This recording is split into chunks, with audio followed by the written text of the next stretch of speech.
What's up, chat? What's up, chat? How you doing, everybody? Oh, you know what I need to change real quick?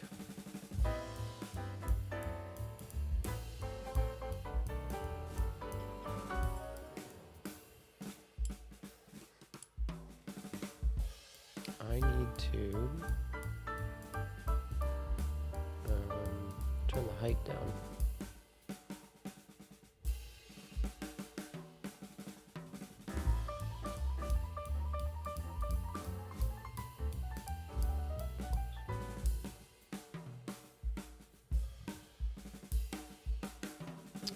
Probably a couple, another few pixels actually.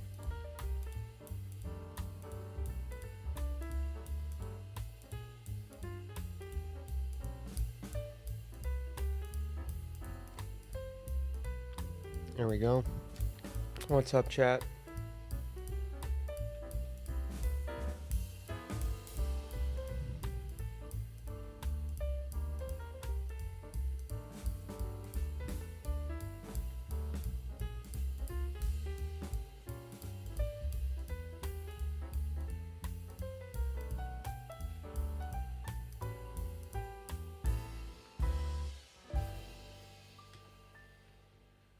How's everybody doing? Happy Saturday. Thank you. Thank you, Mally.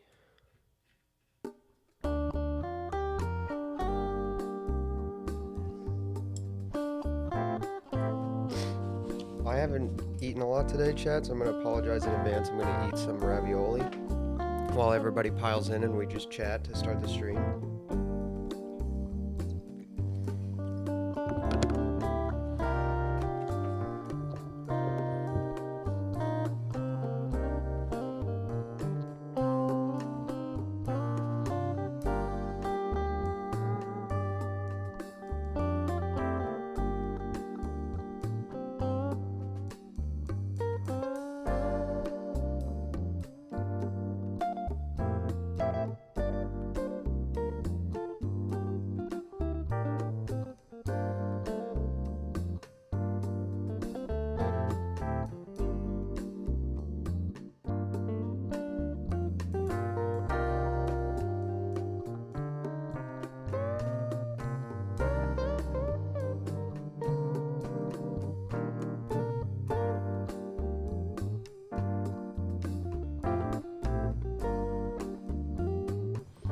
Andrew, thank you so much for being here. I'm so glad you were able to be here from the beginning. Hope you're well. I should probably ping the Discord, but first I'm going to finish eating my ravioli. I made ravioli. I haven't eaten yet. I also actually ordered, like, you know how, like, at 7 o'clock I always get super hungry and then I'm just useless from, like, 7 until 8 when the food comes? You know how there's just an hour of dead stream?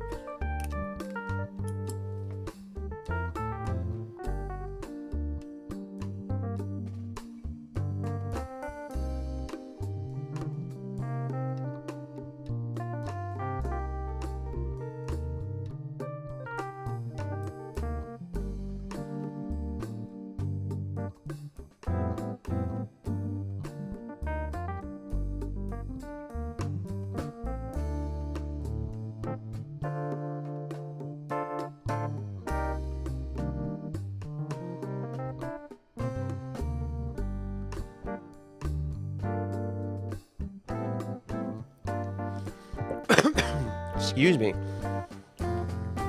I'm so glad you're all here. Thank you so much, everybody, for being here. If you're here, make sure to say hi in the chat.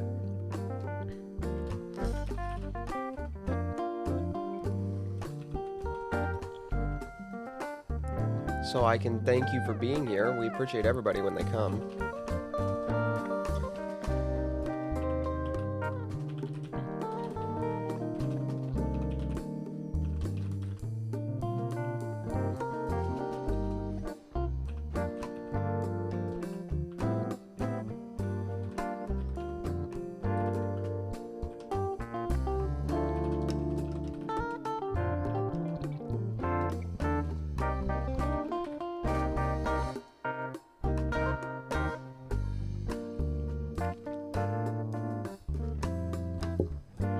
gain is up too high on this microphone. The gain is too high. Raymond!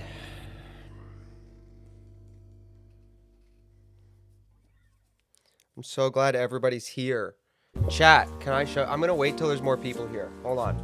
I'm gonna wait till there's more people here, but I did make, I made overlays. All the overlays, I made them. I used Claude, but I did design them. I've been vibe coding today, chat. I've been vibe coding all day. Pretty much since I woke up, I vibe coded. To make new stream overlays. Custom stream overlays.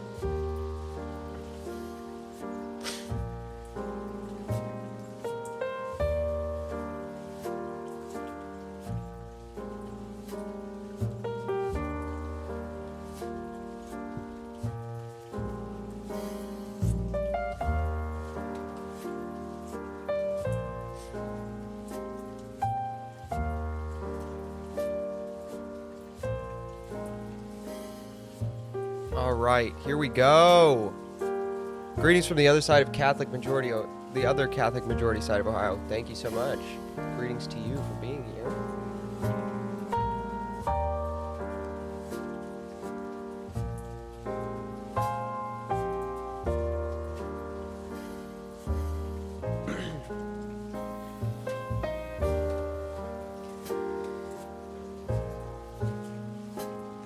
Wait till there's more people here, but I can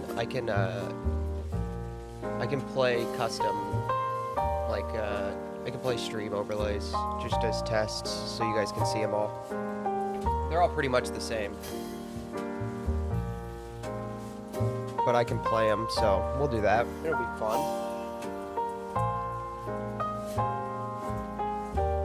Nick Prohl. I have the stream on in the background while playing Metroid Prime 2. Kino. Sounds Kino, dude. Sounds like a Kino evening. I'm still hungry, dude. I ate 6 raviolis. I'm still big hungry. Big hungry.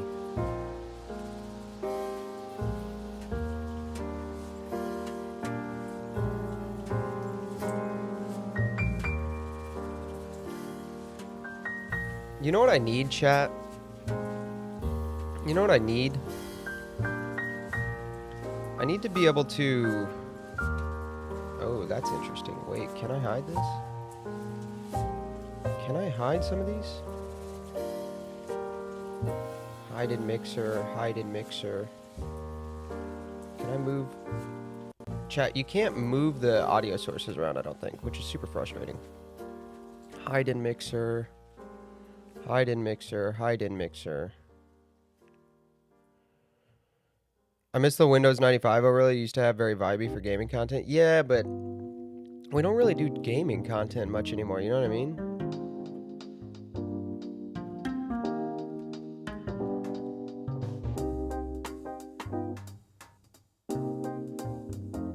It's also not the vibe that we have, so... If I move this up to here, does this work? Oh, yeah, there we go. Oh, that's so much better, chat. Chat, it's so much better.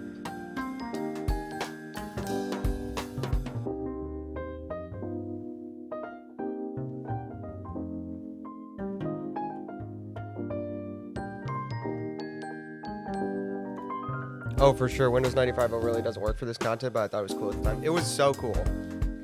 But I did buy them too. That was the other thing. I bought those. Like I paid for those. These I made. I made all these.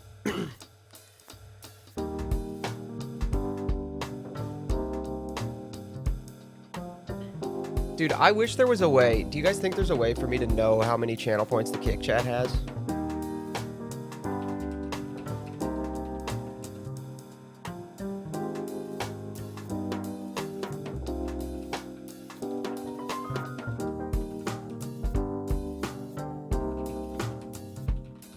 So I can know who to be afraid of.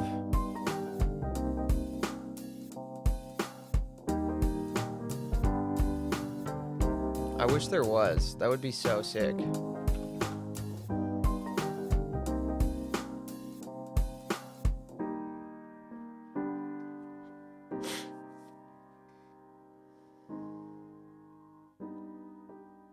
think I need to move the chat window just a little bit to fit in this box. I didn't really think about that, but I think I need to make it a little less wide.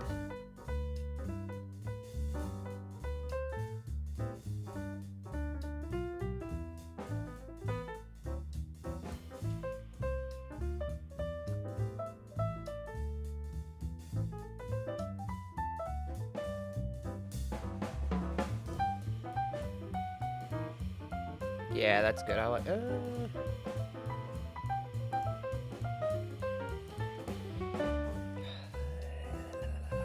Transform, edit, transform. Where'd my edit transform go? There we go.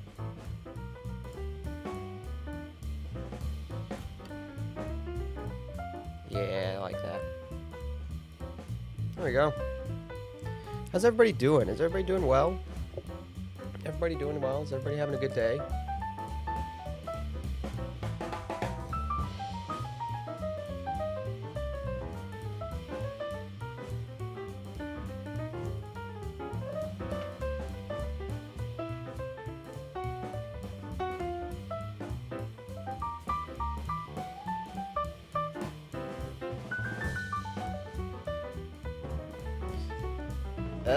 My hair's everywhere.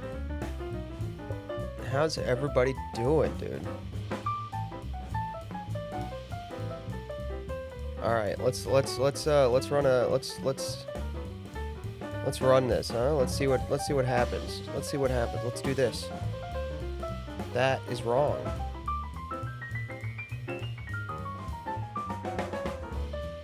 Oh, this one. There we go.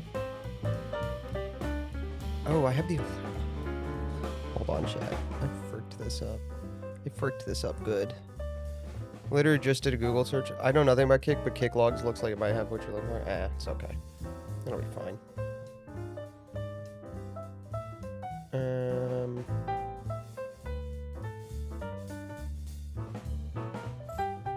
Yeah, there we go. Yay!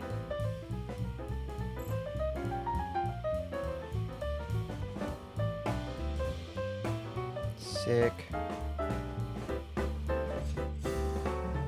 Beautiful.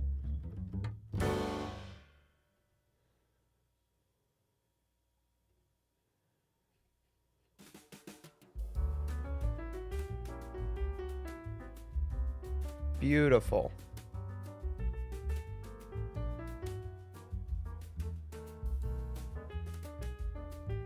There we go. Can you guys hear him? Can you guys hear him? Make sure you guys can hear him. Can you hear this? You can. Perfect. Yes. Yes.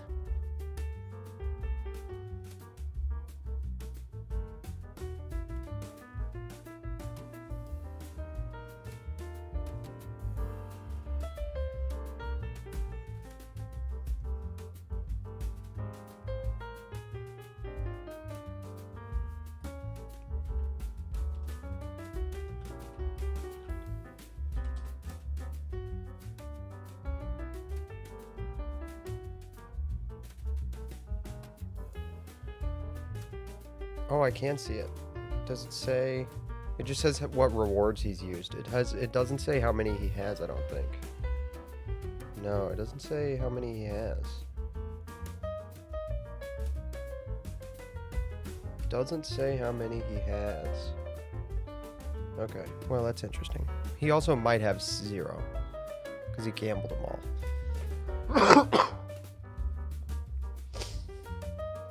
He gambled all his channel points like an idiot. So chat.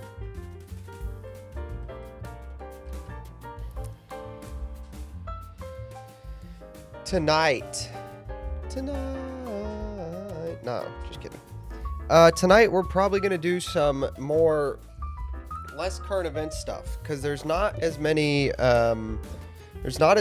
current events this week that are huge, except for gerrymandering, which we already talked about. So we'll take questions on gerrymandering if we get them. We'll take questions throughout the night. We'll also be...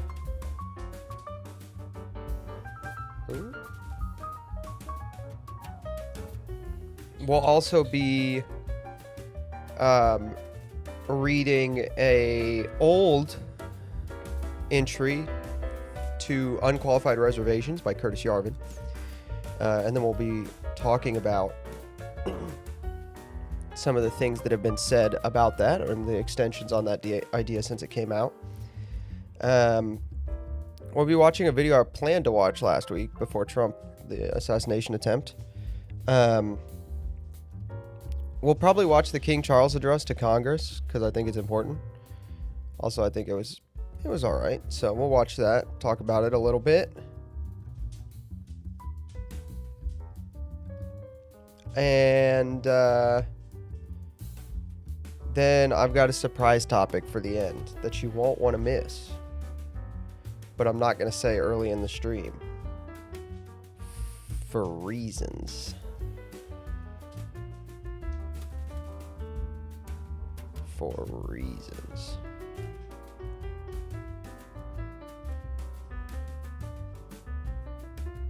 So that's what we'll be doing tonight.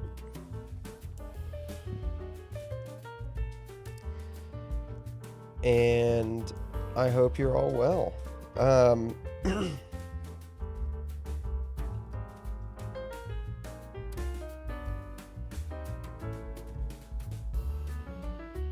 I gotta turn off this Apple Sports notification because it keeps giving me notifications when there's runs in the baseball game, in the Pirates game.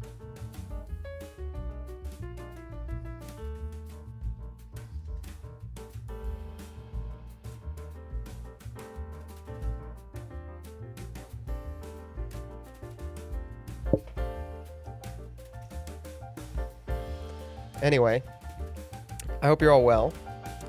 And if anybody has any topic suggestions, let me know. And I guess we'll just get going. Yeah?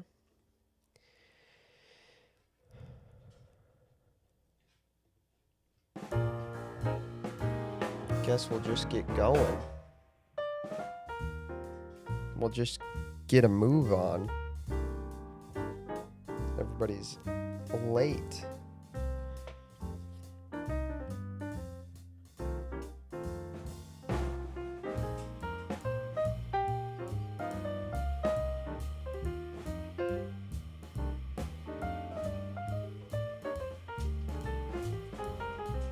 Is the Kentucky Derby today? Bro. Any thoughts on the Ohio primaries between Vivek Bad and Casey Good? Beyond Vivek Bad and Casey Good. My thoughts are actually not that. I think Vivek is horrible. I think Casey is stupid. You are not going to win Ohio. Look, Thomas Massey has name recognition and is incumbent, and he's having to make ads where he's like, actually, I have a lot in common with Donald Trump. And Casey Puch got out there and was like calling him Orange Man and like calling him evil and a pedophile. It's like, dude, people with name recognition who are incumbent are having to say, I actually agree with Trump to get elected, and your idea to win the primary, right? So it's not like if you're doing like criticizing Trump in the general, there are political and electoral reasons maybe to do that on certain issues because there's like a chance of winning in certain places, right? Like winning votes over, maybe your constituency is less MAGA, more like generally conservative or even further to the right of MAGA on average. There are lots of reasons one might do that, but to do that in a primary is stupid. It's dumb. Like it is electoral. It is electoral and political malpractice. Like it's a thing that somebody does if they don't want to. Like if I wanted to run for office and not be taken seriously, I would run as a Republican and then call Trump a pedophile and Orange Man. Like that's what I would do if I was trying to lose. Like that's how stupid that is. That's a thing somebody would do if they were trying to lose. Do I think he's better than Vivek? Yes. Does that mean that he gets a pass for doing one of the dumbest things I've ever seen done in politics? No, obviously not. I mean, it's like, it's what you do if you're, like, people have been calling him and James Fishback, like, guys running for governor of Rumble, and that's correct. Like, people have been like, oh, they're like making fun of them by saying, like, oh, they're running for governor of Rumble. Yeah, you are. You're running for governor of Rumble. If you think that you're gonna win an election by doing the thing that, like, the minority of conservatives active on the internet hate Trump as much as, like, that expresses, and you're running for them, you're, like, saying stuff that gets them and scares away the majority of conservatives on the internet, let alone the majority of conservatives not on the internet, who are going to be the people who you're going to need to get the votes of in the primary, right? Like, either you want to win or you don't. And Casey Putsch clearly doesn't want to win. He wants attention.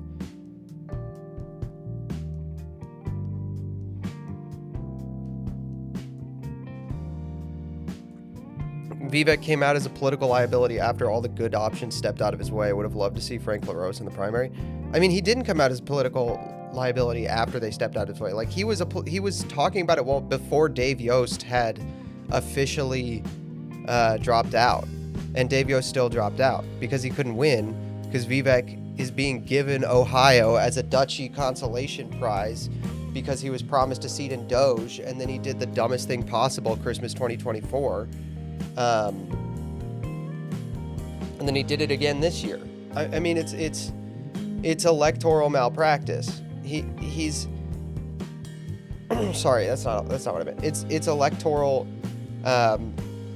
It's like we're giving this guy a seat for a consolation prize, but they're giving him a whole ass state that he can ruin. And he's recently given answers where people ask him about H-1Bs and if it's hypocritical for the right wing to be like, hey, no H-1Bs, while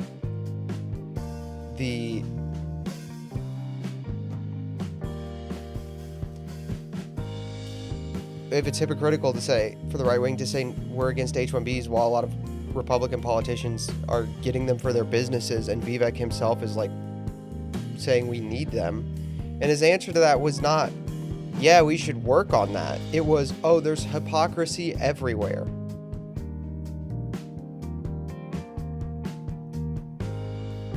That's not an answer. That's an admission that you are advocating while running for governor of a Midwest state, that you are advocating that you have no problem being a hypocrite for your racial group. Like, this is the easiest primary to win if somebody acted like a serious candidate and had the balls to actually do it. Like, Dave Yost could have won. If Dave Yost had hired the right people, he could have won the primary. It would not have been hard. You just have to, like, get out there and start really pushing. And like, Bernie, you think Bernie Moreno's gonna, like, you think Bernie Moreno is gonna, endorse Vivek if Dave Yost is out there being like, hey, if Dave Yost is out there, tacking right in the primary a little bit to go for the anti-immigration, a little bit protectionist angle, you think Bernie Moreno's going to even, like, I don't think he endorses Vivek. I don't know that he endorses Yost, but I don't think he gives Vivek the endorsement, right? Like, my Congressman Mike Ruley, I don't see him endorsing Vivek if there's a guy who agrees with him more in the primary. Like, it was the most winnable governor primary. It's over now. Like the whole, like, Putsch thing is, like, just a cautionary tale at this point. That's like, his campaign is a dead man walking, and everyone knows it. Everyone knows it. But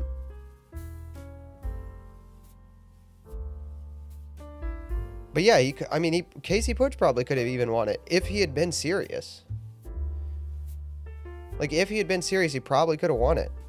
But he decided he wanted to get his like, be liked by, you know, people on Rumble, who are the majority of them not even in Ohio. It's just a bunch of retarded shit. Like, people, what the fuck was he doing? It's all stupid. I was wondering why you aren't a fan of the America First TM movement. I've heard you talk a little bit about this. It's mainly because they aren't serious, too immature, interested to hear your criticism. The main reason is because I don't think that they're, like, if they start doing things, that'll be one thing, but for the majority of, like I can find the clips of, like, oh, we should vote for, like, maybe we should vote for Newsom. Like, today he tweeted if Newsom and Kamala offered to, you know, if Newsom and Kamala promised to deport Laura Loomer, we should vote for them.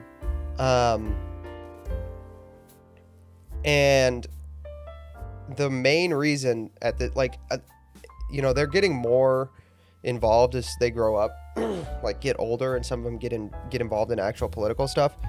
But I mean, Nick has been caught lying in a couple of cases about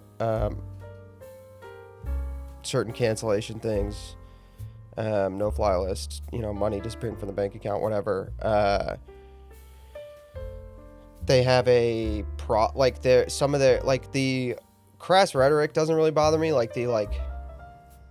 That stuff doesn't really bother me a whole lot. I don't think it's helpful, but I understand why they do it over there, because they stay mostly in their box. That's whatever. The main thing I don't like is the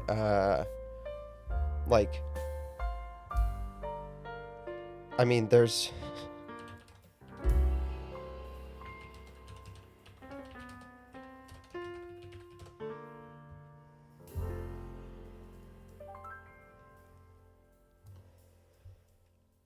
like this is unacceptable. Like, the loyalty oath literally including, like, violating women, that's just unacceptable. Can't be doing that.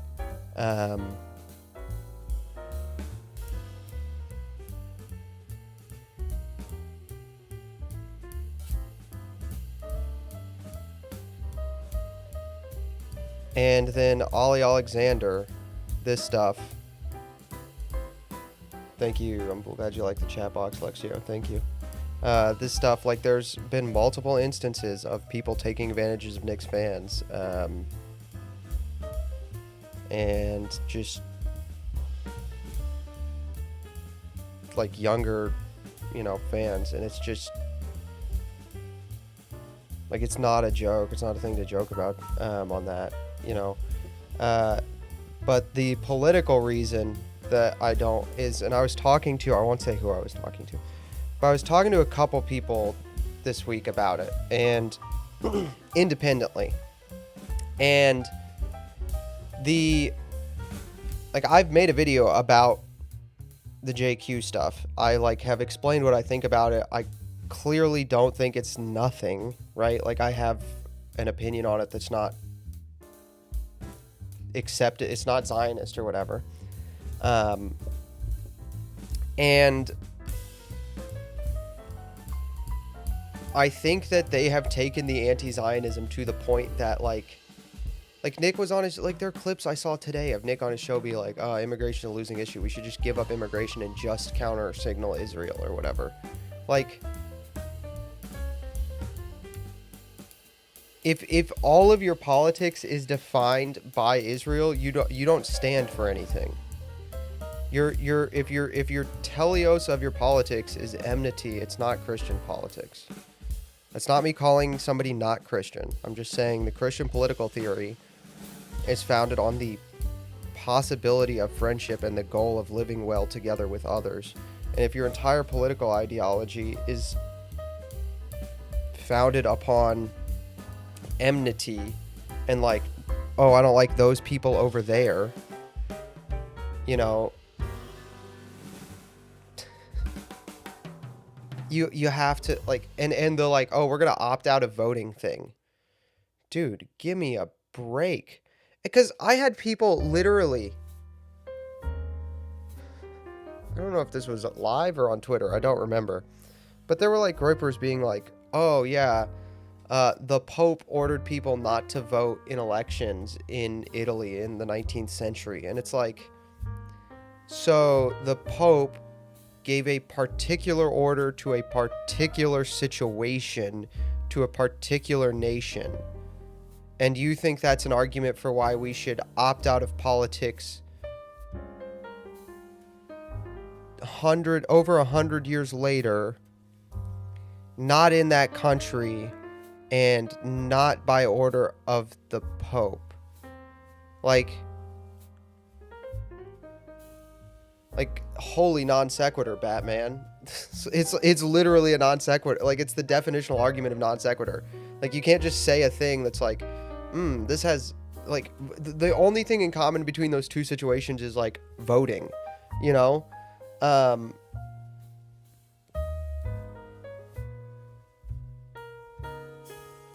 Like, the only thing in common between those two situations is voting. And you look at South Africa, and it's like, yeah, if we don't vote, and we let the gay race communists take over, who hate Christianity, things will get bad enough that then we'll elect people who do good stuff. It's like, or alternately, you'll just end up not being able to go outside after 6 p.m. because a group of individuals will like beat the hell out of you and light you on fire and shoot you for being white. Yeah, that's a gamble we should take. Yeah, okay. I like that. Let's take that gamble. Yeah, let's give the power to the people who do violence every chance they get, because that's gonna go well. Individuals, lol. Yeah, I'm trying to be careful. I'm not trying to get banned. Not trying to get banned. But like, yeah, okay. We vote for the liberals, we don't vote for the conservatives, and then eventually we'll elect somebody who does stuff good. It's like, well, I can look at South Africa and see it didn't happen there. It just got worse, and now white people are being literally killed for just being white. I can look at Britain and see that the most common name in Britain in the last couple years has been Muhammad.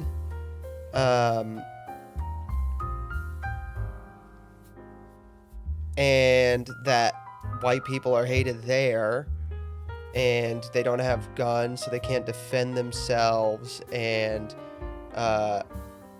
Connor Tomlinson pointed this out, but to me, and told me this in that interview I did with him. But like, their home office, which is like their State Department, they're technically a part of Five Eyes, but there are multiple Five Eye countries that, because they have so many Muslims in their home office and in their government, that other Five Eyes countries have stopped sharing intelligence with the UK, because they think that the Muslims might undercut them, because it has happened before. They've had leaks to terrorist organizations. Like, oh yeah, so okay, well, that it didn't happen there, it just got worse. Did it happen in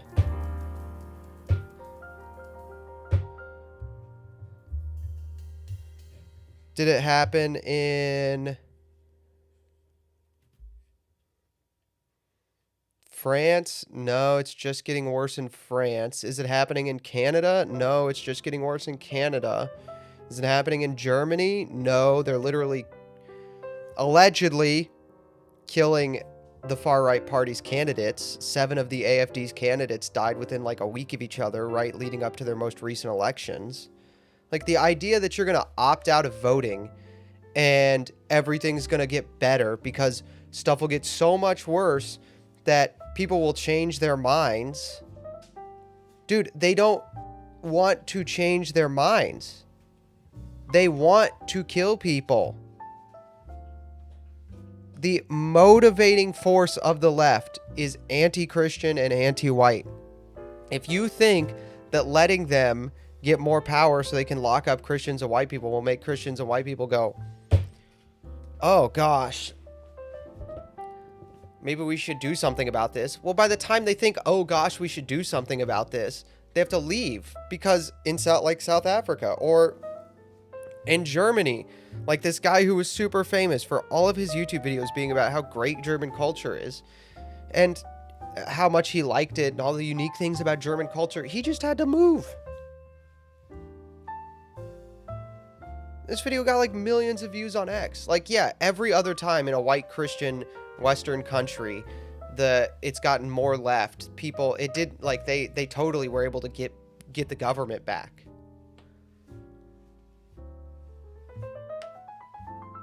What the hell are you on about?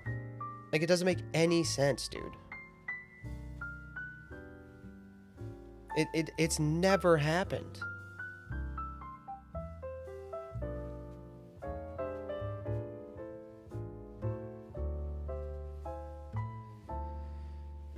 Law is a teacher. Yeah, that's the other thing. Law is a teacher, and saying, oh, we're gonna totally not participate unless you literally get an order from the Pope or from your bishop, hey, don't vote.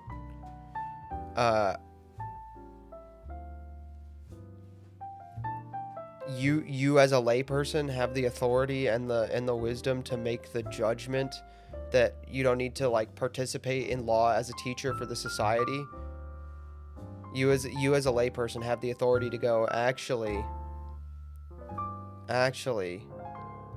let's let law start teaching vice, because I as a layperson have the authority to make that decision. It just doesn't make any sense. Like, it's just like, it doesn't make any sense, dude. It doesn't make any sense to me. For me, it's some of the intellectual slavery that some of the AF people are into Nick at every turn. I'm not talking about the more Catholic-focused wing of the movement.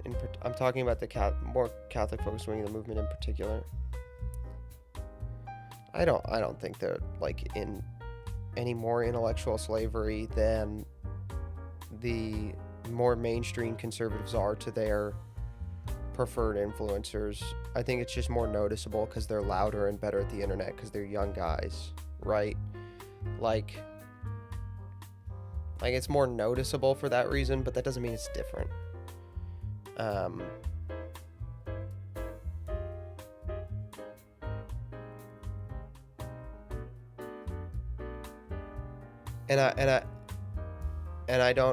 I think if you're talking about, like, the Catholic people who are also, like, the Groper Generals or whatever, like, bro, I could say the same thing about Catholic Inc. You know, they don't seem to have standards on a lot of things, right? Like, Mike Pantile says maybe women shouldn't vote, right? And he gets uninvited from stuff, but Katie McGrady is like, Mary wasn't submissive, but there's no consequences for it. Like, I don't think that's a particularly Groyper problem. That's an internet problem in general. You know,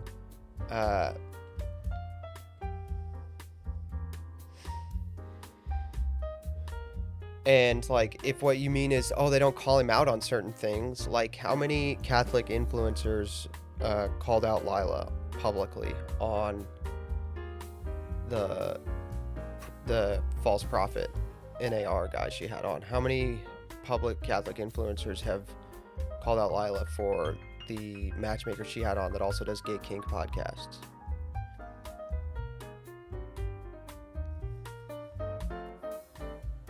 Like that's not a that's and I'm not saying all that to just pile on and like beat a dead horse. The point I'm making is that what you're seeing in AF is not unique, and I don't think it's like I don't think that's a.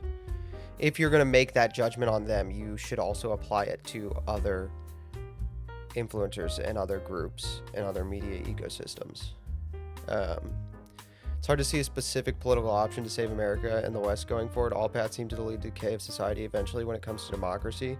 Yo, what's up, Happy? Thank you for being here. I mean, yes, right? Like, it does seem like all paths lead to the decay of society and eventually democracy. However, here's the thing. How it happens matters, because how it happens will be how much bloodshed there is. And I don't mean to say that just to be like, oh, do what I want or people are going to die. Like, I'm saying, like, I'm not even saying I'm necessarily right. I'm just saying, like, I can know for a fact, here's the thing I can know for a fact, that there are ways that society collapses that end up in more dead bodies.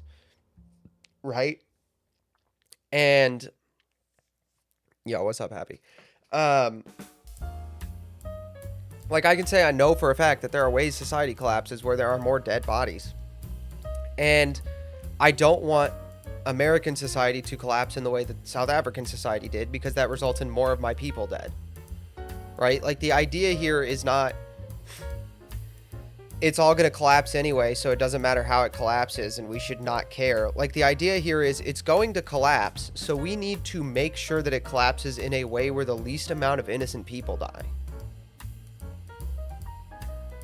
That's what I'm talking about, right? Like, I want the least amount of Aranya Zaruskas.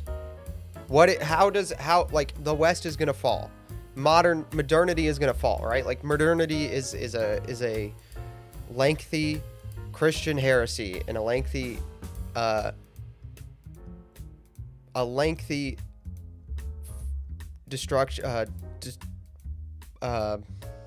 corruption period of corruption in the ultimate history of Christendom, right? But, like, it's gonna end eventually.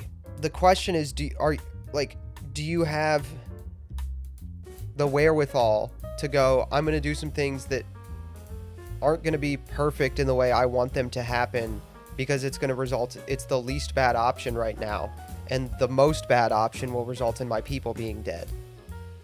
Like, more of my people being dead.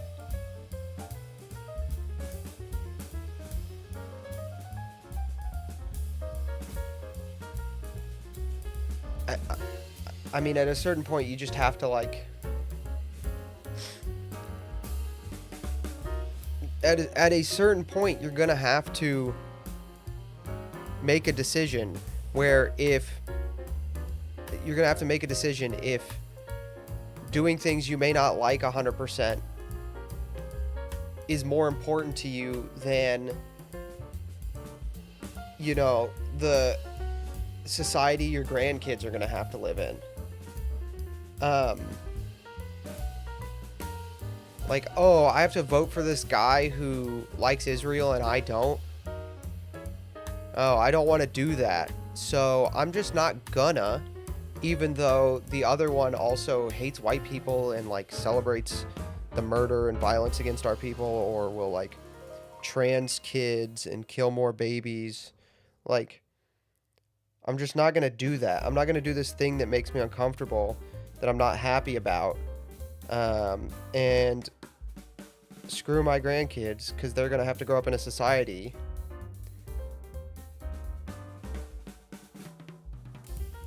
what are you doing? I mean, Fishback is the same thing, Irish Papist. He's the same thing. He's the exact same thing. He's the exact same thing as Casey Push. He's doing the exact same thing. Bro, he's doing the exact same thing. Is he better than Byron Donalds? Yes. But he's also just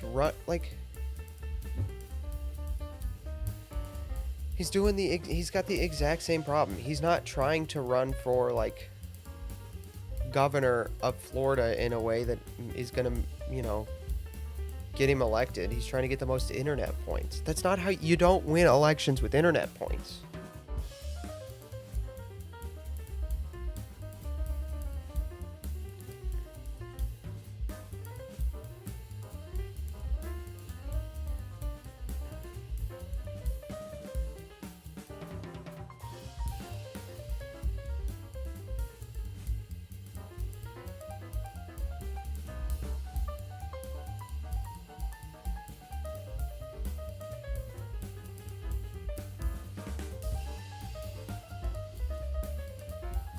You don't win elections with internet points. I don't know what's complicated about that.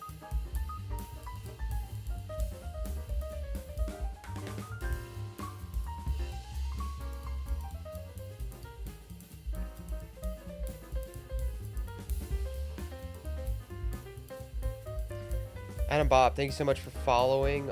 Adam Bomb, thank you so much for following on Kick. I appreciate it.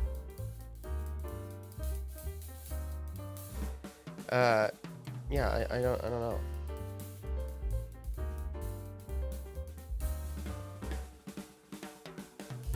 I mean, look at this. This is the kind of stuff I'm talking about, dude. What I was saying, which is you cannot mock other people's gods and put yourself in their place. Period. That is a deal killer for me. That's worse than the war with Iran, in my opinion. Yeah. But I ask because, you've been talking on your show about whether Trump is the Antichrist. I have not said that. On your show, the day after Easter, you noted he did not put his hand on the Bible during his swearing-in ceremony as president. You said, and I'm quoting, maybe he didn't put his hand on the Bible because he affirmatively rejects what's inside that book. And then on a recent show, you went further saying, here's a leader who's mocking the gods of his ancestors, mocking the God of gods and exalting himself above them. Could this be the Antichrist?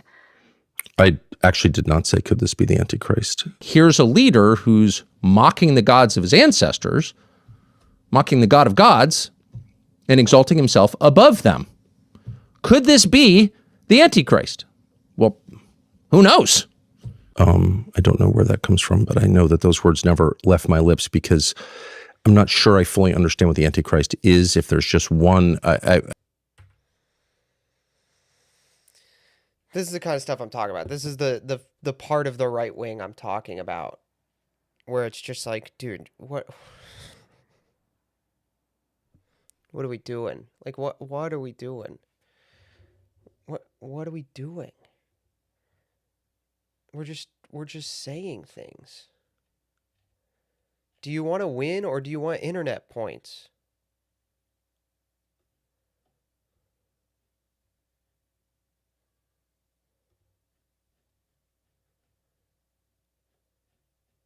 I want to minimize my people dying and maximize their ability to come out on top. That's literally all I'm saying. Yes. That is what I'm saying. Yeah, exactly that. Literally exactly that. Sorry, I had to reset the chat box because it was doing something weird. Exactly that. That's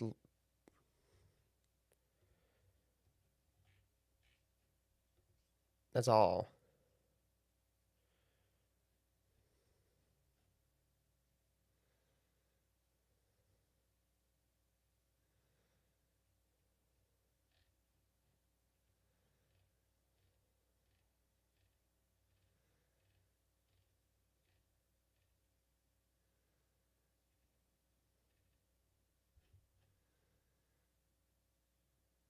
Who is the ideal on the right wing? Nobody's the ideal. The ideal is being Christ-like.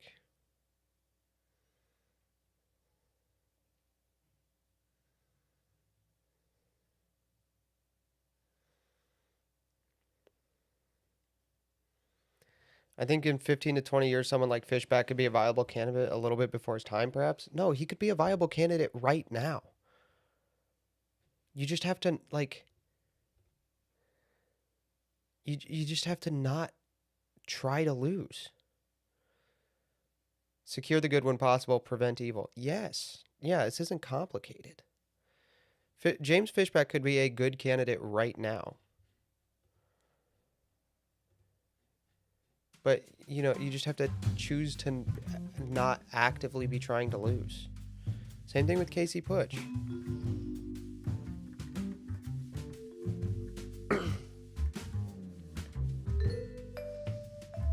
Fishback, to his credit, is, like, better. It's just, there's certain things he does that are, like, so clearly performative that nobody... You can't just do those things when you don't have name recognition, because there's things you do. When you do, there are certain things that will happen, or that you do, that will be the first time a potential voter hears about you. And now your name recognition is tied to that thing that you did that, like, the voter's just not going to like.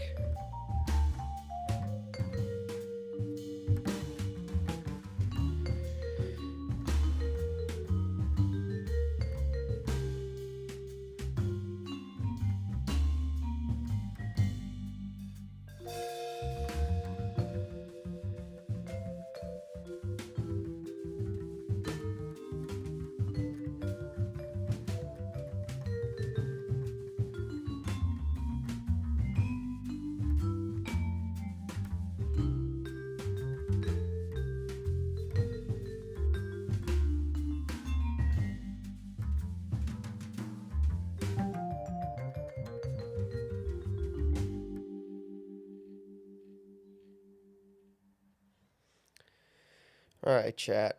Let's get into it. Let me get a drink. Where's my notes? There are my notes. I'm really jealous of the window management on Linux. I wish Mac would update their window management to be more like Linux is. That would be so nice. What do you guys want to start with? Dude, there's so many heavy topics. We have no fun topics. I think we'll start with this one. All right. I'm gonna get a drink, chat.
Has the way Tucker gone recently surprised you, or did you see it coming? No, I was shocked by it, frankly. I have no idea what caused it. It's crazy, dude.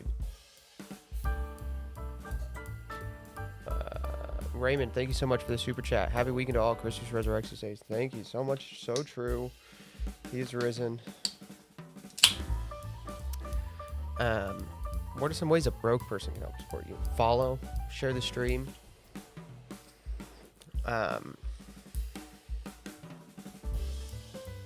That kind of stuff.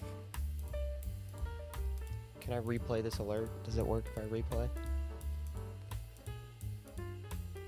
Yay! It works! I didn't spend 4 hours on nothing. What does it mean to unionize against credit card companies? What are you talking about? What are you talking about? What are you talking about? That's crazy. That's a thing I don't even know what you're referring to.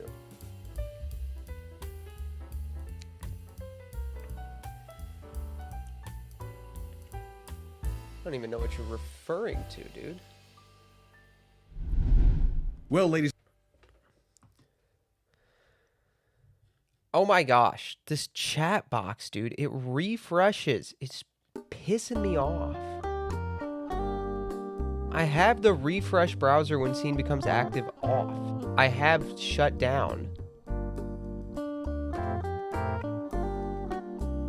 That's what Tucker said? What are you talking about? Dude, I don't... It said when.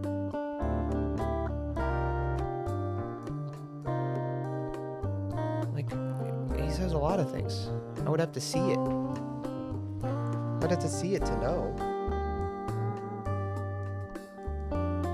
Hey, yo, what's up, Christian? Alright, chat, we're gonna watch this Nick Freitas video.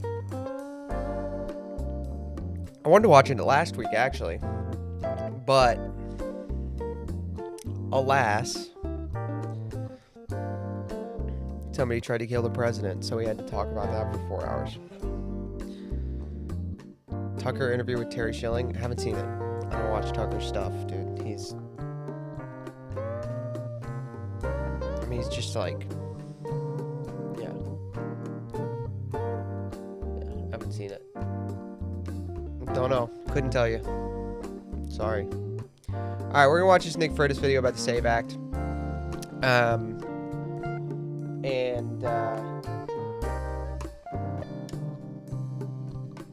Talk about it.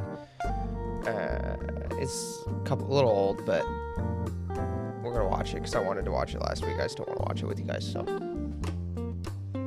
Ladies and gentlemen, in the wee hours of the morning, Republicans actually tried to get the SAVE Act passed. That's right. There was an attempt to attach it to must fund DHS legislation, and 4 Republicans actually broke ranks in order to join the Democrats and stop them from doing so. So what we're going to talk about now is we're going to give a very, very brief synopsis of what exactly the SAVE Act is, and specifically what was trying to be attached to this particular piece of legislation. Then what we're going to do is we're going to talk about the 4 senators who voted no and what their potential motivations are. And then finally, we're going to talk about... Chad, can anybody think of who the senators that voted no are? Can anybody think of it? Anybody want to guess? Anybody want to guess? I bet you'll get them right. I bet you we can get all 4 of them if everybody guesses one. Alaska lady, it was, yes, Lisa Murkowski was one of them. Very true. It was Alaska lady. Just joined. What are we doing? We're watching this video about the SAVE Act from Nick Freitas. Yes, Alaska lady was one of them.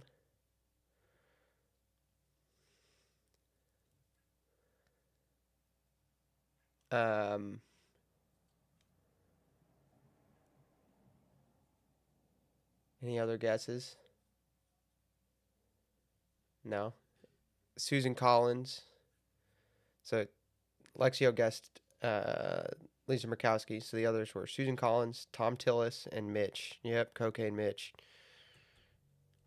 Some of the other ways that the SAVE Act could theoretically be implemented, right? Because that's the interesting part here, is that there are some other mechanisms potentially at the disposal of other entities within the government that could, let's just say, achieve some of the same objectives, but through other means. All right. So that's what we're going to talk about. First things first, the SAVE Act, or the Safeguard American Voter Eligibility Act, would have required every person registering to vote in a federal election to show documentary proof of U.S. citizenship, a passport, a birth certificate, something like that. And when you cast your ballot, you would have to show a photo ID. That's it, right? So you have to show proof of citizenship when you get your ID, and then you have to use one of those valid forms of ID that have the proof of citizenship attached to get to vote. That's what we're talking about, okay? Now, we've talked about this before. That's awesome. Just putting photo ID on it and letting each state decide what photo ID is not enough, because a lot of states give IDs to illegals, and they could get ID in various ways, and it doesn't allow for the feds to audit the voter rolls, which the feds do need to audit the voter rolls. That is something that needs to happen. The feds have to audit the voter rolls.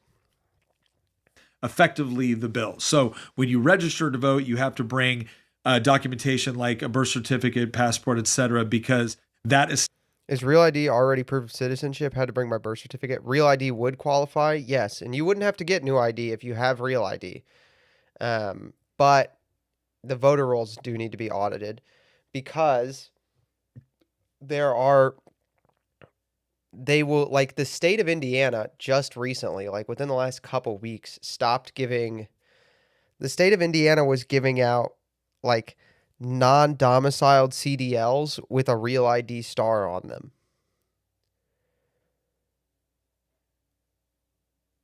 So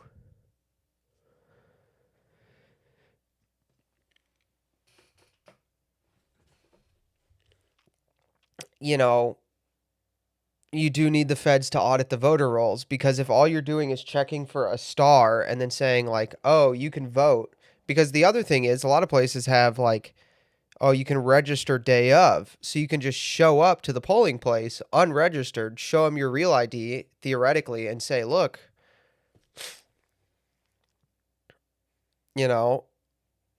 or show them any photo ID, because the other photo ID didn't include the original. They were going to try to just attach just clean photo ID. That's what the Senate did before they went on their recess back at the beginning of April, like a month ago. You'll remember that they tried to attach a clean photo ID bill, and the clean photo ID failed.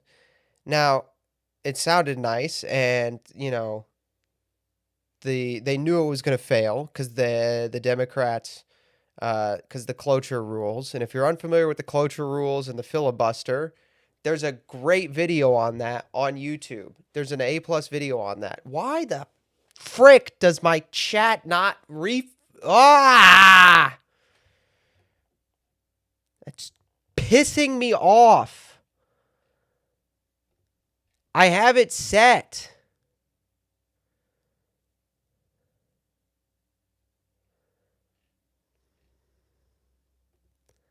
That's so annoying.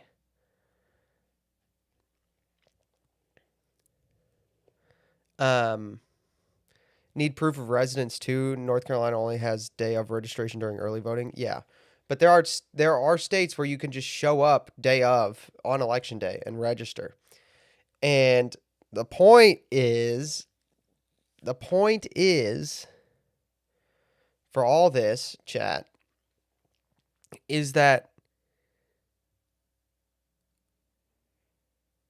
just plain ID is not enough because you need the states to be auditing.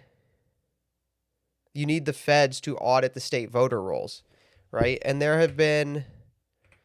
was this guy that I found. I was seeing this guy do this on X. I wanted to talk about this tonight, but bro's X account is, I can't figure out what the hell he's talking about. So, like, it's super unorganized. He needs to put this in an article so I can actually follow it, because he's just posting these things like in the middle of the rest of his tweets. He's also tweeting election fraud research, and it's like, what the heck? What are you doing?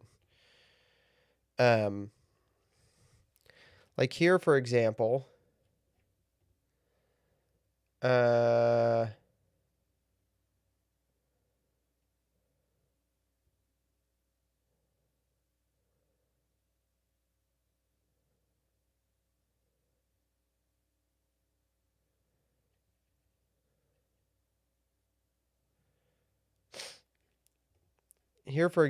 are 3 signatures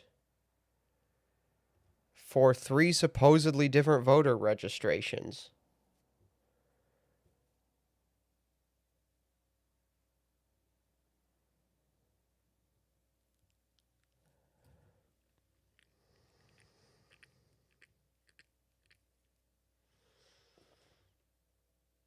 So the feds need to audit the voter rolls, because there's a lot of states that have crap like this and they're not fixing it. So that's a huge problem. We need to get rid of mail-in ballots, because mail-in ballots are there's no way to verify a mail-in ballot. You just can't do it. You just have no way to verify them. You have no way to verify they're delivered. Yeah, all these signatures are the exact same. Yeah, they're in 3 supposedly different voter registrations. So just plain photo ID isn't enough. You need the proof of residence, which you do when you get your ID. You do your utility bills, right? And you need your proof of citizenship. And on top of that, you need the feds to audit the currently existing photo rolls and unregister situations like this, which there are hundreds of thousands of, which in a congressional election can be a difference maker. So you gotta fix this stuff. Establishes that you are in fact a United States citizen, and then once you have been effectively registered, now all you need is a photo ID to vote. And again, this gave the states wide latitude in order to assist voters in this process, because a lot of people were complaining, oh my gosh, I don't know where my passport is, or I don't have a passport, or I don't know where my birth certificate is. Okay, well, great. Hold on. States can actually do what they need to do in order. Where did the window just go?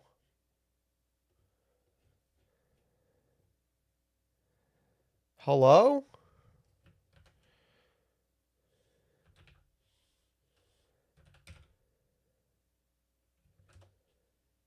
The window just disappeared. What is happening?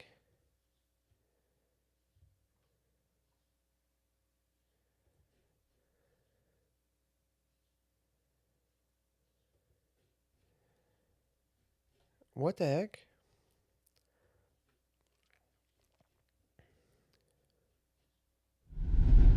Well, ladies and gentlemen, in the wee hours of the morning, Republicans. But before we get into that, let's explain like the process. Blue towns and blue states don't government. We're already seeing that fraud manifest when it comes to some of these funding programs that are going on, the whole thing in Minneapolis with the Somali daycare fraud, etc. But we also think there's a lot of fraud with respect to voting. Now, there'll be some people that say, well, we only have like 1,700 confirmed cases of voter fraud. Yeah, because blue cities and blue towns and blue states don't prosecute voter fraud. Why? I don't know. Maybe because they benefit from it, right? So this idea that it's just easy to prosecute voter fraud is, for one, false. And then two, even in cases where you've had shady behavior going on, there's either A, insufficient evidence to prosecute, or you have a situation where district attorneys, Commonwealth attorneys, attorney generals, they just don't pursue it. So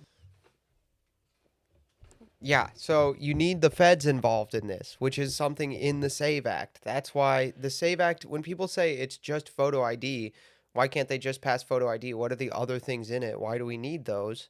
The answer is because you need the feds involved to do this work. Because if the feds don't do it, it's not going to get done. Photo ID isn't the thing that like is going to flip an election, right? It's going to make a difference. It's not going to flip an election. Federal agents in the Department of Justice auditing every state's voter rolls to make sure that they're on the up and up will flip elections. Like, you think purple states like Arizona on the border, you think they don't have some problems on their voter rolls that might flip a congressional seat or two? You think Austin? You think San Antonio? You think Atlanta doesn't have some stuff on the voter rolls that's going to call it that would flip some seats? I think they probably do. Lexio Semper seems to agree with me. I don't have the push-up camera set up. I hope nobody makes me do push-ups. I would have to set the camera up.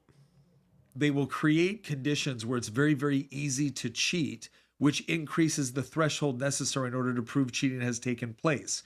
So that's what they're doing in these blue states. And then they have the audacity to come back around and say, well, there's hardly any prosecutions for voter fraud. Yeah, gee, I wonder why. Okay, but the question is that if this is Trump's top priority, if the vast majority of the American people believe that you should have to do things like prove you're a U.S. citizen to vote or show photo ID to vote, to include majorities of Democrats, why won't this pass? And I think the obvious reason is regardless of Will and Mysterion aren't here. I think you're fine. Yeah, I know. I pinged the Discord. I miss them. Somebody should ping them in the Saffron Park and be like,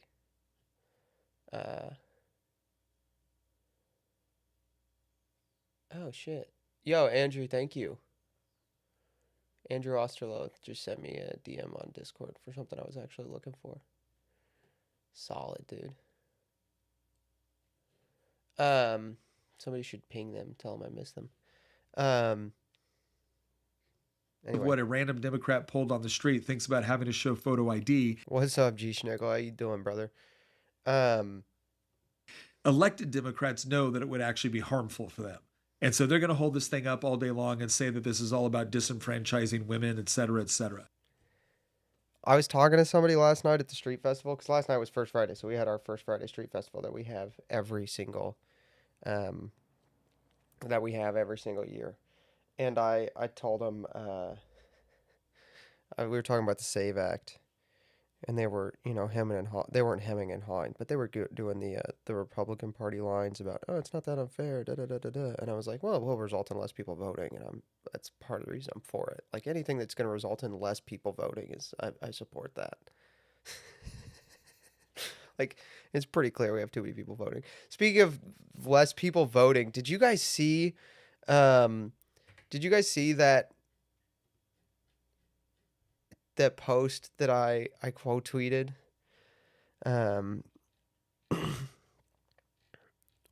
Where the guy was like, everybody should have to pass. Here we go.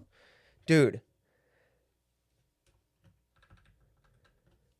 POV, you make everyone pass an AP Gov test before they can vote.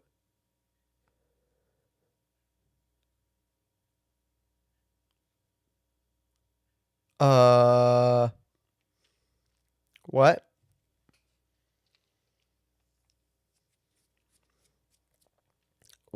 What? Come again? It's all blue. Australia has mandatory voting? Yeah, that's so dumb. I'm sorry. I'm sorry for you. I'm sorry for you.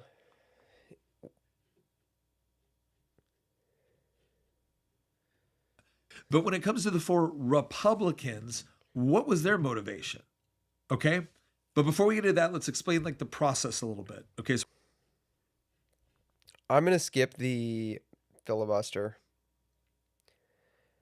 If you want information on the filibuster, go watch the video I made about it. Also, you should support Nick Freitas. He does pretty good work, like really good work most of the time. On pretty much everything. Just occasionally I disagree with him. He's a little more libertarian than I am. But you should follow his stuff. Yeah. Subscribe. But anyway, I'm going to skip the filibuster stuff because we've just talked about it recently on the stream. And also, I have a really long video on it that goes into a little more detail than his. So I think everybody watching knows what the filibuster is and how it works. isn't important. It's more of just a question of, are you guys incapable of walking and chewing bubblegum at the same time? And so she was right to call it out, right? From Congresswoman up. So Representative Anna Paulina Luna publicly calls it out. She goes, just so America knows, after 2 weeks in recess, John Thune is no longer considering the Save America Act. And again, that's probably fair from Congress. They're setting it aside. They're also setting aside the filibuster. There have been multiple sources from people in the Republican caucus luncheons that have said that they're like just setting the filibuster aside so that Republican senators who don't support it don't have to answer for it to their constituents. So,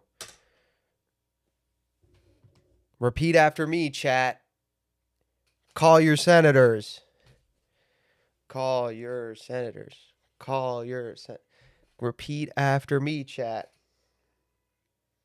Call your senators.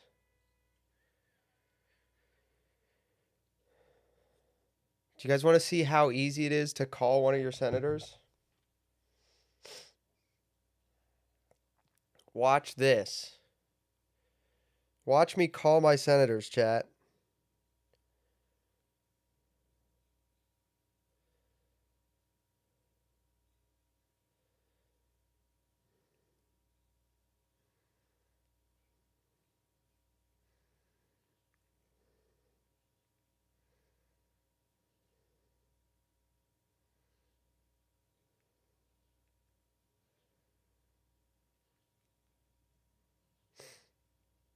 I had their phone number saved.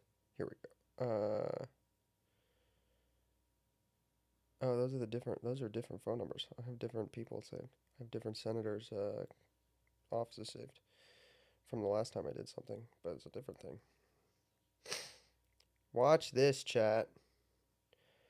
I Google John Husted, and then I go to husted.senate.gov because he's the Ohio senator I'm going to call right now. And then I scroll down to the bottom of the page, and there's a little button here to contact him in Washington, D.C. And I click the phone number, and I push call. Hello, this is John Husted, your U.S. Senator. Thank you for calling my Washington, D.C. office. My Washington office is located in the Russell Senate Office Building, office number 304. If you would like to leave a comment for me about legislation, please press 1. If you are a resident of the great... I appreciate you taking the time to share your views with me. After the tone, please be sure to indicate your name, street address, zip code, and your comment. Thank you and have a great day. Hi, I'm one of John Husted's constituents. My name is Josiah. I live in Steubenville, Ohio. And I was calling to ask when the SAVE Act will be back on the docket and why it isn't. And also to make it clear to Senator Husted that I will be very disappointed and possibly unmotivated to vote in November if the SAVE Act is not passed. And also considering he is proposing bills that undercut parts of the SAVE Act by only proposing photo ID without proposing the federal voter roll audits. Thank you so much, and I would actually appreciate a call back. Have a good day. Wow, chat, that was hard. That was really difficult. That was really difficult.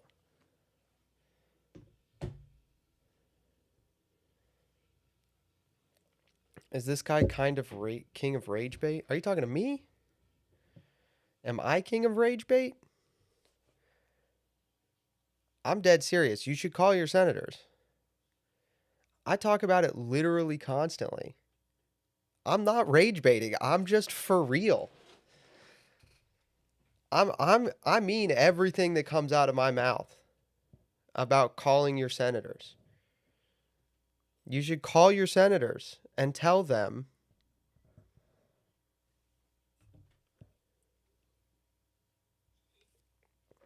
to pass the SAVE Act. You should do it.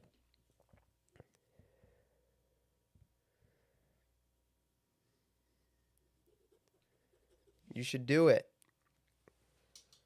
You, right there. You, I'm touching you. I'm talking to you. I'm talking to you watching this. I'm talking to you. I'm talking to you. Hey. Hey, call your senator, dumbass. Call both of them.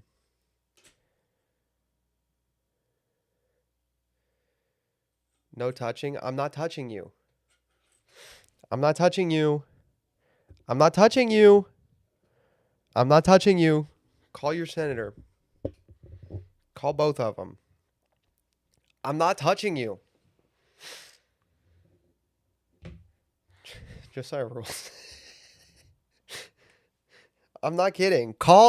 I don't know how much clearer I could be about this, chat. You need to call your representatives and your senators. I don't know how much clearer I can be about this. I don't know how many more ways I can come up with to say it. I literally did it live. You need to call them. You notice how I never said, right? I said the truth because I am going to vote in November. Because I was just talking about how you should vote, even if you're not getting everything you want. But I did say something that is very true.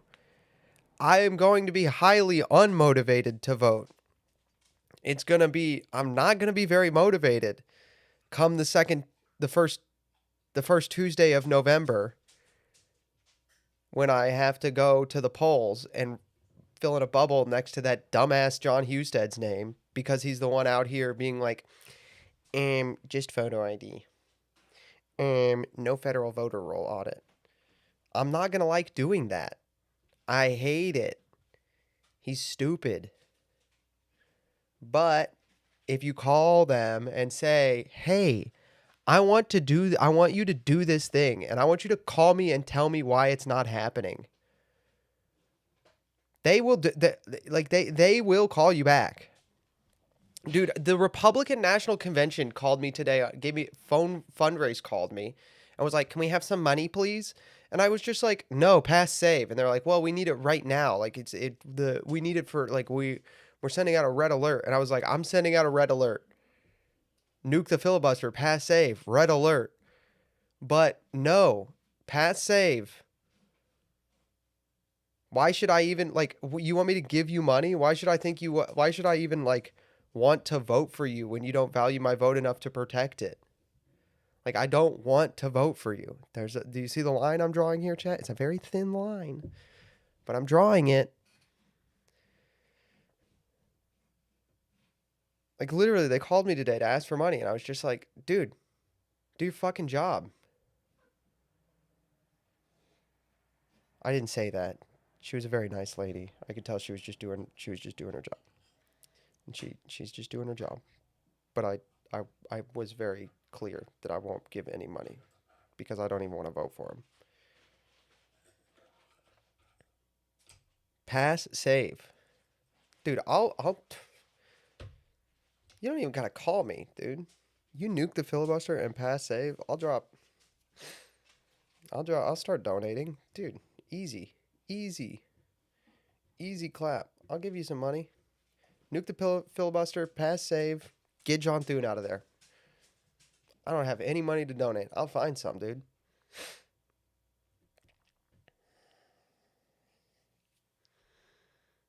Nuke the filibuster, pass save, get John Thune out. This is not complicated. Politics is easy if you're just not retarded. From Congresswoman Luna, because the Senate does stuff like this, right? They will go on recess and they will hope that things kind of blow over, and then they will focus on other things.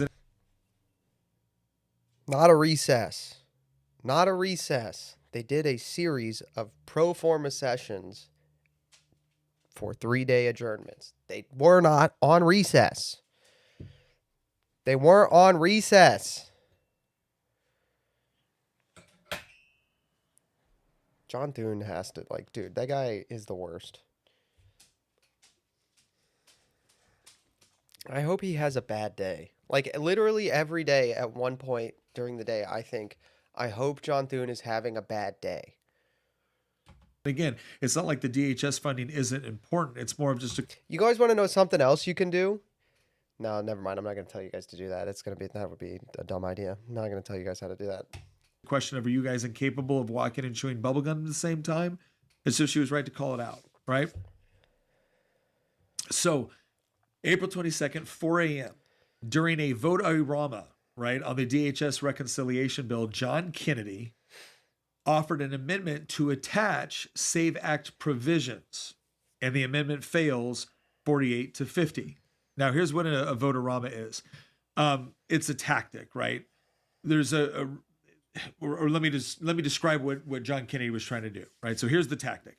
Reconciliation bills have a process called vote-a-rama, where senators can offer unlimited amendments late at night, often going until sunrise.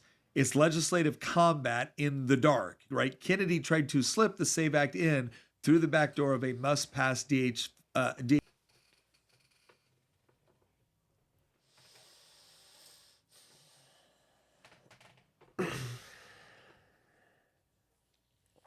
SAVE Act has nothing to do with the budget, dude.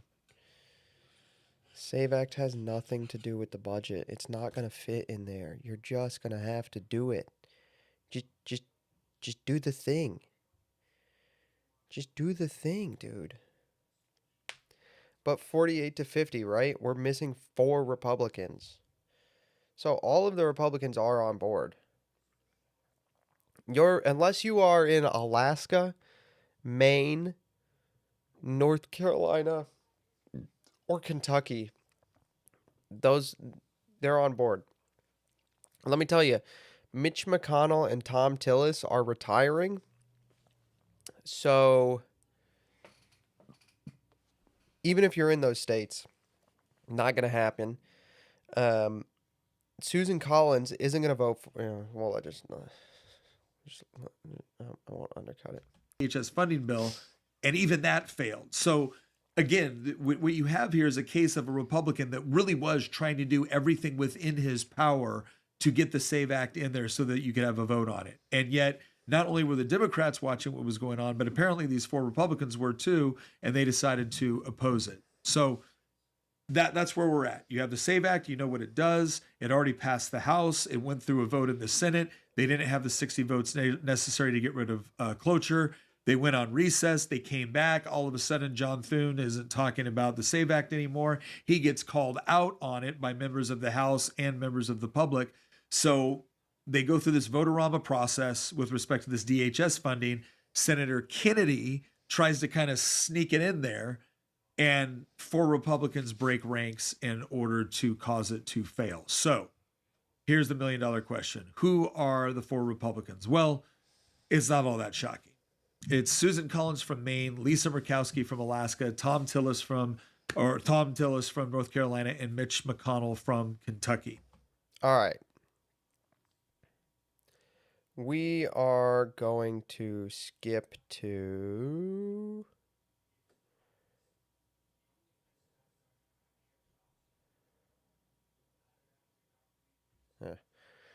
We are gonna skip to, well, that's actually all I wanted to, and that's all we're gonna talk about in that video. Yeah, I just wanted to talk about that stuff in the video. So they did try to pass Save Act recently. They just tried to do it.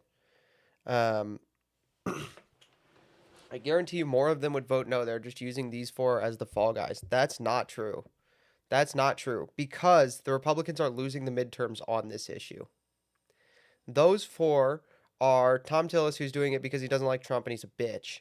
Mitch McConnell's doing it because he doesn't like Trump and he's a bitch.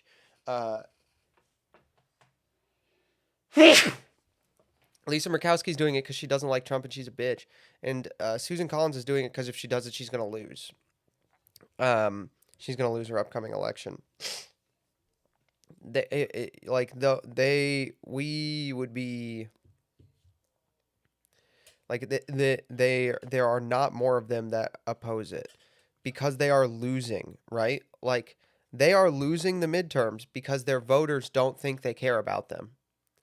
And they don't, right? Like if their voters cared, they would be, if they cared about their voters, they'd be out there every day demanding John Thune be removed.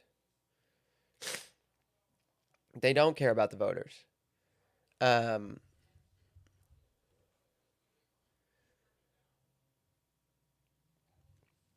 But the real thing here is that you can't, like, the problem with John Kennedy putting it into that bill is that you can't put it in there because it has nothing to do with the budget. The only solution to this is to throw John Thune under the bus. That solves this, by the way. If you just throw him under the bus,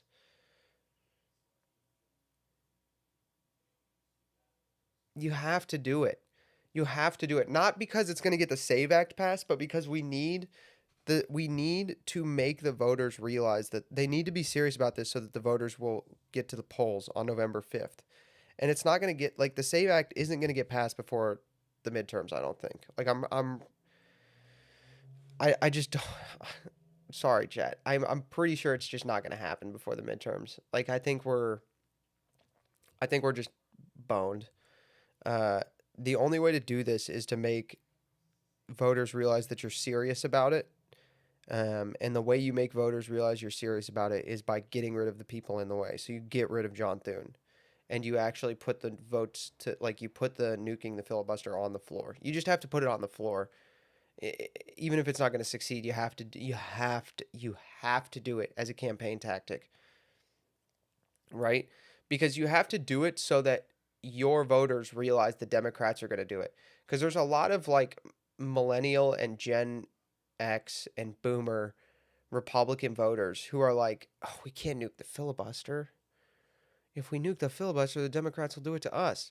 But if they just try to do it, the Republicans will be like, oh no, they're going to try to do it to us now. Like, they're smart enough to go, oh no, they're going to do it to us now.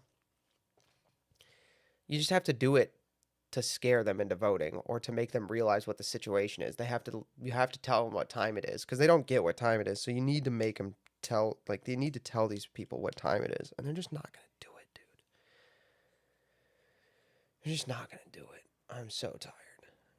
Like, it's so stupid. It's not complicated.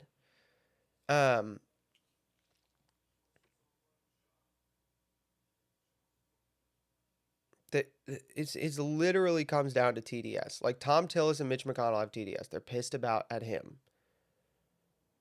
That's all this is. They're pissed at Trump, so they're not going to do this thing.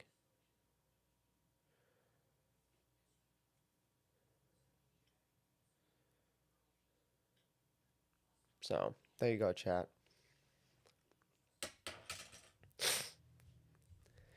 There you go, chat. Anyway.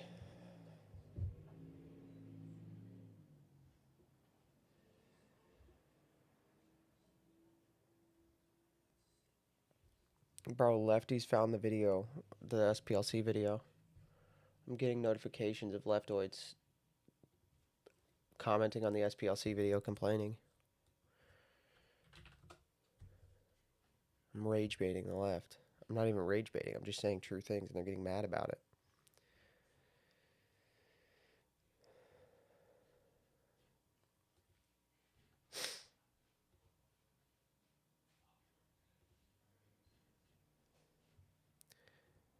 Dun dun dun dun dun dun dun dun dun dun dun. As you saw this, wow, that's loud. I'm so loud. I'm so freaking loud.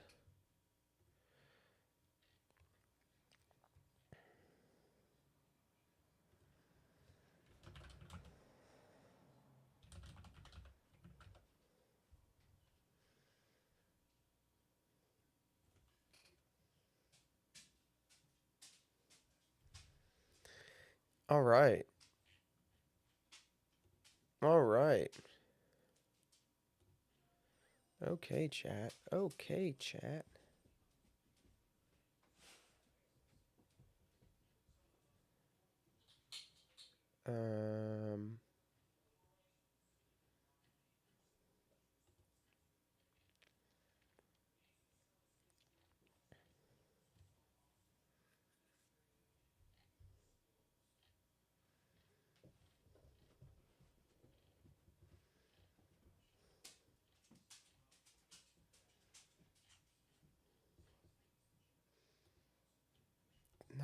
No. I believe the haters were... No. Dude. YouTube just doesn't do what I want it to do ever. Just never does. Just doesn't do it. Okay. So King Charles was here this week, dude.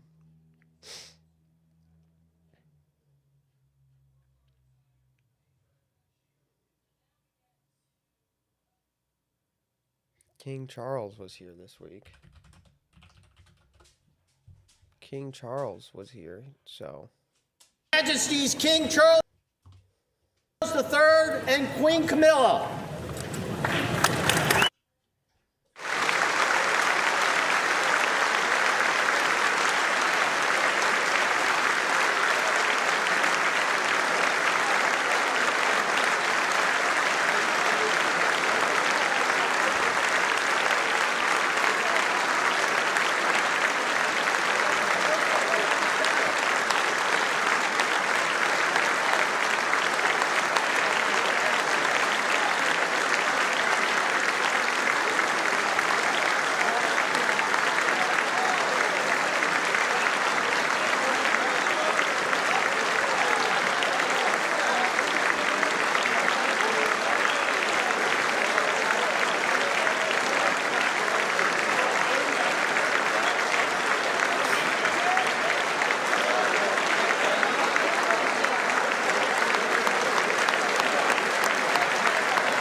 Members of Congress.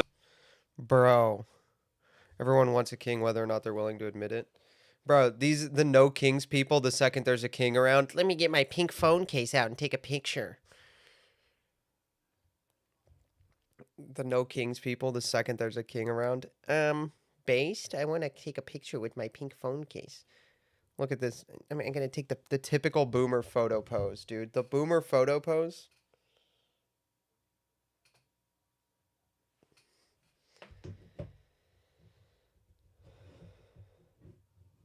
Hello, there we go.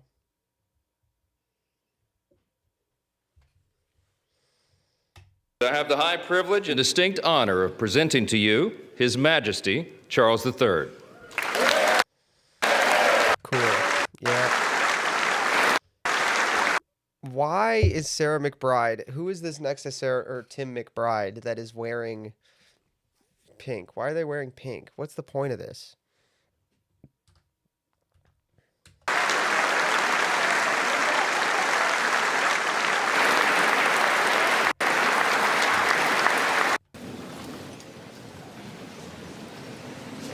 What judge is that? I don't know what judge that is. Mr. Vice President, Mr. Speaker, members of... Really? Can you wait 40 minutes?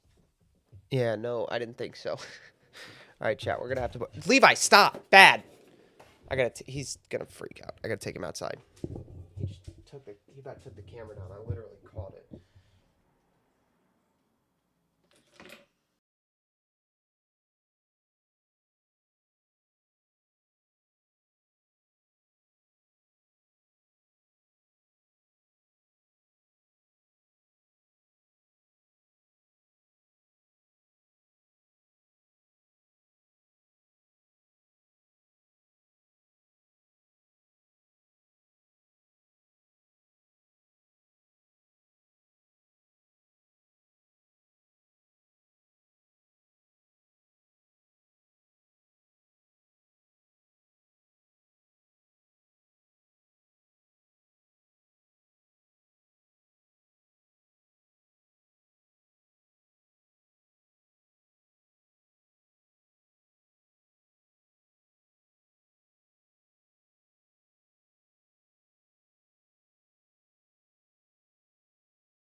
It's so cold outside, dude.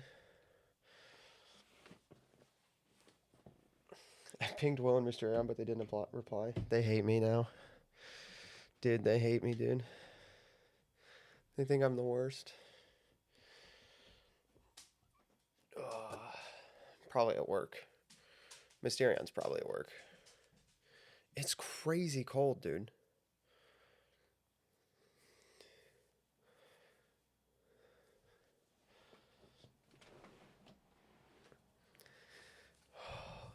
Oh, it's chilly. I'm seriously considering turning the heat on. Congress, representatives of the American people across all states, territories, Vice President.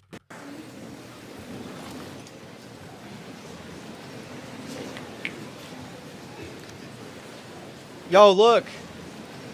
Chat, look who it is. The one guy with a smile that would frighten a baby.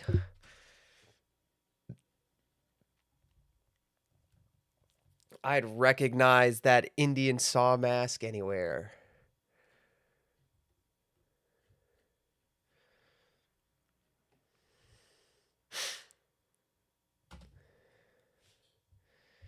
Look who it is, chat.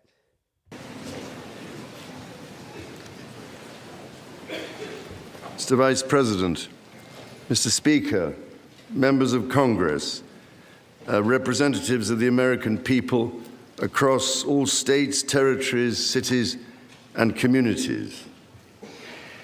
I would like, if I may, to take this opportunity to express my particular gratitude to you all for the great honor of addressing this joint meeting of... Dude, his heart is not healthy. Oh no. Though that's bad.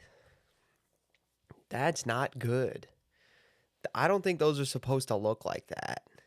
Congress, and on behalf of the Queen and myself, to thank the American people for welcoming us to the United States to mark this semi-quincentennial year of the Declaration of Independence. And for all of that time,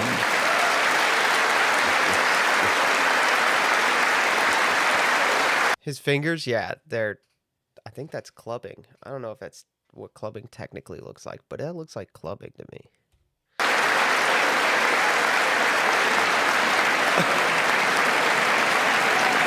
He's like, oh, these Americans, dude, they'll clap for anything.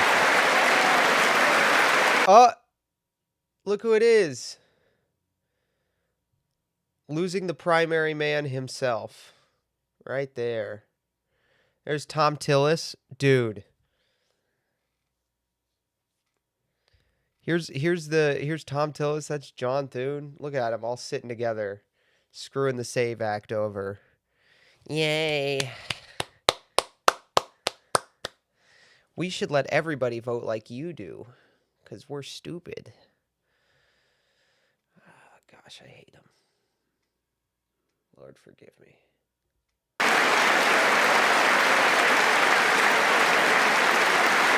What the heck is... What do you do? What's with the weird clapping? What are you doing there, dude?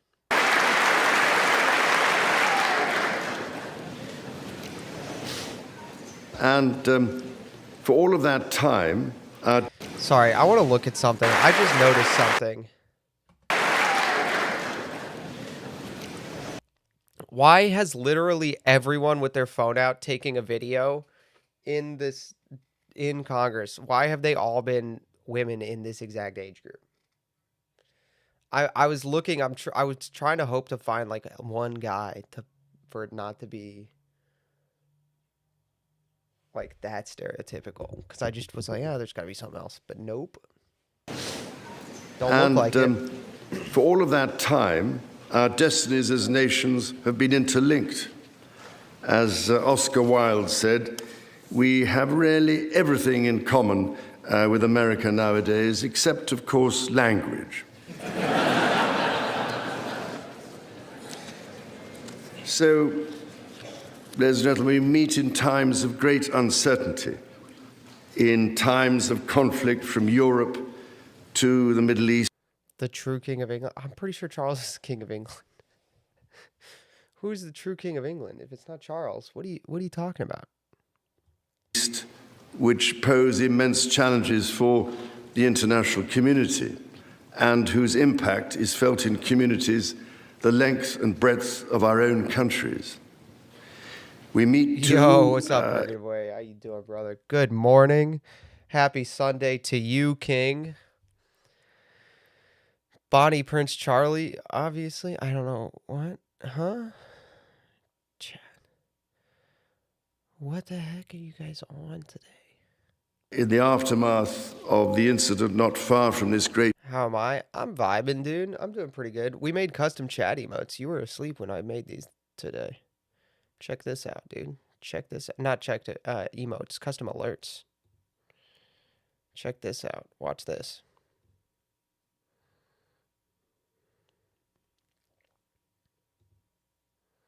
That's the wrong one. I keep pushing the wrong one. It's the YouTube subscriber. This one. There we go.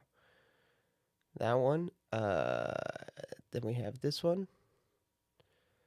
And this one. There you go. Pretty cool. Those are fake. Those are just fakes that I can do. Charles is the Protestant usurper line? No, I don't.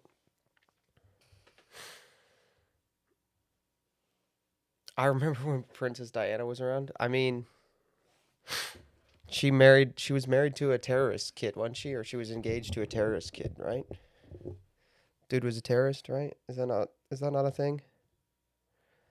Building that sought to harm the leadership of your nation and to foment wider fear and discord. Let me say with unshakable resolve, such acts of violence will never succeed. Oh, yeah, hold on. We should back up. We interrupted him in the middle of saying, don't kill the president. Harm the leadership of your countries. We meet, too, in the aftermath of the incident not far from this great building that sought to harm the leadership of your nation and to foment wider fear and discord. Let me say with unshakable resolve, such acts of violence will never succeed. Okay. Can I say something, chat? Can I say something? King Charles' speechwriter sucks.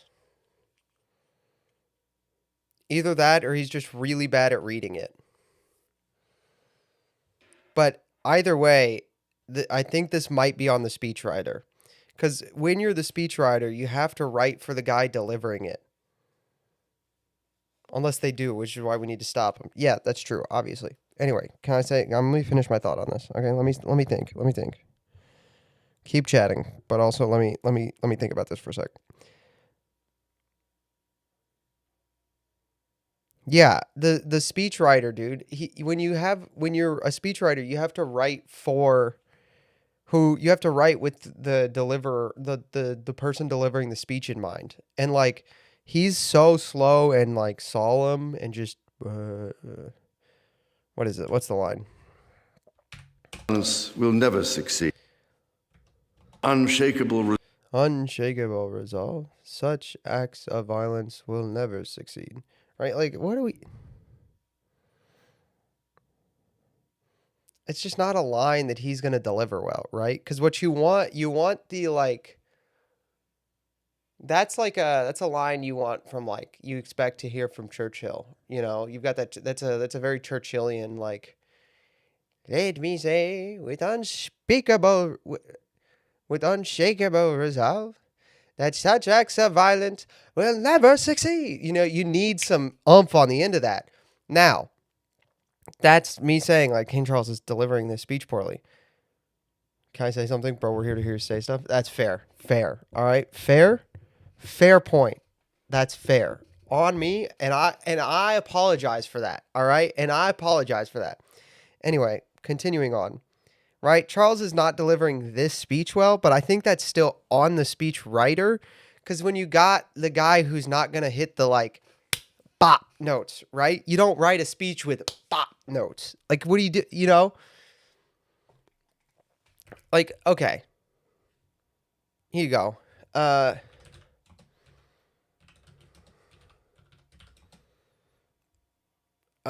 Where was that speech? What's the speech I'm thinking of? Which one am I thinking of? Iowa? Am I thinking of the Iowa speech or the Montgomery speech? I think I'm thinking of the Iowa speech.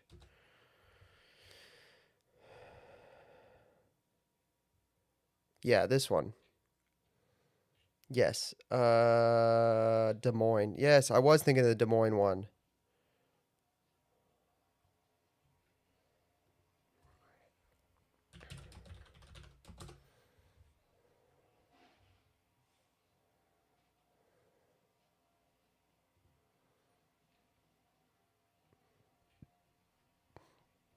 This says listen to, but I can't. There's nothing and there's no play button. What's going on?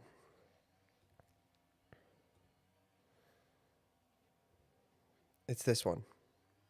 Yes. Each week, American History TV's the objectivity and Governor of Maryland. And in our trade, we say he's one chairman of the Republican fly to Florida. Thank you.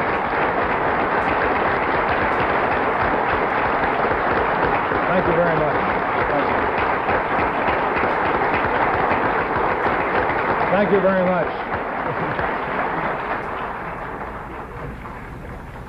Thank you very much, Governor Ray, Governor Ogilvy, Governor Teeman. It's indeed a pleasure for me to be here tonight. I had intended to make all three of the regional meetings that have been scheduled thus far, but unfortunately I had to scrub the western one. Hawaii was a little far at the moment, that time. But I'm glad to be here tonight, and I look forward to attending the others. I think it's obvious from the cameras here that I didn't come to discuss the ban on cyclamates or DDT. I have a subject I think is of great interest to the American people. Tonight I want to discuss the importance of the television medium to the American people. No nation depends more on the intelligent judgment of its citizens. You hear the tone? This is what I'm looking for. No nation depends more, right? This is what we're talking. You hear this, chat? You hear it? The importance of the television medium to the American people.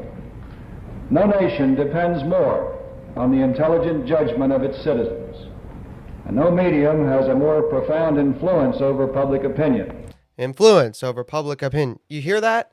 That's that. Like, he's not bopping them, right? He's like, and no medium has more. He's not just like hitting it, right? But he's got like a do-doom, do-doom, do-doom, do-doom, do-doom. And the other reason that the speech is written with do-doom, do-doom, do-doom, do-doom in mind is because it's written by the greatest speechwriter to ever work in the White House. This speech is written by Patrick Buchanan. This is written exclusively by Patrick Buchanan and edited by President Nixon and delivered by Spiro Agnew. And they baited the news into covering it by sending it to this is a longer story, but basically they sent them the speech and what it was about to force them to cover it, because if they didn't cover a story about their own bias, then it would confirm for the American people when they sent it to the papers the next day that the television media was biased. And at this time, the media wasn't colluding all together. Like, it wasn't the entire media, right? Like, the print media still was very much competing against television media. So if the print media could get a leg up on the television media, there would be somewhat of a reason for them to do that. Like, it would be in their best interest to say, oh, the White House tried to ask these television cameras to carry this thing where he talked about bias, but they wouldn't do it. They wouldn't carry a thing talking about their own bias, and it would come out in the print media. It's a whole thing. It's a whole thing that is it's uniquely going to happen in the first Nixon term, right? But the reason this speech feels like this, where we don't even like, I don't even have to tell you guys, like, this speech won't like blow your socks off. It's not going to be any great theory, but if like we listen to this, you guys will kind of like, I don't think you're going to be bored by it because it's got ba-bum, ba-bum, ba-bum. Nowhere in our system are there fewer checks on such vast power. So nowhere should there be more conscientious responsibility exercised than by the news media. The question is, are we demanding enough of our television news presentations, and are the men of this medium demanding enough of themselves? Monday night, a week ago, President Nixon delivered the most important address of his administration, one of the most important of our decade. His subject was Vietnam. My hope, as his, at that time, was to rally the... Dude, even little things like my hope as his, and he's going to let my hope as his breathe. And then he's going to come back to it with just at that time. Like that's Buchanan, but that's also like Agnew and Buchanan working so closely together that this like one of the most important of our decade. His subject was Vietnam. My hope, as his, at that time, was to rally the American... My hope, as his, at that time, my hope... Oh, what's your hope? As the president, as his, the president. Oh, the president agrees. At that time. So it's changed. Like that, it's... So, all that to say, and if you want to chat, we can come back and actually watch this. But all that to say, the reason that there's a lag in these applause lines from the speech from King Charles is because his speechwriter has not taken into account his speaking style, so the applause line is not clear to Congress.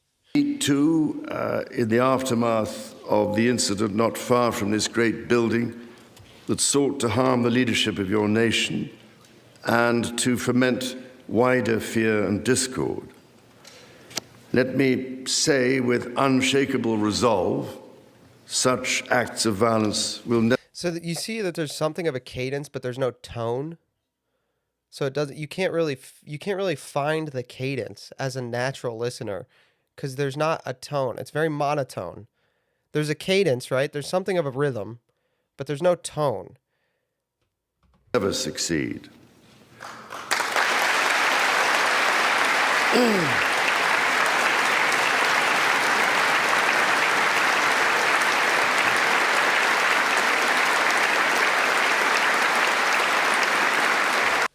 Why does Ted Cruz look like a fat kid who just got told he was going to get an ice cream cone?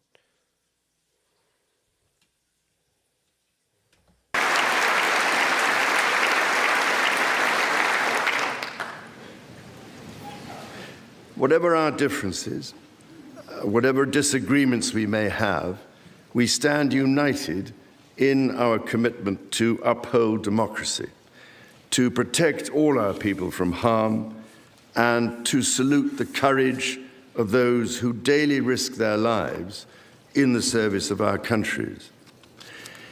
Standing here today, it is hard not to feel the weight of history on my shoulder, because the modern relationship between our two nations and our own peoples spans not merely 250 years, but over 4 centuries.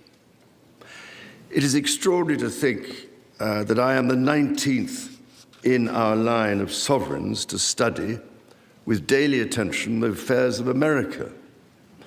So I come here today with the highest respect for the United States. Yeah, in the words of an English person, the speech is pants. The speech, I think, is okay. I just think it needed to be rewritten with this in mind, right? Or it needed, like... maybe it's not even his or the speechwriter's fault. Maybe this speech is written to be given in front of a representative body that, like, they're not experienced to write in Congress, and they should have had an American writer do it, right? Because that's another possibility. Like, this speech would hit if it was given in a parliament, or a body that's like smaller, you know, with less people in it or whatever. Like, maybe they should have just had an American, like gotten an American or like a congressional speechwriter to help write it. I just don't. It's the content isn't bad. Well, he's gonna say some stupid stuff in a bit. Don't worry. He's actually gonna say diversity is our strength. Don't worry. We'll get to diversity is our strength. The content so far isn't bad. I don't know if it's his. I don't think it. Look, it seems to me that the speech could be given well, but I don't know.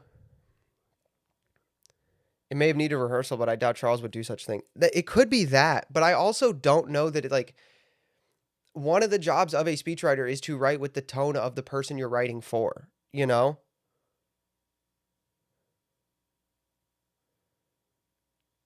I think one of the big issues for Australia and UK politics is there hasn't been an amazing speech for a while. Dude, I could name so many great American speeches in the last 5 years. I guess I could go back 10, right? Like I could go back 10. Trump's original acceptance speech, that was good. JD Vance's 2024 acceptance speech, that was good. Trump's speech at Butler on the return, I was there. That was phenomenal. That was an all-time great. I was like 50 yards from him when he gave that speech. It was insane, dude. The energy holy cow, dude. Some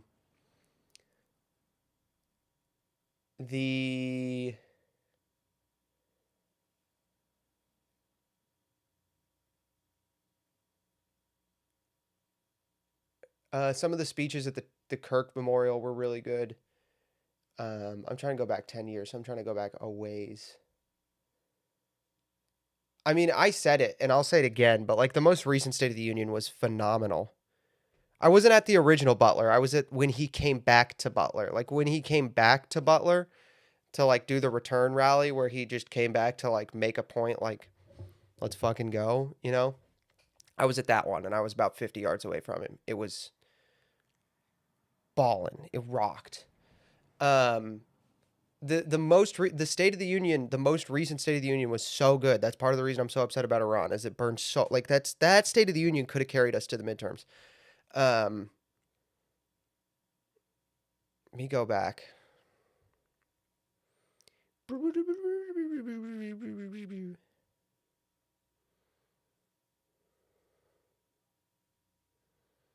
Trying to think about 2016 speeches, dude.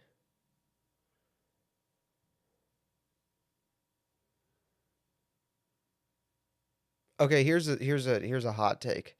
The Dark Biden speech was evil, but it was very well written. The rhetoric was good.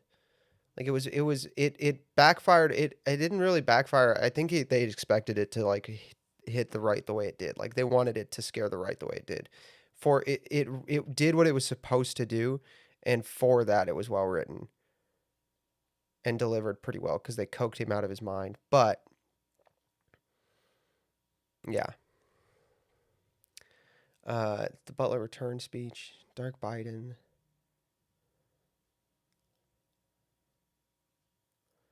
I mean, Barack Obama was a phenomenal orator. I know I've said this on stream a couple times, but terrible person, evil man. So good at oration. So good at oration. Barack Obama was, I mean, just, yeah.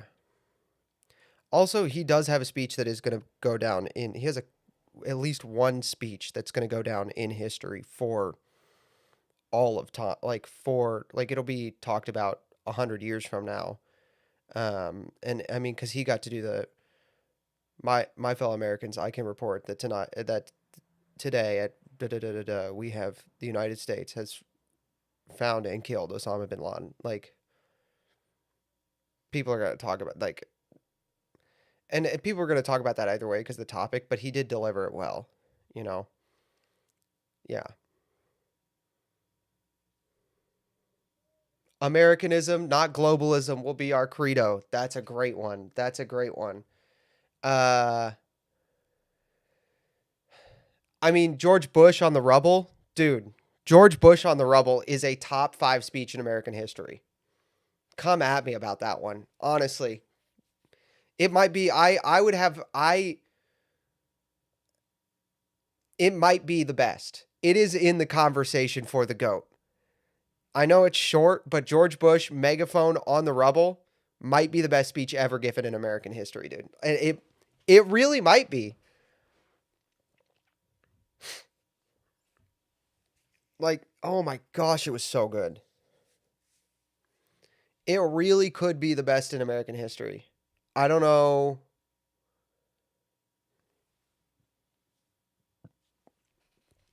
You haven't heard George Bush on the rubble?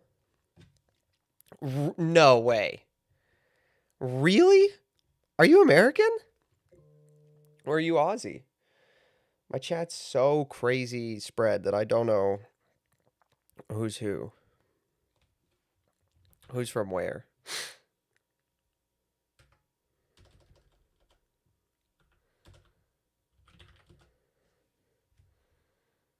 You're American and you've never heard the George Bush rubble speech. You've never seen it either?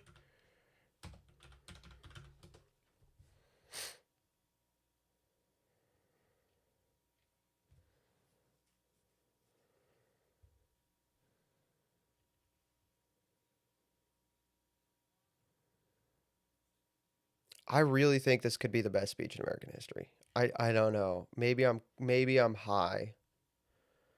But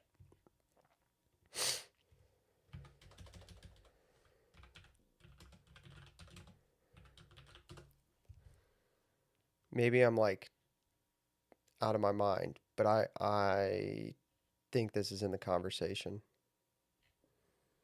So this is September 14th, 2001.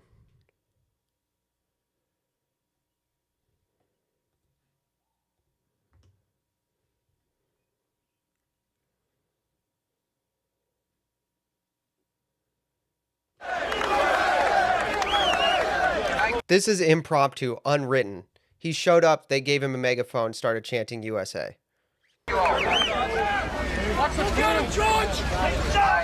Go get him, George. They keep yelling, go get him, George.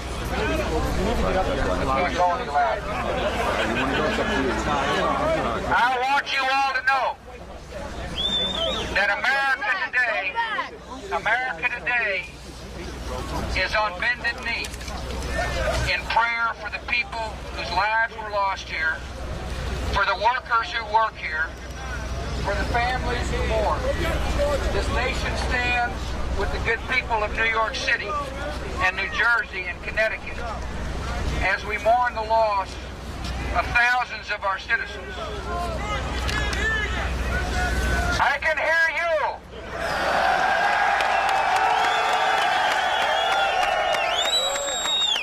I can hear you. The rest of the world hears you. And the people who knock these buildings down will hear all of us soon.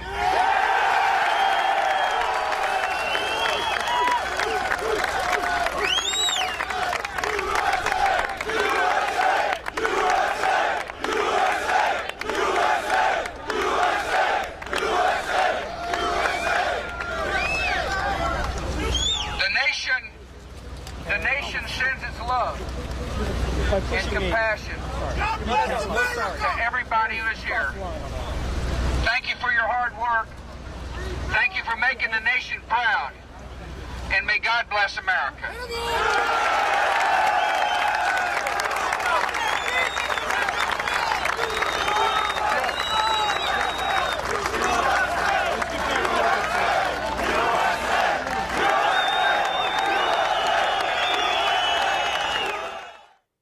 Dude, you'd never heard that? That is...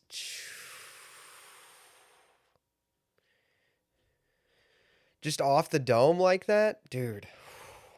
Yeah. That's top 5, dude. That's top 5. It's top 5. It could be the best. It literally could be the best. It could be the best ever. It has to be in the conversation for the best ever. I mean, what are you going to put up there? The Culture War speech, Pat Buchanan, 1992. Americanism, not globalism. That. I'm trying to think of things that just even come like are in the right neighborhood, you know, like in that neighborhood of being that good. I mean, Gettysburg.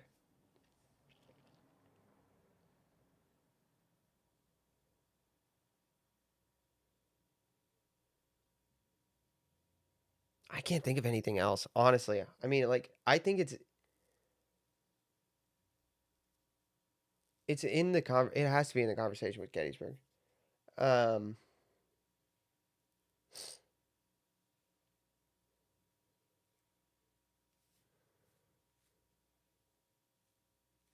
Either way, it's something that speaks to American culture. That's what I'm talking about, though. Like the American oration style. Like there's an American oration style.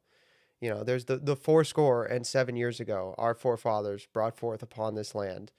I can hear you, and the whole world can hear you, and soon the people who tore down these buildings will hear all of us. Like, ugh. The Patrick Buchanan line in the 92 Culture War speech is,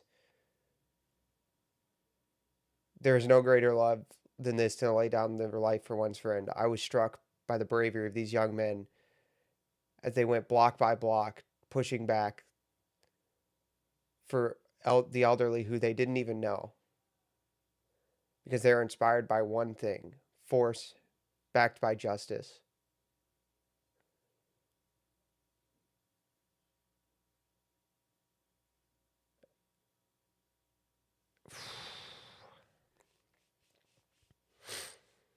What's up, Mysterion? We're talking about greatest oratory performances in American history. Chat, I'm going to make you guys listen to the 1992. The 92 Buchanan. Not the whole speech, but we're going to listen to the line. 92 Buchanan, force backed by justice.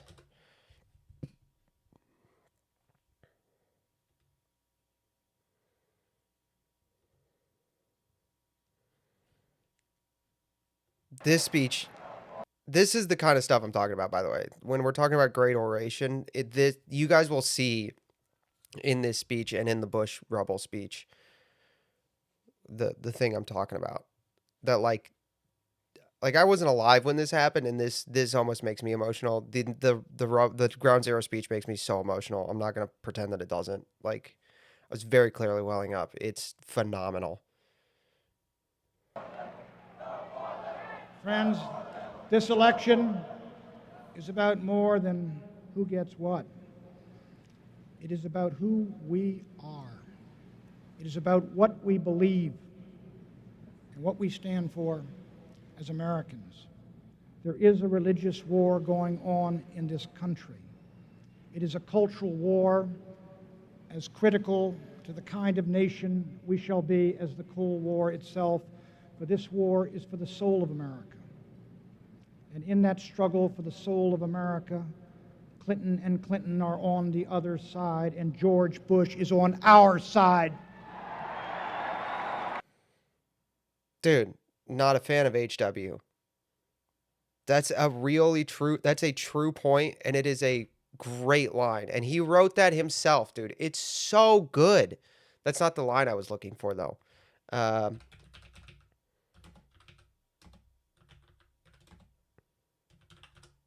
He was so good, dude. He was so good. But out of that awful tragedy can come a message of hope. Hours after that riot ended, I went down to the Army compound in South Los Angeles, where I met the troopers of the 18th Cavalry who had come to save the city of Los Angeles.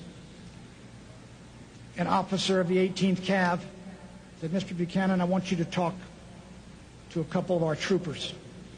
And I went over and I met these young fellas. They couldn't have been 20 years old. And they recounted their story. They had come in to Los Angeles late in the evening of the second day, and the rioting was still going on. And two of them walked up a dark street where the mob had burned and looted every single building on the block but one, a convalescent home for the aged.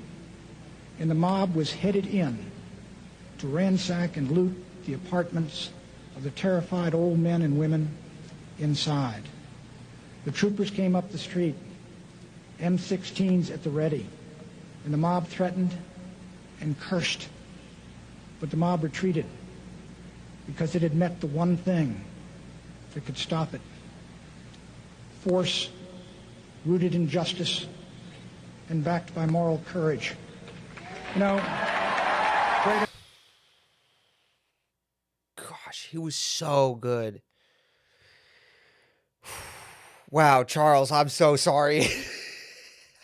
Yo, I feel like I owe King Charles an apology. I was just like, so this speech isn't great. Let me show you some of the greatest ever. And now we have to go back to this after listening to some of the greatest oration in American history. Wow. This is going to seem worse than it is now, chat. I want everybody to be aware. Everybody put your right hand up and say, I solemnly swear to give King Charles a little grace, because the speech is going to seem worse than it is because we just listened to the best ever. And then type all that in chat. Just kidding. Don't do that. But anyway, you guys get the point. The speech is going to seem way worse. It's just a mediocre speech. It's not bad, but it's going to seem bad now. No. Okay. I'm putting my hands in my pockets. All right. Well, at least your fingers aren't clubbed. States Congress, this citadel of democracy, created to represent the voice of all American people, to advance sacred rights and freedoms. Speaking in this renowned chamber of debate and... Okay, I've made my mind up. This is Charles's fault. That is a crazy good line, and if it was delivered properly... Who's this Irish guy? I don't know, but he came along. He's new. I like him. He's pretty chill. 07 Irish Eagle. I like him. That line went hard, and Charles butchered it. I'm sorry. This could have been delivered perfectly by anybody. I think I could have delivered this speech better first try. All American people, to advance sacred rights and free to represent Congress. This with the highest respect for the United States Congress. This citadel of democracy created to represent the voice of all Americans. And then you come down. This citadel of democracy. And then you come down a tone. This citadel of democracy created to represent. And then you're going to slowly bring it up. American people, to advance sacred rights and freedom. This citadel of democracy created to represent all American people and protect sacred rights and freedoms. Yeah, no, this is on Charles. This is on Charles. This one's on His Majesty.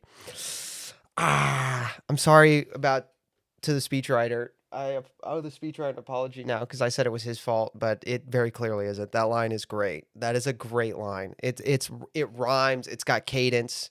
Charles just cannot deliver it, dude. Speaking in this renowned chamber of debate and deliberation.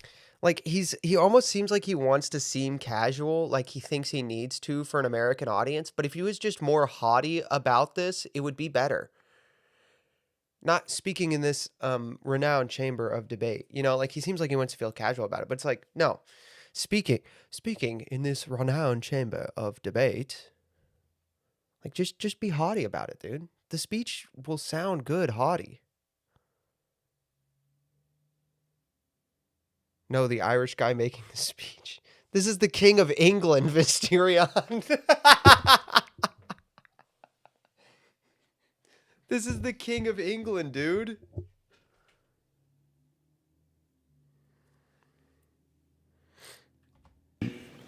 I cannot help but think of my late mother. He literally should have wore the crown jewels. This line too. Okay, I listened to this at double speed so I would hear the content, but now I'm listening to it at regular speed and realizing the delivery sucks because this line was good too. I liked this line, but I think it's going to be bad on delivery now. And deliberation. I cannot help but think of my late mother, Queen Elizabeth, who in 1991... Okay, that is... Oh, gosh. I don't like the adding Queen Elizabeth. My late mother, Queen Elizabeth. Just my late mother, who in 1991... Because... Think of my late mother, Queen Elizabeth, who in 1991 was also afforded this signal honor and similarly spoke under the watchful eye of the Statue of Freedom above us. If he doesn't add Queen Elizabeth, I think that line goes harder. Like, that line is pretty good. If he doesn't stumble over it and there's no like Queen Elizabeth tacked into the middle of it, I think it's good. He thinks the audience is retarded. He might. To be fair, it is Congress. It is Congress, to be fair. But, like, I think that line is good without Queen Elizabeth in there. I think it's actually it's a really good, like, I like that a lot. It feels like this speech just needed one more editing pass and one more practice round from King Charles to be really, really good.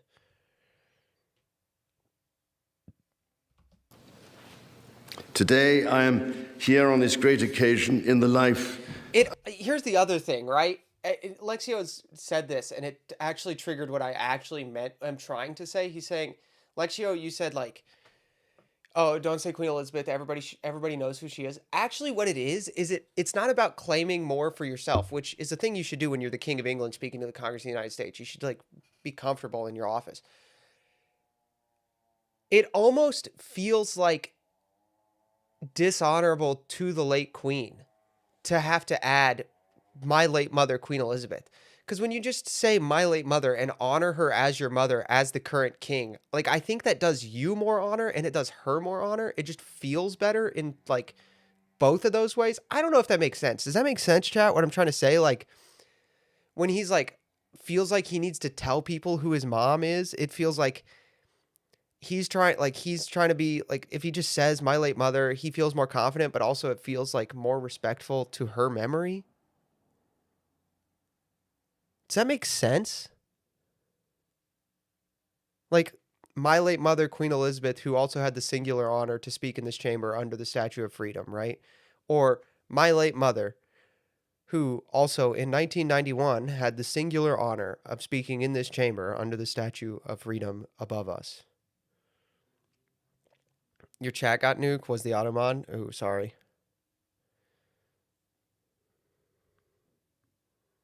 Yeah, that's what it is. It feels like he's focusing on her still being over him rather than stepping into his role, which makes her feel like a babysitter and him feel like a child.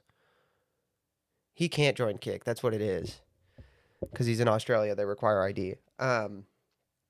That's what it is. Yeah, it makes her feel like a babysitter and him feel like a child. If he just says my late mother also, it just feels like he's following along. Of our nations to express the highest regard and friendship of the British people to the people of the United States. I think the delivery is just too casual. I think that's what it is. That line too. Like, he's delivering his highest regard and honor to the United States, but he's, like, delivering it super casually, dude. Nah, step on it, bro. Like, be chill. Like, be confident. Bro, you're the King of England. Be like, yo, I'm delivering the highest. Yeah, like, what's up? Just do it. Now, as you may know, when I address my own Parliament at Westminster, we still follow an age-old tradition and take a member of Parliament hostage, holding him or her at Buckingham Palace until I am safely returned. That's it. He's got it. Okay, I'm right. He's just, the first part's delivery is just weird. That is good. That was good. Did you notice? He just felt like a totally different person when he was talking about a joke that he likes. Like, he's talking about a joke that he, as an old guy who's the king, likes. Which is, okay, cool. Like, that's a cool thing for you to do. But, like, the delivery, it was like a different person. I felt like his posture changed. Like, everything about that was better. Member of Parliament hostage, holding him or her at Buckingham Palace. There it is. The head came back, the shoulders. Until I am safely returned. He points like a little, like, whap, whap. That's great. Whap. I love that. Okay, I'm not insane. I mean, like, that. that line, it felt completely different. These days, we look after our guests rather well, to the point that they often do not want to leave. Yeah, it feels like he suddenly owns the room. I don't know, Mr. Speaker, if there were any volunteers for that role here today.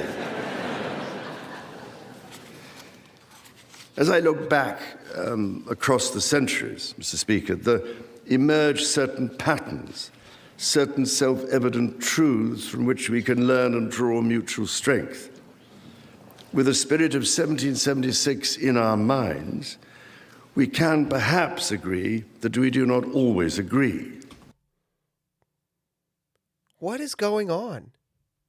Is he just old and like messing it up? Is that what's going on? That was great too. We can perhaps agree. That was good. That was good. Mutual strength. With the spirit of 1776 in our minds, we can perhaps agree that we do not always agree, at least in the first instance. Indeed, the very principle on which your Congress was founded, no taxation without representation, was at once a fundamental disagreement between us. Dude, was that joke in there just to get him in his groove? Dude, okay, I'm going to make a ball analogy. Okay, when you've got a quarterback who's just like playing a little off, right? Like he's good, like he's just has a bad play and then he's in his own head, you call what's called a confidence play, all right? And it's a throw that he's going to make 100% of the time. You call his best throw, right? So like if you got a quarterback and he throws a pick on a deep ball and he's like in his own head, he's not like, he's, you know, you can tell he's tight. He's in his, well, let's say his best route is like a field side out route. Okay. All right. So it's a field side out route. Okay. Well, you call a field side out route. You let him get a completion. All right. Well, his next best throw is like his boundary side sit, you know? So you call a boundary side sit. You know, and you do a couple plays to get the guy confident so that then when you're like, I'm going to call whatever I want, he's like, oh, I'm good. I'm good. I'm out of my head. I got a couple easy throws. Like, that's what you're doing. Right?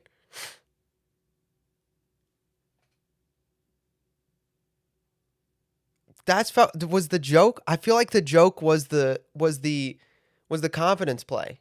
You know what I'm saying? Because it's like suddenly. Can you translate that analogy into baseball terms? Yeah. You're a catcher and your pitcher, he lets one get away from him and he lets a couple get away from him. He walks a guy, you know, and then he gives up a single, just leaves a curveball hanging, right? Gives up a single, hangs a curve, gives up a single. You can tell he's in his head. Well, this guy's best pitch is his fastball low and away. So you call the fastball low and away. His next best pitch, cutter, inside. What you call his cutter, inside, you know. His next best pitch, you know, slider, glove side, you know. That's what you're doing. You call those pitches so that you can get your pitcher to be confident that he's got it. And once he's confident, he has his control back. How about basketball terms? You have a shooter who, you know, normally he's really good. He misses a shot or like, you know, misses a couple open layups and you can tell he's in his head, kind of cold, doesn't feel like it. You get him an open shot, like in his spot. Like you draw up a play to get your shooter in his spot. You know, you draw it up so that he gets open. You let him take the open shot. It goes in. It's his spot. It goes in. It's an open one. He gets his confidence back. Foosball terms? No, can't do foosball terms.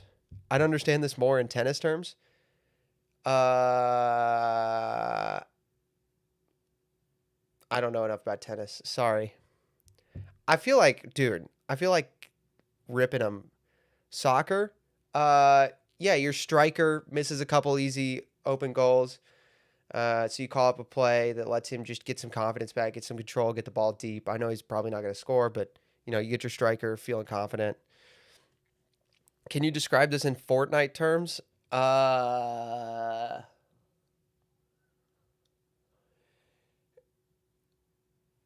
You miss some shots, lose a game, you're in your own head, you lose the next game, you're in your own head, you lose the next game. So what you want to do is go to your like favorite drop spot where you know you got good loot. You get your good loot, and you know you get deeper into the game. It feels better. You get back in your groove. In Balatro terms, no, because it's random and sometimes you just get bit in the ass, and you want to kill yourself. That's a joke. Don't do that. In ballet terms, can I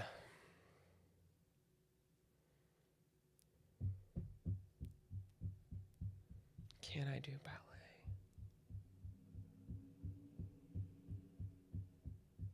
No, I have no idea. Sorry, chat. I don't have any ballet. Like Thursday night? Yeah, like Thursday night where you just get killed and then the next day you get a good run. You feel like you're like, actually I am good at this game. You know? What about in King Charles terms? Okay, so King Charles, he's given this speech to Congress, right? And he's got to open with some stuff he's not super great at, but you think the more important stuff is like in the like the first third of the speech, he's not great at that. First quarter of the speech, he's not great at that stuff. So you think that, you know, the latter 3/4 are where the important stuff is. So he loves to tell the story of like taking parliament members hostage. He thinks that's funny. So you let him tell that joke, you let him get a laugh. He's like, "Oh, I'm confident now. I'm going to give like," then he's in it, then he's more self-possessed, you know. That's pretty much. Does anybody else need any other analogies?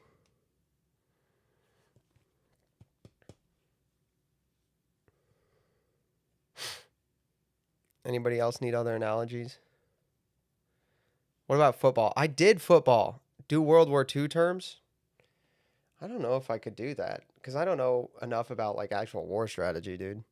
That's a Legate question, but I don't think he's here. Minecraft terms would be nice as well.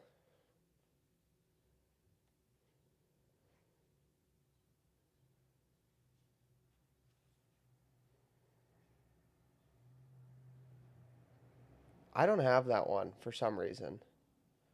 I do play Minecraft, but I don't have that one. For some reason, I can't think of one for that. I can't think of one for that. Anyway.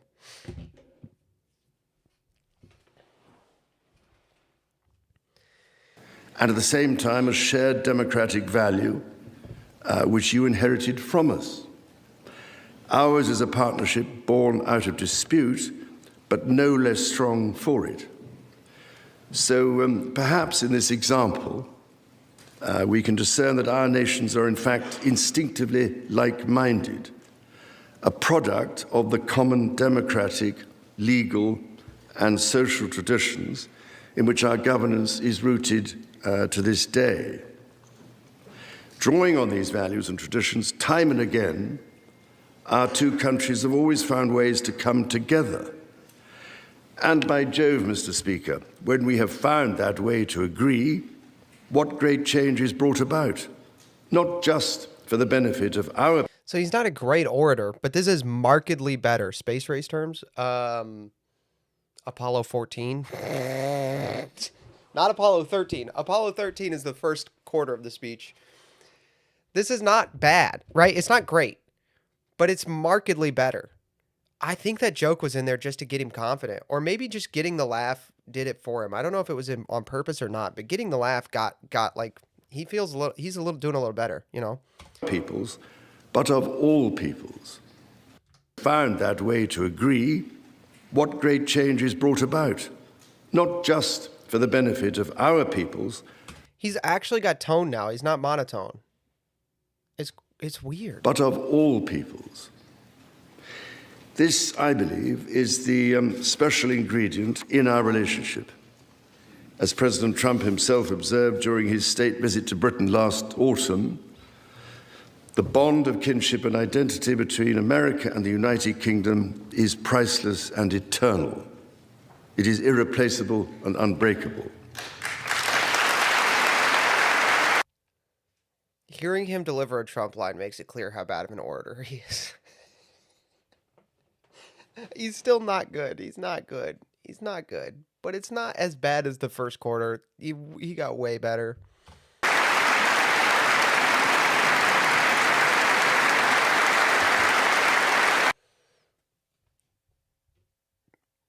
Mazie Hirono. That's not Mazie Hirono. What the hell am I on? That might be... No, it's not Mazie Hirono. Who is that? Is that Mazie Hirono? I'm right. That's Mazie Hirono. Okay. Hold on. Mazie Hirono, Mark Kelly, Adam Schiff, Blumenthal, Ruben Gallego, Chris Murphy? That's not Chris Coons. That's Chris Murphy. Hakeem Jeffries. I mean, that's just Nancy.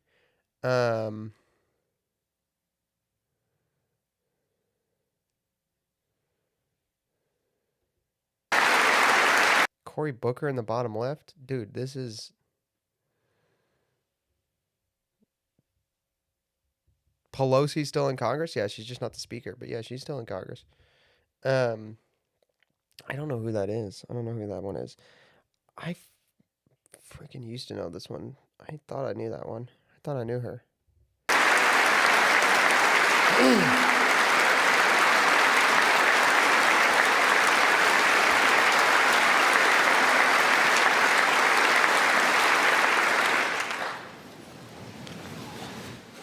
Mr. Speaker. Mysterion, did you see the new alerts, by the way? Check this out. I can just replay Raymond's super chat.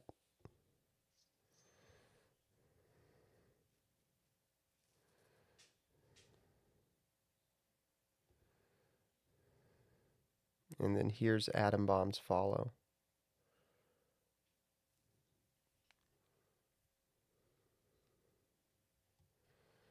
Pretty sick. This is by no means my first visit to Washington, D.C., the capital of this great republic. It is, in fact, my 20th visit to the United States and my first as king and head of the Commonwealth.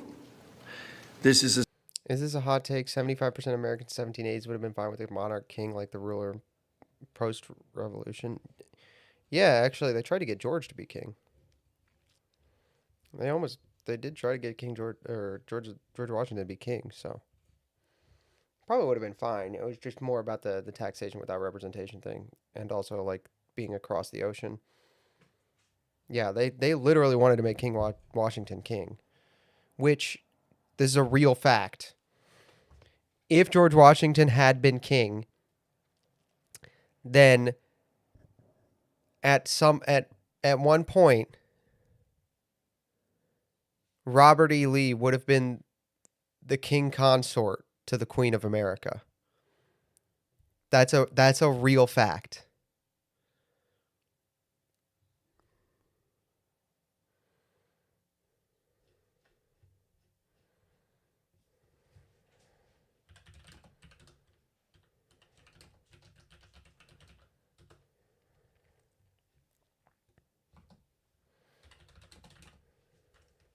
I feel like I've showed this on stream before. I know I have, but I'll do it again because it's hilarious.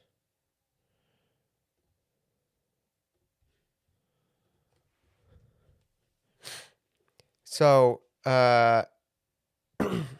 George Parke Curtis was the adopted son of George Washington from Martha's first husband who died. And he would have been King George II. And his daughter, his adoptive daughter,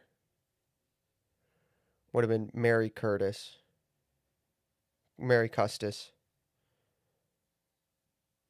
And the king consort would have been Robert E. Lee. So our current king would be this guy who is out of his mind weird. So this is crazy that, like, this guy, I think, is like a pro-gay pastor now. I think actually Robert E. Lee V is a pro-gay pastor.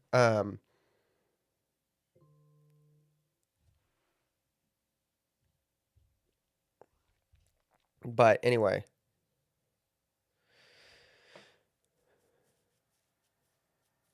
Yeah. So this is one line. The other line would have gone through like George's brother. Yeah, George's brother through his mom. So, and then this one would have gone through George's stepbrother. Based on following the senior most heir of George Washington's father, based on following the line of George Washington's adopted son, and this is based on following the primary heirs of George Washington's estate. So this one probably would have been the most likely one, to be honest with you. This one probably would have been the most likely one. But anyway, yeah, Robert E. Lee could have been king consort, which is hilarious.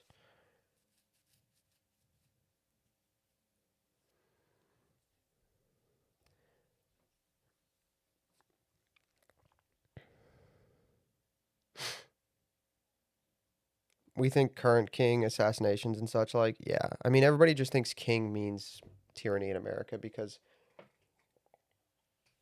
we didn't get a king after we declared independence, but that's not like by no means is that the norm in all of human history, right? Like Israel gets independence in the Old Testament and then immediately is like, actually, we really want a king. This judges thing, we don't like this. I wonder if there's like a paper or a book. We are so far off topic. I wonder if there's like a paper or a book out there that explores what like a more formal examination of the judges' government, like the governing system of the judges.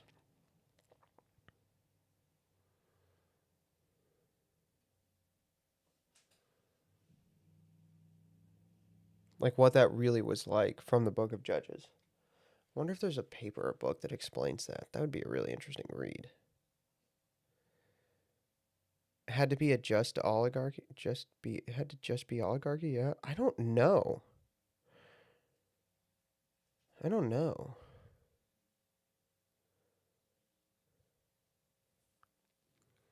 not sure.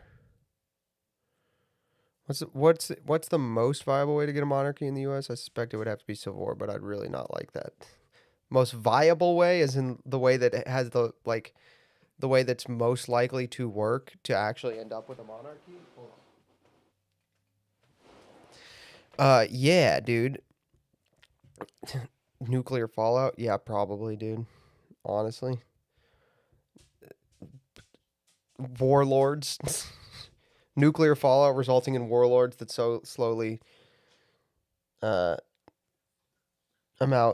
slowly gain more land until they become kings, how kings started in the beginning. It's just never going to happen. But in order to get the peasants to fight for the slaveholding lords, they promised them the French bourgeois democracy. Literally, yeah. Yeah, but the French still had a king. You know, the bourgeois democracy still had a king. But the Borgia's democracy had a king. So I don't think they would have been opposed to George being a king as such, so long as there was democracy involved. Nuclear fallout leads to the Tradcath monarchy. I got a book for you.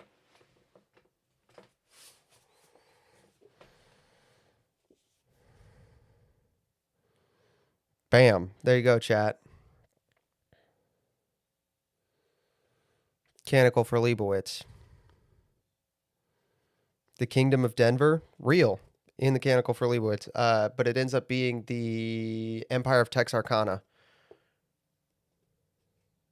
The Empire of Texarkana.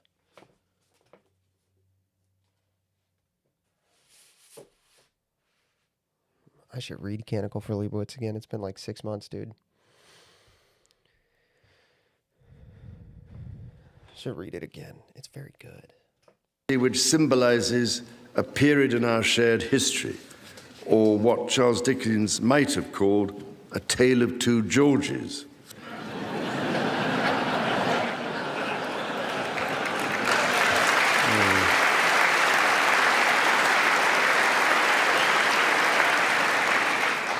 The first president, George Washington, and my 5 times great-grandfather, King George III. King George, as you know, never set foot in America, and please rest assured, ladies and gentlemen, I am not here as part of some cunning rearguard action.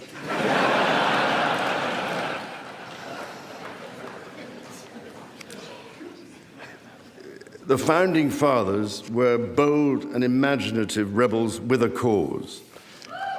200.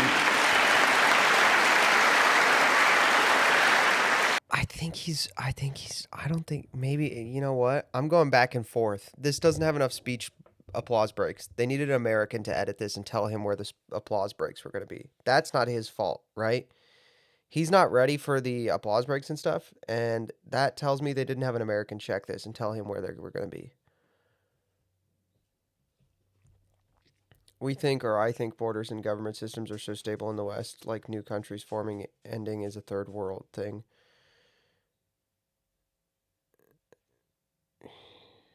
We're going to get to that later tonight, actually. Holy shit. No, we're actually going to get to that tonight. We are going to talk about how governments actually change in the West, how new countries form in the West. We are going to actually talk about that because it does happen, and it has happened within the last 100 years, arguably 2 times. That is literally on Tatum's out for game 7. Yo. Oh, I know who Irish Papist is now. Bro, because I know who you are now.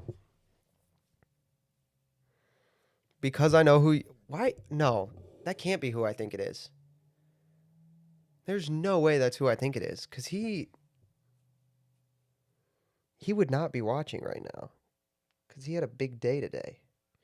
There's no way that guy's watching right now.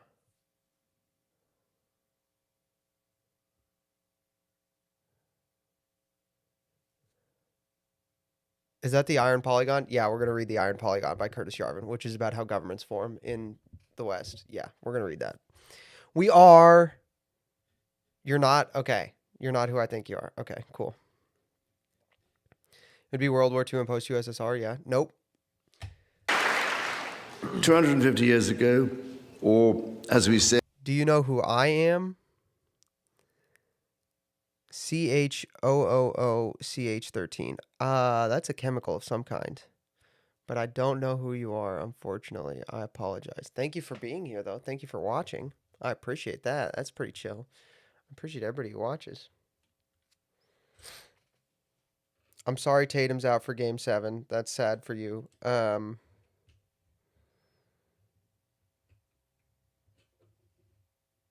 Imagine being a Pacers fan. And do you know who I am? I know you're Mysterion. I should give you my phone number at some point, Mysterion. Sorry Tatum's out for game 7, but imagine being a Pacers fan and literally watching a championship, the first championship of your lifetime, disappear in front of your eyes, and then they replay it 20 times.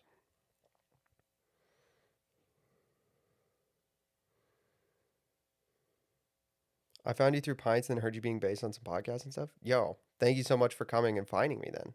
That's super chill. Yeah, dude. Lexio's like, oh yeah, dude, that happened to me last year. The Pacers have never won a championship. I watched game 7. Tyrese has 9 points, 3 threes in the first 3 minutes of the game. Very clearly on track to have a legacy defining game in game 7 of the finals. Greatest. Going to be an amazing basketball game, and then pop. Ugh.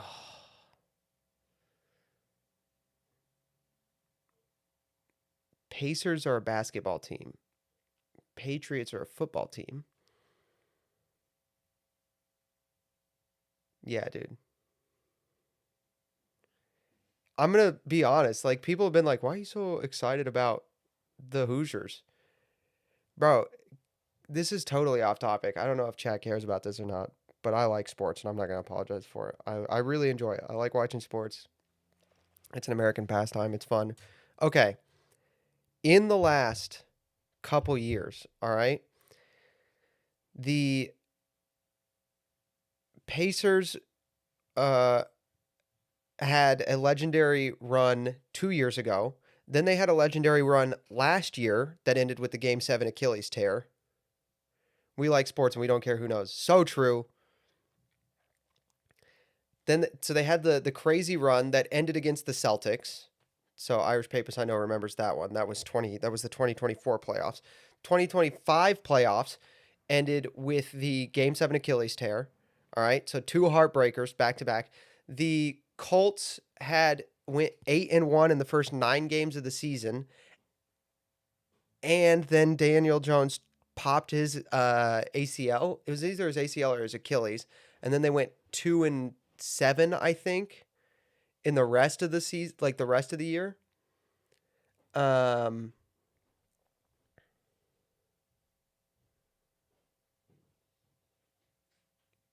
So the Colts got snatched out from under me. Keep in mind also the Colts haven't been good since Andrew Luck retired in the middle of a preseason game, and Andrew Luck was on pace to be a top 5 quarterback of all time. Being an Indiana sports fan has been literally, no joke, like a decade and a half of heartbreak. Like there were a couple seasons where the Pacers were really good, but then just heartbreaking losses. Heartbreaking losses. And then the Colts were just terrible since Andrew Luck retired, you know?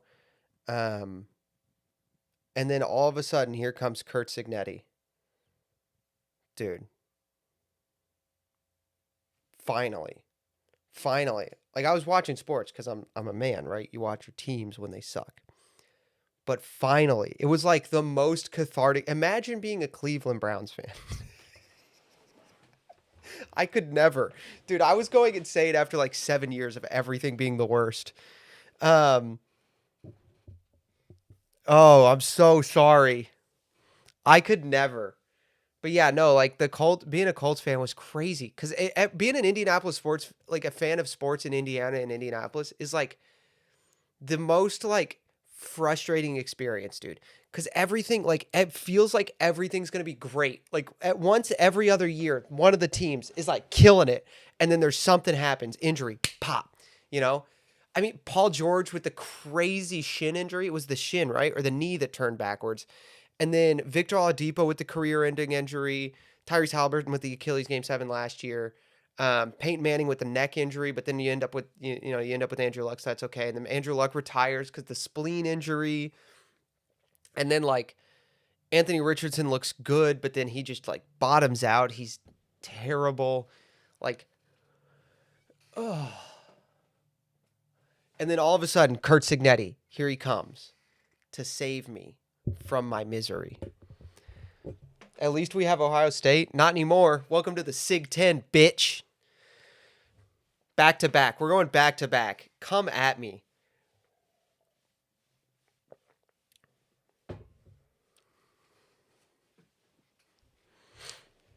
I'm so excited to have an actual rivalry with Ohio State. Dude, the college football rivalry, unironically, I am so pumped for an Indiana-Ohio State college football rivalry. I know it will never be like Michigan, but it'll be great. It'll be so fun. Because I really do think that the next 2 or 3 years that it feels like more likely than not that the Big Ten championship for 2 or 3 years in a row could just be Indiana-Ohio State. For it really feels like it could be right now. I don't know if I'm high on the natty right now, but I will say that, Lexio. Tell me if you agree, but and here's the other thing. Fernando Mendoza's son or Joe Mazzulla father? Fernando Mendoza's son, for sure, dude. Do you know how fun it would be to have Fernando Mendoza's son? Also, he loves his parents so much, dude. The way he talks about his parents, yeah. If you get to choose between the guy who's famous for loving his mom, yeah. We're going to pick the guy who loves his mom as a son, obviously. Dude, I don't know. I do think that Indiana, Ohio State could be the Big Ten championship for like 3 or 4 years. I mean, I don't think there's anybody close. I don't think there's anybody close in the Big Ten right now. I know Missoula. He's pretty chill. I just don't think there's like Michigan State. Michigan is good, right? But like Michigan State's not going to get it. Michigan is good, but like Michigan and Ohio State play every year, so they're going to cannibalize each other. So the likelihood that they both make it seems low, and the likelihood that Michigan gets it together doesn't seem great. You know, Bryce Underwood seems, maybe he's going to have maybe he'll come around. USC maybe, but like, I don't know. Oregon though, like Oregon, I really think like Oregon, Ohio State, Indiana is going to be a 3-way rivalry for Big Ten champion. And I mean, Oregon might have it. Oregon will probably get in. I don't think if I were to say it, I would say that no team that is not either Indiana, Oregon, or Ohio State will get into the Big Ten championship, or Michigan, for the next 5 years. Like the rest of the league is just, the rest of the conference is just like trying to figure out who gets to come in third. Like they're just competing for an at-large ballot. Those 4 teams, Michigan, Ohio State, Oregon, and Indiana, are pretty much it for champions. Like no, like USC, dude. Everybody says they're going to be good, but like every year it doesn't look good. Penn State, I'm sorry, but you get a bunch of transfers from Virginia Tech. I mean, call me crazy. I just don't think they're going to be able to, like, there are SEC guys now saying that the Big Ten plays tougher than the SEC, that the SEC plays fast and the Big Ten plays tough. I'm sorry, but I don't know how well the ACC ball is going to transfer to beat 'em up ball in the Big Ten. I think you like talking with my younger brother. He's super into sports about as much as you are. Yeah, I should move back to King Charles. Anyway, sorry. I love college ball, dude. I freaking love college ball. College ball is so exciting.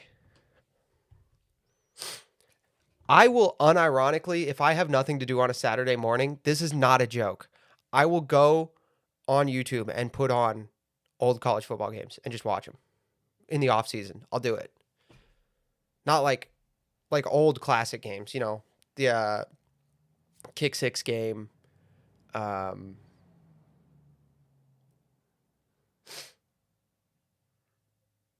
James Winston. Yeah, college ball's so fun, dude. In the United Kingdom just the other day.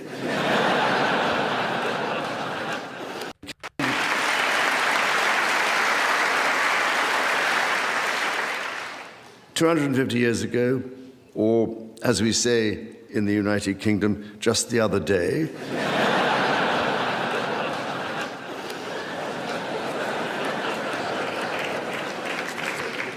they declared independence. By balancing contending forces and drawing strength into diversity, they united 13 disparate colonies to forge a nation on the revolutionary idea of life, liberty, and the pursuit of happiness.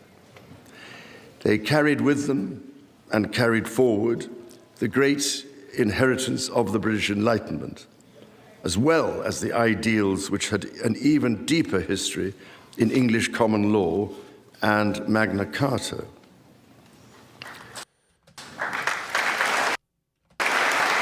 Yeah, why did nobody give this guy, why did nobody have an American look at this and tell, like, have one of the presidential speechwriters look this over? Do one pass. Literally, a presidential speechwriter does one pass on this, just one pass. One pass and says, here's where the applause is going to be. That's all it needed. Why did that not happen? He doesn't know where his applause breaks are. And they are still vital. He doesn't know where his applause breaks are, so he doesn't build to them, so his sentences just die. Yeah, he's not used to the applause breaks. He's used to it happening while he's talking. That's what it is. Because in a parliamentary... Dude, Raymond's... I don't know if this is what you meant by this, Raymond, but it popped it in my head, so you get credit for this one. In Parliament, you don't really pause and people talk over you. So he's instinctually talking through a little bit of applause and then realizing that because it's America, it's an applause break. Because Parliament, they'll hiss at you or they'll applaud over you a little bit or they'll hear over you. He's not used to the applause at all. So if they had just gone through and told him, hit this line like it hits, like hit this line, and then just done like 2 or 3 drills with him, like tell it like ba-bum, ba-bum, ba-bum, and then pause and let the applause happen, this would be 20% better. Ba-bum, ba-bum, ba-bum. Applause. Ba-bum, ba-bum, ba-ba-bum. Applause. He's not used to the applause break. He keeps wanting to go because he's used to people just doing it over him, and then he's realizing that that's not how it's done, so he has to stop. So his sentences are just kind of like... They're just...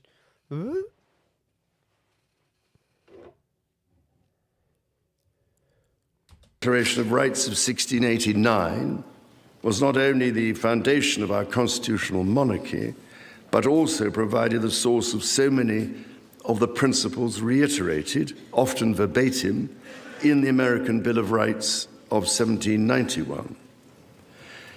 And those roots go even further back in history. The U.S. Supreme Court Historical Society has calculated that Magna Carta is cited in at least 160 Supreme Court cases since 1789. Do you guys know what the most recent one is? Actually, I don't know if it's the most recent one. Sorry. I don't know if it's the most recent one. I shouldn't say that. Do you guys know what a really recent one is that's super important, where the Magna Carta is quoted and English common law is quoted, going back all the way to like 1300s? Who wants to take a guess? I've said this on stream before. This is like a "are you paying attention to the streams" question.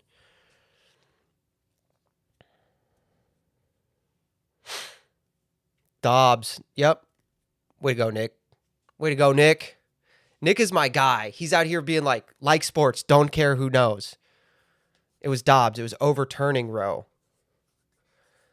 Nick is my guy, dude. He's out here being like sports and be proud about it. And then he's popping Dobbs, dude. Let's go. Nick is my guy right now. Stream MVP so far today, Raymond, because he super chats every week, and it's so nice, and I really appreciate it. And it makes my day every week that somebody thinks I'm good enough at this to give me money. That makes my day all the time. I really appreciate it. I don't say it enough. I really appreciate it. Thank you so much. You're the best. Second MVP, Nick, for knowing stuff.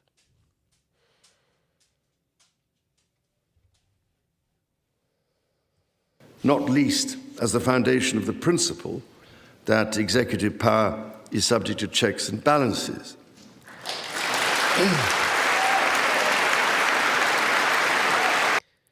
Oh, I'm not asking for money, by the way. I want to be clear. Purgiv's saying he would donate too. But I'm not asking for money. I'm saying that I'm not asking for it. It means a lot that somebody thinks I'm good enough to give me something. That's all I'm saying. Sorry. I hope that was clear.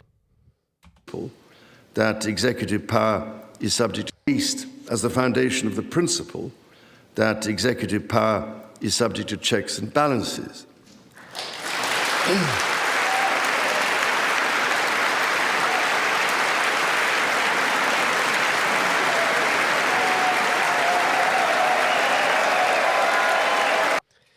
Dude, he's just quoting from the Magna Carta, and the Democrats are so fucking full of themselves that they're all like, he's owning Trump. He's owning Trump. Amy Klobuchar over here is such a fucking brainlet retard that she's like, oh, that's it. He's saying that about Trump.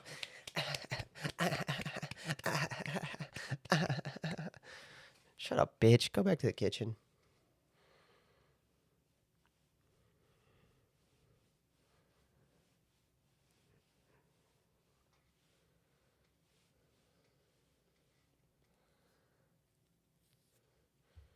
Also, why is she wearing New Balances in Congress? I want a congressional dress code.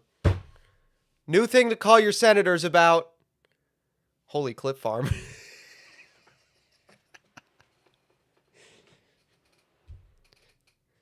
New thing to call your senators about, chat. Congressional dress code. Congressional dress code.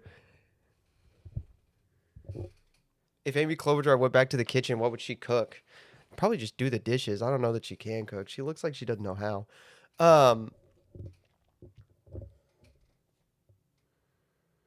New thing to call your senators about. Congressional dress code. Why is she wearing a pantsuit and sneakers? And they're like big, chunky, old people sneakers, dude.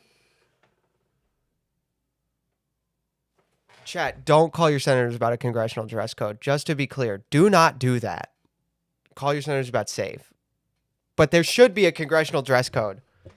What is this? What is that, brother? Brother.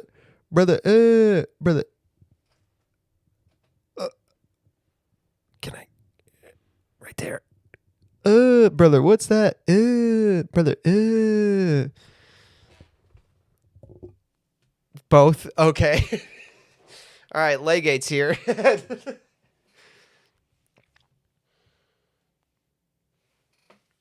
Somebody had a question earlier, and I said that's a Legate question. I don't remember what it was. If somebody remembers what it was, ask him. Dude, the maroon sneakers, the maroon pantsuit with big chunky old people sneakers is legitimately making me angry. Like I'm legitimately upset about that. Like I am having an emotional response to that.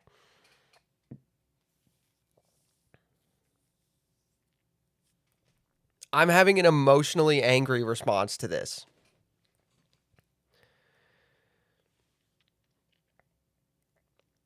I just noticed Mazie Hirona's wearing fucking polka dots, dude.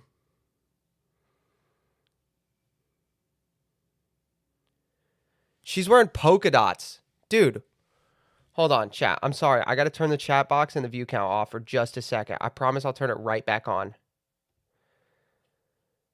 Look, she's wearing polka dots to the joint address of the King of England to Congress on the 250th anniversary of America. What the hell what is wrong with you?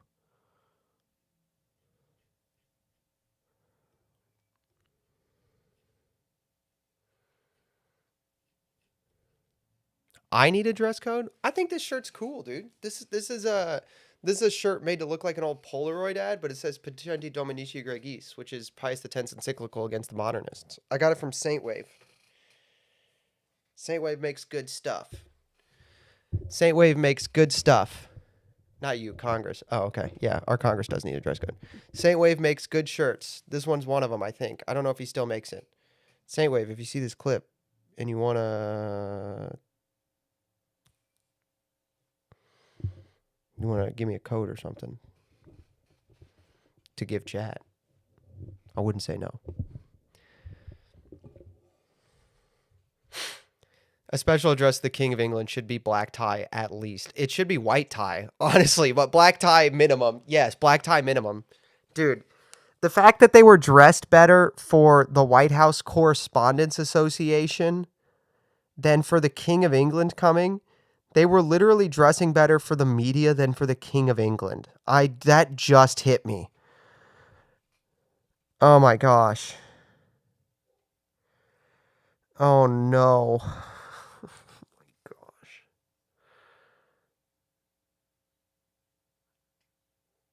I don't know what to do. I said white tie because I knew it was the only thing fancier than black. If I'm wrong about that, I'm wrong about that. Somebody can correct me.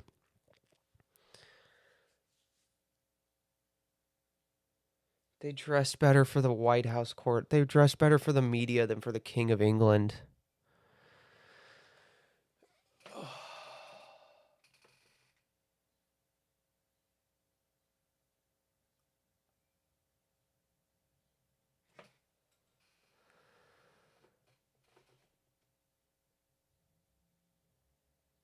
I'm so sad.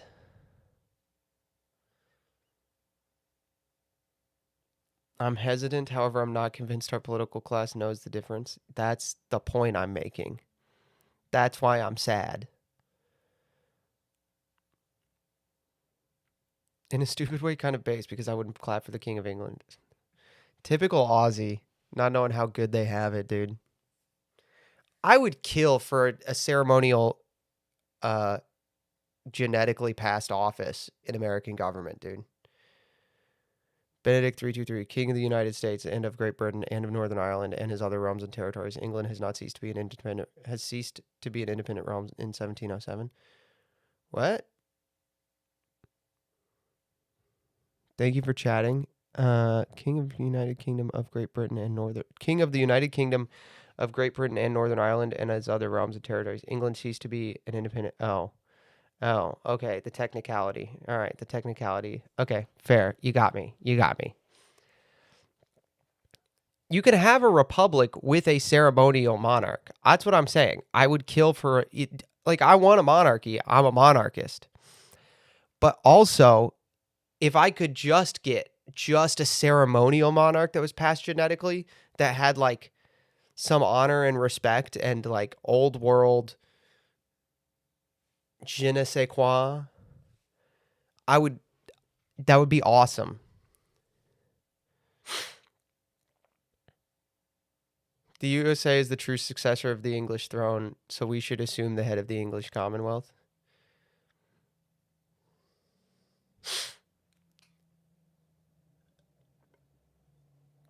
Wait till bro finds out about elective monarchies. I know about elective monarchies. I'm saying specifically the genetic monarchy. I like the genetic thing because there's something about it, okay?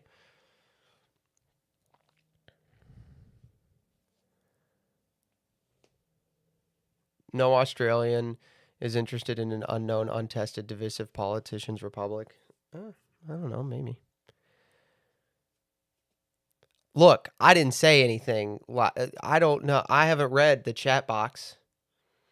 So I don't. Maybe I did mean what is said in the chat box, and maybe I didn't. But I want a genetic monarchy. Benedict is Aussie? I don't think Benedict 333 is Aussie. I think that's my buddy.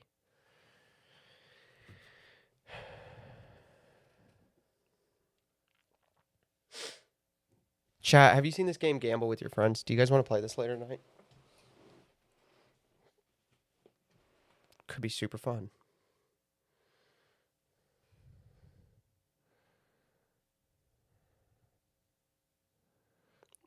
Australia's already a public. You people, damn, you people is a crazy work. I just noticed Adam Schiff's wearing a tan suit and a red tie.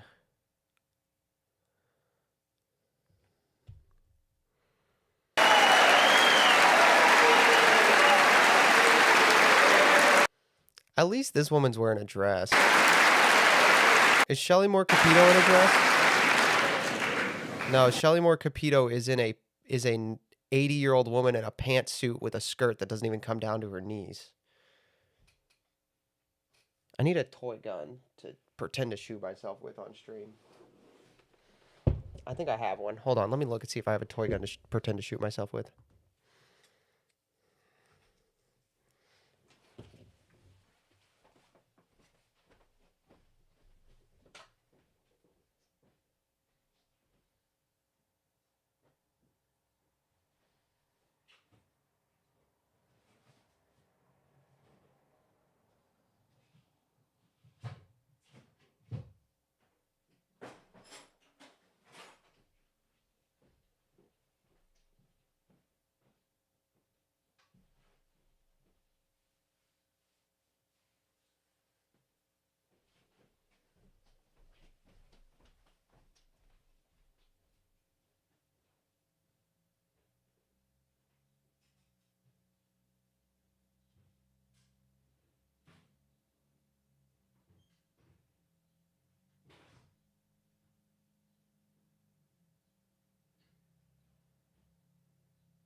I do not.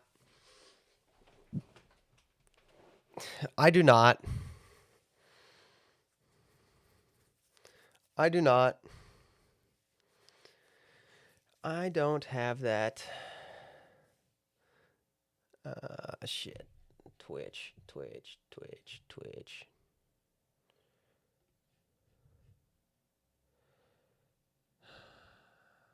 How do I? There we go. All right.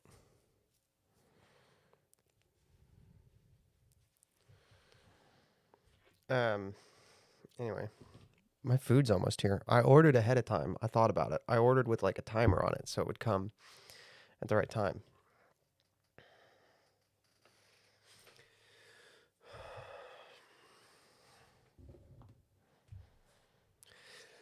I thought I did, for real.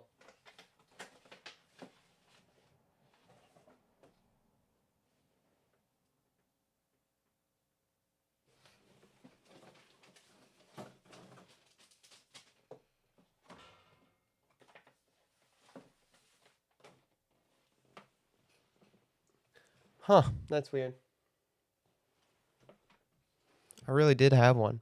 I ordered Afghan Packle hat for the funny. I don't know what that is. Hold on.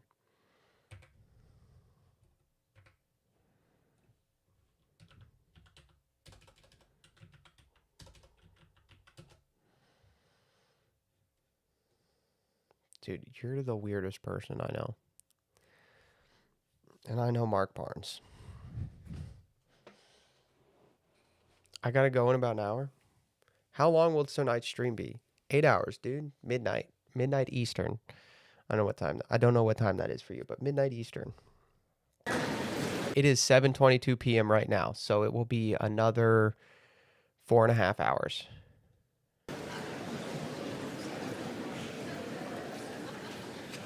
This is the reason why there stands a stone by the River Thames at Runnymede, where Magna Carta was signed in the year 1215. This stone records that an acre of that ancient and historic site was given to the United States of America by the people of the United Kingdom to symbolize.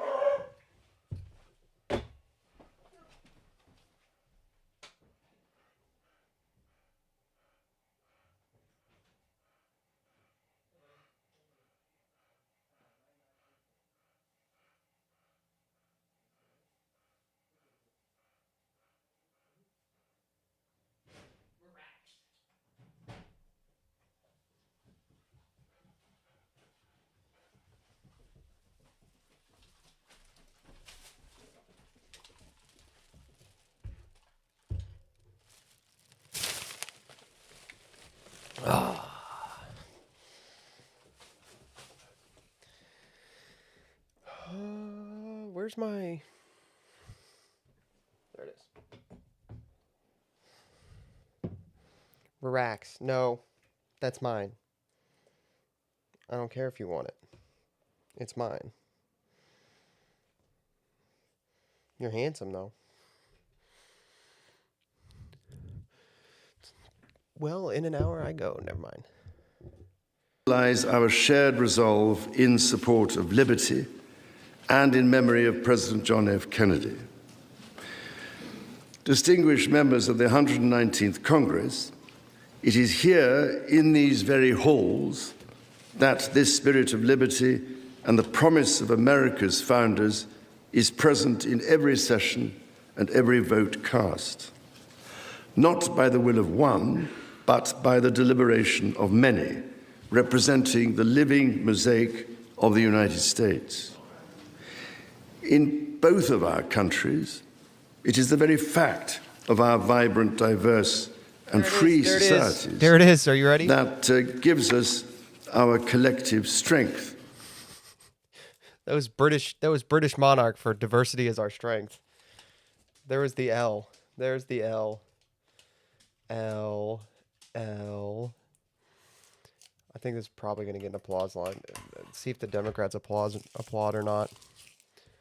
Including to support victims of some of the ills that so tragically exist in both our societies today. And, Mr. Speaker, for many here, and for myself, the Christian faith is a firm anchor and daily inspiration that guides us, not only personally. I wonder who the applause guy is, because you remember when we were watching the State of the Union, I was pointing out to you that there's an applause guy, like there's a guy triggering it. They all want to seem unified. Yeah, Christian, sure thing, buddy. I think he's Muslim. They want to seem unified, so I'm wondering who in the chamber is the applause guy, or if there's one assigned to both parties, and they just have an agreement. But that was from the Republican side for sure, but I just don't know who it was, because it can't be JD or Mike Johnson for optics reasons. They can't do it's Jeb. Shit, you're right. It was Jeb.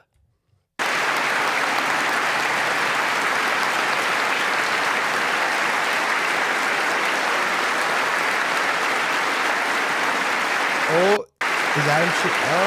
Adam Schiff doesn't want to clap. Oh. Hold on, we got to figure out who's not clapping.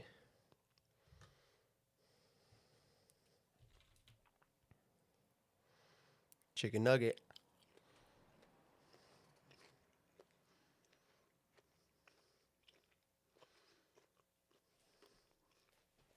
There it is.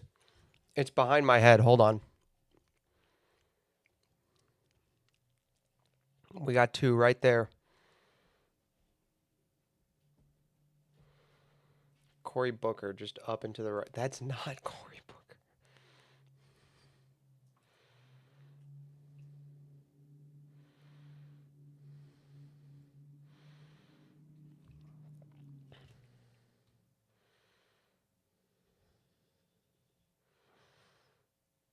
Yeah, I'm not seeing it. Is this England?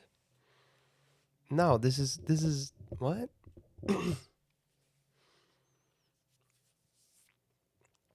This is the American Congress.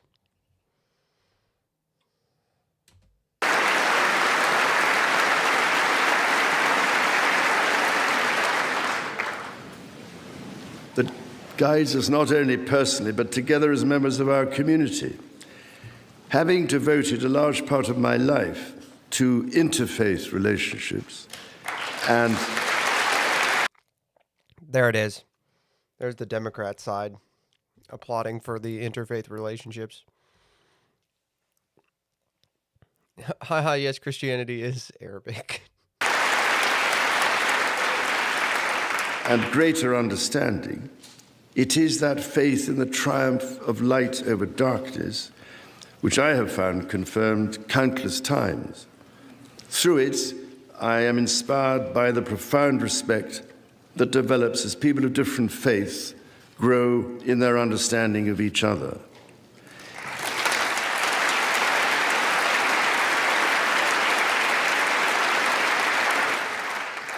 It is why, it is my hope, my prayer, that in these turbulent times, working together and with our international partners, we can stem the beating of plowshares into swords.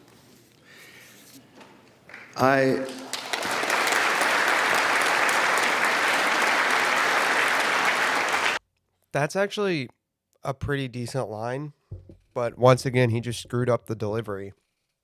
Because the line is, they will beat their swords into plowshares. And we can stem the beating of plowshares into swords. I think it went over Congress's head. And also, I don't think he delivered it well. But I am mindful that we are still in the season of Easter, the season that most strengthens my hope.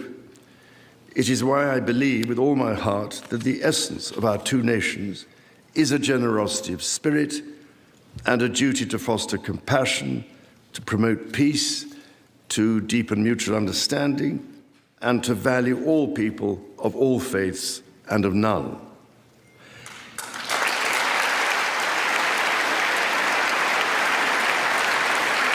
Dude, that's so cool. No.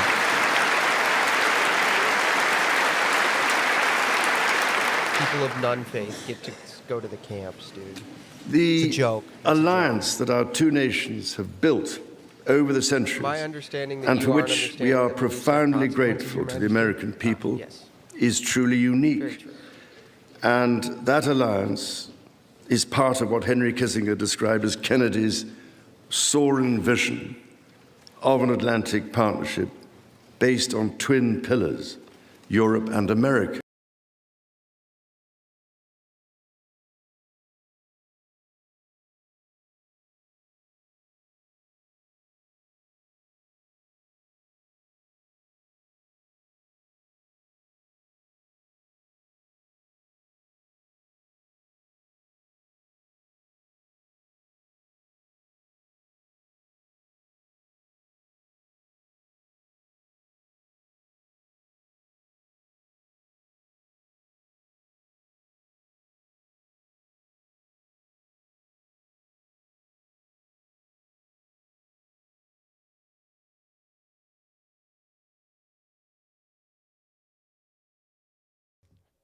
Did bro just quote Henry Kissinger? Henry Kissinger described as Kennedy's soaring vision of an Atlantic partnership based on twin pillars, Europe and America. That partnership, I believe, Mr. Speaker, is more important today than it has ever been.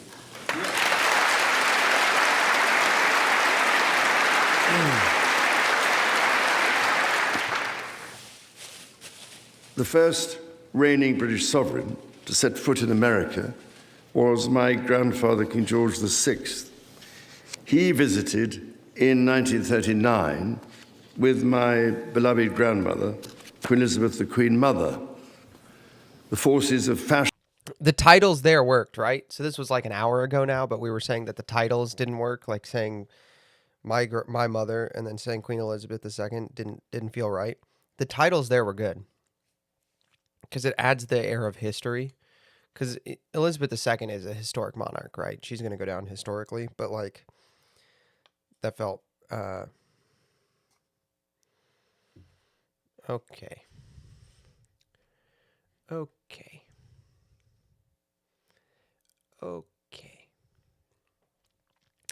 But that one felt good. I liked it because it added history to it. Also, I do love the title Queen Mother. It's awesome. For what's her face?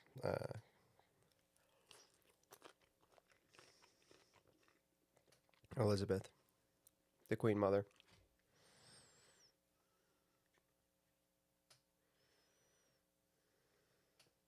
No, it's all good. I got you.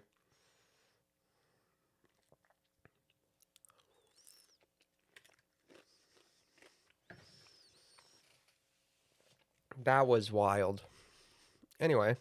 In Europe were on the march, and sometime before the United States had joined us in the defense of freedom, our shared values prevailed. Today, we find ourselves in a new era, but those values remain. It is an era that is in many ways more volatile and more dangerous than the world to which my late mother spoke in this chamber in 1991. The challenges we face. That line worked better when he didn't say my late mother, Queen Elizabeth. I'm right. That worked. That line, he did it without the title. It felt better. I liked it. Are too great for any one nation to bear alone. But in this unpredictable environment, our alliance cannot rest on past achievements or assume that foundational principles simply endure. As my Prime Minister said last month, ours is an indispensable partnership. We must not disregard everything that has sustained us for the last 80 years. Instead, we must build on it. Post-war consensus moment.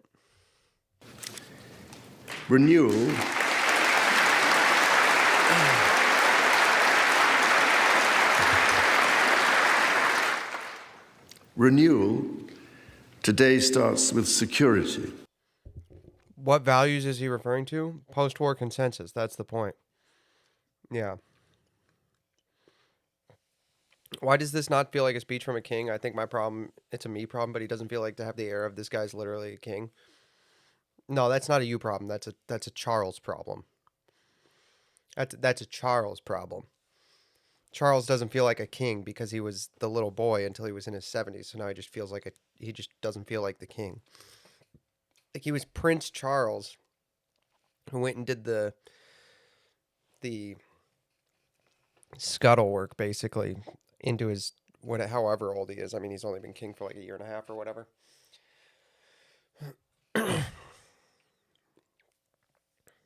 So, no, that's not a you problem. That's a Charles problem. The United Kingdom recognizes that the threats we face demand a transformation in British defense.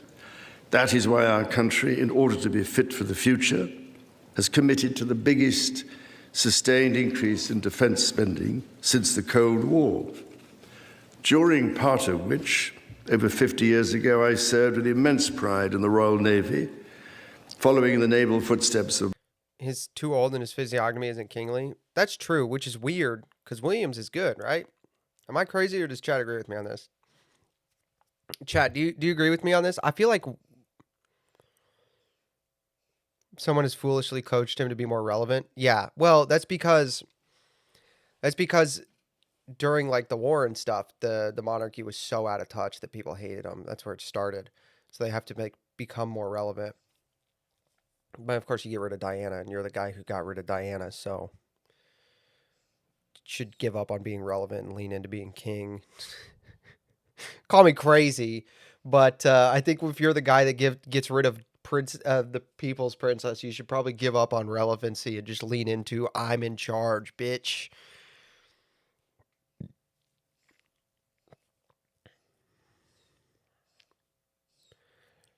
What do you want? You can't have any of the food. Mostly because it's all gone. Mostly because it's mostly gone. And the second reason is because I don't want to give you any. What is your counter argument?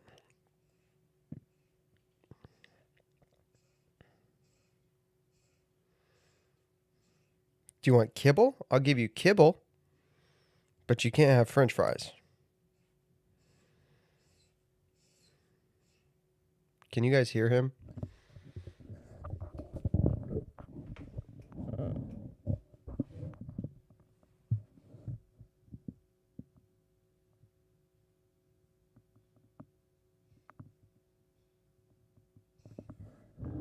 Is that a cat or a dog you're talking to? It's my dog. He's 15.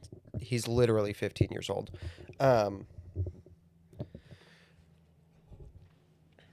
gonna give him a scoop of kibble, see if that's what he wants. Make sure he's okay. Make sure he's doing okay. His prostate is large, so. Bro remembers Obama give him fries.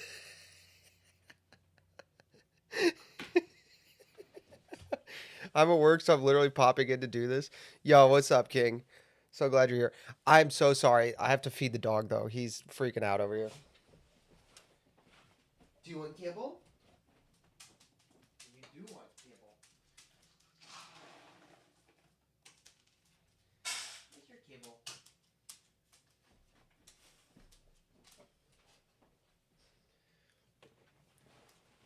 Okay, I'm back. What's up, Sick Fiend? I'm so glad you're here. No. Did you actually push-ups time me? Fuck. All right. Hold on. Right after the KFC, I swear you guys wait for the moments that are most likely to make my tummy feel funny. Literally waited until the KFC was down is insane. All right. Hold up.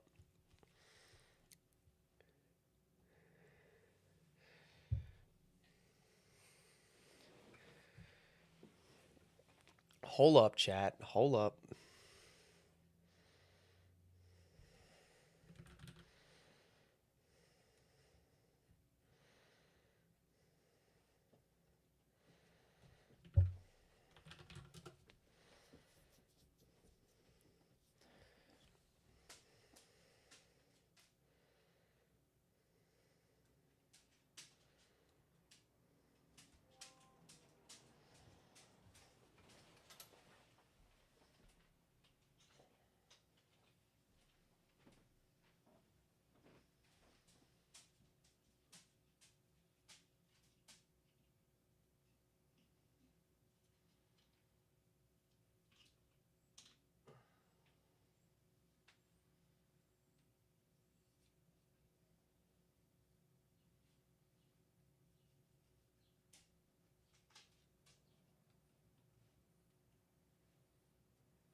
Okay, chat. Here we go.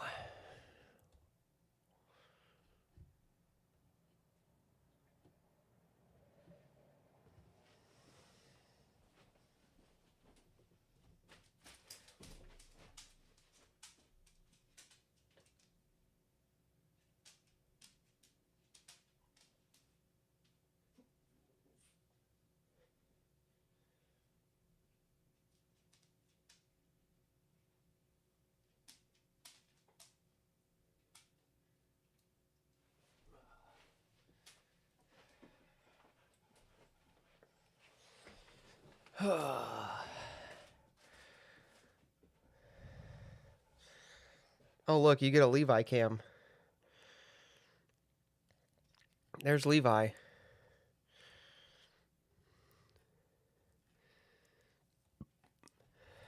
Thank you.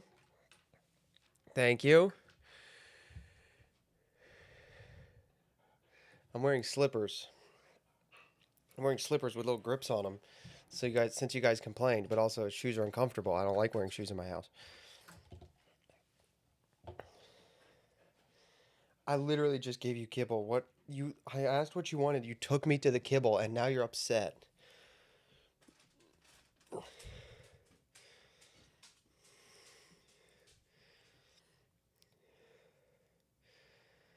How many push-ups did you do just now? 10.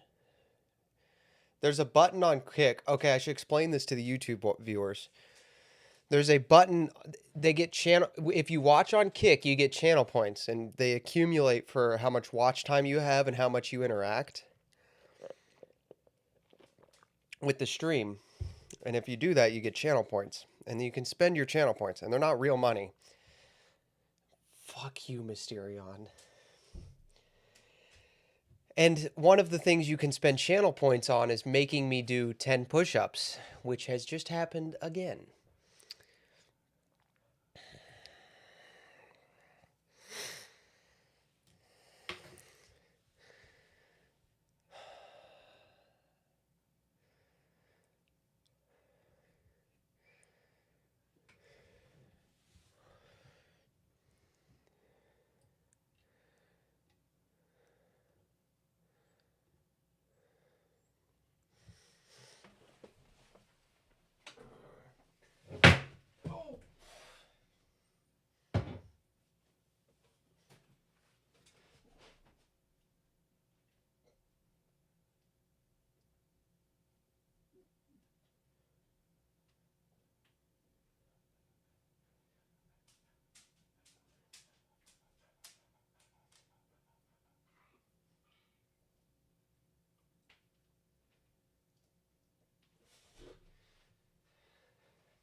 Was that 10 or 11, chat? Was that 10 or 11? Was that 10 or 11?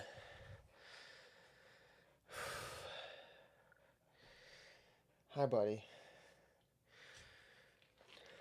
Didn't count. Thanks. It was not 9. I did an extra. It was either 10 or 11. It was not 9. I did an extra because I lost count. I know it was either 10 or 11. Chat, somebody be honest with me, or we're going to pause the stream right now. I'm going to go back, watch myself do the push-ups, and count. It was not 9, chat. It was. There's no way it was 9. Fuck, if it was 9, I'm going to kill myself. There's no way it's 9. Oh, no. 9.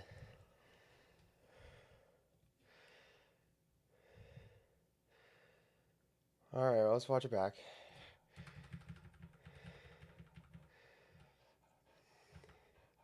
I'm so close to the camera. I never noticed how close I am to the camera.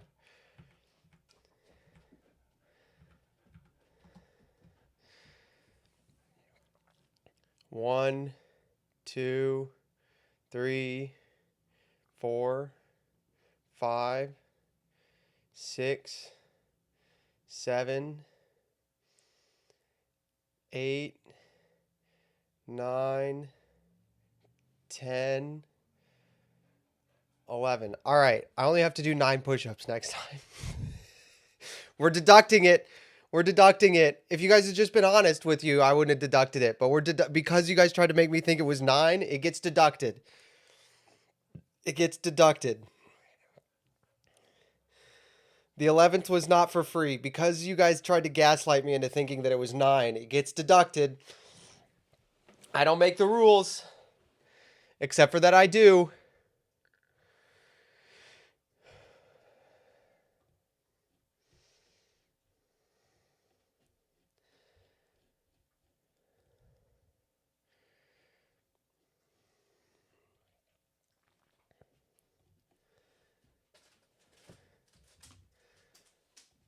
My grandfather, King George VI, my great-uncle, Lord Mountbatten, and my great-grandfather, King George V. Lord Mountbatten? Lord Mountbatten. The Lord Mountbatten reference was, whoa. Whoa. Didn't see that coming.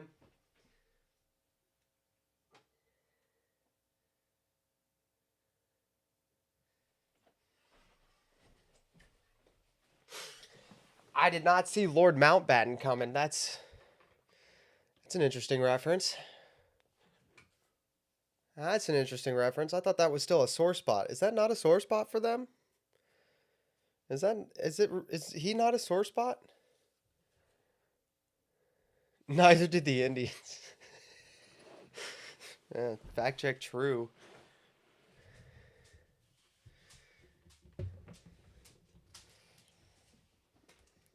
Of course, also marks the 25th anniversary of 9/11.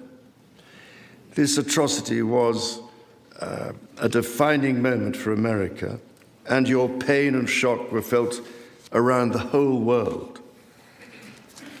During my visit to New York,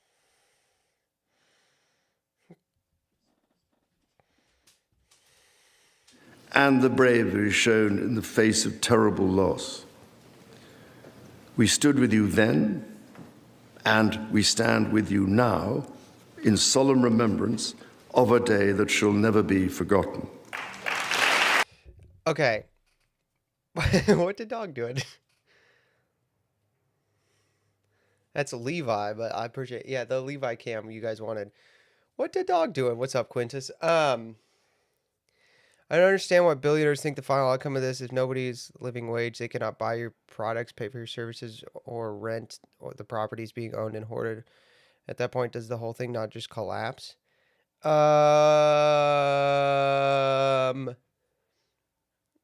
Yes and no.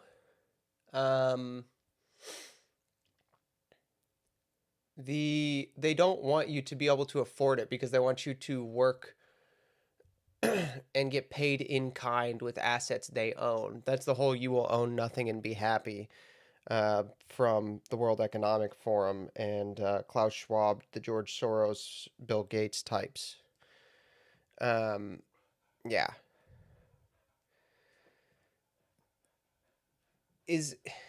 Okay. Is it just a thing that he has to mention 9/11?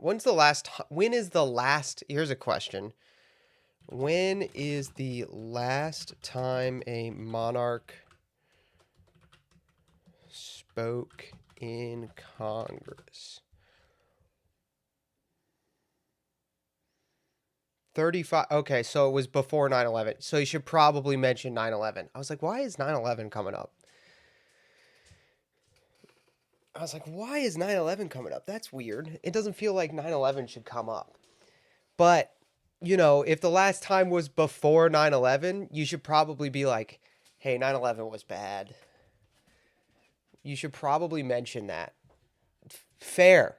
Honestly, fair.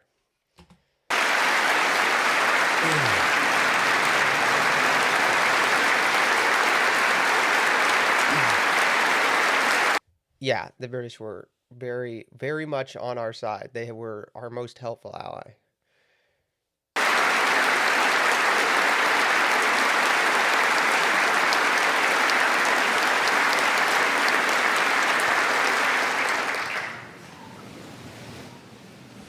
Mysterion, you can't just call. You can't do that. Don't do that. Oh, no.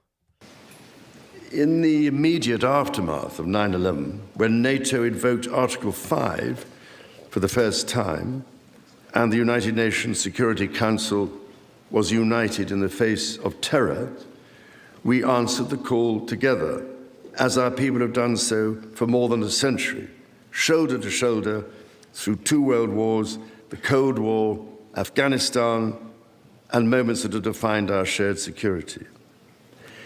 Today, Mr. Speaker, that same... Why was "and moments that have defined our nations"? That's such a weird line. Unyielding resolve is needed for the defense of Ukraine and her most courageous people. Dude, okay, I get why this speech sucks now. Keir Starmer's people fucking wrote this.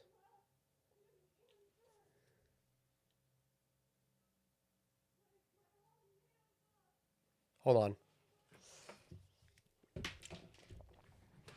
Hold on, chat, sorry.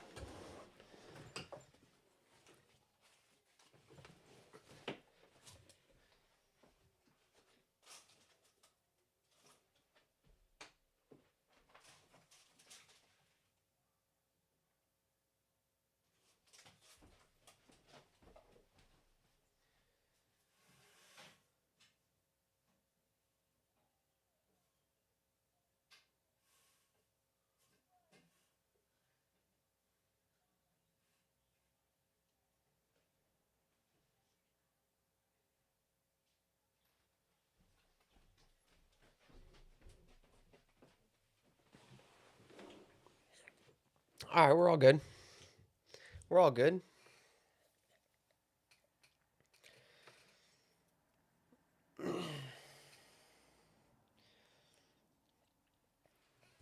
We're all good. We're all good.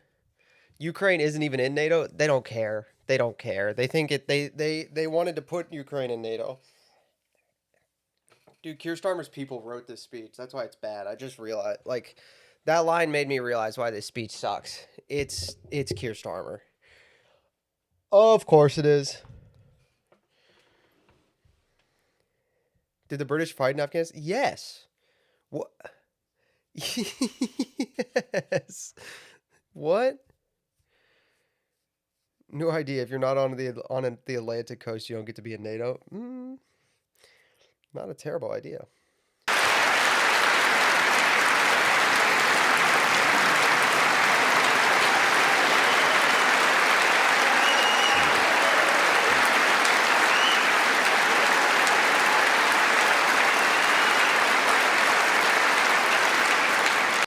Is the liberal obsession with defending Ukraine just an anti-Russian thing, or is it a semi-Marxist defending the oppressed thing, or both? I don't know.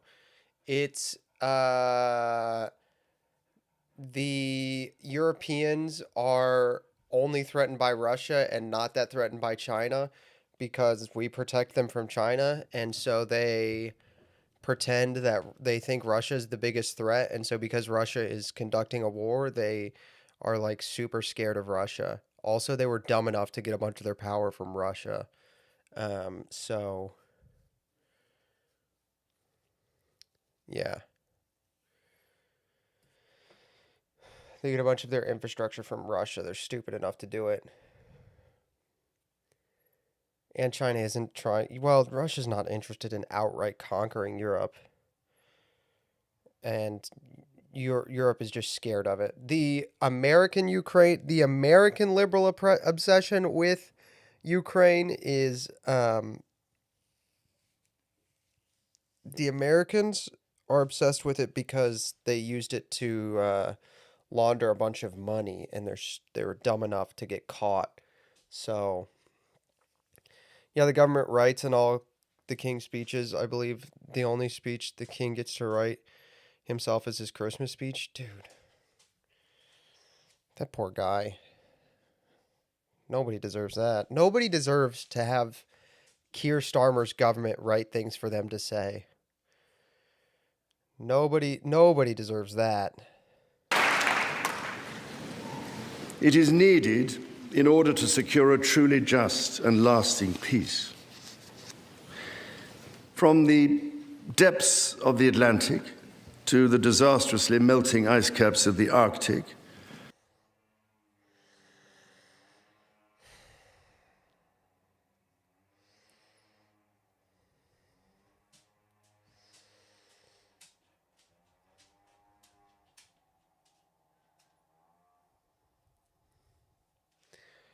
Dude, Keir Starmer has to be.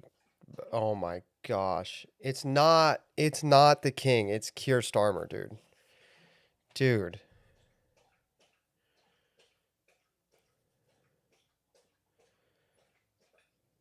This is, oh my gosh.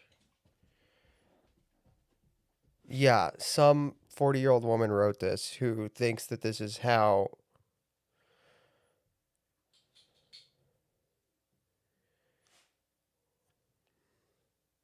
He's literally cannot say no, dude.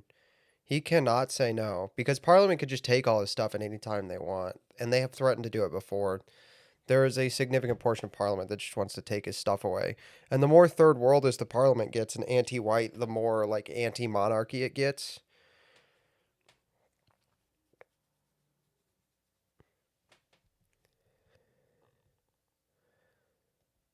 the commitment and expertise of the United States Armed Forces and its allies lie at the heart of NATO, pledged to each other's defense, protecting our citizens and interests, keeping North Americans and Europeans safe from our common adversaries.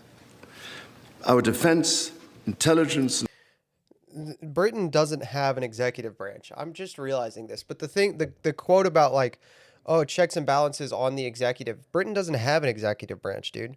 The executive, like the prime minister is not the executive. He's the head of Congress. He's the speaker of the House. Their legislature runs their government, and King Charles, who has zero power, there's no check and balance on the legislature, which also runs the bureaucracy, right? There's no check and balance. He can do jack shit. Like, it does not matter how stupid they are. He cannot do anything to stop it. Their executive is an arm of their legislative. Like, they're subject to each other, and he's subject to them.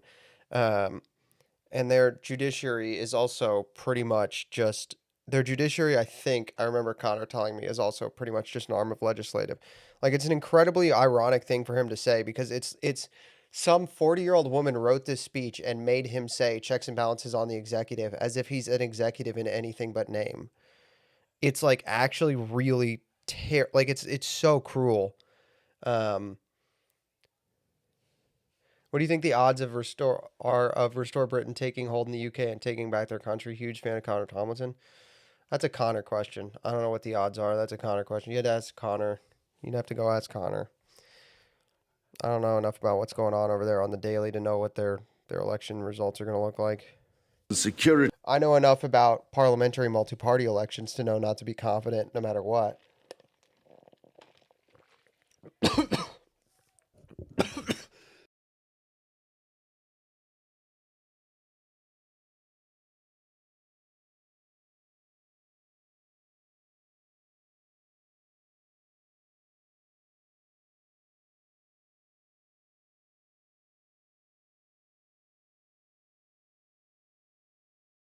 Yeah, I don't know who wrote it. I don't know what her name is. Some like 40-year-old bureaucrat woman wrote this speech and made him say, "Oh, I'm so weak." And all the Democrats got up and cheered because they're dumbasses and they thought it was about Trump, but it was just about some parliamentary bureaucratic woman putting her words in the king's mouth because she was on a power trip. Ties are hardwired together through relationships measured not in years, but in decades. Today, thousands of U.S. service personnel, defense officials and their families are stationed in the United Kingdom, as British personnel serve with equal pride across 30 American states. We are building F-35s together, and we have agreed the most ambitious submarine program in history, AUKUS, All right, what's an orca? What's an orca?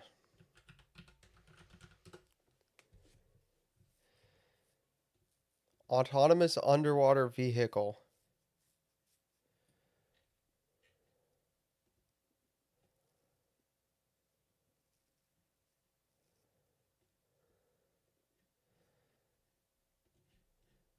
What do they do, though? Do they just carry a nuke around? Mines. Oh, okay. Diesel electric plant. Okay, so it's not. Okay, so here's the thing. What did he say these were? Together, and we have agreed the most ambitious submarine program in history. I'm gonna, call me crazy, but pretty sure the diesel submarine engine is not going to be the most ambitious in history. I think maybe the nuclear subs are a little more. I think he said orcas, dude. Orcas. AUKUS? I think he's saying orcas. Dude, I'm 90% sure that's his.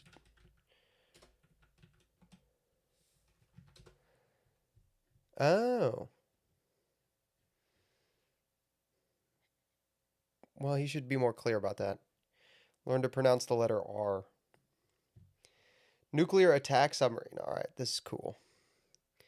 All right, all right, all right, all right. Fine, I was wrong. Australia, United Kingdom, USA. Yeah. You're my guy. What do they do? Why are they cool? 135 nuclear attack submarine, 12 vertical launch tubes, 22 weapons, 4 torpedo tubes, 38 weapons total. Hull diameter of 10 meters.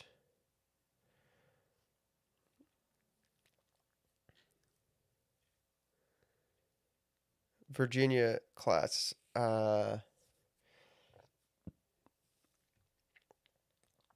It launches cruise missiles. All right. It's a cruise missile launching submarine. That's pretty sick. That is what we use to cover the globe. If you didn't know, America's nuclear posture is the technical term. America can literally strike anywhere on the planet at any time. We can actually hit anywhere on the planet at any time with a nuke. And those submarines are how we do it, I guess. We have the entire globe covered in nuclear capability. I think it's like 5 minutes to impact everywhere on the globe. Hello, Dad. Or the rod from orbit. That's true. Well, I don't think we have anything from orbit. But yeah, no, we have the AUKUS submarine that he's talking about is the main engine of the American nuclear posture, which is, I don't know how I feel about it, but it's there.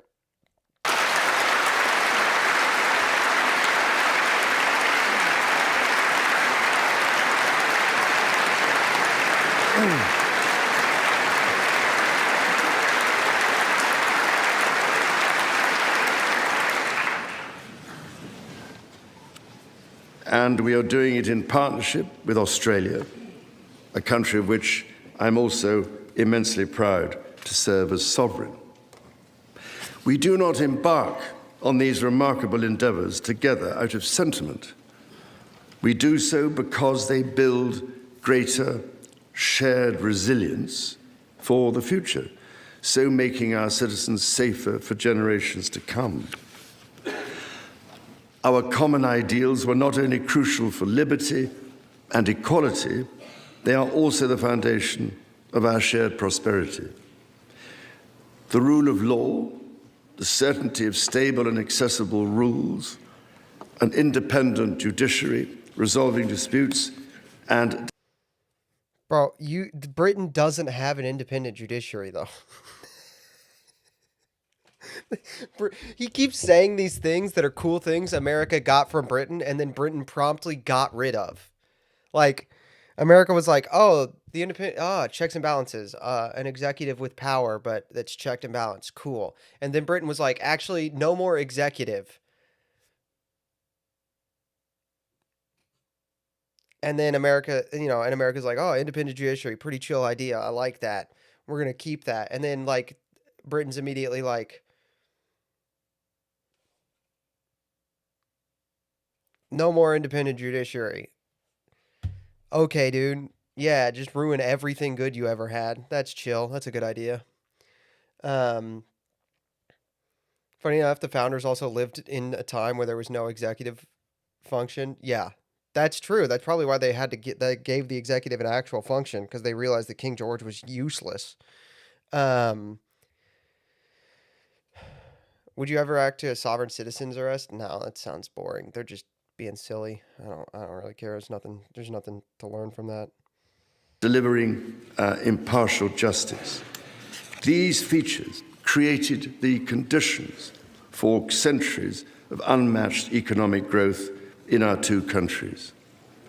This is why our governments are concluding new economic and technology agreements to write the next chapter of our joint prosperity. And This Keir Starmer's government wrote this, and it's terrible, but he's also just butchering it. Dude.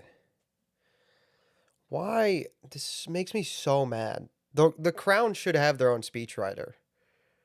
The Crown should have, like, a family speechwriter.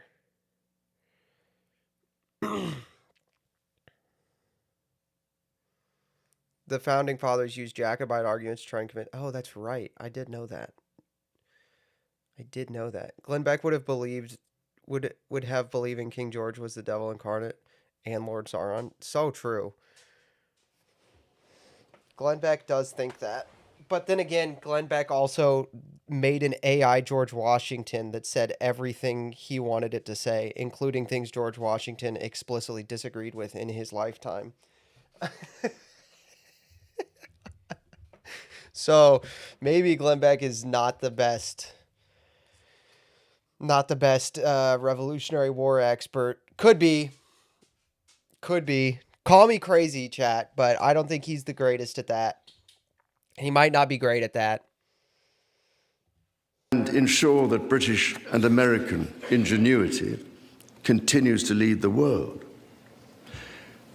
Our nations are combining talent and resources in the technologies of tomorrow. Our new partnerships in nuclear fusion and quantum computing and in AI and drug discovery, holding the promise of saving countless lives.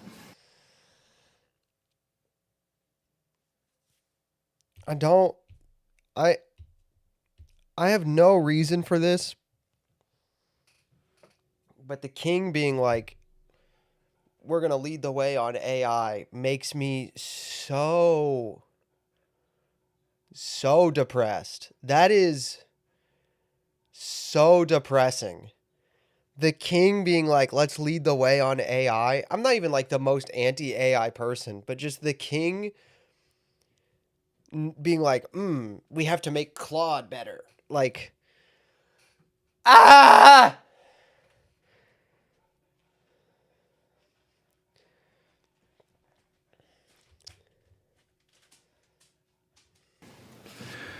More broadly, we celebrate the $430 billion in annual trade that continues to grow.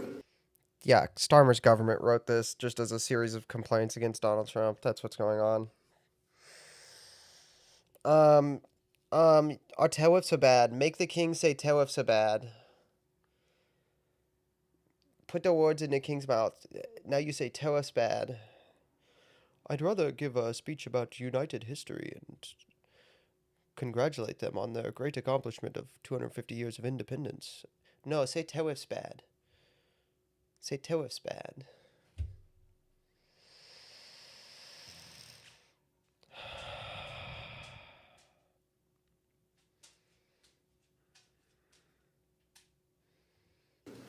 The $1.7 trillion in mutual investment that fuels that innovation, and the millions of jobs on both sides of the Atlantic supported across both economies. These are strong. Also, $435 billion worth of trade is hilariously low. Apple is worth 5 times that much, I think.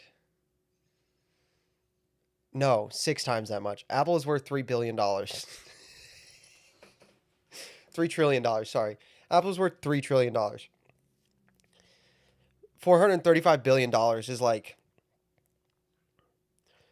$435 billion is like having a friend who makes $500,000 a year and being like, oh, I love when we, you know, play low stakes poker for $5 a month. Like, $5 once a month. Like, what? That doesn't register. Like, that's...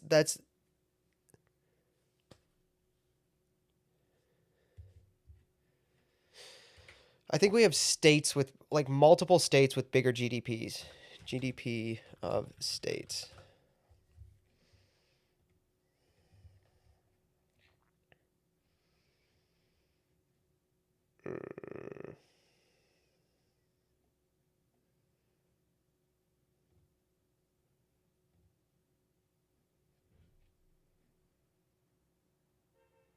Okay, so this is $30 trillion.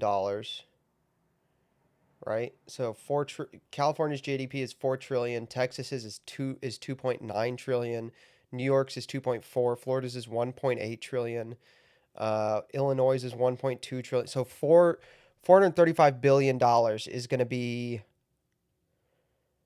right here.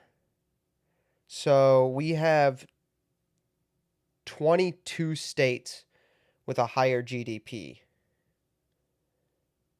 We have 22 states with a higher GDP than all of our trade with Britain.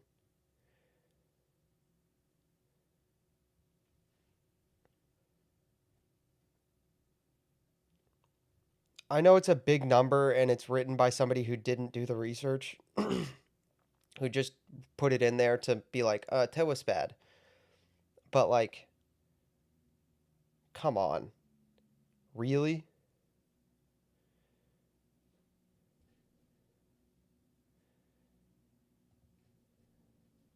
Foundations on which to continue to build for generations yet unborn. Our ties in education, research, and cultural exchange empower citizens and future leaders of both countries. The Marshall Scholarship, named after the great General George. Do you guys want to see something?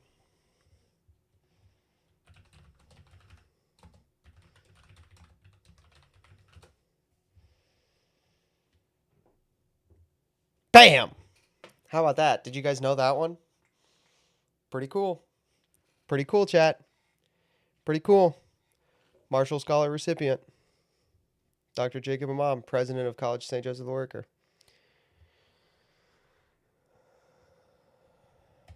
Marshall, and the association of which I am so proud. He's an Imam? No. His last name is Imam. He's a Muslim convert. Proud to be patron, are emblematic of the connection between our two countries. Since its founding, more than 2,300 scholarships have been awarded, opening doors for Americans from all walks of life to study at the United Kingdom's leading universities. So as we look toward the next 250 years, we must also reflect on our shared responsibility to safeguard nature, our most precious and irreplaceable asset. Hold on. I've listened to this twice now, and I still don't see where this comes from. It smacked me upside the head like a 2x4 the first time. Our most precious asset. Like I did not see it coming. It came at me like a bus. Safeguard nature. toward the next 250 years, walks of life, to study at the United Kingdom's leading universities.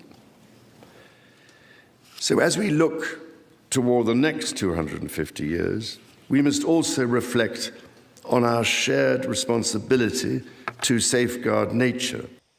Yeah, okay, it didn't come out. It's just, oh my gosh, it's written so badly. There's no connection. It's just like, now I want to talk about global warming again. Like, no clutch, just jamming that thing into fifth gear. Just, just, what are you doing? No transition, no like, smoothing it through, no flow, just jam it in a fifth gear. Our most precious and irreplaceable asset.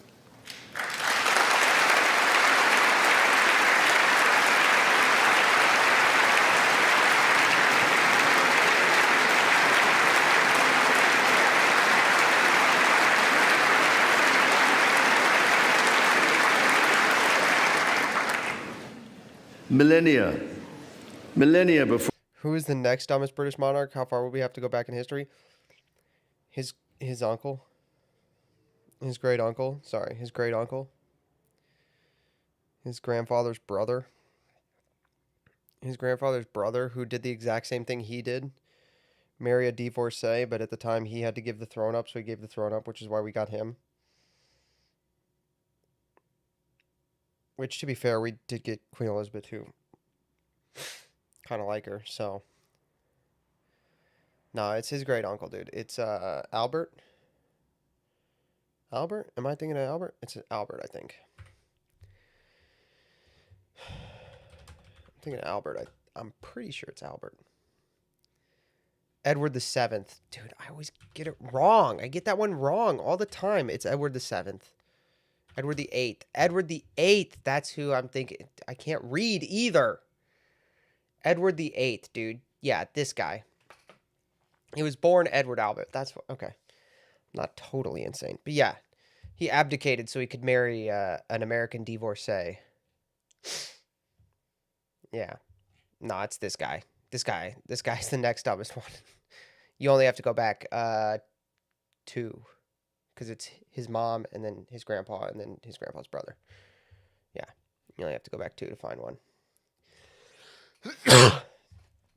Before our nations existed, before any border drawn, the mountains of Scotland and Appalachia were one, a single continuous range forged in the ancient collision of continents. The natural wonders of the United States of America are indeed a unique asset, and generations of Americans have risen to this calling. Indigenous, political, and civic leaders, people in rural communities and cities alike, have all helped to protect and nurture what President Theodore Roosevelt called the glorious heritage of this land's extraordinary natural splendor, on which so much of its prosperity has always depended. Were there 2 writers? Was there one writer that actually knew what they were doing and one who was like in charge of just beating in the social issues, just jamming them in there, just because the TR line is good. It's kind of well written. I feel like there were 2 writers, and one who was good and one whose job was just to like take the social issues and just jam them in there. Like a baby trying to fit the triangle through the square hole, which actually does work, but that's a deep cut. Never mind. You know, in the little toy where they put the shapes in the hole? Never mind. Sorry, chat. The glorious heritage of this land's extraordinary natural splendor, on which so much of its prosperity has always depended. Yet, even as we celebrate the beauty that surrounds us. The king wrote the social issues part. Dad, that's devastating. That's great. That's my dad. Be like, no, the speechwriter wrote the good stuff, and the king personally jammed in the social issues. That's crazy. That's so good.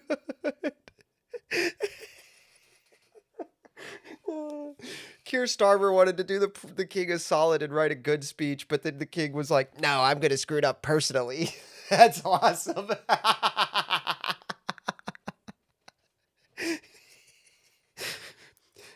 uh, Dude,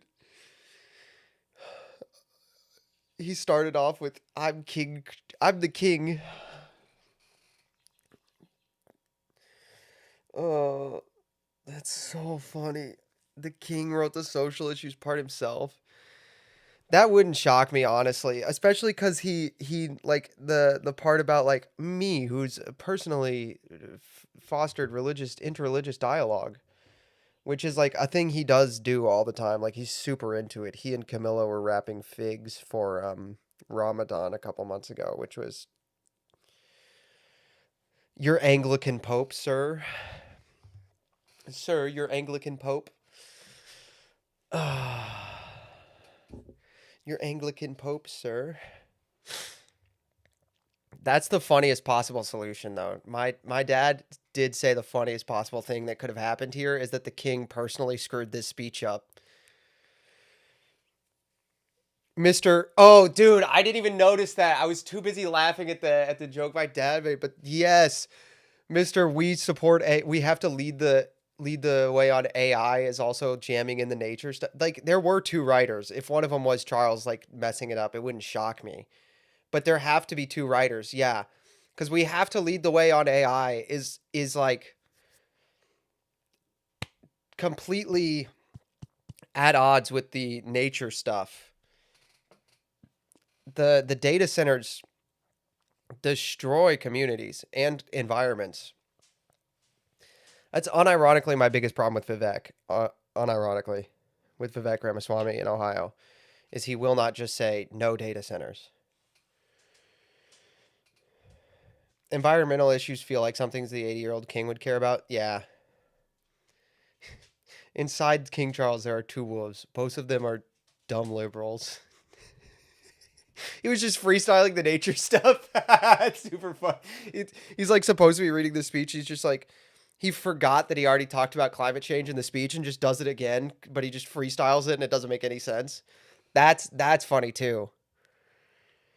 That's why it came out of nowhere. It wouldn't shock me. He was just like, he forgot he would, or he's got the papers out of order or something. That's so funny. Our generation must decide how to address the collapse of critical natural systems, which threatens far more than the harmony and essential diversity of nature. We ignore at our peril the fact that these natural systems, in other words, nature's own economy, provide the foundation for our prosperity and our national security.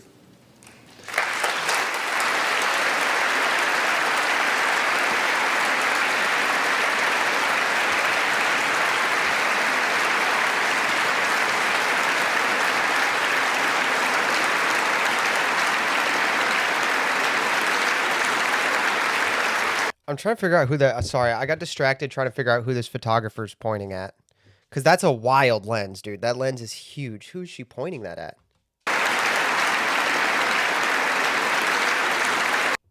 Okay, it goes this way. So it's across. So it's coming up here. Is she might be here? There's Sri Tanadar again. Dress code. We have to have a congressional dress code. What is with the sunglasses, dude? Oh my gosh. We have to have a dress code. We just have. What is going on? Are you wearing sunglasses to a joint address from the King of England? We just have to enforce a dress code on these people. There is no... Why? Oh my gosh.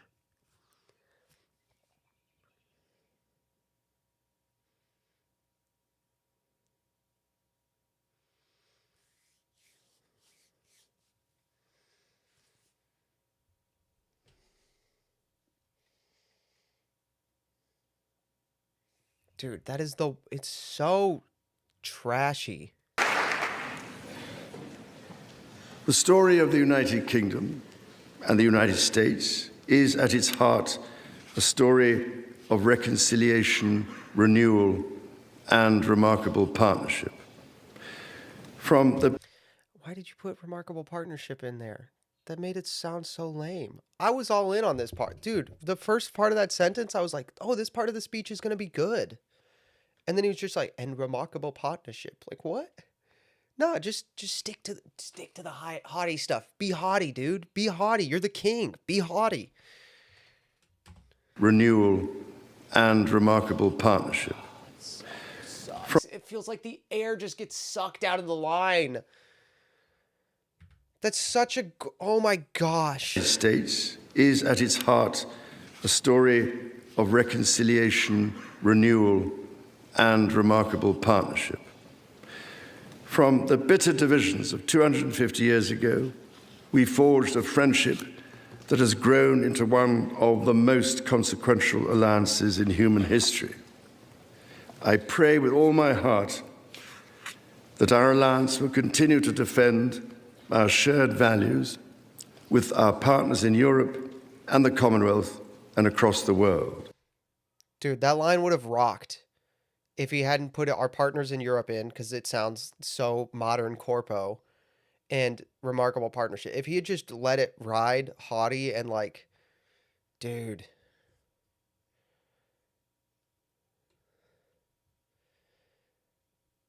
Oh, it sucks. Dude, that line is so good. Remarkable partnership sucks.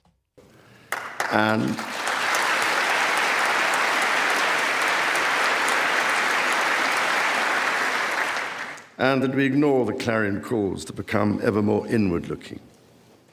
Mr. Speaker, Mr. Vice President, distinguished ladies and gentlemen, America's words carry weight and meaning, as they have since independence. I know I didn't hear somebody just... And meaning. Shut your mouth. No one needs to hear you talk. That's right. Oh my gosh. No one needs to hear you talk. As crazy as this speech is, and as disjointed as it is, can you guys act like adults with some decorum for 30 minutes? Please.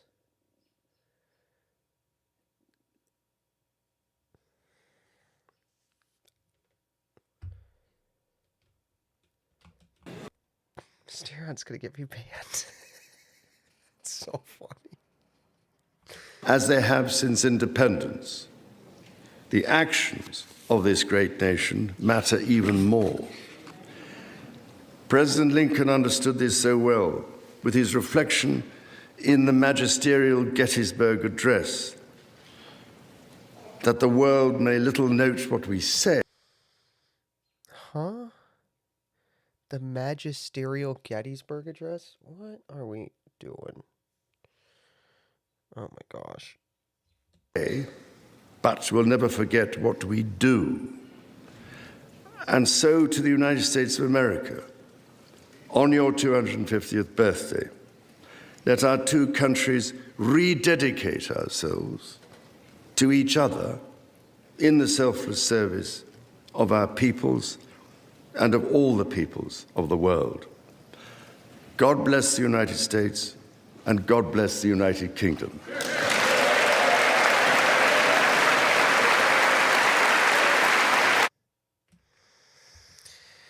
Well, parts of that were interesting, and parts of it made me want to pull my hair out.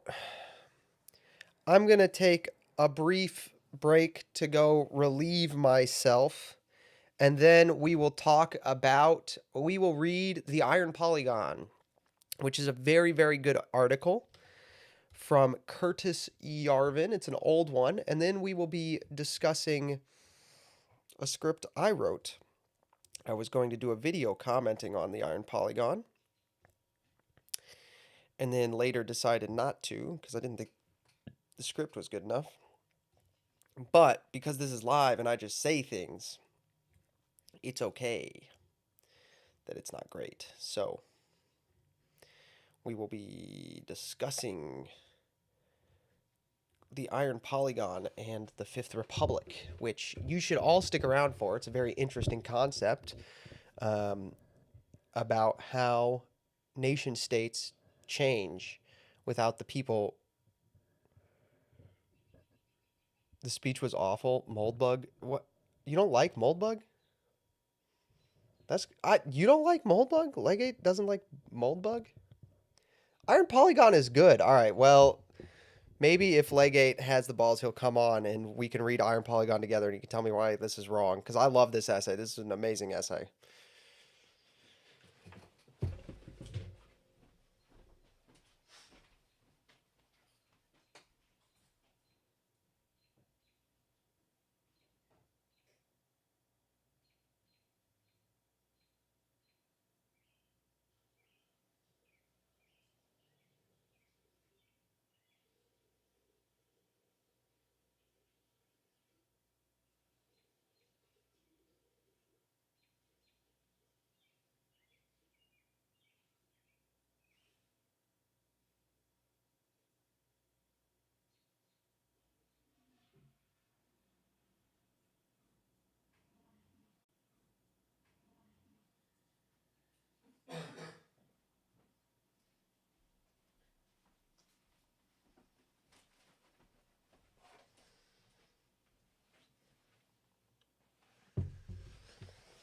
Iron Polygon is good, but Moldbug War is welcome out. We're not going to talk about everything Moldbug has ever written, dude.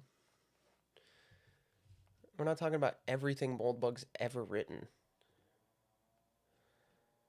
We're just going to talk about Iron Polygon and the Five Republics. That's all we're going to talk about. I like your chair. Thank you. I got it on the side of the road. Somebody was throwing it away, so I rolled it up the street and carried it into my house. I appreciate that you like the chair, though. It's a very nice chair. It's very comfortable. It's large. It's got good arms. It's solid. Suchito, thank you so much for the follow.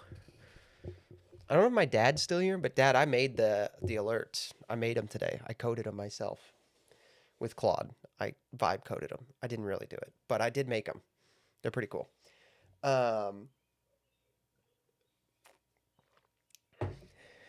Yeah. So we're going to read this Moldbug essay. Legate, you're welcome to join the call if you want on this, but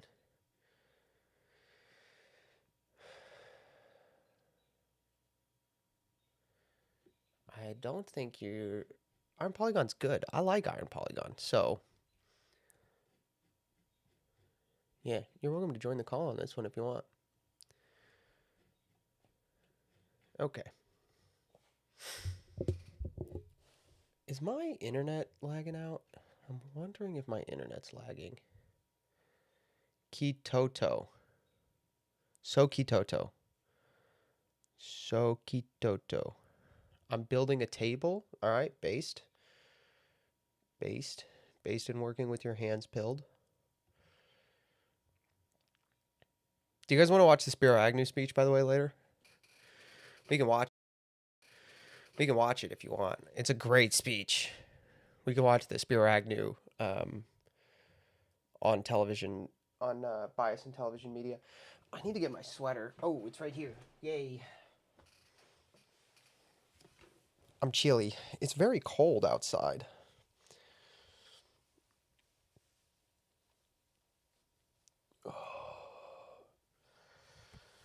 I'm building a building. I know you're building. I'm building a building. I know you're building a building. Can I show you're building a building? Can I show your Instagram? Is that okay, Dad? Tell me if that's okay. I don't want to post your stuff. And actually, I shouldn't. I don't. No, we're not going to do that. Never mind. Not going to do that. Not going to do that for reasons. There it is. Too identifiable. Bros work moving at 1 second up front. Yeah, okay. I thought so. Yep. I can't tell if my internet is being weird, if the stream is choppy. It's Xfinity is crapping out.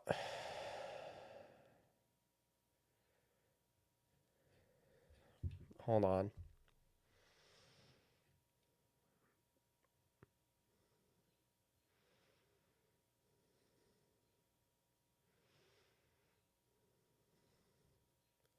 See if it picks back up here. I was just noticing it.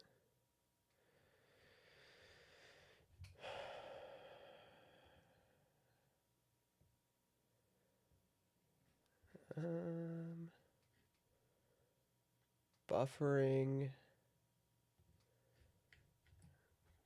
Double check, make sure there's nothing open that's gonna lag.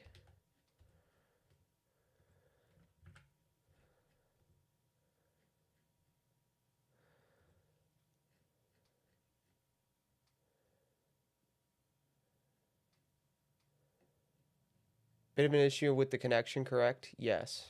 Hold on.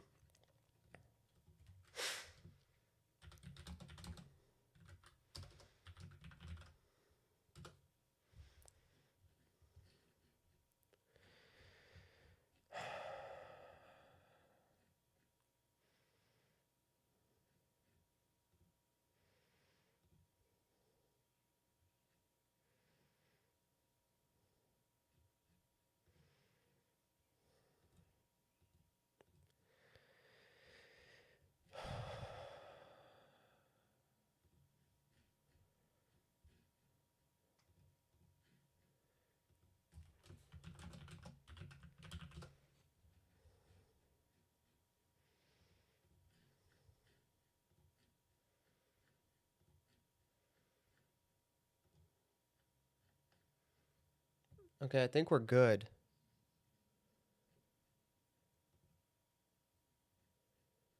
I think we're good.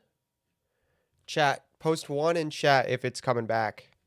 Cuz I'm getting good ping back now. I'm getting good ping back. I turned my Wi-Fi off to make sure it prioritized the physical connection. Oh, nope. Now we're down again.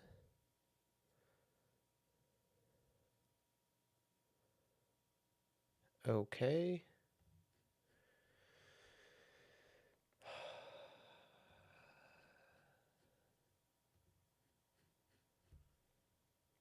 Come on. Really? This sucks.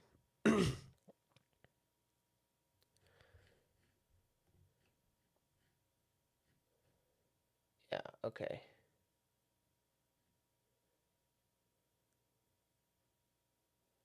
Still choppy. Yeah, I know. I can't do anything about it though.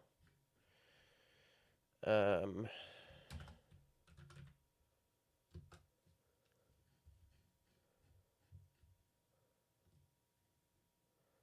me quit this.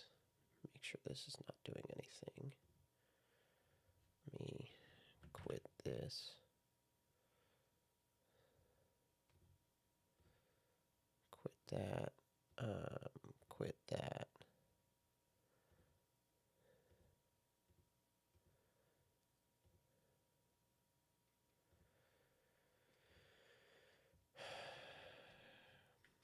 No problems on my end, still choppy.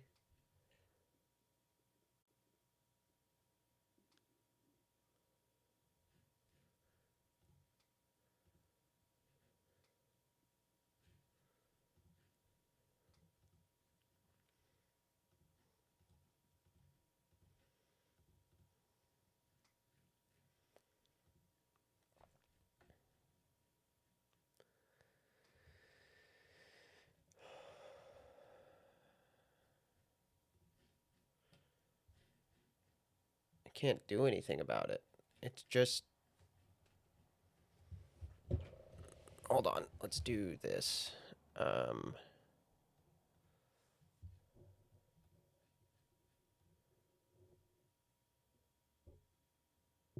Oh, crap.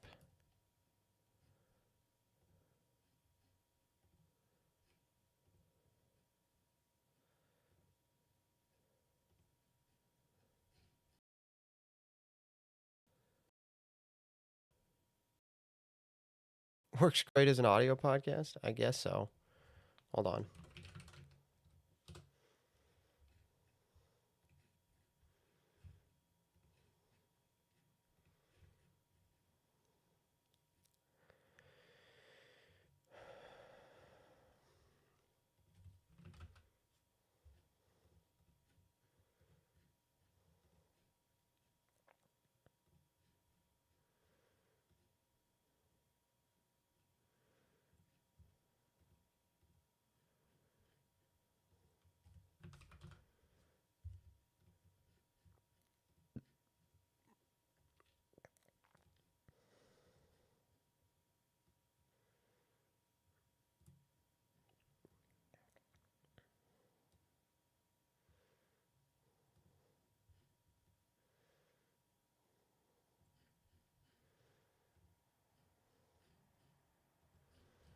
Yeah, I don't really have anything I can do, I don't think. Let me turn this off.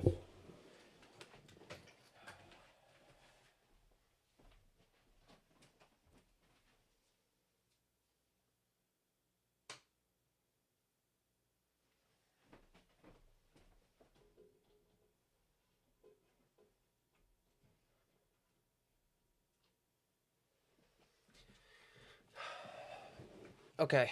It says stream healthy.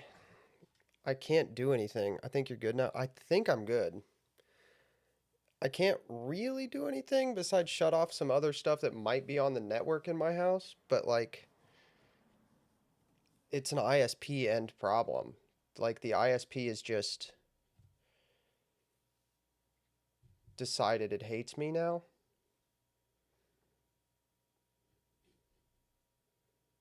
Yep. Okay, we're good.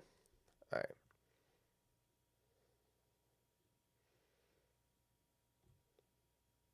Okay, chat.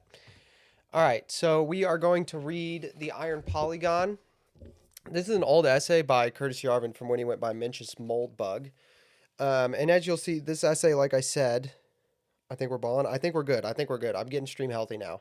And I just, my speed is up to 40 again. So my upload speed is up to 40 again. It's from the Unqualified Reservations blog from when he went by Moldbug. It's about how governments turn over within a nation without ever formally turning over. So I think you guys will like this a lot.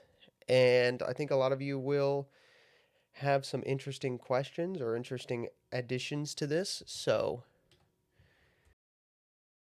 but we're going to read this. It's not very, very short. Polygon, power in the United States. In case it's not already clear to my readers, this small but discerning bunch, one of our main goals here at Unqualified Reservations is to paint a simpler, more compelling picture of present history than either the official story or any of the many well-known counter-narratives. Last week, I covered the U.S.'s caste structure and communal factions. This week, we'll be looking at power, what it is and who has it. As a formalist, I define power as the ability to change the rules or to clarify them when no rule exists. In a mature, sclerotic megastate like the U.S., it can be very hard to see where the power is because, by historical standards, there is almost no change in the U.S. All right. You may have heard me on stream before say that the sovereign is he who decides the state of exception. Now, this is a good rule of thumb. It's not 100% of the time. This is true. This isn't true 100% of the time. Thumb that if somebody can say this is an exception, boop, this is the exception, we're suspending the rules. That guy's in charge. It's a pretty good rule of thumb. Okay? Now, that's pretty much what Moldbug is saying here. What Moldbug is pretty much saying here is that I define power as the ability to change the rules or to clarify them when no rule exists. That is almost exactly the same thing as the sovereign is he who decides the state of exception. So,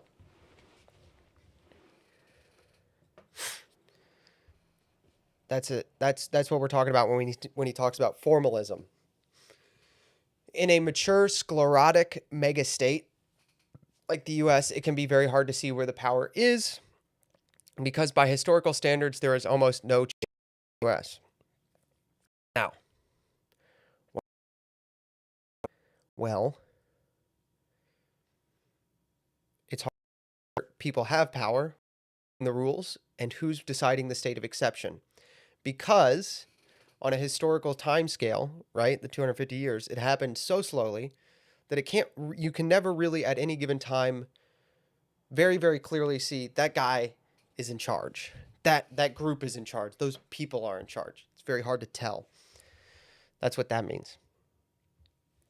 But this does not indicate an absence of power. Can I blow this up? Can I blow this up? I can blow this up. I can blow this up. Blow it up a little more.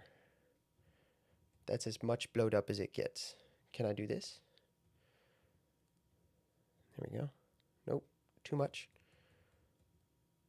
Right there. Okay. But this does not indicate an absence of power. It indicates a balance of power. It means the various forces exerting pressure in various directions cancel each other out, at least mostly. One of the best system features of the US's current regime and one of the worst, is that it's much easier to prevent change than to create change. We're seeing this right now, chat. We talk about this every week. How much to buy you better internet? Can't be done. One of the very few things, we'll take a break. One of the very few things that I make sure I have the best of, just because I have to work from home to make a living, is internet. I would have to move. So the answer to that is insane amounts. I would have to like go live in a building. The only place in the city that has better internet than me, actually better internet than what I get, is a building that is currently falling apart that has a fiber connection in it. It's the old building. It's the building where the old Pints office used to be in when Pints was based here. So, okay, now we're seeing this right now, chat. We're seeing the prevention of change over creation of change. Right now, we're talking about the SAVE Act every week. I bring it up every week, and I tell you to call your senators every week because it's important that we change this. This is a thing that has to be changed. However, as we just were watching at the beginning of the stream when we were watching the Nick Freitas video, there are four, Lisa Murkowski, Susan Collins, Mitch McConnell, Tom Tillis, 4 senators making sure that voter ID and proof of citizenship and voter roll auditing cannot happen. 4. It's really easy for 4 people to prevent that change from happening. And why is it being prevented? It's because 4 of those people aren't going to do something that's going to happen anyway, which is nuking the filibuster. The Democrats are going to nuke the filibuster anyway, and they're going to do it to pack the court, to punish ICE agents, to lock up conservatives. They're going to do it anyway. So you have a choice to make as conservatives. The senators have a choice to make. They can either do the right thing and protect themselves. It's like, okay, let me give you an analogy. Is it wrong to point a gun to the time? Yes, it is wrong to shoot somebody. It's wrong. Shouldn't do that. Into your house and point a gun at you. Is it wrong for you to point a gun back at me? No, it's not. It's the right thing to do for you to point a gun back at me. The stream's going to lag out again.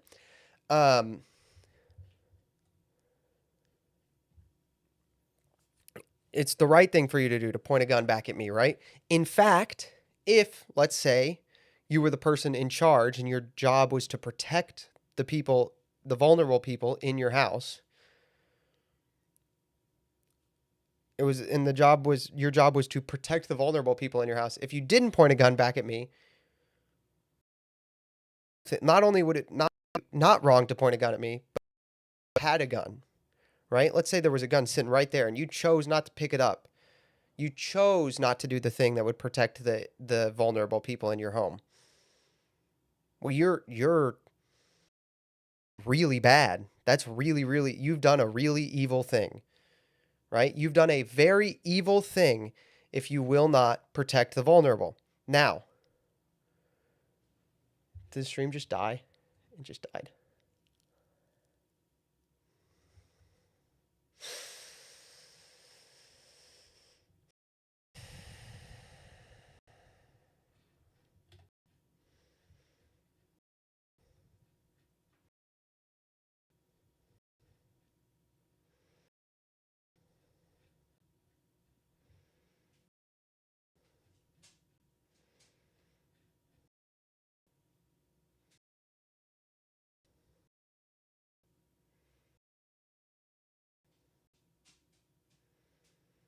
The video will be fine. It's recording fine. I know the buffering is bad. I know the buffering is bad. I can't do anything.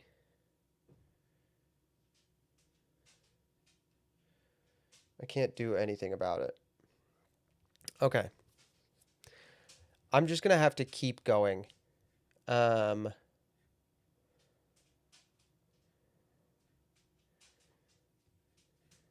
I'm just going to have to power through this. I'm just going to have to power through it, chat. I'm sorry. We're just going to have to truck on, keep trucking.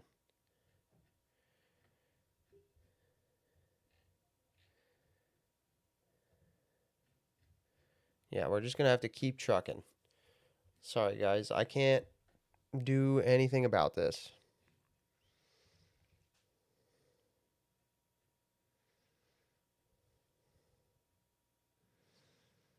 Tell the people of Studentvilles to quit hogging the bandwidth.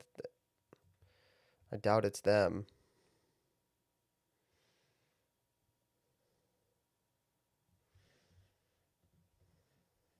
We're just going to have to keep trucking.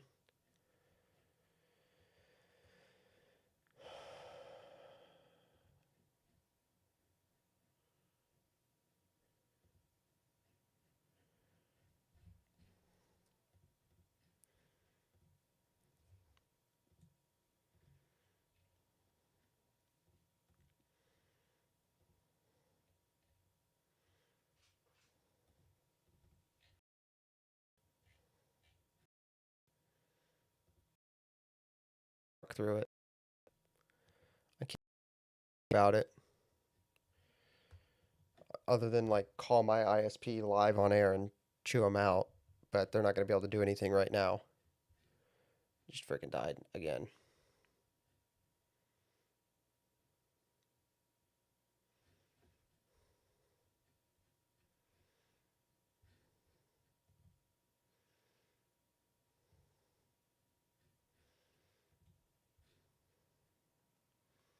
Yeah, it just died again. Okay.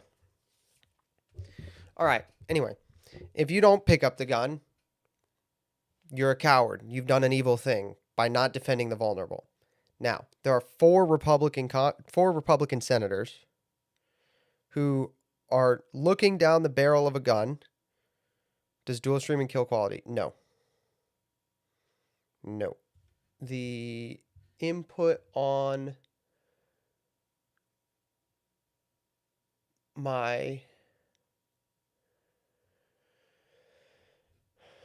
bit rate on my output sources are fine.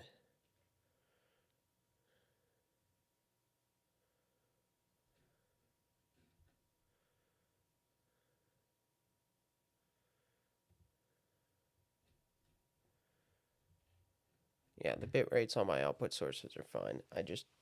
They're getting good. It's my internet. Yeah, it's my internet, so I can't really do anything. Okay. So there are four senators who are looking down the barrel of a gun, legislatively speaking. This is an analogy. Don't do violence. I have to say that to be clear, because lots of reasons. There are four of them looking down the barrel of a gun going, I'm not going to defend the vulnerable. Now, that is the best example of being easier to prevent change than to create change. They could create change by getting rid of the filibuster and protecting elections, but they're choosing not to. All right, there you go.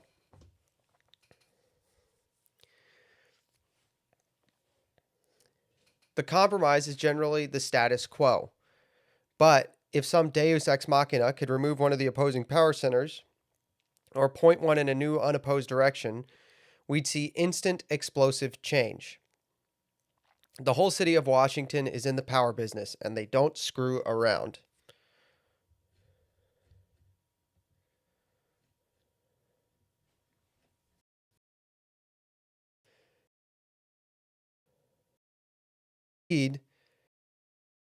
That the U.S. is balanced by separation of powers. But the power structure they learn is the original design of the Constitution as borrowed from Montesquieu, legislative, executive, and judicial. This is like saying a Camaro has 250 horses under the hood.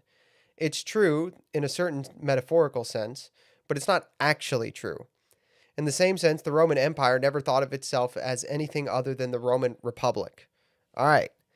This is kind of the thesis of the whole thing, right? It's kind of the thesis of the whole thing. The Roman Empire never thought of itself as anything other than the Roman Republic. This is how, in the West, right? Earlier, somebody asked earlier, is it possible for new nations to rise or for nations to fall in the West? And I said, yeah, we're going to talk about that. It happens. You just don't see it happen. And the Roman Republic turning into the Roman Empire is the quintessential example of this. At no point did anybody go, oh, we're not Roman anymore. I mean, even into the Eastern Roman Empire, the Byzantine Empire, they still thought of themselves as Roman. That's how it happens, right? It happens unseen and odd and with tiny little changes. Indeed, kids in school are taught that the U.S. is balanced by a separation of powers, by the power structure they learn, but the power structure they learn is the original... Oh, wait, I already read that. By my count, Anglophone North America, exempting Canada, is on its 5th legal regime. The First Republic was the congressional regime, which illegally abolished the British colonial governments. The Second Republic was the constitutional regime, which illegally abolished the Articles of Confederation. The Third Republic was the unionist regime, which illegally abolished the principle of federalism. The Fourth Republic is the New Deal regime, which illegally abolished the principle of limited government.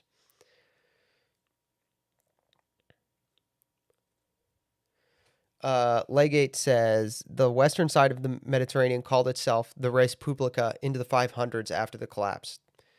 He's a Roman historian, so he's right about that. We'll just take his word on that for sure. He's correct about that. Even under Theodoric, Italy still saw itself as Roman under a new king. Yeah. To us, it's the Roman Empire. To them, it's the Roman Republic with a singular and very influential consul. Exactly. Now, we're going to apply this principle to America. That's what this essay is. We're going to apply this principle to America. All right. Now, in this paragraph, when he says, this paragraph right here, when he says, that illegally abolished, he's not making a moral statement. He's making a statement purely of the legality of the action taken by the people taking it at the time. All right. The congressional regime, the Continental Congress abolishes governments. Just that a current legal system, right? The Second Republic was the constitutional regime. So we write the Constitution, and the Constitution was ratified based on the rules of the Constitution, but it didn't meet the legal requirements that the Articles of Confederation set out for changing the Constitution. So it was an illegal change. Leggett is disagreeing with the legality of this specific change, but one, I think he's wrong and it's my stream. Second, uh, it, whether or not it's legal is really irrelevant. Now, this second republic, the constitutional regime, is the republic that most Americans still think they live under. We all, because there was no new constitution or revolutionary war, we all think we still live under this constitutional regime. I don't have thoughts on David Wim Hof, really. Don't have any thoughts. I would use extra legal. All right, that's a distinction without a difference for the purposes of this stream. Now, the Third Republic is the Unionist regime. All right, now the Unionist regime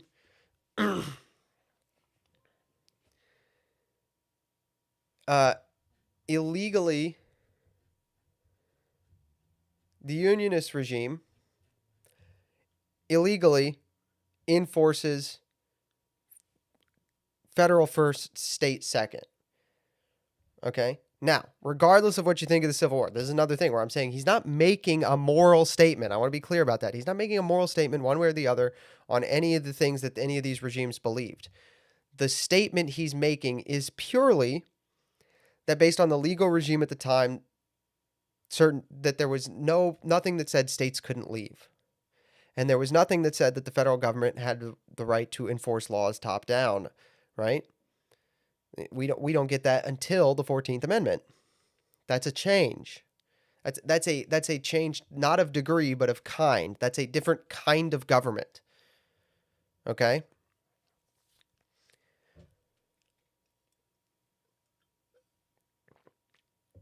It's a different kind of government. Now, then you have the Fourth Republic, which is the New Deal regime. And the New Deal regime, he says, illegally abolished the principle of limited government. Now, if you aren't familiar with any of the New Deal court cases or a lot of the New Deal case law or all the things that happened there, rest assured that is not necessary for this conversation. Nonetheless, suffice it to say that they did a bunch of stuff which was not super legal based on the Constitution and based on the rules at the time. They just kind of did it with power. They just changed the rules, right? They had the ability to change the rules, and they clarified rules where no rules existed. That's what happens with the New Deal. And that makes a change in America, which is a difference in kind, not in degree, which is another phrase I say all the time. And this is the thing I want you guys really to really get is what I mean when I say a difference in kind, not in degree, is I'm not talking about more government, right? The New Deal regime isn't more government of the same kind of government that pre-existed it. It's a different kind of government, okay? It's a altogether different type of rule. Of course, these coups are confirmed by the principle of adverse possession. Otherwise, we would find ourselves looking for the rightful heirs of Metacom or Edward the Confessor or whoever. Nor is there any automatic reason to treat any of these 5 regimes as better or worse than any of the others. If, like me, you're tired of the Fourth Republic and would like to see it abolished, all we know about its successor is that it will be the Fifth Republic. It has no need to resemble the third, the second, or the fourth, or the first. Now, what does adverse possession mean?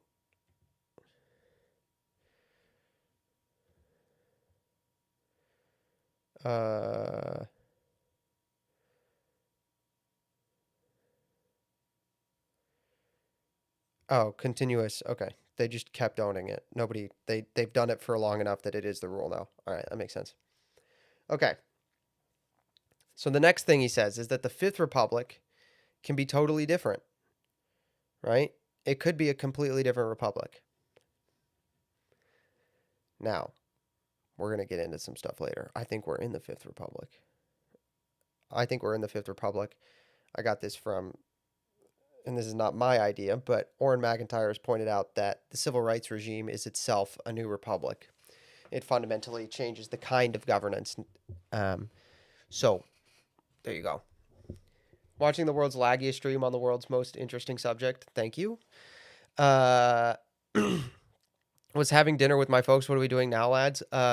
Pretending that the stream isn't lagging because I can't do anything about it.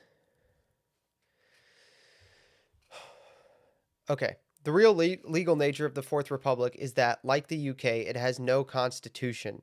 Its legitimacy is defined by a set of precedents written by New Deal judges in the 1930s.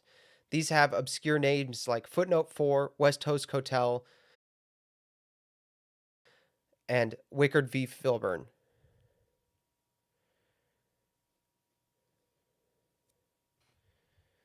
Okay. What does any of that mean? What does any of that mean? Well, I'll tell you what it means. No constitution. So the rules can change at any time. Now, the reason I actually wanted to talk about this tonight is because I read some of the Calais case this week. Now, the Calais case was the case that overturned the mandatory majority-minority districts in Section 2 of the Voting Rights Act that we talked about on Thursday night. Now, there was a specific quote that I read, and then I saw it on Twitter. Let me rephrase that. There's a specific quote I saw on Twitter, and then I went and read more parts of it. But, ba-bam. Wrote this in her dissent. Okay. I dissent because Congress elected otherwise. I dissent because the court betrays its duty to faithfully implement the great statute Congress wrote. I dissent because the court's decision will set back the foundational right Congress granted of racial equity and electoral opportunity. I dissent. Now, where does she anywhere in here say, I dissent because this is required by the Constitution? Does she anywhere in here say, I dissent because this law is actually constitutional? No. The Constitution is irrelevant to Justice Kagan's dissent on the decision. Why does Justice Kagan dissent? Congress elected otherwise. Well, what if the Constitution disagrees? I thought your job was to uphold the Constitution and decide when laws were constitutional and not constitutional. That's supposed to be the foundational principle of Marshall. That's supposed to be judicial review rests on the idea that you can decide what is and isn't constitutional. But Kagan doesn't seem especially concerned with whether or not this is constitutional. She doesn't seem especially concerned with the very core principle of judicial review. Well, maybe she says it later. I dissent because the court betrays its duty to faithfully implement the great statute Congress wrote. Is that the court's duty to implement the statute Congress wrote? No. That's the executive branch's job. The executive branch implements and enforces the laws of Congress, not the judicial. Justice Kagan here is explicitly saying the court should be the executive. So it's not that, once again, we have no concern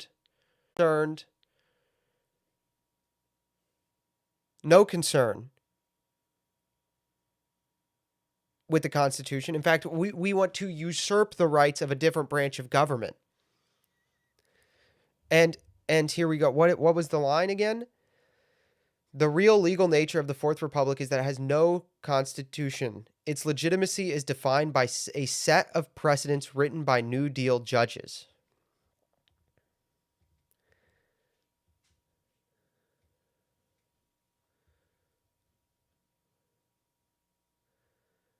So the person with the power to change and implement, to change rules and to clarify them where no rules exist. Those are the people with the real power, right? That's what We're operating under that paradigm. Okay, well, in our current regime, the judiciary has that power. Now, I dissent because the court's decision will set back the foundational right Congress granted of racial equality and equal opportunity, an electoral opportunity. Okay. Is that the teleos, the driving force, the reason that there is judicial review? No. It's to ensure laws agree with to ensure laws that are constitutional, and to, where they are not constitutional, ensure that laws are enforced fairly. Not to see that they're enforced, not to see that they're implemented, but that they're done in accordance with how they are written. So here's why I wanted to read this tonight, right? And I'll read you my tweet. This is an admission by a SCOTUS justice that Curtis Yarvin is right, that the civil rights regime was a refounding enforced by the courts. Kagan is dissenting not because the Constitution allows it. She dissents because the law Congress wrote, which violates the Constitution, violates equality.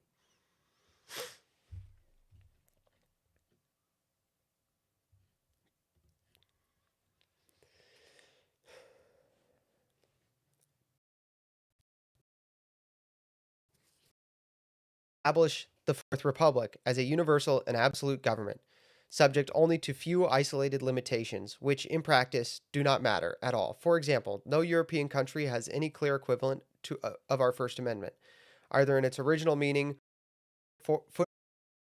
shot in stadiums in Europe. I have somehow remained ignorant of it.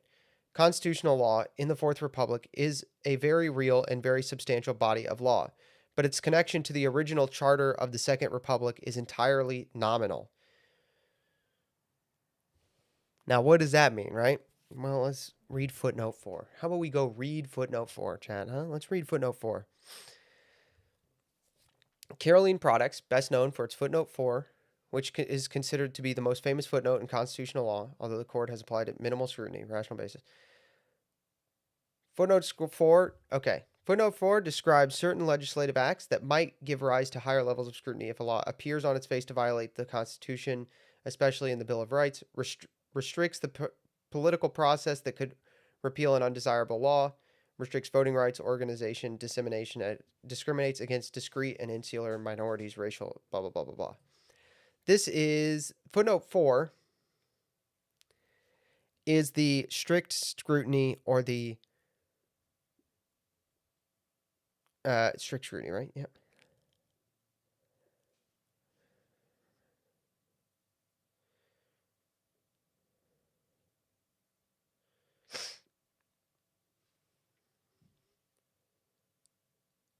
I thought I knew what this did. Yeah, stricter standards of, that's it. Stricter standards of review, or strict scrutiny, when legislation is aimed at discrete insular minorities. Okay?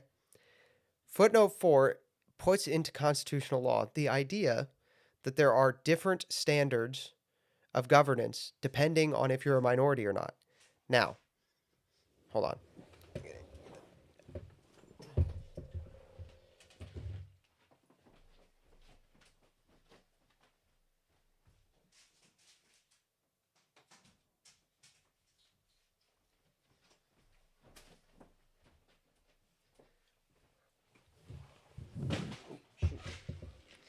Now,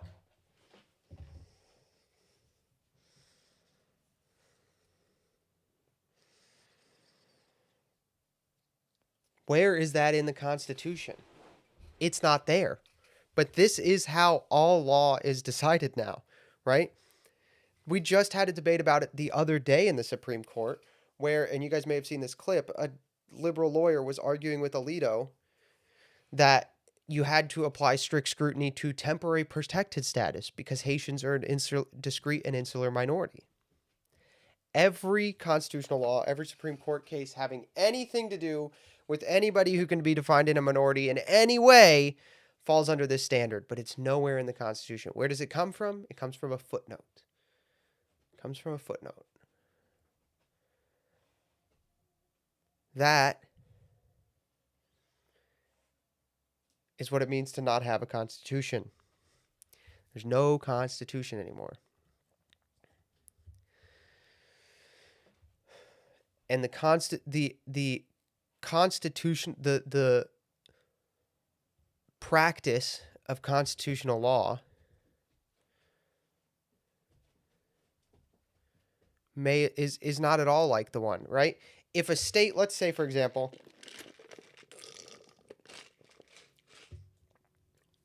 let's point out, for example, rather than state, let's point out, for example, that the original Constitution said that, Congress shall make no law restricting that, practice of religion, establishing, the freedom of religion, right? But that didn't apply to states. States had religious tests to hold office. States had religious requirements to hold office. So should we not? That's an interesting question. But the fact that no state could ever apply a religious test to hold office tells us that this thing called constitutional, because it would be unconstitutional, that this thing called constitutional law is not as related to this document as we seem to think it is. All right? No, the U.S. government is the 800-pound gorilla. It sits wherever it wants, but it is not one entity. It is, again, a network of competing power centers. The closest well-known equivalent to the way I see the Fourth Republic power structure is a concept that dates back to the 60s. The Iron Triangle. The Iron Triangle is certainly real, but for some reason, no doubt related to the agenda of the official intellectuals who created it. It is missing most of its vertices. In fact, what we're looking at here is an iron polygon. The key to power in the Fourth Republic is that no one who has power wants anyone to think of them as having power. For example, in the traditional Iron Triangle, legislators do not have power. They are just expressing the will of the people. Civil servants do not have power. They are just making public policy. Lobbyists do not have power. They are just communicating their concerns.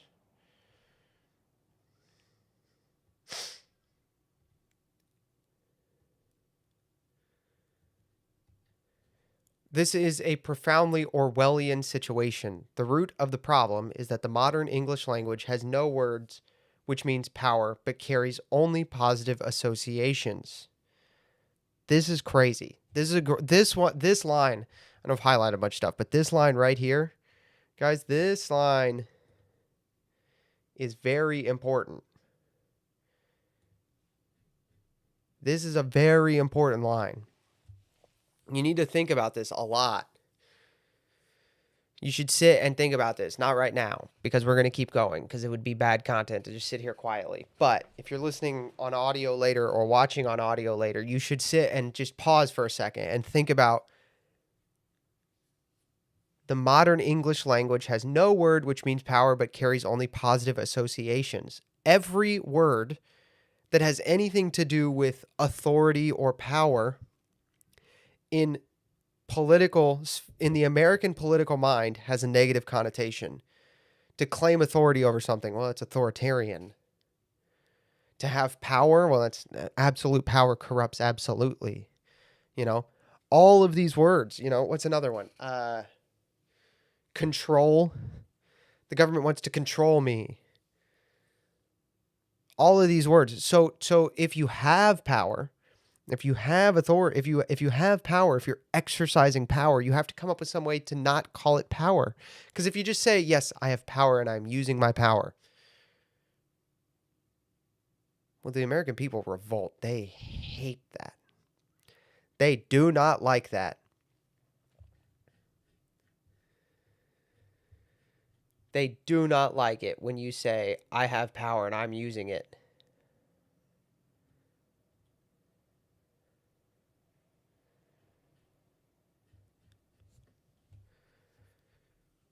Perhaps the most important fact about power is that the powerful are almost always sincere. They honestly believe they are doing good.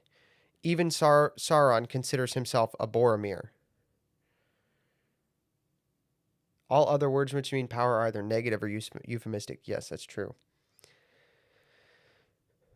Libs are better at euphemism. That's also true. Even Sauron considers himself a Boromir. And, as Acton observed, even Boromir has an inner Sauron. Since this is widely recognized, and since power is generally associated with evil, the people in the U.S. who have actual power do not and cannot think of themselves as having power. Now, this is another layer to it. These people don't want anyone to think of them as having power, but they themselves don't think of them as having power.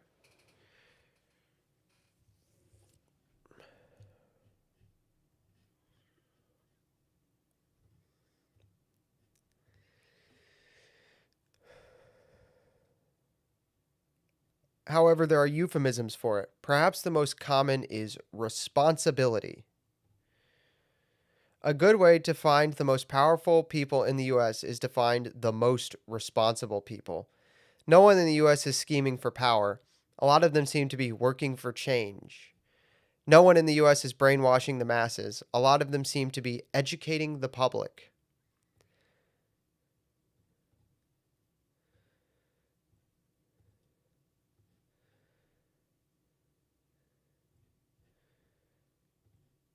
No one in the U.S. is ruling the world. A lot of them seem to be making global policies.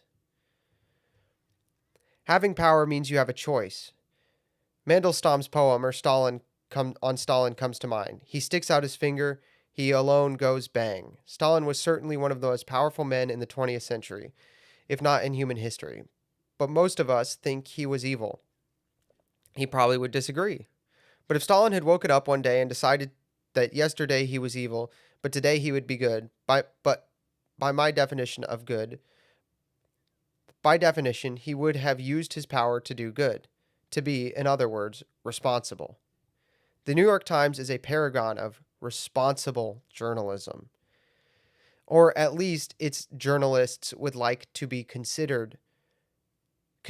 would like us to be concerned about global warming. We can tell this by the fact that they write many stories on the subject. Surely, if they didn't want us to think about the subject, it is within their personal discretion to avoid it.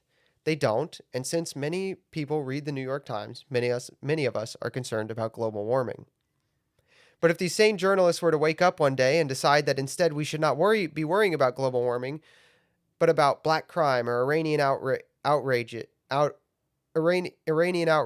the menace of marijuana, they could write those stories instead. Granted, if they just turned on a dime this way, they might surprise us a little. It would probably work better if they gradually phased out global warming and phased in the black crime. But at bottom, this choice is their discretion, and since we have freedom of the press, no one can stop them. Let's say that to be a major vertex of the polygon, you need two attributes. A vertex must have power, that is responsibility. 2, it must be protected from public opinion, that is insulated from politics, that is democracy. If you have one of these but not the other, you are at best a minor vertex. The press, aka the mainstream media, is a major vertex because, as we've seen, it has power, and it is doubly protected. First, no one elects the press, and second, if journalists were elected, they'd simply elect themselves, since they pick the credible candidates. These would all be journalists by definition. See how nice this system is? The White House, customarily referred to as the president, is only a minor vertex. Its legal power is considerable, but its protection is lousy. It was national news a few years ago when an open mic caught the president insulting a New York Times reporter. How often do you think that one goes the other way? The White House can challenge the Polygon's program on a few issues, which necessarily thus become high profile, but the Fourth Republic at any time is doing thousands and thousands of things. Almost all of them are done the Polygon's way, and when they are not, it is deeply shocked and offended. So in general, the voters are, for obvious reasons, so there is a strong reason to minimize these deviations.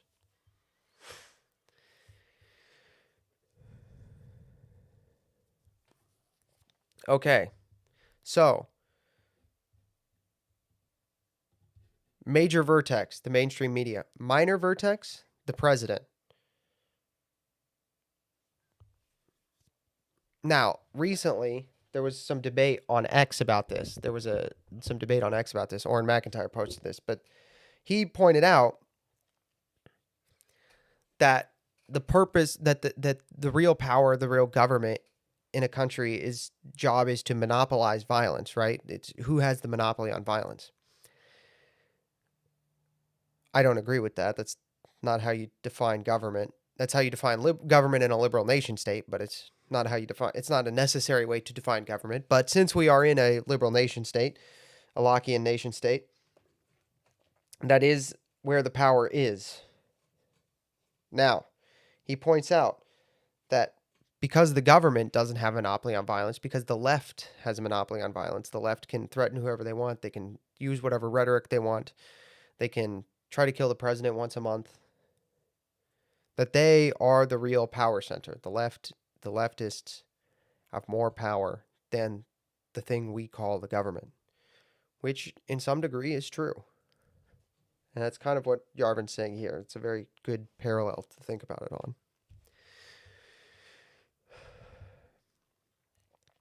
The Polygon might be defined as the extended civil service. It consists not of those who actually hold formal GS rank, but those whose position demands any sense of civic responsibility, real or fake.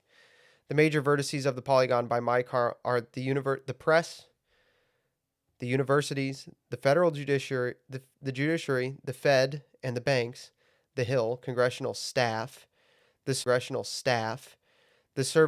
service proper, the NGOs and transnationals, the military, the Beltway bandits, defense and other contractors, and corporate holders of official monopolies, such as intellectual property.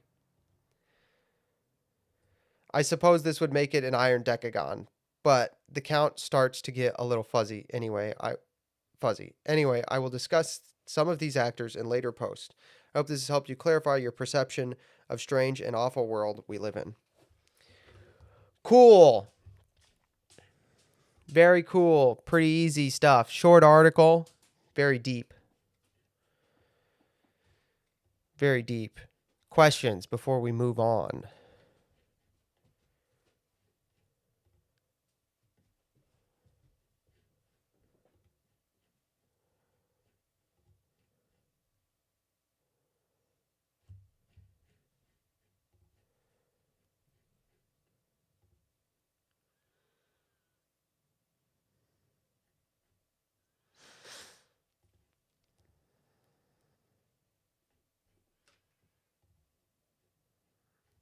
Any questions? Going once. Going twice.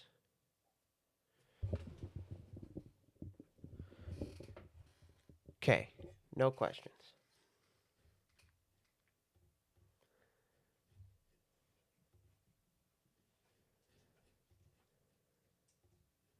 All right. Oh, bless you. I'm going to take the dog out before we do the second half of this chat.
Okay, I'm back. Stream wouldn't have been laggy if you'd given Levi fries. I don't think that's true.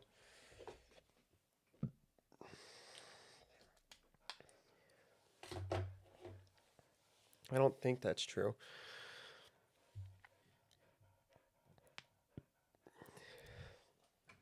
You know what I did?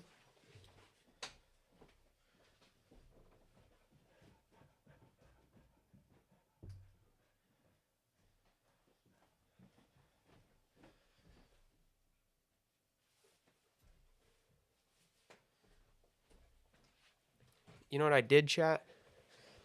I paused my PlayStation. I took my PlayStation off the network. You can do that from the Xfinity app. So, we'll see if that works. All right. This part, chat, we're gonna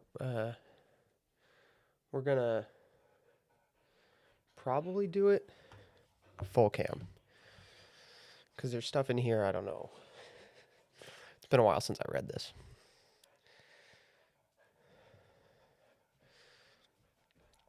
Now, this is an original that I wrote. I'm going to read it. And, yeah, this is an original. This is a Thursday original that I wrote. So, thoughts and critiques are welcome. All right. When religion and politics travel in the same cart, writers believe nothing can stand in their way. Their movements become headlong, faster and faster, until they plunge over the cliff together. Frank Herbert's Dune Messiah.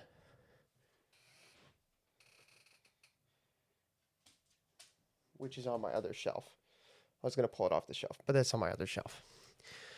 To understand fully why right liberal commentators and political celebrities are agreeing with the left and freaking out about the Shiloh Hendricks fundraiser. So this is old, but the Shiloh Hendricks fundraiser, if you guys don't remember, was the woman who allegedly said a racial slur on camera and was doxxed and threatened and had to move due to that. And there was a large fundraiser to raise money for her.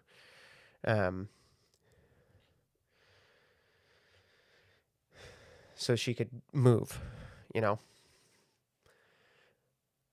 You first have to understand this fact. They are not primarily offended by the use of a word. Their paradigm, conscious or subconscious, is that this is akin to mass public apostasy. Could you copy and post a post in the Discord?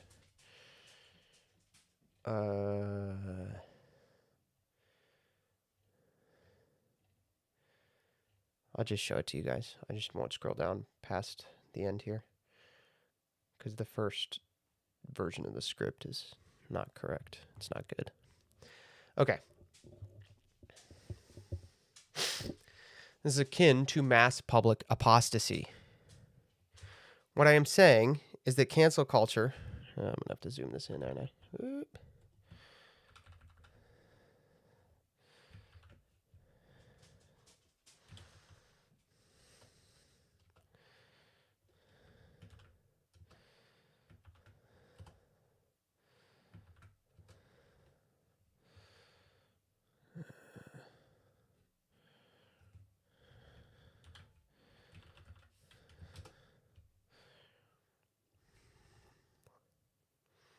Should be good. What I am saying is that cancel culture is the equivalent mechanism to excommunication in Christendom. Excommunication is a mercy. It is a statement by the church that an individual is in danger of losing their eternal salvation and needs to reconcile with the church. A canceled person is rarely, if ever, offered the same chance at reconciliation that A canceled person is rarely, if ever, offered the same chance at reconciliation that excommunicated persons are offered. In fact, I wish the episcopacy used excommunication more today. Shiloh Hendricks not only being canceled, but raising over $600,000 shows that the power of the secular religion which enforces these excommunications is diminishing. Meanwhile, in the government, Now the judiciary is on a collision course with the executive as they attempt to claim unprecedented levels of power. Judge Mary S. McElroy ruled the Trump administration freezing the disbursements of funds for climate and infrastructure grants, finding that the pause in dispersing funds was illegal, stating, quote, agencies of the executive branch do not have a limited authority to further a president's agenda. Now, I want to pause here, chat. The idea this is another instance of constitutional law being explicitly extra or unconstitutional. We read this last week, right? Last week we literally were looking at Thursday. We were literally on Thursday. Yeah, on Thursday.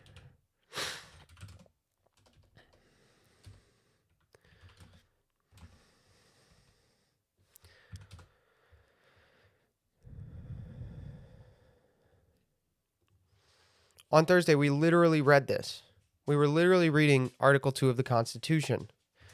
The executive power shall be vested in a president of the United States. He shall hold his office during the term of 4 years, The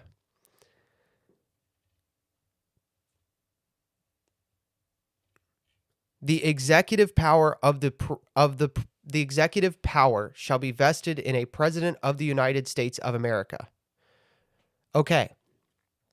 This is the key phrase here, all right? The executive power isn't vested in the executive branch. It is vested in the president. The executive branch exists as an extension of him and his power. So the idea that, quote, agencies of the executive branch do not have unlimited authority to further a president's agenda, unquote, is literally unconstitutional.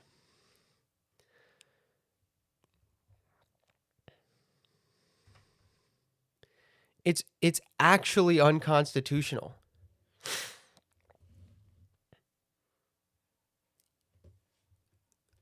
The agencies of the executive branch are only exist insofar as they are extensions of the power of the president.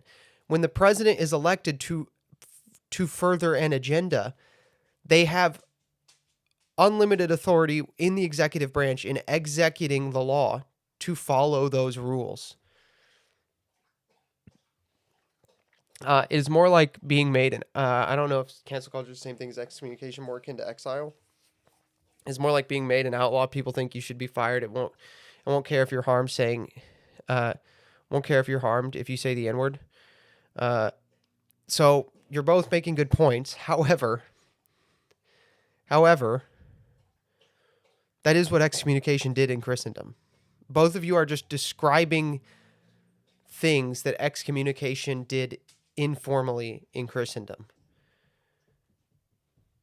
If you were excommunicated, you shouldn't, like, you can't do business with a lot of people, you know, or you were exiled from the community in which you would normally go to church and experience parish life. You're just describing things that were de facto consequences of excommunication in a Christian society. I'm not saying like you guys are wrong. I'm just saying I think you're actually agreeing with me. You just are not thinking in the term that I'm not being clear, right? What I'm saying is that I'm not talking about excommunication today. I'm talking about excommunication in a Christian society. It did those things. Cancel culture serves the same purpose in the modern liberal society that excommunication served in Christendom. It does the same things. It does those things.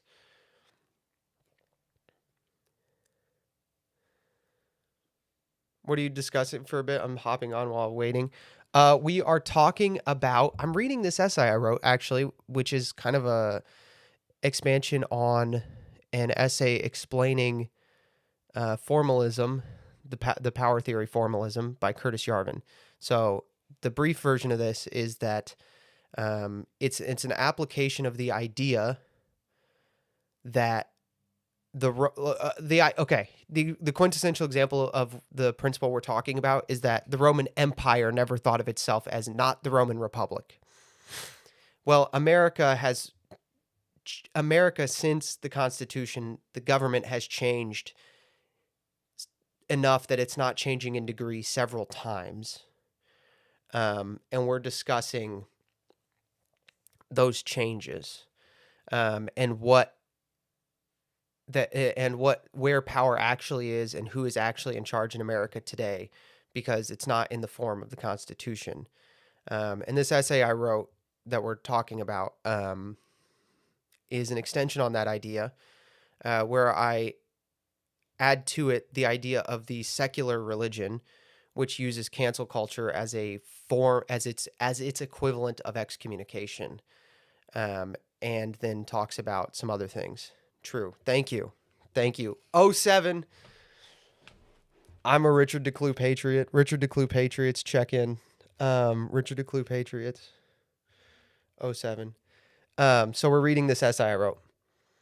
If you ever disagree with something, please tell me. You're very smart. I love it when smart people come in and tell me I'm wrong, because then I get to think about if I am wrong or if I'm just think differently than they do. Anyway, the thing we were just talking about, I was just explaining how this line from this is a real line. This is a real line, Richard, from a federal court decision, not a Supreme Court decision, but a federal court decision. Agencies of the executive branch do not have unlimited authority to further the president's agenda. Agencies of the executive branch are literally just extensions of the president who gets elected to fulfill an agenda. If what they're doing is executing the law in a different way, they literally do have unlimited authority to execute the law in any way, which is not unconstitutional. Like, huh? What? So this is an extension of one of the principles we were talking about earlier, which is that constitutional law is fundamentally unconcerned with the Constitution today. I mean, the first line of Article 2 of the Constitution is, and I quote, "The executive power shall be vested in a president of the United States." It's not vested in the executive branch. It's not vested in the bureaucracies. It's vested in the president. Anyway, we move on. Judge Beryl A. Howell ruled. Oh, you know what I should do now that this is in a different vault is I should.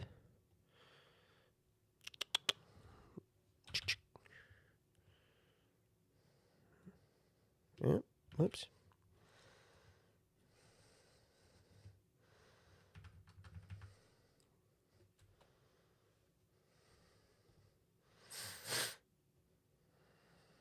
Anyway, I'll do that in a bit. Judge Beryl A. Howell ruled that it was unconstitutional for President Trump to revoke the security clearances of the law firm Perkins Coie. If you do not recall, the law firm Perkins Coie was the law firm that hired Fusion GPS to produce the Steele dossier on behalf of the Clinton campaign and the DNC. So President Trump wanted to revoke the security clearances of the law firm, which created a partisan opposition research dossier that was completely fake. Completely fake. If you haven't seen my video, The Laws All Being Flat, I talk about this pretty extensively there. But this dossier was completely fake, and multiple times, in multiple ways, we found out that they knew it was fake. Now, this law firm has some security clearances because they do work with the federal government. President Trump saying basically, hey, I'm the president right now. These people created something completely fake using security clearances to try to keep me from being elected. I'm not comfortable. I don't think it's a good idea for them to have security clearance. They might try to undercut me. I have to run the executive branch. A judge told him he couldn't do that.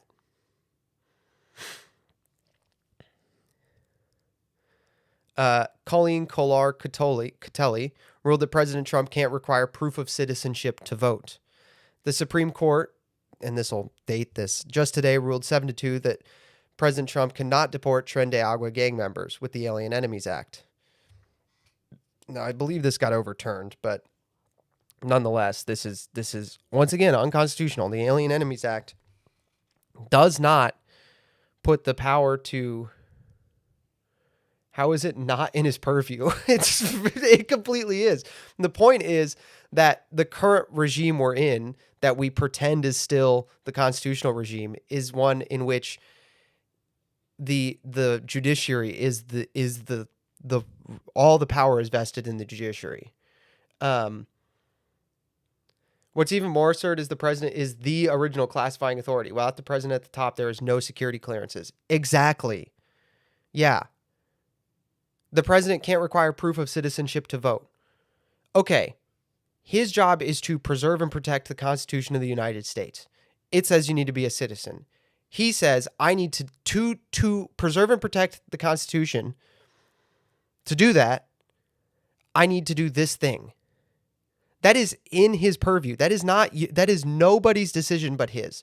This is another thing that Curtis Yarvin talks about in a different essay, a more recent one, right after the election. How about the courts do not have the power to deny the executive branch the right to execute its powers? I mean, absolutely, that's perfect. I don't know where you got that quote from, but that is perfect, like exactly what we're talking about.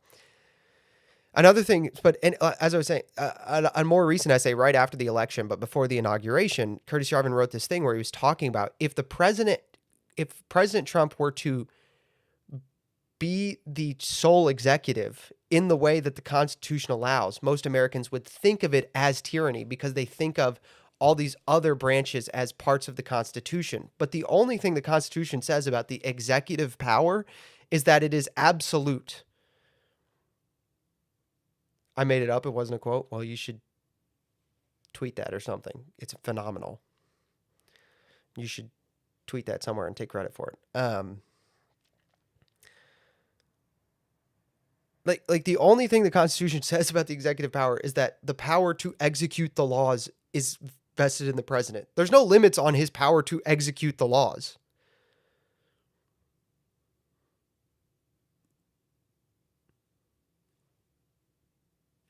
They have to follow certain rights, right? You have to give due process of law, right? This is where we're going to touch substantive due process, right? We're going to start to ring the substantive due process bell again, but you have to give due process of law to deprive someone of their life, liberty, or property. But it doesn't say how it's done, right? We have certain rules we've added to make sure that's done, right? We've added Miranda rights, for example. That's not in the Constitution, but I think Miranda rights are good. I think you should tell people their rights. That's a good thing. But the president has basically, according to, if we were just going by the Constitution, the president has so much authority to execute the laws that it would literally make most people think he was an absolute monarch.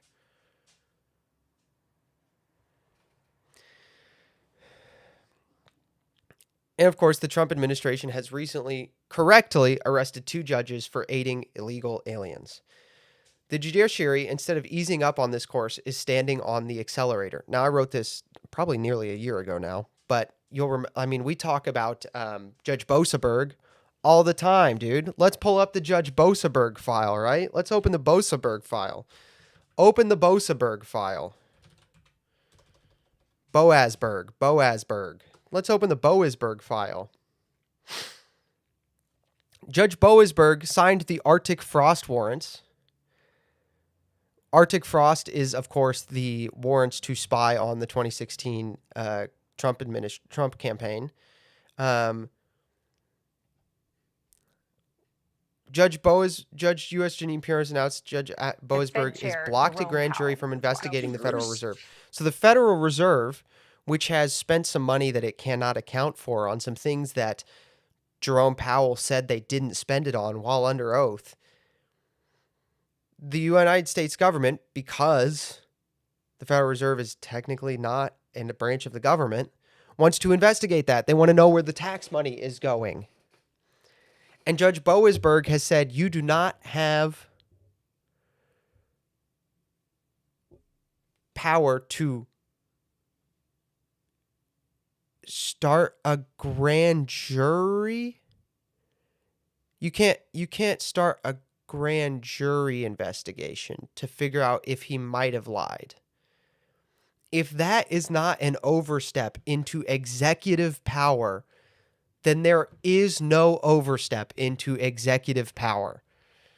Now, I could, you could probably say that about this whole bullshit quote right here. Agencies. This is an insane quote. I'm never going to get over this. Agencies of the executive branch do not have limited authority to forward the president's agenda. They literally do. That's the reason they exist, actually. Andrew Jackson proven right again. So true. As Curtis Yarvin has written and Orrin McIntyre has expanded on, America is now in its 5th legal regime. In the Iron Polygon, he says, and we read this earlier, but we'll read it again. By my count, Anglophone North America, excluding Canada, is on its 5th legal regime. The First Republic was the congressional regime which illegally abolished British colonial governments. The Second Republic was the constitutional regime which illegally abolished the Articles of Confederation. The Third Republic was the unionist regime which illegally abolished the principle of federalism. The Fourth Republic is the New Deal regime which illegally abolished the principle of limited government. The power base of the Fifth Republic, and I didn't write in here. Did I not write it in here?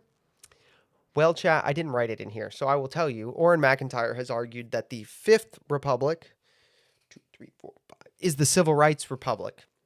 And I think he's probably right, because it's where we get things like, I don't know, the Voting Rights Act being interpreted in 1986 to mean you have to give special districts to minorities.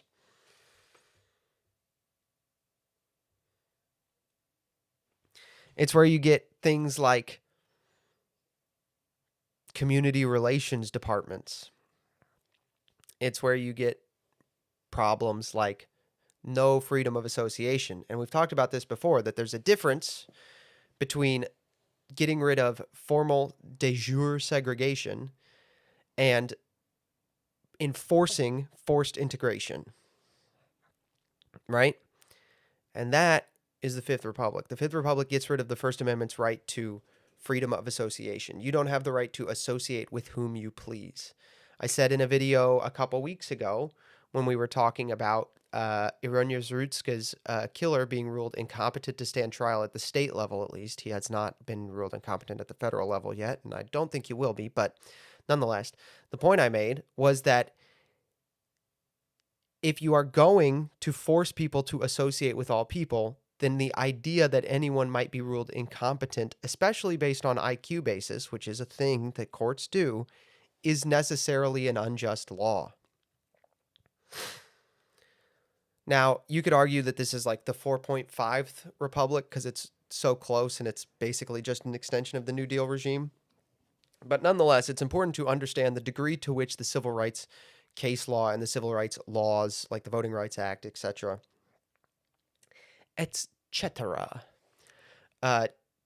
fundamentally changed the United States and made it a different place to live.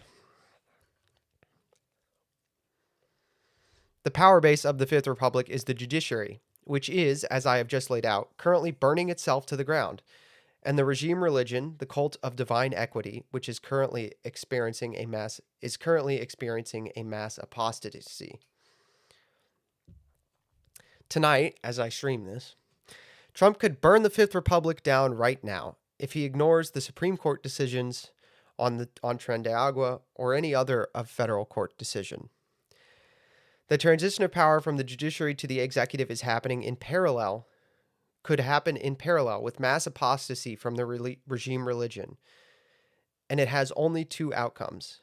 It is clear that the judiciary in this cart does believe that nothing can stand in their way, but at this moment, Trump does not only can stand in their way, but can block all other paths. They're going much too fast to stop and will go over the edge.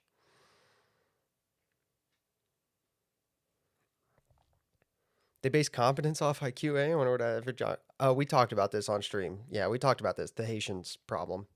So there you go, chat.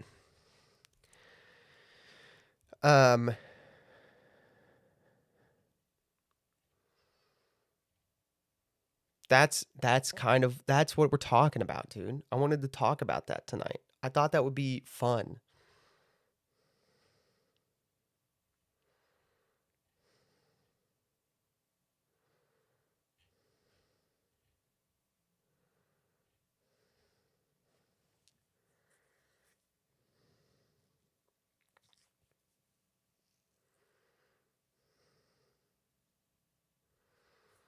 I thought that would be fun. Does anybody have questions, comments, concerns?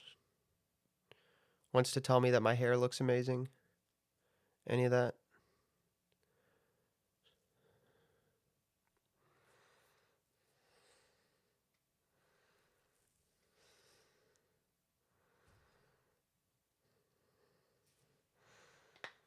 Hair looks meh. All right, well that's fine. I didn't wash it today. Doesn't even hurt my feelings or anything. Anyway, there you go, chat. That's what I wanted to talk about. I wanted to talk about that.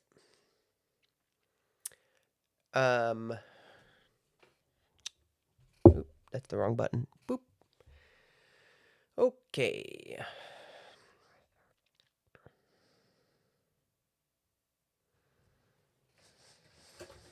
I got a crazy topic listed in the topics for tonight that I don't know that we're going to do because I might need to flesh the thoughts on that bad boy out some more. That's a heater. That's a heater I wrote in here. I wrote that in here when I was kind of desperate for topics and not feeling it. I wrote something down to get me pumped, but I don't know if we should talk about that. I might need to get that going. Do we think Obama was the pinnacle of the fifth regime? No, it was Joe Biden, right? Because he was just not there. The executive machine was ruling.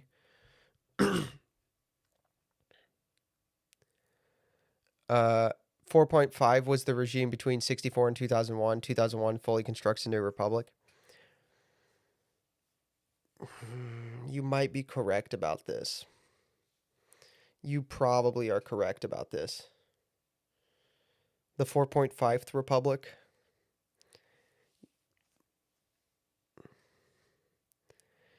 And when did it lead?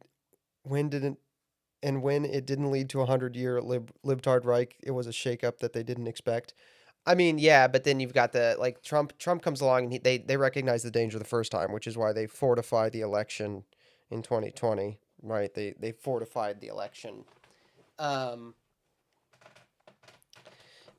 then you have Biden, which fails miserably because they really thought the bureaucracy was ready to be rolling on its own, and it's just not. So that went poorly. They saved democracy. So true, dude. They saved democracy.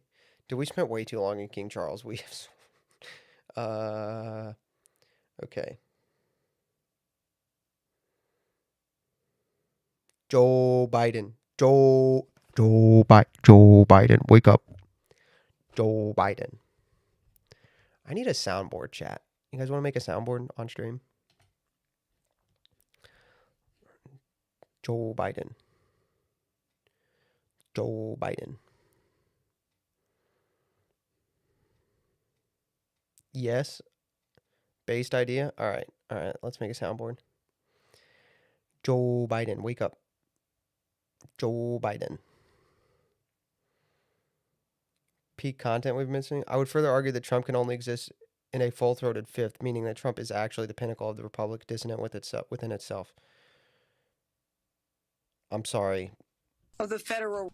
I'm sorry. That's gonna go. That's so over my head right now. I don't got that. I don't got that on lock. Joe Biden.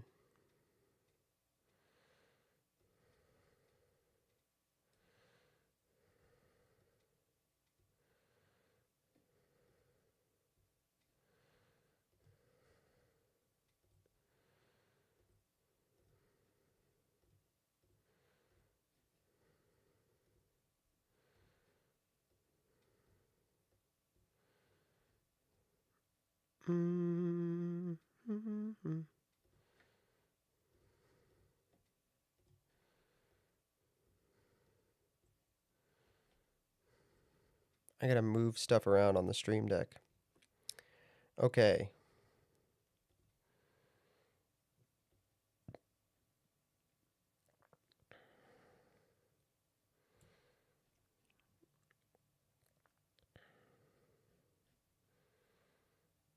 Can we have soda and Obama? Yes.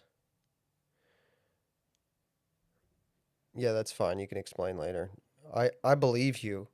I'm not saying like I'm not saying like I disagree. I'm just saying I don't have that up here right now. Okay. My instance. All right, chat. You want soda? Soda!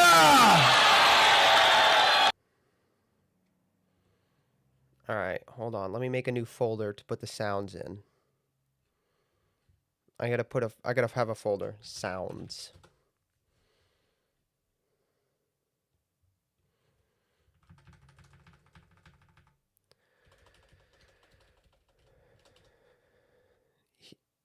Trump wasn't a powerful executive, yet he somehow was the biggest threat to the deep state. Yeah. Well, the deep state's not as strong as you think it is. You know who's a real threat to the deep state? You know who's a really big threat to the deep state? Where's my hat? No. Oh, here's the photo. We'll just go with this. This guy. This guy was a really big threat to the deep state. Nixon's in chat. I know there's an emote. Nixon's in chat. Everybody post Nixon's in chat. Nixon's in chat, dude.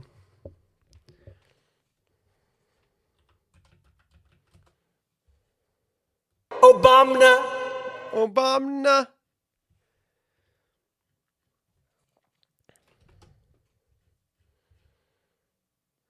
Nixon's in chat. Let's go. I don't see a Gerald Ford emote. I hate you. All right. What other soundboards what other sounds do you want? Let me look up my Discord soundboard. That's what I need to do is pull up my Discord soundboard so I can know which ones I have in my server that I want to add.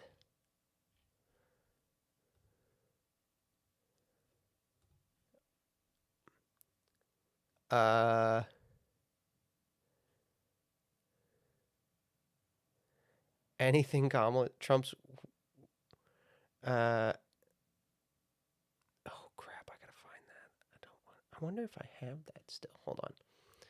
Are these, let's check something. Settings, soundboard. Can I download these? I can. I got this one, chat. Now watch this drive. Now watch this drive.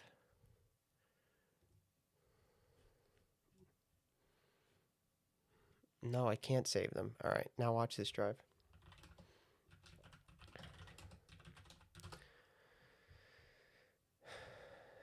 Now watch this drive isn't on. Now watch this drive isn't on my instance. That's a catastrophe.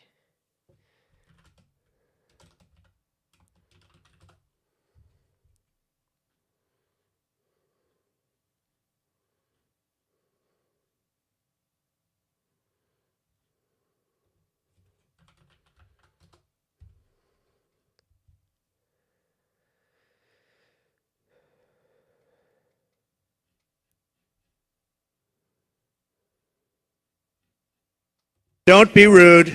Don't be rude. I should add that. Don't be rude. Howdy, can't stay long, but I hope everyone's having a blessed night. We're having a good night. What other sounds do we need, chat?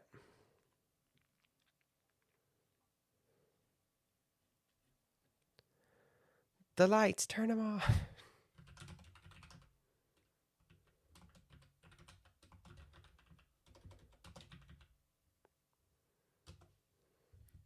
I don't have that one either, dude, on my instance. Hold on.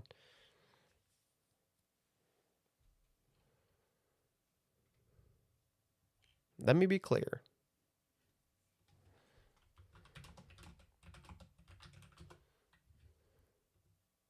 Now let me be clear. Now let me be clear.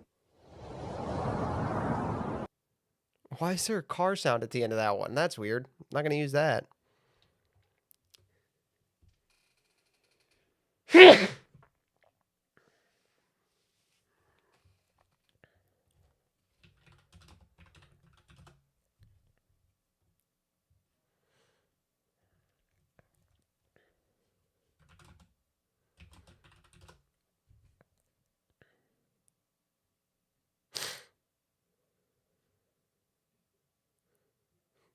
Hold on. Hold on, chat. I gotta mute this. This has an insane title.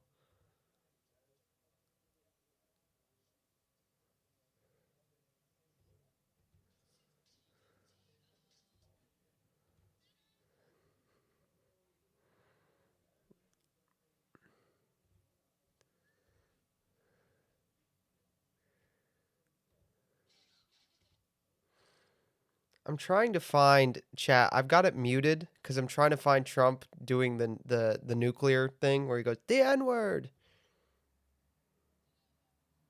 But I'm making sure I don't accidentally play one that just says the N-word.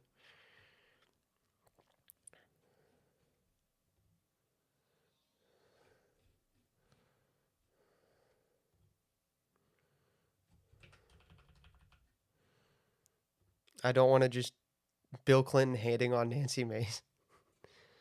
Dude, I forgot about that. Does somebody have that clip? I will add it if somebody has that clip. That's an insane clip. I forgot he did that.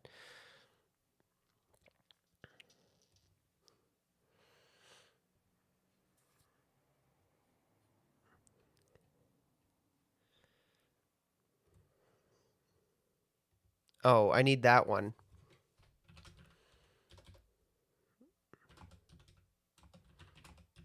I need that for sure. I need What the Dog Doing.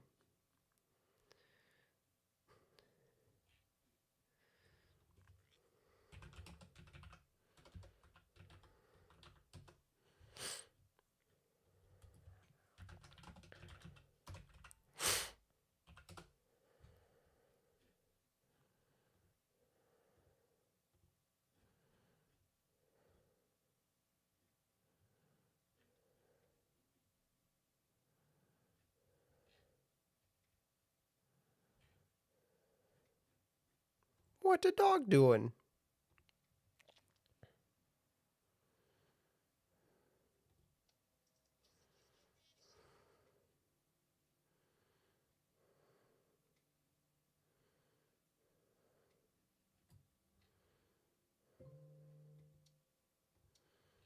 These are so loud, chat. Why is all... Dude, why do people just play like, I've got it muted because they're so loud. This ear, I can hear out of this one still. This one might be gone.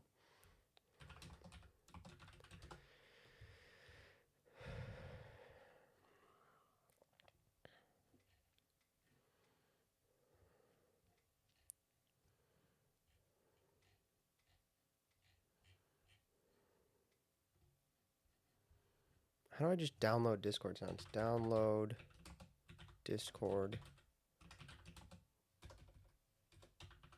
sounds. Can we get I don't feel no ways tired? I have no idea what that is. But yes, if you send it to me, that sure.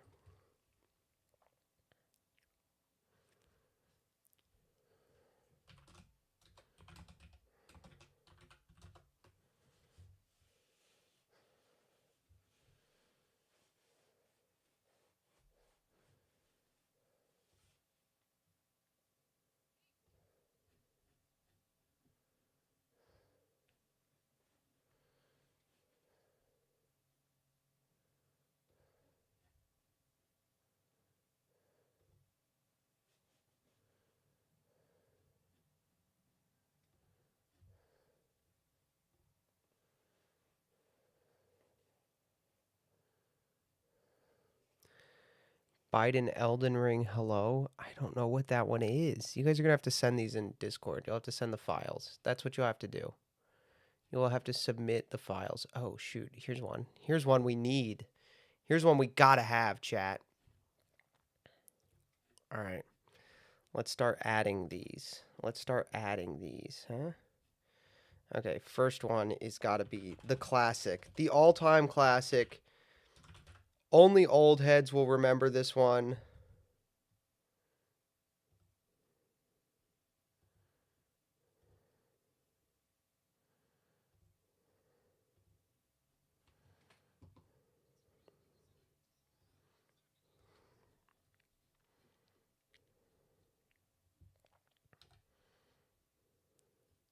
Can you guys hear that one?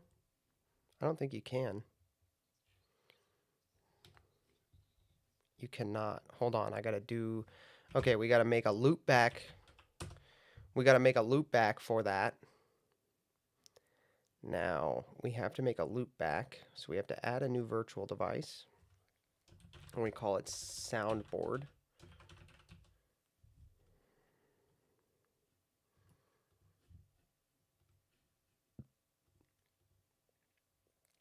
We output the Stream Deck, and then we're going to input it to... We're going to monitor it there. And then we are going to add a audio input device.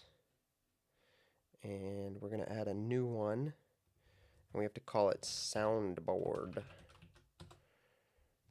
Now we are going to make that soundboard. Now we have to put it in the folder with the sources.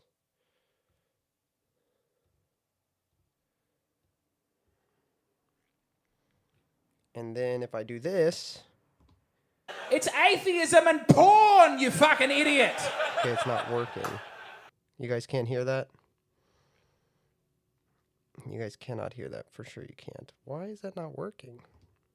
It's atheism and porn, you fucking idiot! It is? You can hear it? Can you hear James Donald Forbes McCann? It is James Donald Forbes McCann. You guys can hear him? It's atheism and porn, you fucking idiot! Let's go! Chat can hear it. Okay, we made one. Okay, it works. Okay, now we just gotta add them to buttons. Now I just have to add them to buttons. Okay. Play audio. Choose. Sounds. Soda.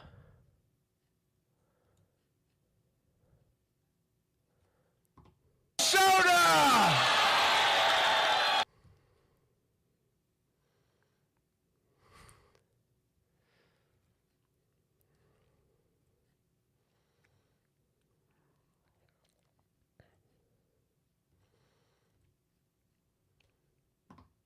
Obama. Obama.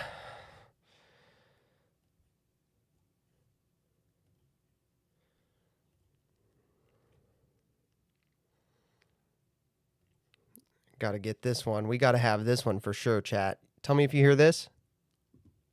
Oh! Because I do that 5 times a night. We have to have this sound.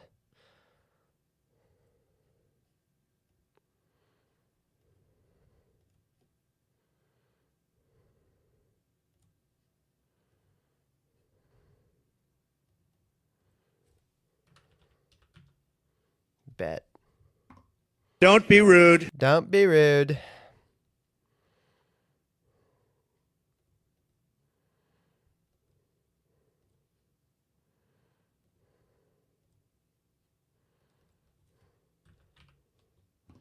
What the dog doing?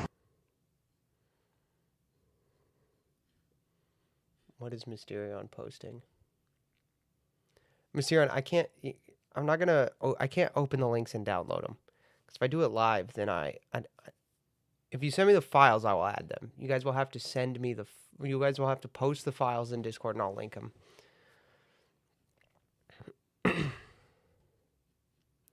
But for reasons, it is not a good idea.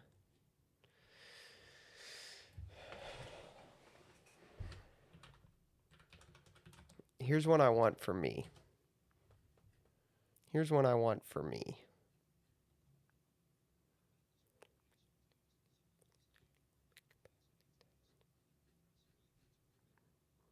Continues. That's what I want for me. Hold on. I know you didn't hear that one. I had it muted for a second. We got this. We got this, though.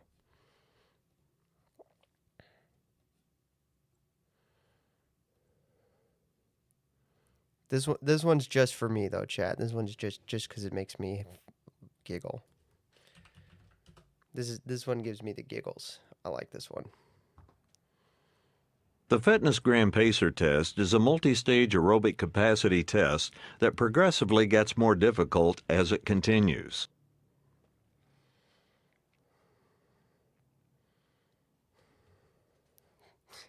The Fitness Gram Pacer test.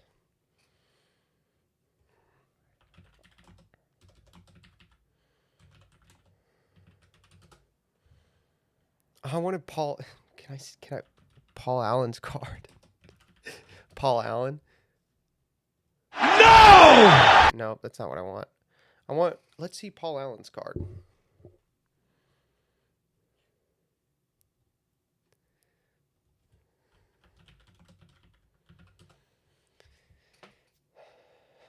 Let's see Paul Allen's card. Let's see Paul Allen's card.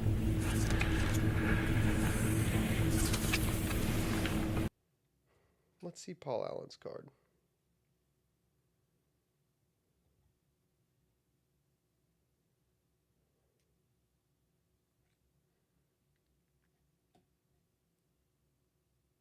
Kill baseball guy. Oh, yo, dude, gambling with friends is gonna be so funny.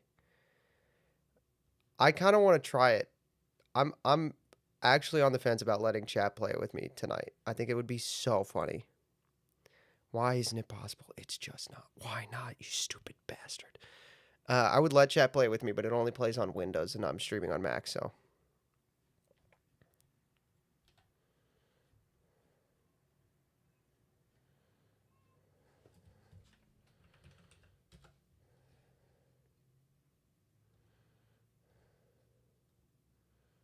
It's so perfect, dude. It's going to be so perfect for our friend group. Our friend group is going to become... It's so perfect for our friend group. It's the funniest possible thing. Let's see Paul Allen's card. Let's see Paul Allen's card. That's a great one. Right amount of stupid plus gamble. Yes, we do have the perfect. We have the perfect friend group for that game. We do. Have you guys, have you guys seen this game? Have you guys seen this game, chat? Gamble with your friends.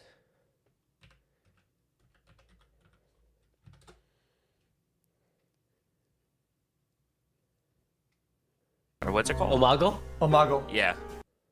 He looks weird, no? Okay, so. Okay, I'm done. I'm this is what it looks like. Oh.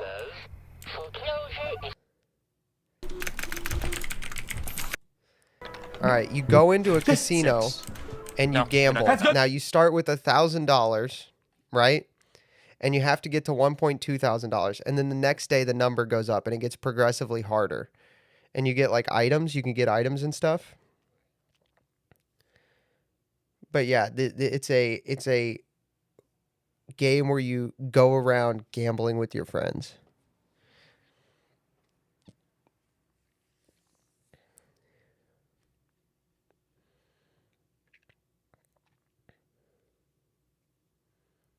Yeah, we're adding sound effects. I'm making a soundboard. I've got the classic. I've got a classic for you, baseball guy. Here you go. It's atheism and porn, you fucking idiot. I got the classic JDFM, dude. Got the classic JDFM bit. Gotta have it in there, dude. Gotta have it. Gotta have it. You just have to have that. Okay. Raymond wanted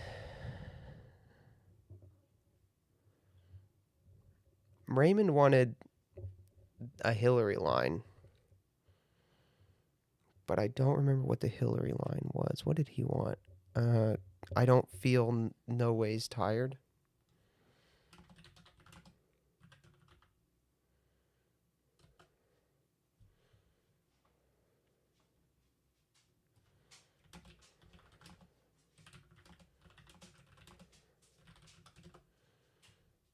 Don't see that one.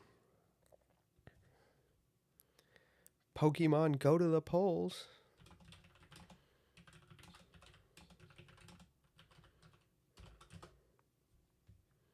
Yeah, I don't see that one on any of them. I'll have to find some of these afterwards. Somebody just send me on Discord like which ones you want. I'll have to find them off stream when I can download stuff off stream.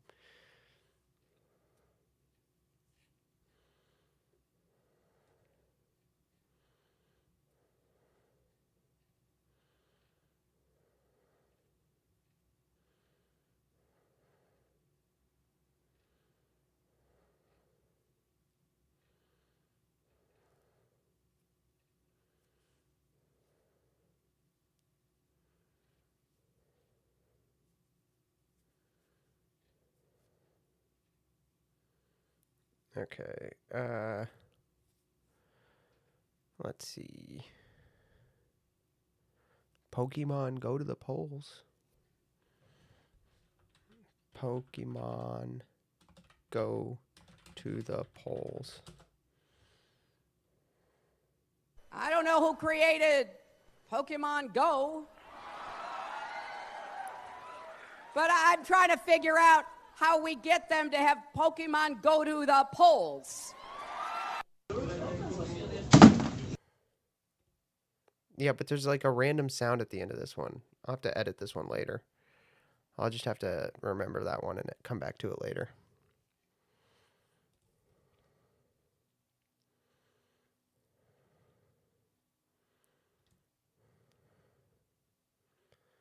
It's provocative.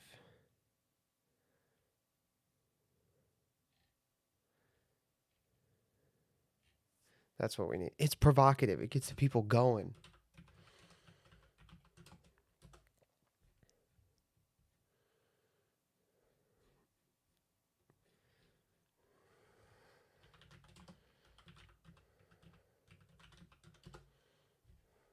Dude, what? It gets the people going.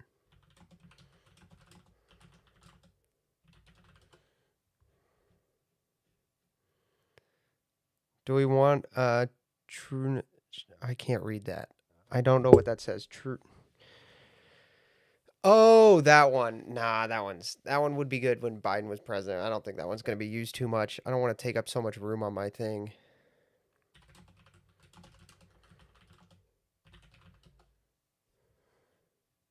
Oh, yeah, listen. I'm kind of retarded.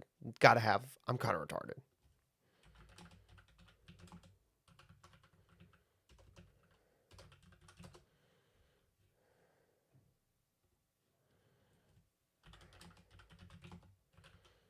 I'm checking like 3 sources for some of these, and they're just not coming up.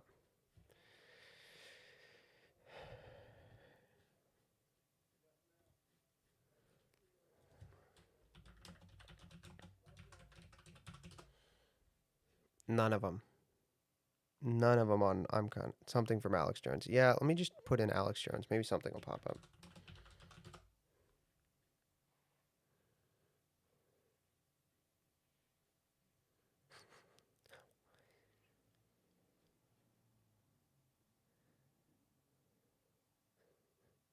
My superpower is being honest. I will eat my neighbors.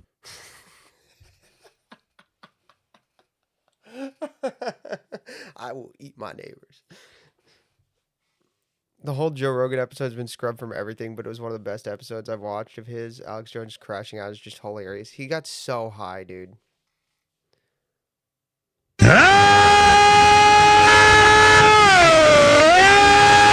I don't like them putting chemicals in the water that turn the friggin' frogs gay. Do you understand? You get in my face with that, I'll beat your goddamn ass, you son of a bitch.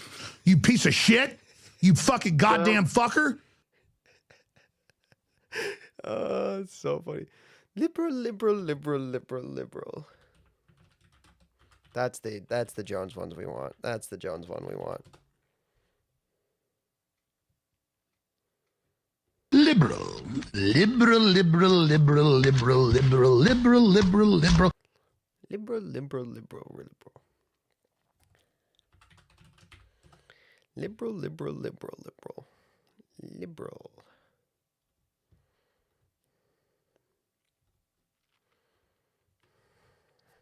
All right.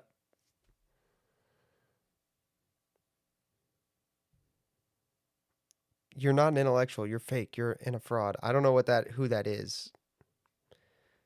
I don't know who that is.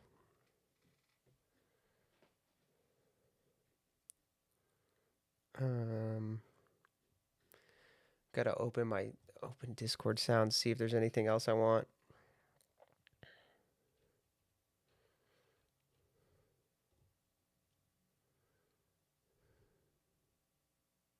I know the human being and fish can coexist peacefully.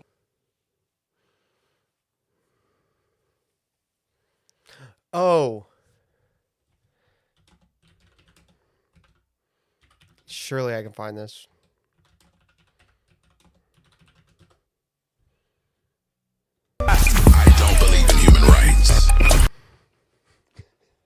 not the one I want. Is it this one? I don't believe in human rights. That's the one I want. I want the badger.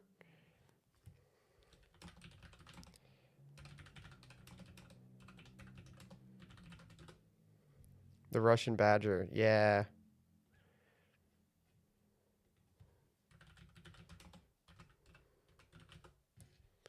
I want the Russian badger one, dude.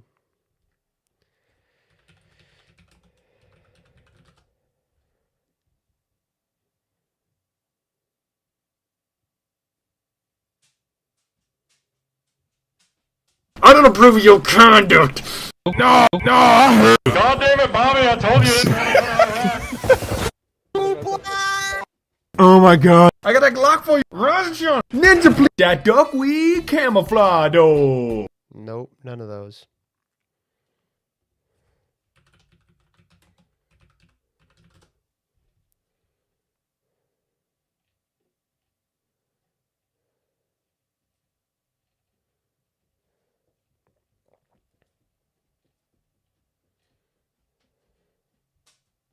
You're bulletproof? He's bulletproof.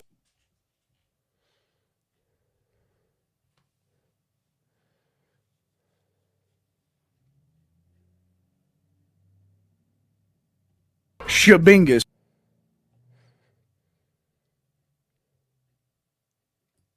I have to find I don't believe in human rights later.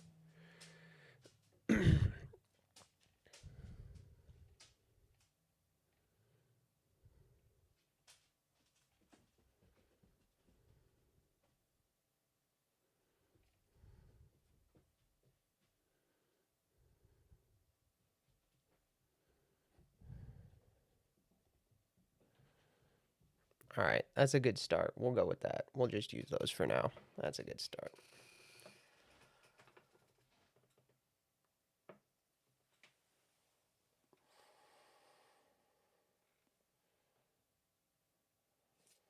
Okay. Open the YouTube.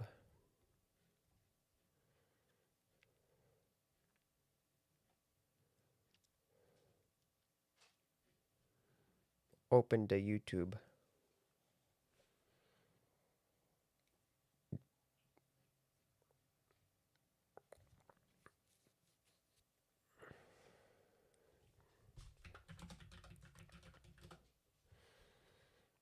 Open the YouTube.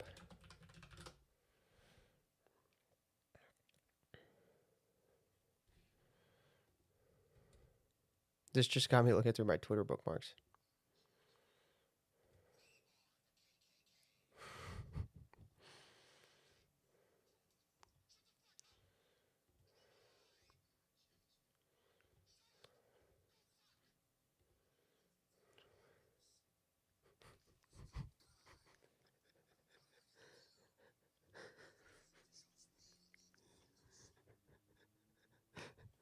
I said I was gonna do that.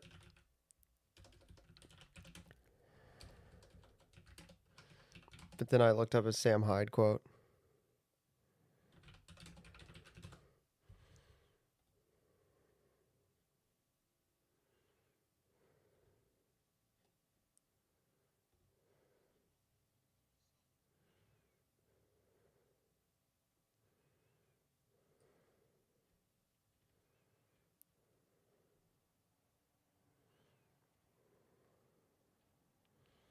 No, in real life.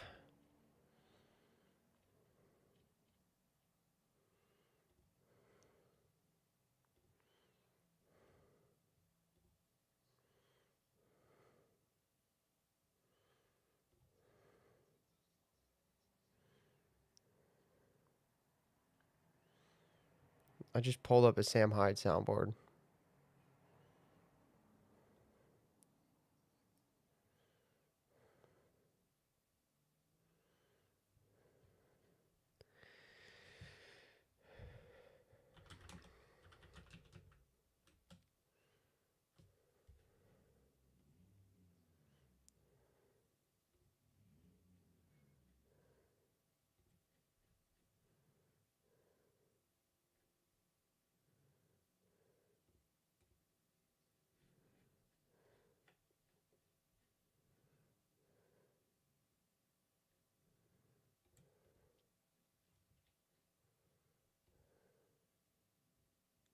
can't figure out how this website works. Oh, that's how it works.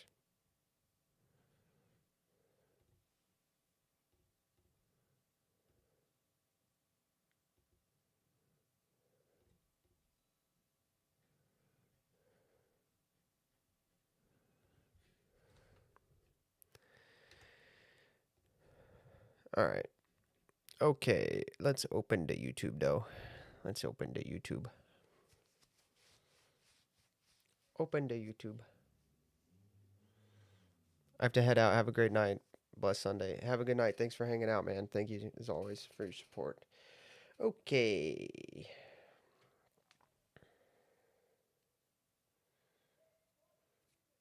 So I have this account, this other YouTube account that I use so that my recommendeds are just government stuff and not like any entertainment.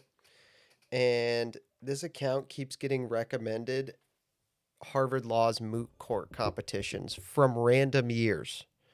Like I get recommended like the 1987 moot court competition.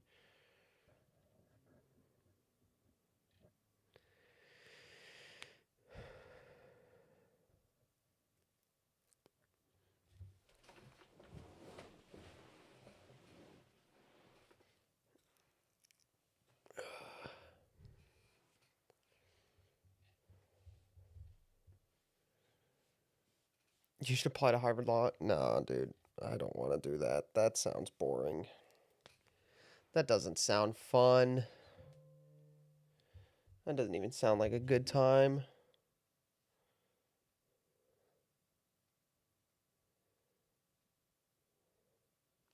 That doesn't even sound that fun, honestly.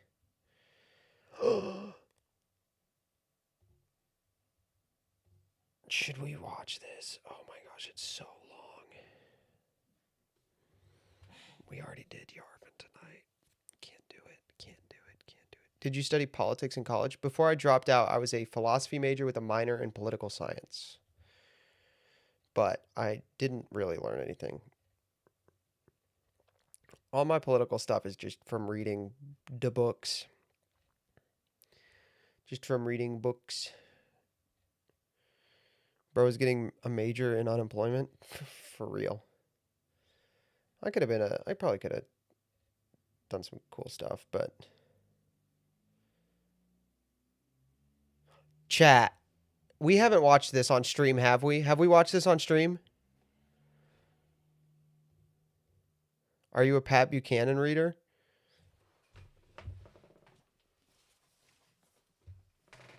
These are my physical copies.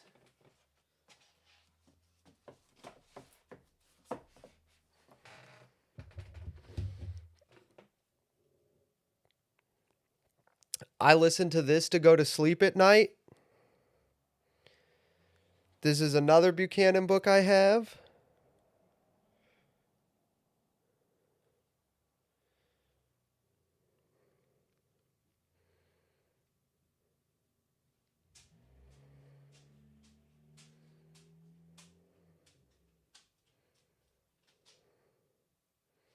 Here's 3 more. Unironically, I listen to Patrick Buchanan to go to sleep. Not kidding. I own several on Spotify.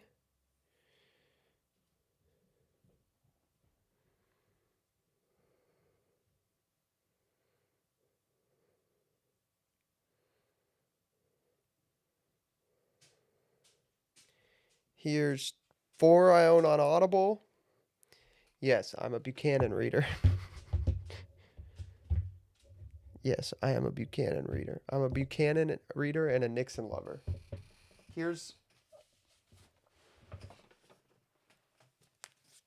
I would love to meet him, but he's very old and he lives in California. If he invited me to his home, I would, but I would have to invite myself. Here's 5 books on Nixon.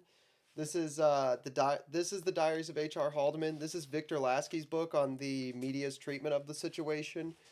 This is Koladani's book and Robert Getlin's book. This is John Ehrlichman's book. This is Haldeman's book, not his diary. And here's another one I just got today. which is one from a loser, but it's a good book to have.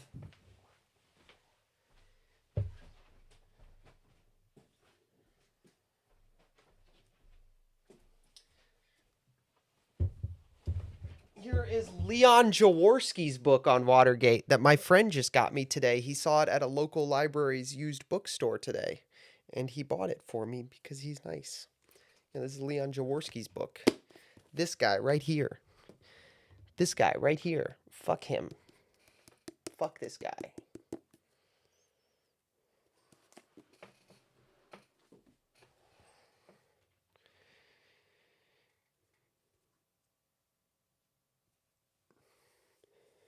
You got to get on his radar. You could also probably meet him in heaven if you're too late. I hope to see him in heaven one day. He's my hero. Patrick Buchanan is my hero. He's the greatest political mind of the 20th century. Changed my mind on that. That one, Legate's about to pop me, dude. Legate's about to hit me with the fence stare. But Patrick Buchanan is the greatest political mind of the 20th century. American. No, greatest. What about Hillary Clinton? True, I didn't consider that.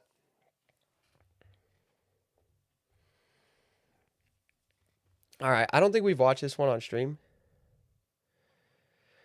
If you got to stop with the Gerald Ford glazing specifically to rage bait me is a bit that I try to, that is actually, it's really funny. Yeah, it's a funny bit. I can't lie. All right. We haven't watched this on stream before, but this is a speech Patrick Buchanan gave at Nixon's 100th birthday party at the Nixon Library. Obviously, Nixon wasn't alive, but this is, you get the point. You get the point. I said Fent stare. Fent. F-E-N-T. The gentleman doth protest too much.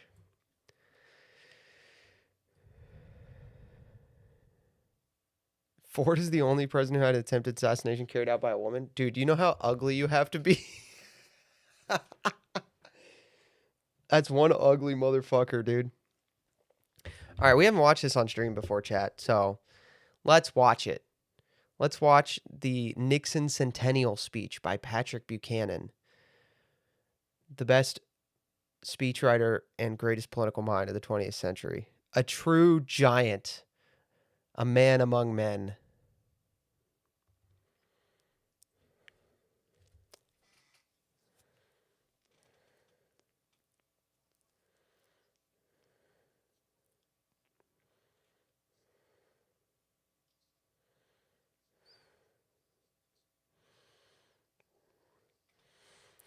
Why is this speech at the Nixon Library better than the state address that the king gave to Congress? Can't hear. My bad. I had it muted still so I wouldn't accidentally play any slurs while I was looking for sounds. Why is the intro to this speech? The volume was off. I fixed the volume, chat. I fixed it. The intro to this speech is unironically better than any of the king's delivery today. Ladies and gentlemen, dude, I'm gonna laugh for weeks about my dad being like, "Yo, the king threw the social issues in." That's so funny that my dad shows up in chat just to throw shade at the king, and then he's like, and then literally, I didn't tell you guys this, but literally like 2 minutes later, while I was still laughing, he texts me, "I'm cashing in my chips. You did a good job tonight." He laughed. I was still laughing at the bit, and what's up, Danny? I was still laughing at the bit, and the bit he did, and then he texted me that he was leaving. It's the whole situation sent me. Anyway, we're here tonight to celebrate the centennial of a statesman, a profile in courage, and an extraordinary man we are all proud to have served, the 37th President of the United States, Richard Milhouse Nixon.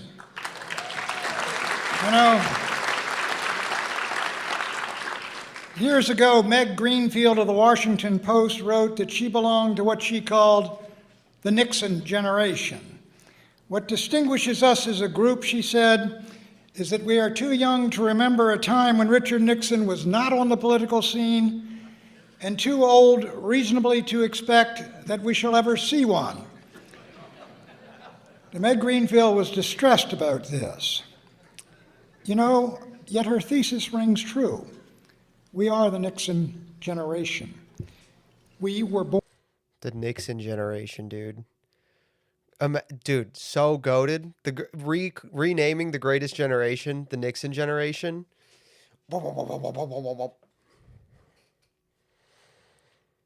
Five head. Liberals, every time they try to make something not cool, they accidentally make it the coolest thing ever. The greatest generation? Do you mean the Nixon generation? Are you trying to make him sound bad, dude? Born into and lived through what Bob Dole called the age of Nixon. And what a time it was, and what a man he was. Home from the war in 1946, Richard Nixon was elected to the 80th Congress and swiftly became its most famous member, for he would exhibit early on an attribute that was marked his entire life and that Tricia referenced earlier: perseverance. Because he believed a disheveled ex-communist named Whittaker Chambers, and because he distrusted an establishment icon, Alger Hiss, Congressman Nixon persevered to expose the wartime treason of Hiss. By 1948, he was an American. That's how you deal with an applause break where you're not expecting it. You raise your voice, you speak over it, you feed on it. You feed on it.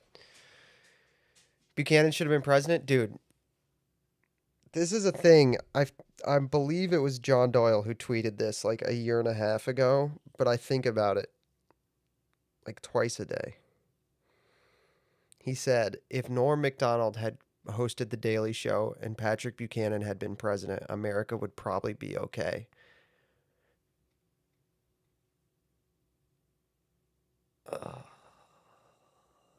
And I think it might be true, dude. I think it might be true. Hero.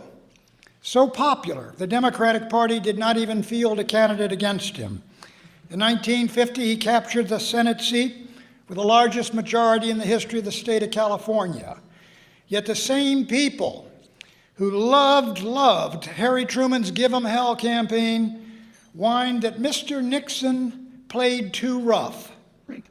In the Taft-Eisenhower battle of 1952, an internationalist, the boss was the vice presidential nominee and a man of destiny. Then it was that the establishment first moved to bring him down. They hyped a phony story about a political fund, alleged it was for Senator Nixon's personal benefit, and instigated a great hue and cry for General Eisenhower to drop him from the ticket.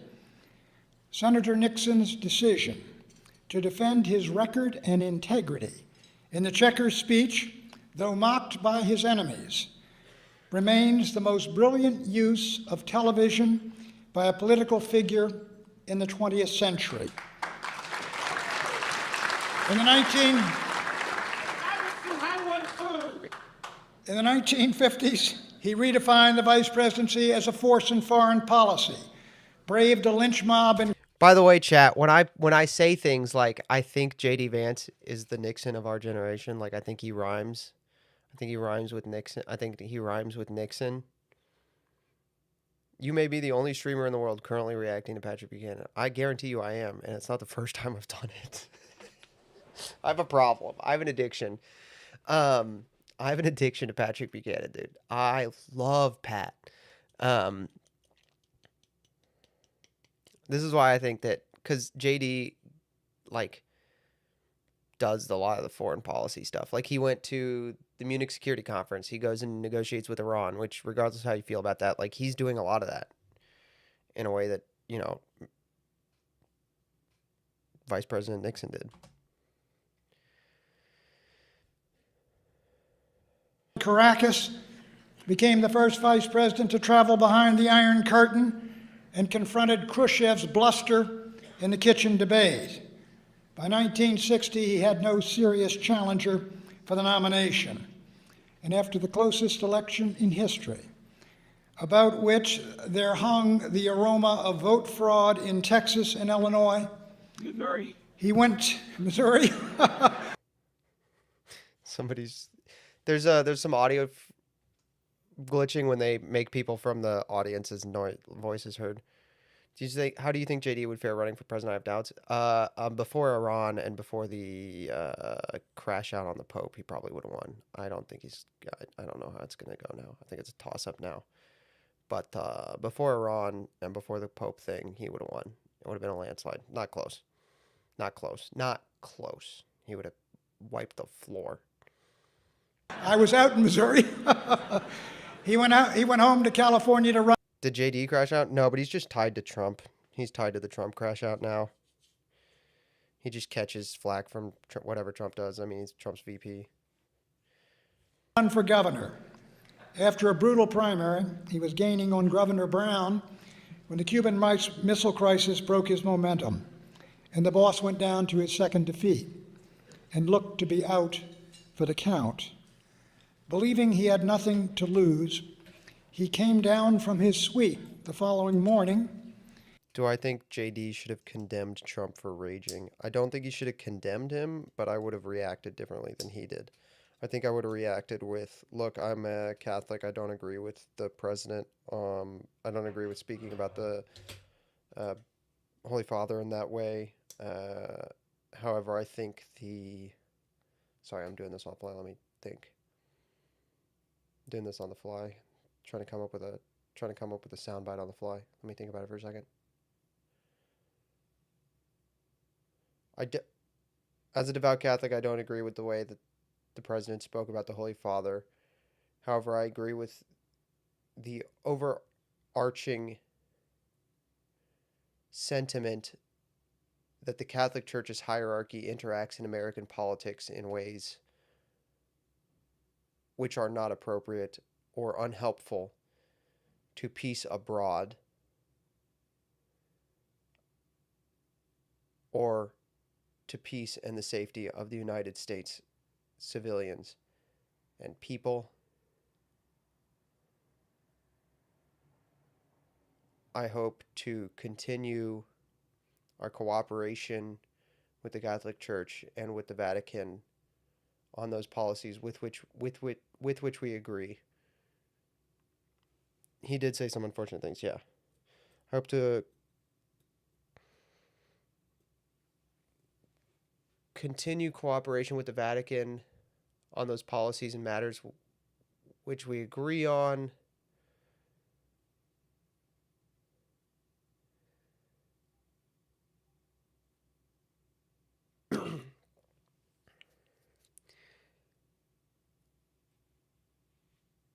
However, it is my job and sworn duty to protect and defend the United States, and as I see it currently, I disagree with the personal opinions expressed by the Holy Father, Cardinal Cupich, Bishop McElroy, and Cardinal Tobin in their 60 Minutes interview.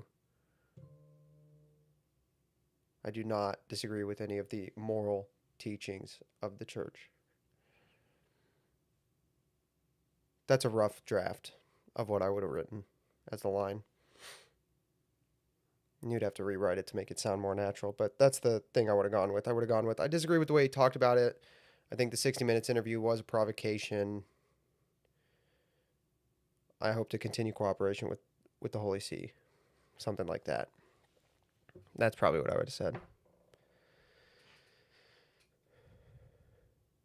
I think similar to Nixon, JD's first attempt at work, we may have to wait 10 years. Yeah, I'm almost 100% sure that's why I think it's going to rhyme. That is on my bingo card too. I think he's going to run in 28 and lose, and I think he'll probably get elected in 36. I think he'll probably get elected in 36.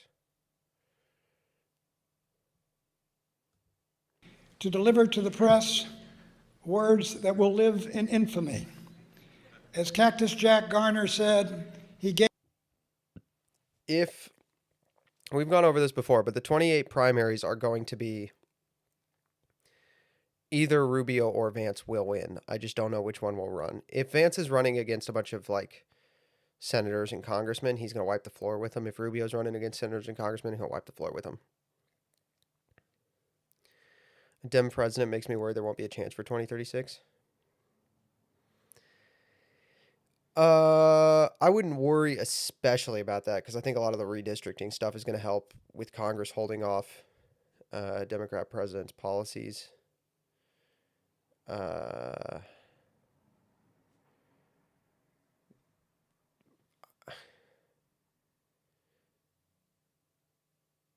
But I do think that's higher. That's more than unlikely. It's more than unlikely. It's more than unlikely. But also that's 2 years away, and the Democrats are going to have to do things in Congress and the Senate that doesn't make people angry. And when they win the midterms, by the way, chat, the Democrats are going to win the midterms. Just don't just kiss the midterms goodbye. Depending on how much of a total twat they are in the midterms will define the chances in 28. So it's really hard to forecast. Gave it to him with the bark on. Mr. Nixon was now thought to be finished. ABC put together an instant documentary entitled The Political Obituary of Richard M. Nixon. And the featured interview was with that astute political analyst, Alger Hiss. I think Alger went on to be an MSNBC commentator, did he not? So Alger Hiss was a communist that Nixon caught while he was in Congress, and the media really hated him for it because they really liked Alger Hiss because they like communists. They're despicable people. So ABC having Alger Hiss commentate on Nixon's loss for the governorship is like one of the quintessential and most obvious examples in media history of blatant bias against conservatives. And the reason the media hated Nixon is because when he won his Senate seat, he beat their favorite senator out. They already didn't like him, and then he beat out their favorite senator. So they really didn't like him. I think, unfortunately, if the Democrats run a normal-looking and sounding white guy, not Newsom, then they will wipe the floor. I don't think they can run anybody but. If it's going to be a white guy, it's going to be Newsom. I really don't think that the Democrat primary voters have the wherewithal to know that they need to run somebody normal. Like I don't think they have the wherewithal to do it. I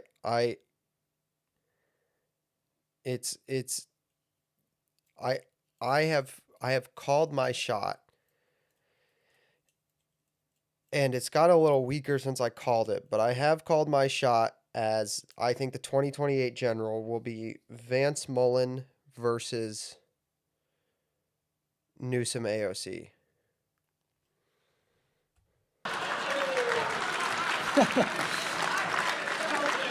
Drop that from the C-SPAN rendition. But as Mark Twain said, the reports of his death were premature. Moving his family to New York to practice law, Richard Nixon entered what he would call his wilderness years.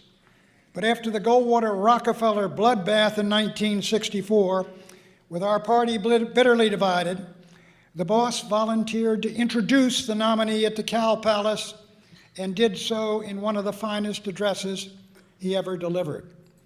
But after he brought that contentious convention together. So the Goldwater-Rockefeller bloodbath, what he's referring to is Barry Goldwater and Nelson Rockefeller Jr. I hope Legate's still here. Ran against each other. It was a brutal primary, and it was kind of, Goldwater is seen as like the founding of conservatism, or founding of Republican Party as the modern conservative party in America. And Rockefeller was like an old style, early 20th century Republican that was focused on, The Republicans care about rich people thing literally dates back to the early 20th century and is not untrue about that party at that time. There is a reason that we still like that Catholics were primarily Democrat and we still hear about it today. And that's because at the time it was at like I would have voted probably for Kennedy in 60. And definitely probably like you're gonna it's pretty common the reason that Catholics do like voted like that. And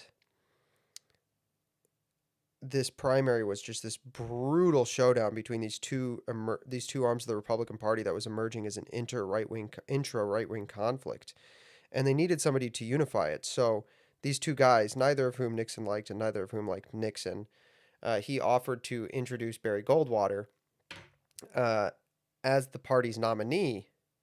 Nixon was framed. So true. What do you think of Barry Goldwater? I mean, weakling mostly. Like, that's most of my thoughts on him.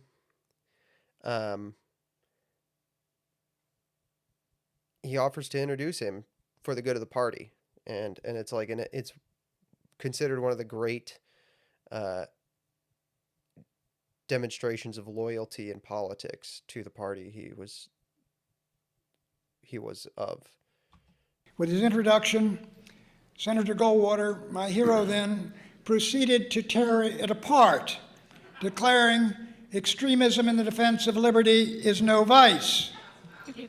Now, Dwight Chapin, who introduced me, was in the limousine that carried the boss away from the Cow Palace. So Nixon gives this introduction that's like unifying, right? And, you know, Goldwater's this very extreme conservative. He's trying to unify the Rockefeller and the Goldwater wings of the party. And Goldwater gets up there and in his acceptance speech shits on the other half of the party. Okay? So, let me give you an example. All right? Let me give you an example. You guys remember the Amfest right after Charlie died? We did some videos about that where Knowles gets up there and talks about whoever Charlie says is on the team is who the team is. And then immediately both sides get up and are like, hey, screw the other guy. That's pretty close to what happened. He's the only Dem that really gives me concern. Of course, the way things are going, Dems could win, but she is genuinely good at gay race communism. She's fair. She's also has a young energy that people haven't seen in politics a lot, and that might convince some undecideds, just whether or not they realize that the youthful energy might do it. Dwight has told me what the boss said in that car about Senator Goldwater's speech. But there's no need, Dwight, to repeat those discouraging words. Almost all of the other big-name Republicans abandoned Senator Goldwater, but the old man stood by him. He traveled the nation working longer and harder for Goldwater and the party than did the senator himself. So this is another thing that was insane. That is another immense credit to Richard Nixon as a man of honor and loyalty. Goldwater campaigned less for Barry Goldwater than Richard Nixon campaigned for Barry Goldwater. And he didn't even like the guy. The guy had just undercut his introduction at the convention. And he did the right thing because he believed it was the right thing to do. He thought LBJ was dangerous, so he did the right thing. And it's an immense demonstration of partisan loyalty that is just defining for a generation of politics. After the crushing defeat that fall, the Republican Party was reduced to one half of the Democratic Party's strength. 140 House seats, 32 Senate seats, only 17 governors. The Republican Party was a house divided and a house in ruins. It was an open question whether it would survive. And now began the greatest comeback in American political history. When I arrived in New York to join the boss in January of 1966, His staff consisted of 3 people. I occupied one desk in the office outside his own. A second occupant of that office was Rose Woods, and a third a Miss Ryan. More exactly, Patricia Ryan Nixon, the future First Lady of the United States, from whom I used to bum cigarettes regularly. The altarpiece of that year. Dude, can you imagine? Do you know the things I would give up to spend a day in that office? To spend a day sitting in a chair just watching what went on in there? Just watching Pat Nixon and Buchanan and Rose Woods work. Watching them talk, watching them smoke. Listening to him go in and out of Nixon's office, talk to him, prep campaign for the midterms. Oh.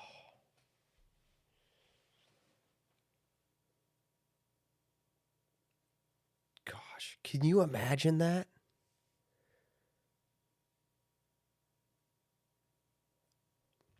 Here was Richard Nixon's 6 weeks war against what LBJ called my Congress. Alone to the National Republicans, the boss campaigned across the entire country for the party in 35 states and 80 congressional districts. In November, his bold prediction of a 40-seat Republican gain in the House proved conservative. We won 47. Then, after a year off, traveling the world, came that great campaign of 1968. All right, let's talk about the year off. The year off is crazy work. All right, the year off is one of the most brilliant moves in American politics ever. All right? He just says he took a year off. Now, he goes into this in his book, so he knows this, right? I learned this from Buchanan's book, The Greatest Comeback. So after the 66 midterm, where Nixon basically becomes the man to run the national campaign, right? He looks like he might be the front runner for 1968. However,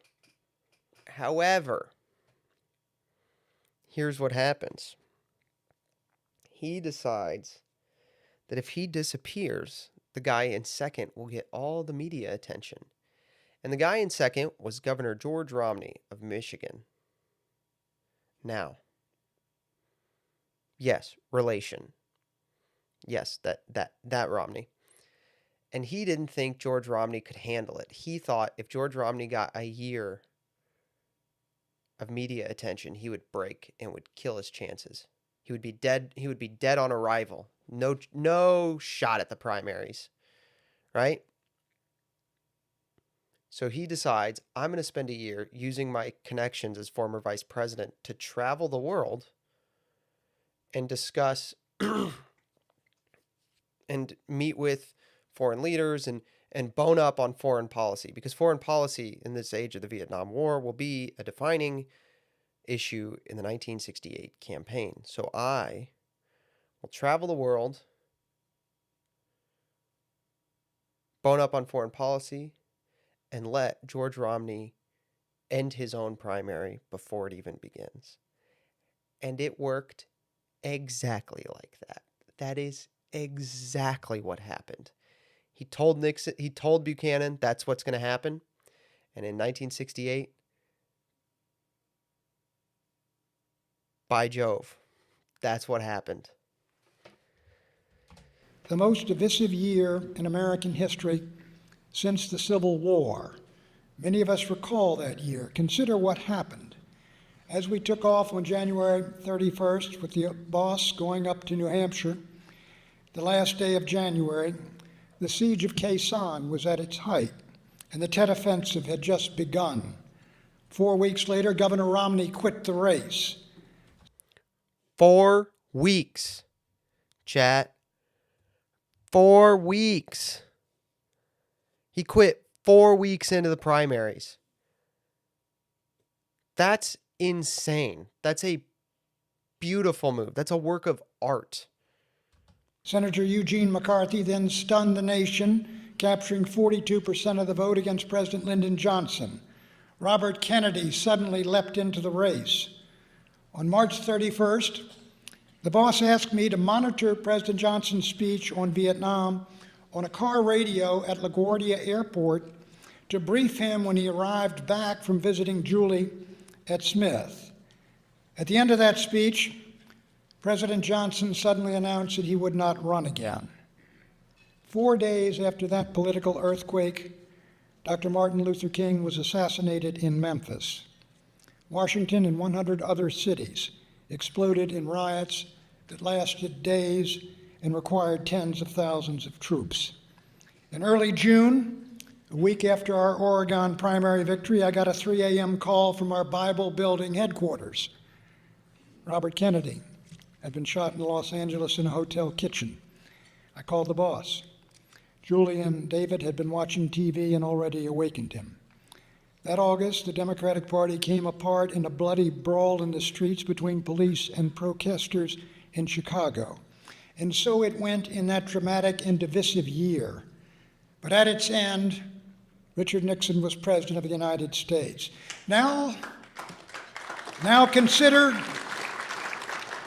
the city he came to and the hostility he found here. The nation had been torn apart by a half-decade of assassinations and riots, crime and campus anarchy. 30,000 Americans were dead in Vietnam. 500,000 soldiers were tied down in an endless war. The country was coming apart. Richard Nixon was the first president since Zachary Taylor to take the oath of office with both houses of Congress against him. The bureaucracy was deep-dyed Democratic liberal. The press corps was 90% hostile. The Warren Court was at the peak of its power.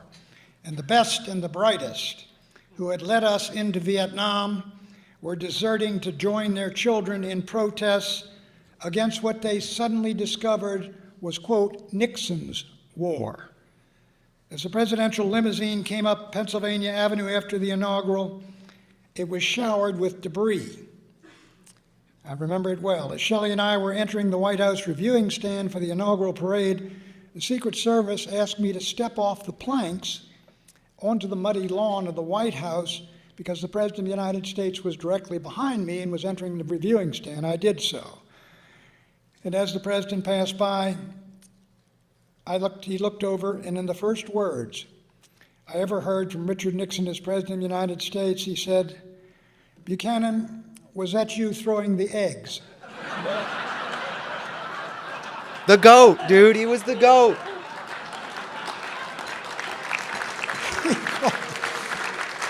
He always called me by my last name. But now consider what he accomplished. By the end of his first term, all U.S. troops were out of Vietnam. Our POWs were headed home. Every provincial capital was in South Vietnam's hands. He had ended the war with honor as he had promised. He had negotiated and signed the greatest arms limitation treaty since the Washington Naval Agreement of 1922, SALT I and the ABM Treaty. He had ended the implacable hostility of the People's Republic of China that had endured since Mao's revolution and the Korean War. In his second term, he would order the strategic airlift that saved Israel in the Yom Kippur War. Israel never had a better friend, said Golda Meir. And in November 1972, Richard Nixon... Remember, this is 50 years ago, chat. Just remember this 50 years ago. ...was rewarded with the most sweeping landslide in history, 49 states, and 60% of the vote, because of the campaigns he had led and he had conducted in 66 and 68 and 70 and 72.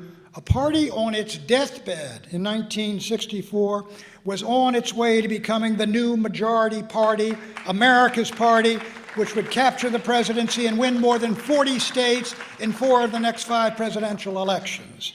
That was the president's accomplishment. The president's memoirs begin, "I was born in a house my father built." Well, the Republican Party in the last third of the 20th century was the house that Nixon built.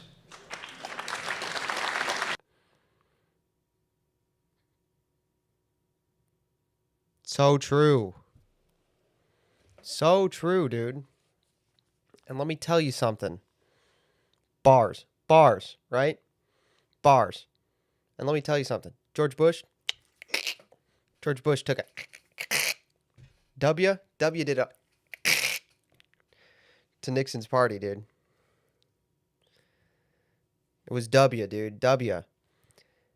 And it became it is now, whether or not you guys like it, it is the house that Trump built. Trump will, the Republican Party will either die or it will be Trump's party for the next 30 years. Just W and 9/11, the Fifth Republic. Probably, honestly.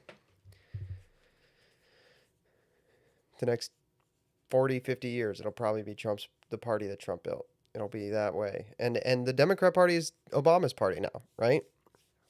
The Democrat Party was Kennedy's for a long time.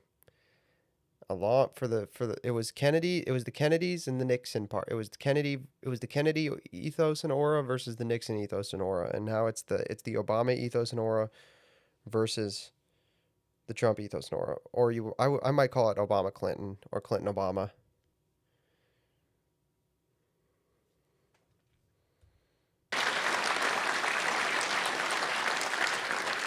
In domestic policy, he was the first environmental president, creating the Council on Environmental Quality and That is true. Trump made it his party, but he doesn't seem to care about when it happens when he leaves. That is a fair and true critique of Donald Trump. Yes, I think that's probably true. I don't think he cares enough about what happens when it's gone.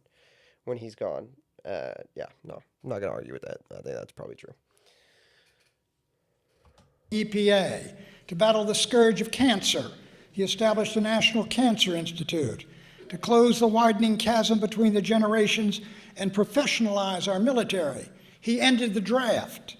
He made 6 nominations for the Supreme Court. 4 made it. Not a bad average when you consider the Senate we were up against. As for our Southern strategy, when Richard Nixon first took the oath of office, 10% of Southern schools were desegregated. When he left, 70% were desegregated.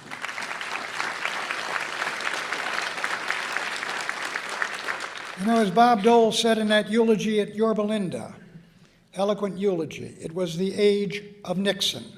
While Nixon was a dominant figure on the national scene in the 40s, the 50s, the 60s, and the 70s, his influence lived on into the 20th century and through the 20th century and into the 21st. Let me ask you, would there be a Gerald R. Ford Presidential Library had it not been for Richard Nixon selecting this honorable and good man as vice president? Would there be a George H.W. Bush Presidential Library if Richard Nixon had not recognized the talent of this man who had just lost his second statewide race in Texas and brought him up to Washington to make him chairman of the National Party, then ambassador to the UN? When Ronald Reagan, whom I served, came out of the West to launch his revolution, his first national security advisor and first domestic policy chief, Dick Allen and Marty Anderson, both came off our 68 campaign staff and White House staff. Both of Reagan's tech secretaries of state, Al Haig and George Shultz, and his Secretary of Defense, Cap Weinberger, came out of the Nixon National Security Council or the Nixon Cabinet. The man Ronald Reagan chose as Chief Justice of the United States, William Rehnquist, was elevated to the Supreme Court by Richard Nixon. And Reagan's choice as Chairman of the Federal Reserve, Alan Greenspan, was the Domestic Policy Research Coordinator in New York in 1968. The maestro was a damn fine researcher, too. In 1996, When Bob Dole was the leading candidate for the Republican nomination, he was most closely being pursued by two former members of Nixon's White House staff. Lamar Alexander was one. I forget the other guy. Oh, Pat. Reagan dropped the ball on it all, though. Yeah, that's true. He really did. He really let it. He let it. He screwed it up. He managed to have a Nixon 2.0 staff and screw it up somehow, dude. He really did manage to have Nixon 2.0 staff and screw it up somehow. Oh, it's so tough, too. This brings back a memory of that 1992 election after I had lost 10 straight primaries to President Bush. I called the old man in Saddle River, and when he came on the line, I said, 10 for 10, not bad, eh, sir? President Nixon paused and said, Buchanan, you're the only extremist I know with a sense of humor. He's literally me, chat. Chat, he's literally me. He's literally me. He's literally me. He's literally, chat, he's literally me. He's literally me. Come on up and bring Shelley with you. In 2001, George W. Bush chose as Secretary of Defense the man that Richard Nixon had picked to head up LBJ's poverty program and to monitor wage and price controls, two plum assignments for a rising young Republican star, Donald Rumsfeld, before President Nixon named him ambassador to NATO. But the president did have his idiosyncrasies, and I'll just tell one story about that. For 9 years, I produced the president's briefing books, questions and answers on every conceivable subject he's going to get on a press conference. And I did that for years, and I would have about 30 questions in the book, about 100 to 200 word answers, and I called around all the departments, get the NSC and everything, called them in. So I also, after we do that, I would send the president a memo in the late afternoon of his press conference that had 12 or 10 questions. I said, these are the most likely questions I believe you're going to receive. And I would send that to him. And after one press conference, he knocked them all out of the park. And we had predicted every single question. So I waited for the call. He always called me at night after something like this. He said, well, Buchanan, you did your usual excellent job. I noticed you predicted every single question they would ask. I said, yes, sir, we did. He said, well, that's very good. But there were some other questions in the briefing book that they did not ask. Next time, leave those out. Click. That's so funny. Who is the dude speaking? This is Patrick Buchanan, probably the greatest speechwriter in politics in the 20th century, and maybe, I think, the smartest political mind of the 20th century. You've never heard of him before? Oh, he's phenomenal, dude. He's so good. He worked for Richard Nixon for all of Nixon's presidency, and then he worked for Reagan, and then he ran for president a couple times. But several, is the American thing? Yeah, he's a very American thing. Yeah, Shot and Chaser, wild. Yeah.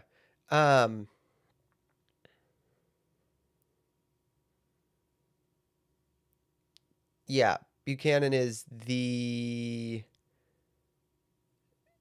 was way ahead of his time, basically.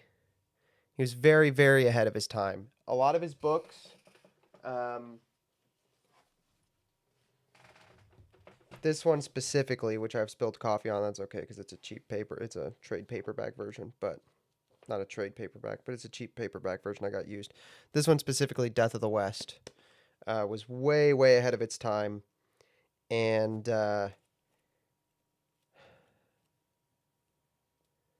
it's kind of universally recognized on the American right today that everything people hated Patrick Buchanan for, he was pretty much right about, with like 99% accuracy. he wrote or gave a shocking amount of the best political speeches of the 20th century in America. There's a great there's a speech, and there's some that are unknown that political scientists and political historians know are like phenomenal that he wrote. Top 3 Republican presidents go.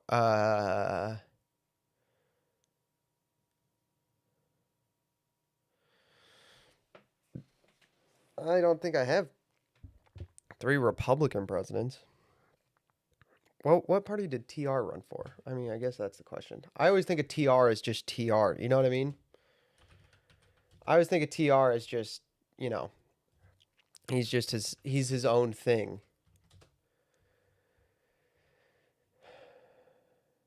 TR was a Republican? Yeah, okay, then I'm gonna go TR, Nixon, Trump. That's what I'm gonna go.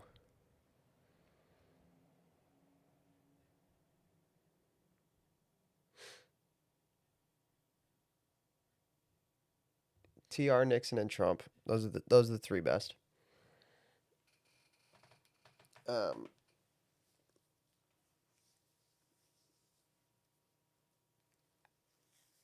Yeah. Yeah. Eisenhower probably goes in 4th for picking Nixon, just for picking Nixon. But yeah, Patrick Buchanan is like this prolific, and Grant has to be in there. I mean, Grant's great.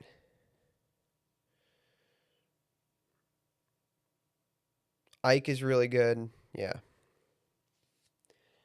Grant is very good, but no, this is Patrick Buchanan. He was a speechwriter and political commentator, and was well ahead of his time, and wrote or gave a vast majority of the important speeches in the 20th century. Not majority. A shocking amount. An amount that would shock a normal person to realize they were all came from the mind of the same guy.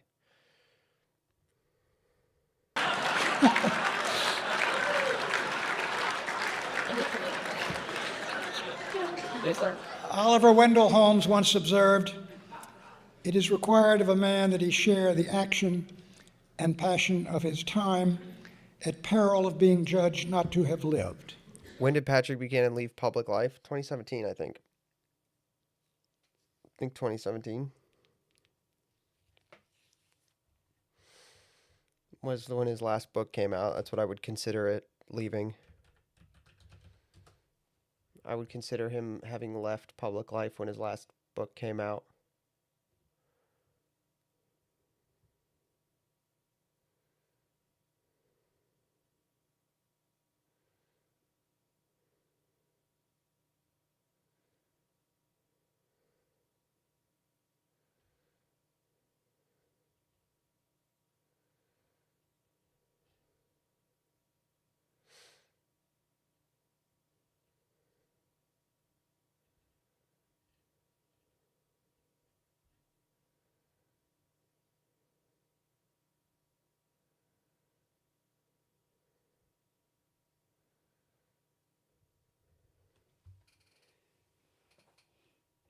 Excuse me.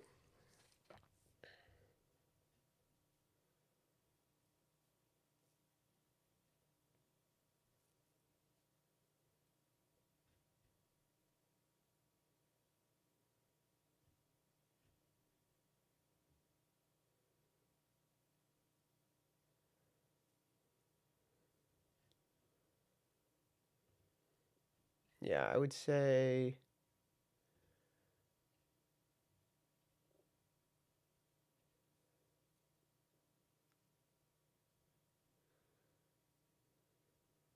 I think, yeah, his last book would be the one that I would qualify as him leaving.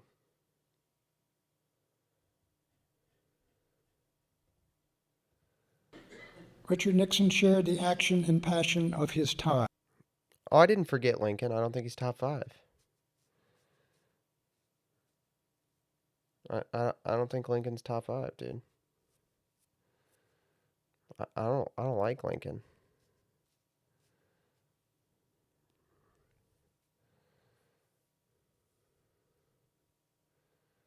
Why? I don't think that the North had the right to wage war on the South for secession.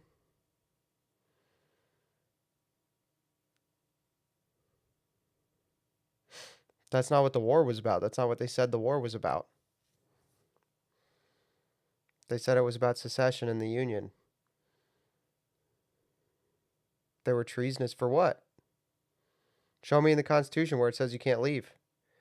Before the Civil War, it was universally believed that a state could leave the Union at any time. It was a voluntary association.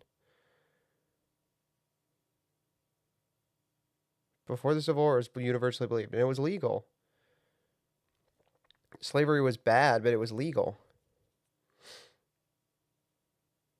He waged war and killed his own people for something that they were legally allowed to do.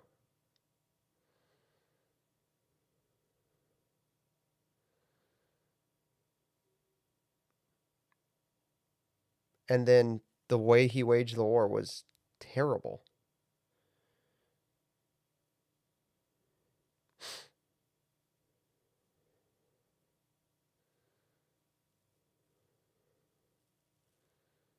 You know the algorithm's working when you find a guy who knows secession was legal? Yeah, it literally was. The trigger of the fighting was not secession, but the resupply of Fort Sumter by federal forces. That's true. Don't you think it should have been abolished? The Civil War directly caused its abolition. I think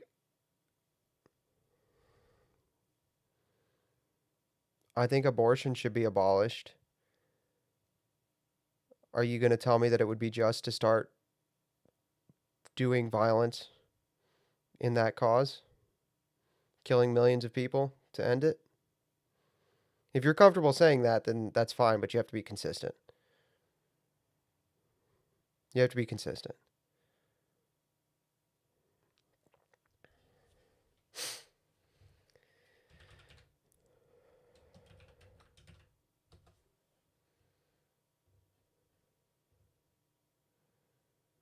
Necessary evil, don't you think? There's no such thing as necessary evil.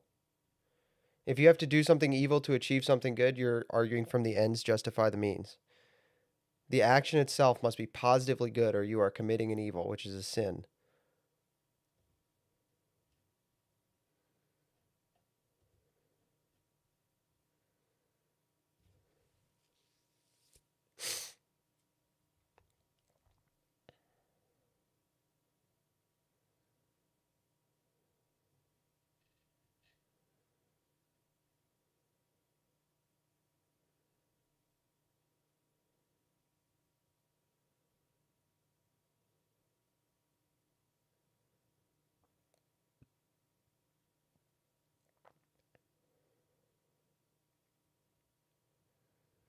That's not the question if you would die for it. The question is if it is a positive good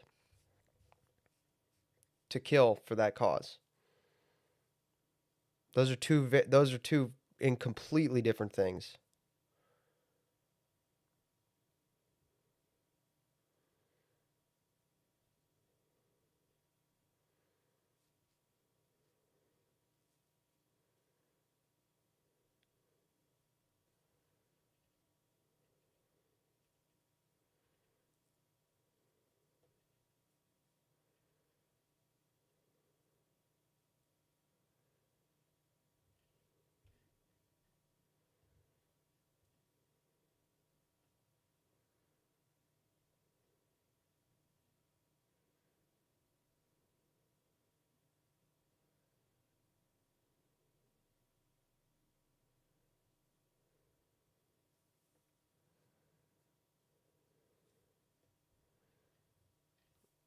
That's the question. That's the question of war. Has any war yet topped the amount of Americans killed? Nope. Not close.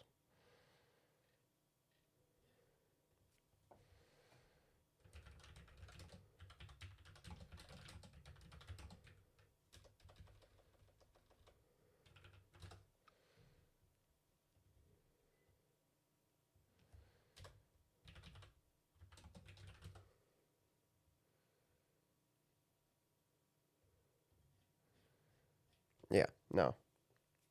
Not a fan of Lincoln. I don't think the Civil War was just war.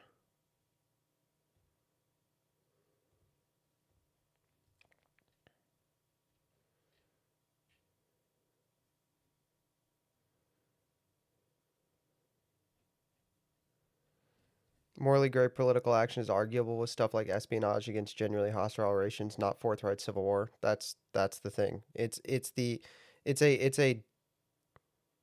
doesn't seem like my messages are going through. Oh, I'm sorry. That's not us. I can't do it's YouTube is being weird since the stream had a since my ISP threw a fit earlier. It's not recovered. So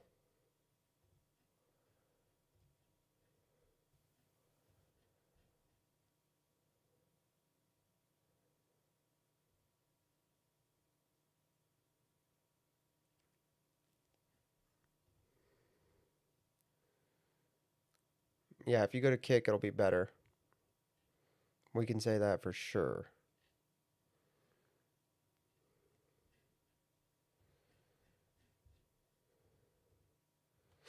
Well, there is an auto mod, but it's way harder to trigger it.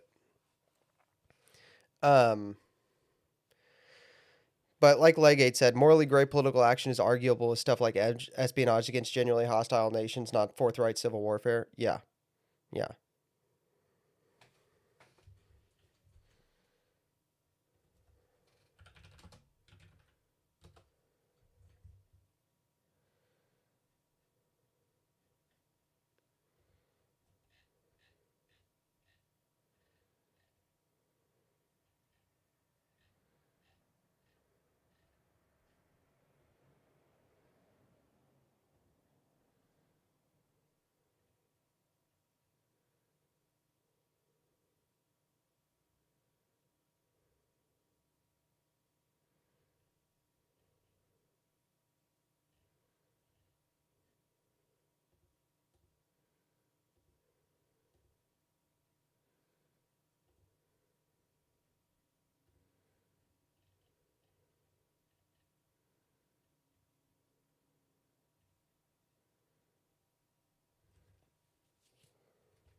St. John Chrysostom called the espionage of the Israelites a most beautiful lie, which is fascinating to see in a sermon. That is interesting. That's actually a pretty good verse, too. One of your best presidents lasted only 6 months, sadly. Who would have that been? Tyler?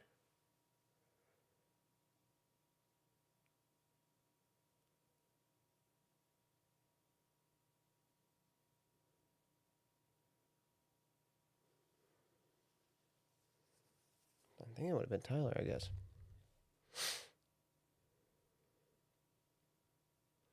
Here's the operational qualification. So just war says that the use of arms must not produce evils and disorders graver than the evil to be eliminated.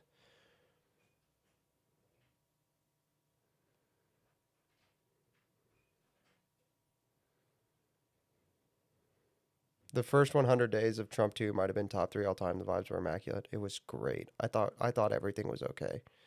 For 100 days, the world was I felt like the world was perfect. And the damage inflicted by the aggressor or on the nation or community of nations must be lasting, grave, and certain. Neither of those qualifications of just war are met.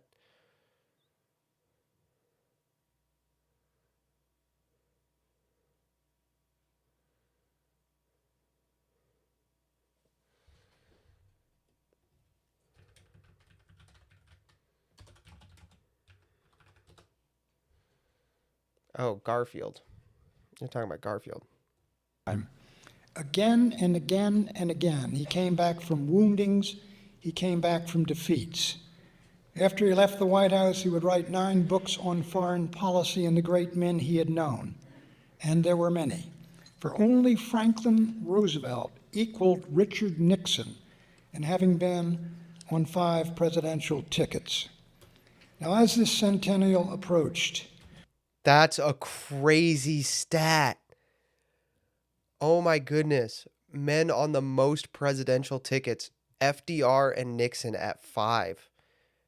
2 Eisenhower, 160, 68, and 72. Hello. How are you? Yeah. Wild. That's a great trivia fact. That's a good trivia. Phone calls started coming into me, and I'm sure other folks from the offspring of the old Jackal Pack, asking, what are your thoughts on Watergate? My great regret is that the old man is not here tonight, so I can tell him my thoughts on his old tormentors. In the words of Nick Carraway to the great Gatsby, they were a rotten crowd, sir. You're worth the whole damn bunch put together. Nixon now more than ever. Nixon now more than ever, chat. Nixon's in the chat. Post the emote. They were a rotten bunch, sir, and you're worth more than the whole damn lot of them put together.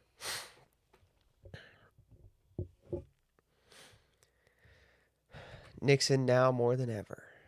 Okay, we got through 4 topics tonight, right? Let me look at my notes. Did we get through 4 topics? We did eulogizing the Fifth Republic. We did the King Charles address. We did save updates. And then we did the centennial speech.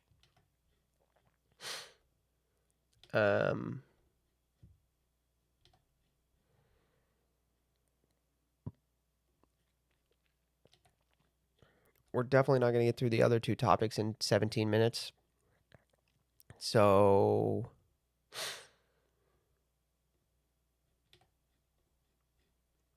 let me start a new note real quick.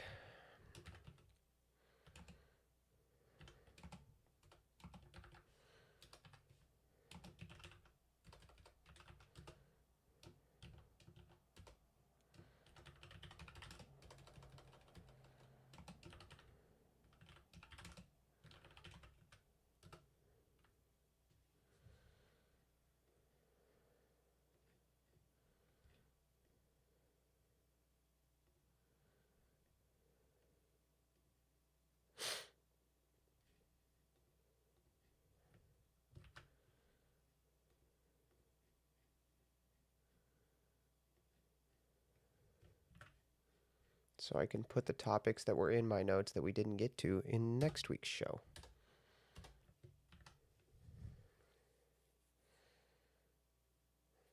What's going on? I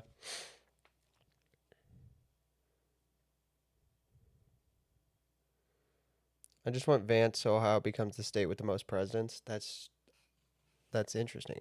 That would make, yeah, I guess it would. But I've had family pass.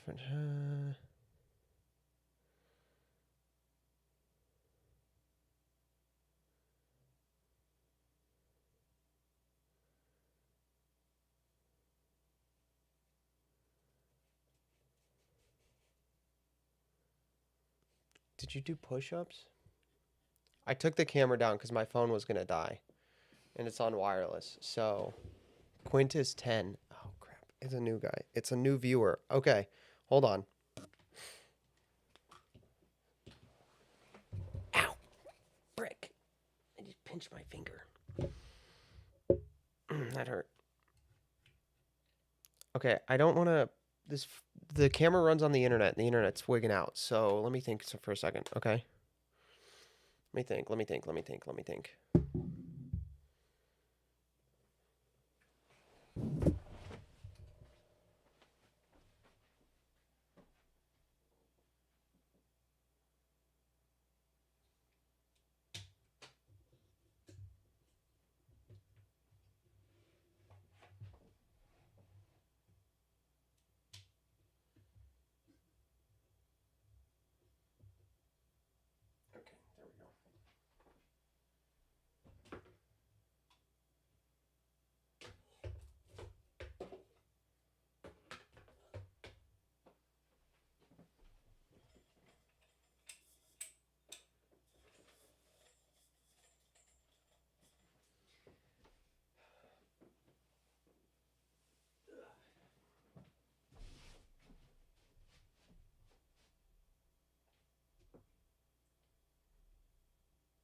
My back is too curved. I need to flatten my back out when I do those. My form is bad.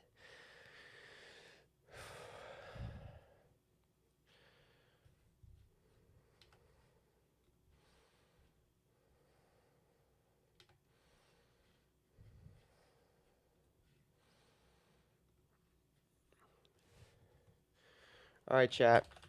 Chrono photo time. Chrono photo.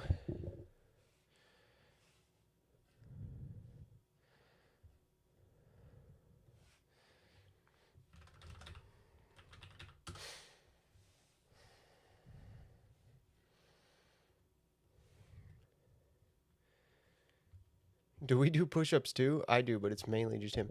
You do the push-ups with me? That's wild loyalty. That's why Mysterion's my main man, my right hand. Mysterion is Thursday's top guy, dude. All right, chat. Chrono photo. Let's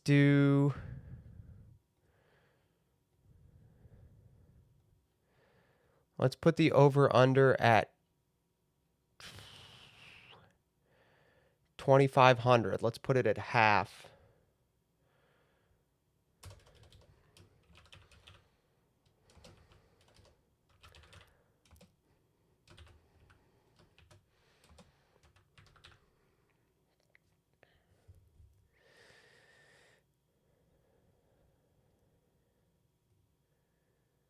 All right.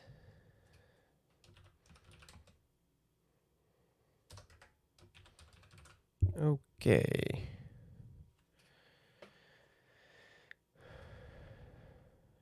Okay, chat. 1 minute. Ready?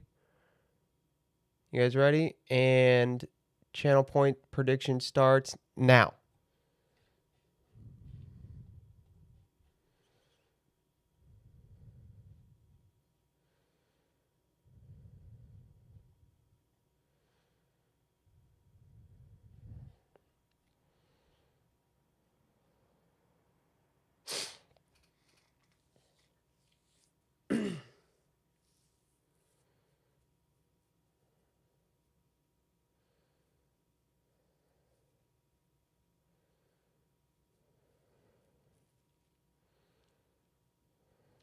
Trump Nasheeds go crazy. I don't know what Trump Nasheed is. When you take a bathroom break, we all take a bathroom break. Funny. That's pretty funny. What is Trump Nasheed?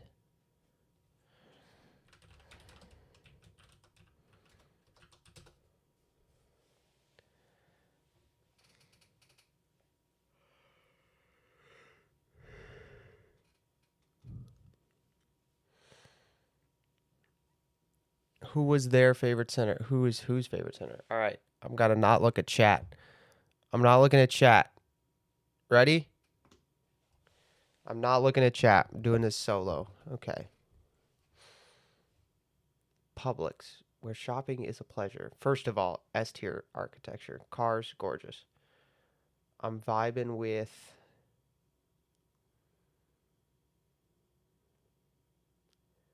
Feels very 50s, but I always think cars are earlier than they are, so I'm almost want to guess 60 here.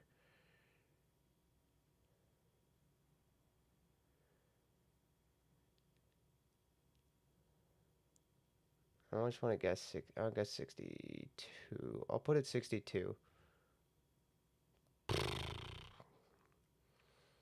All right. All right. I might have it back. We just saw this one recently. Jack Black and Kyle Gass, Tenacious D in The Pick of Destiny. Didn't we just saw this one recently, I feel like.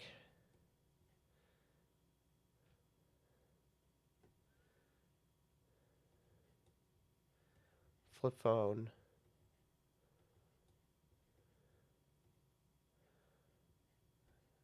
That's a flip phone. It's very skinny.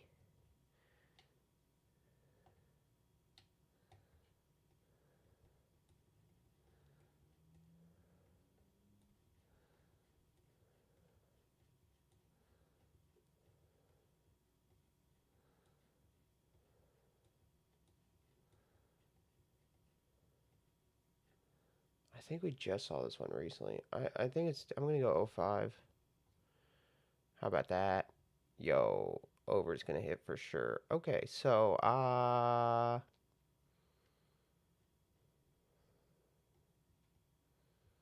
2021, right? Ah, thought it could have been later. Seemed like it was unlikely for an airport to be open.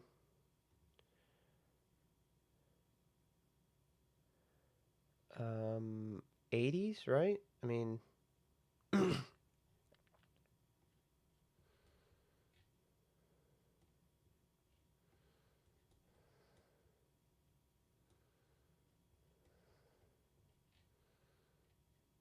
feels very 80s. Maybe it's 70s.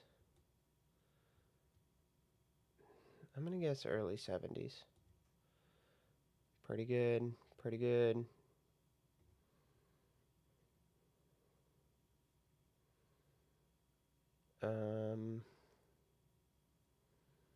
I'm gonna go mid 60s again.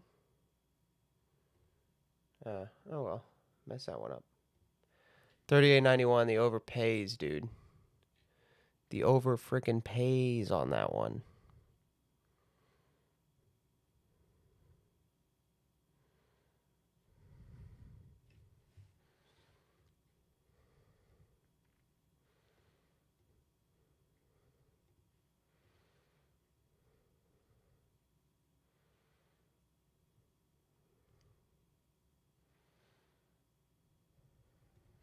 We got 10 more minutes, chat. Chat, what do you know about Duo Trigoldal? What do you know about Duo Trigordal? You know about Duo Trigordal, chat? What do you know about Duo Trigordal? Easy dubs. Dude, that was a good...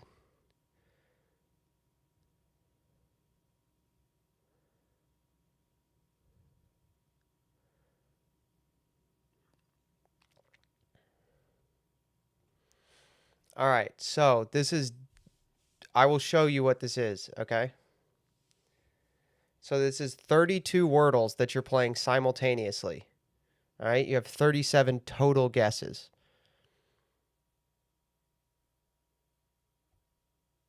$37 total guesses, 32 boards to solve, and you're doing them simultaneously. So when you type it, it goes into all of them.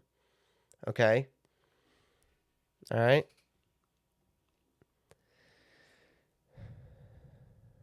We will put the over under...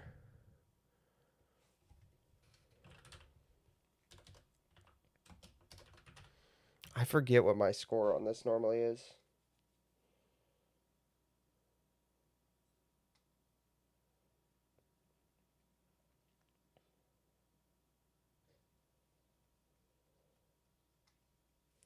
We'll go with 20. 20 seems safe. We'll see if I can get 20.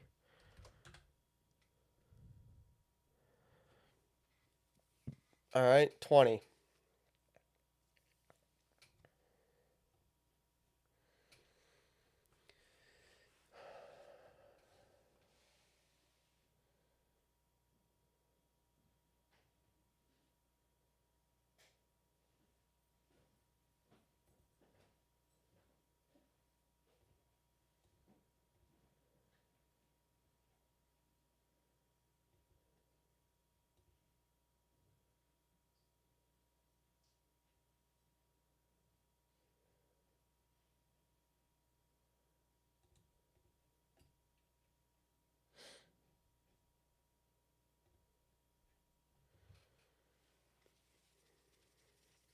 We'll go with 20 on this, chat. Here we go. All right. And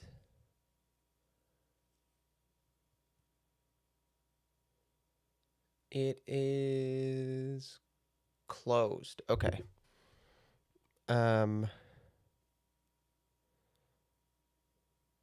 Flame, brick,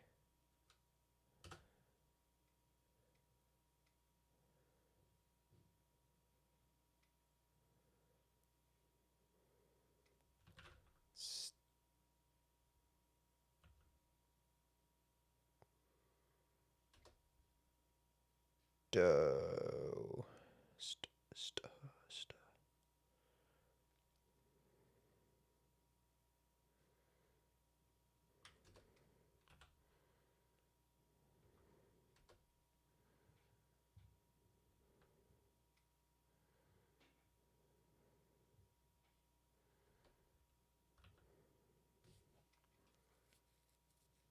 Stung. All right, there we go. Got one. Okay. Okay. We have probably biome in the third one up there, right? Probably biome. Got it. All right. Second one seems like stall, but we'll hold that till we get an L later. This one is Dane. I'm not looking at chat. I'm not looking at chat. I don't want to cheat. Stole. There's no E though, so that could be LL. Okay, this.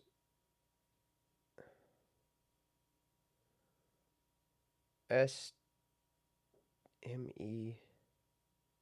No. S. Oh, wait, I have all these letters. Skirt.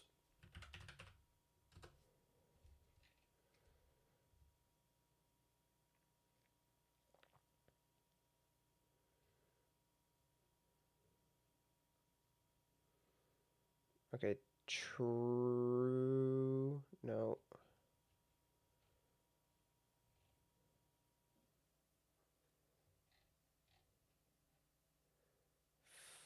Fleet.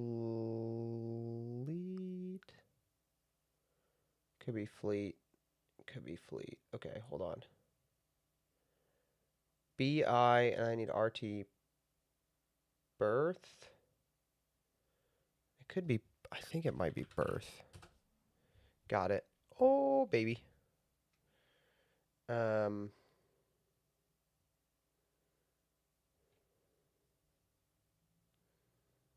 Okay, T goes first. So the T, and then the E goes here.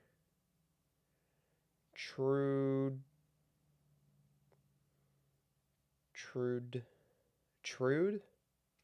As in, like, he trued the wheel. Like he true a wheel as a verb. Truer with two R's maybe. Okay, so the R is either first or last.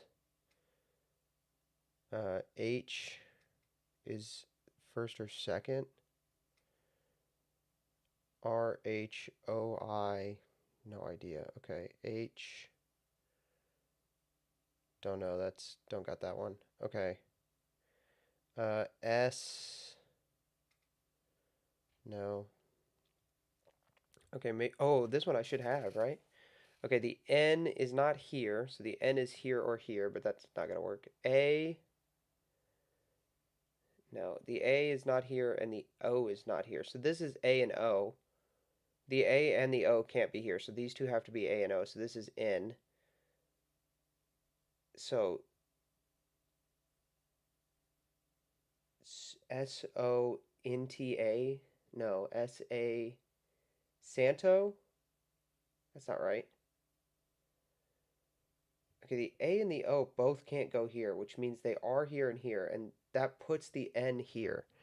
This is a Sudoku technique.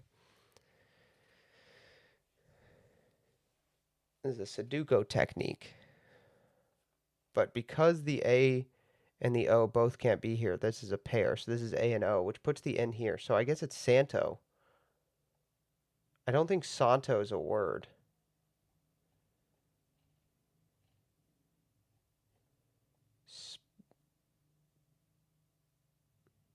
Smad.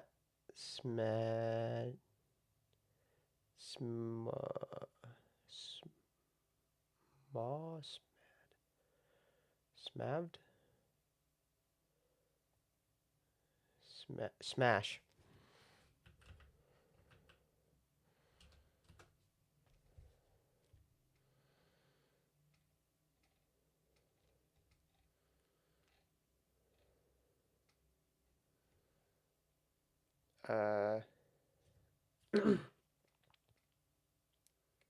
Smelt. Smelt on this one. Did I get that? Okay, I did. Yep. Okay.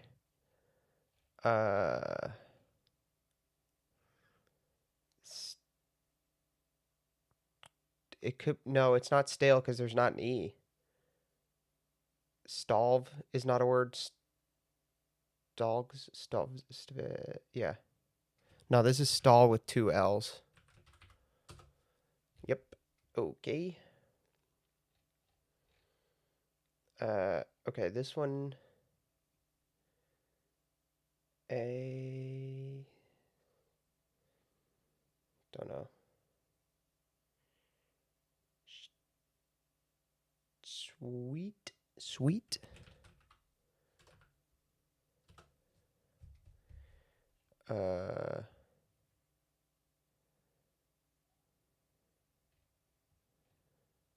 Sweet.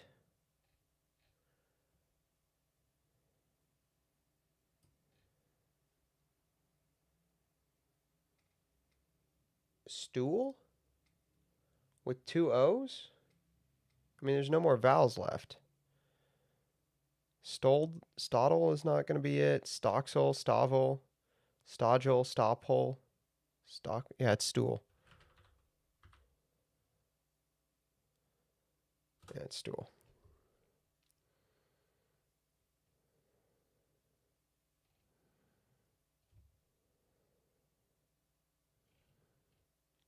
Fleet. I mean, it's just going to be fleet with 2 E's, right? Because there's no S. There's no other yellow letters, so it would have to be a letter we haven't used yet. It's not going to be flepped. That's not a word. Flebed isn't a word. Yeah, it's fleet.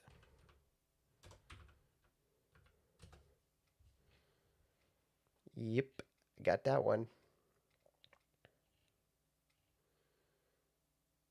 Okay, where's the T here? Do I have another letter? T. No, I don't have another letter. Iton.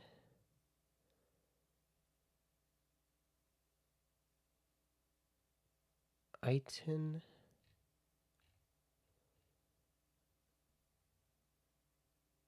Dighton, Viton, Jiton, Python, Titan.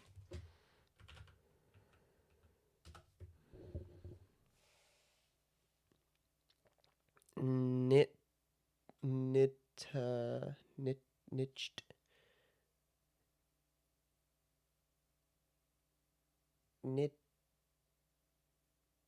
Nitty? What the hell? What's the other what is this? The N has to be at the beginning. What is NITT? NITT, I don't have that. I don't know. Okay, so W is here or here. L is here or here. No, L is here. Shoot. Okay. A is one of the first two. B is not first, so that's an A. So B is... So A has to be one of these two.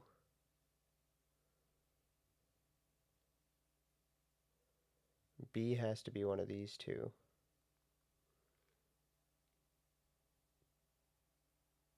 Don't know. Don't have that. All right. H. Ooh, don't have that either. IGH. I guess it's got to be something IGH, right? Unless have I used a G yet? No, I have. There's no G in this. Oh, there is a G. So it's going to be IGHT. What's the consonant at the beginning?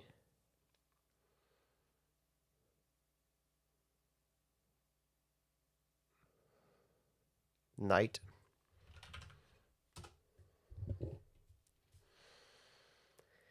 Yeah, this is NITT something. That's crazy. That's probably obvious and I don't know it.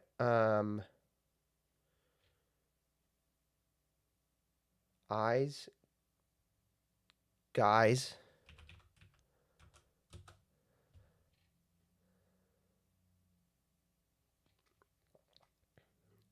E.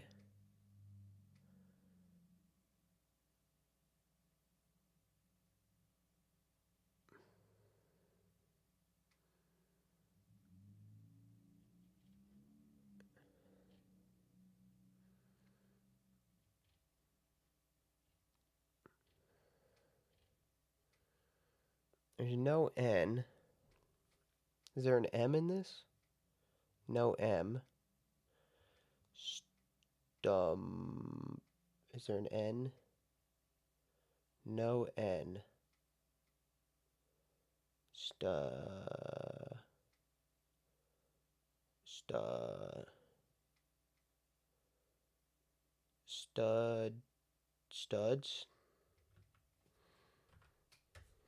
Studs.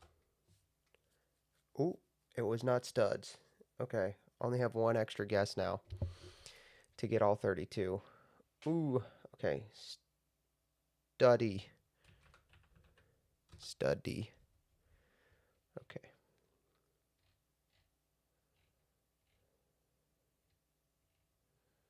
Hoy. Choir. Choir? Is there a C? Is there a C? Where's my C? It's choir.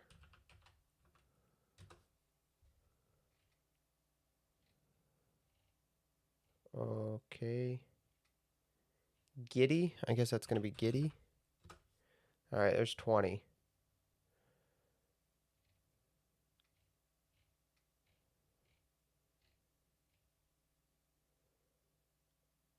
Is that just utter? It's got to be utter. Is that how you spell utter? Utter.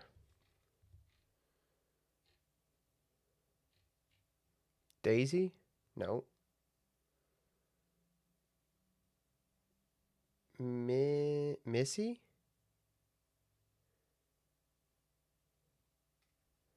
Missy? Ugh, I don't like that. I don't like that. I don't like that at all. I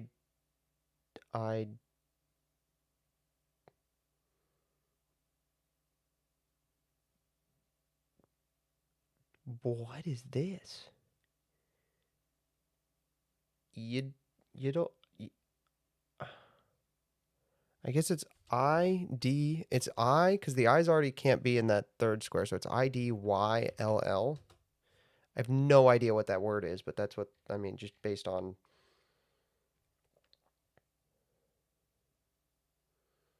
This feels like sissy. Unless there's a letter I'm missing, but it's not. I mean, it's got to be sissy because there's no other. It's not sipsy. That's not a word. Yeah, it's sissy.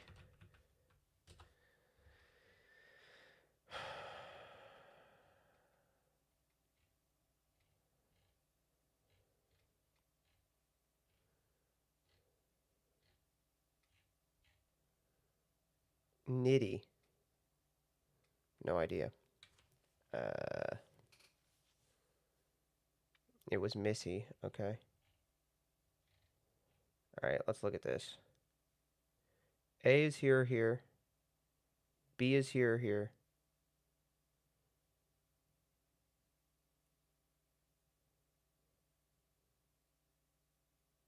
Babel? No, B's not at the beginning. Shit.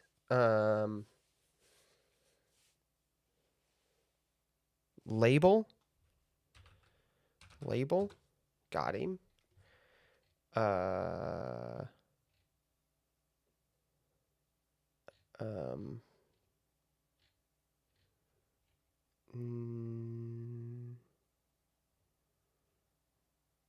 No M. Nave.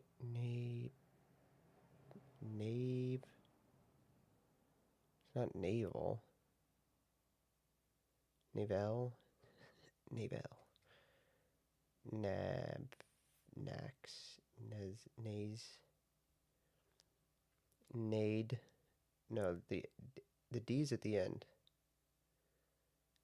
The D is at the end. Oh, naked.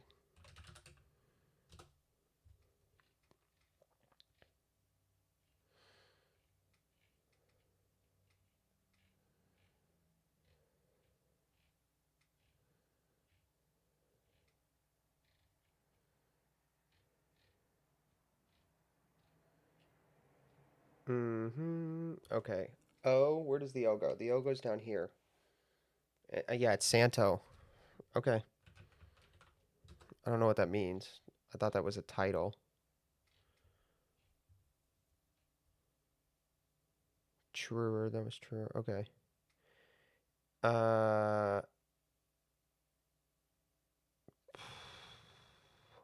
Is there a U in this?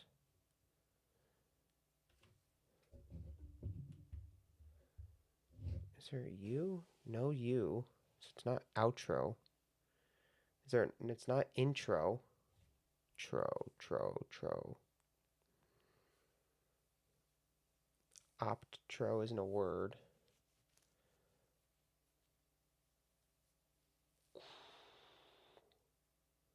There's an E.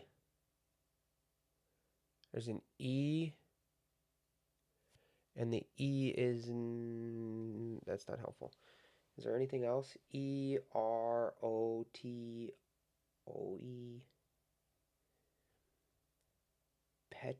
Petro. But that's spelled petrol.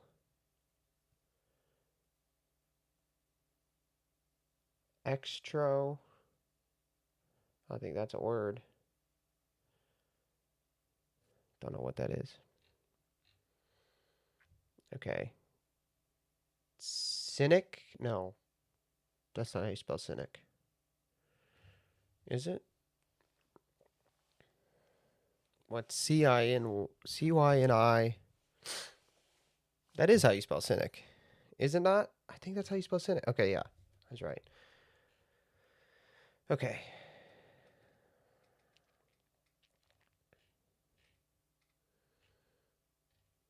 W. Okay, there's a W. No, that's not enough. Okay.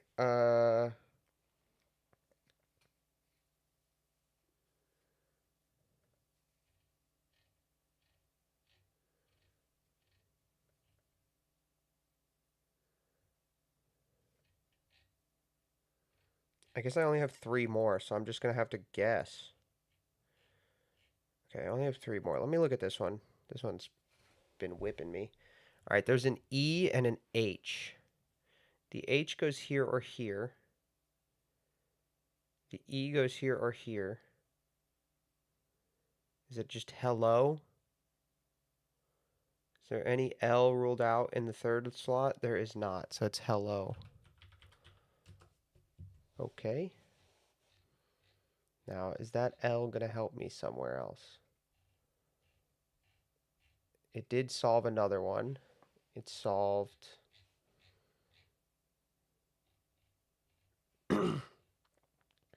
Retro. That's what it was. Okay. All right. Come on. Last one here. Think about this.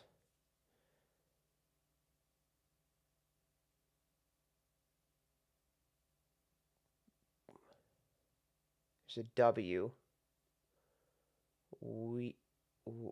Jewel.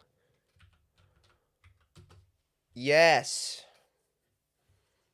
Dude, let's go. Insane. So good.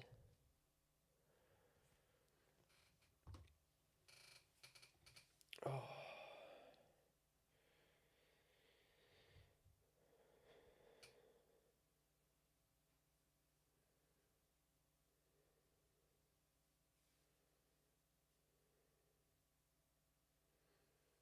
I was confused on how this works, and I'm about to lose 100 points. Gonna lose the house.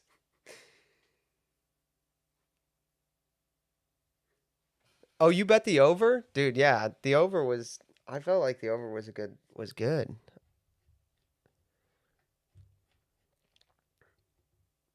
Luckily, Mysterion probably lives with his parents, so he doesn't have to afford the house. Wouldn't have gotten Jewel. Oh.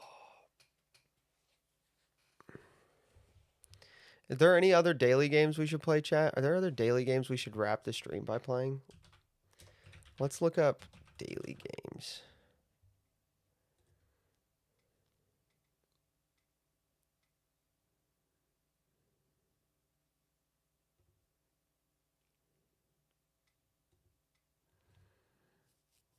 Connections is good. Waffle is easy. I very bad at both of those, which is hilarious. Is there a politics daily game, dude? That's what I want.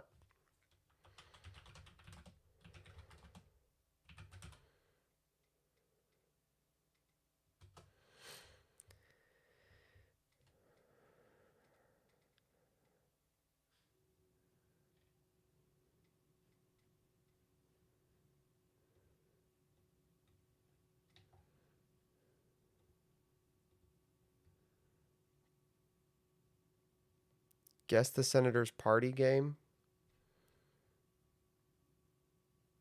Okay, I'll play it. What's the...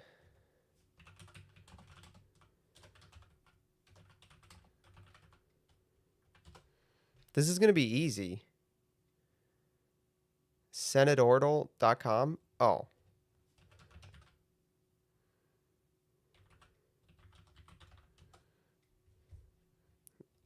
That's Marsha Blackburn. That's Chris Coons. That guy's name is Jack. That's Tim Sheehy. My bad. That's a Republican. That's Lisa Slotkin. That's Chris Murphy, I think. Oh, that's James Risch. Shit. Well, got one wrong. That is Tom Tillis. He's a Republican, but it shouldn't count. That's Ruben Gallego. That's Mark Wayne Mullen. Game needs updated. I know that guy. Yeah, Andy Kim. That guy's from Montana, Missouri. My bad. It's the Republican. Lisa Murkowski shouldn't count. Oh, who is that? It's a Republican. Democrat. Oh, it's Mike Crapo. Oh, that's another one that shouldn't count. That's Bill Cassidy. That's Ted Cruz. It's John Thune. Shouldn't count. It's Democrat. Yeah, Katie Britt, whatever.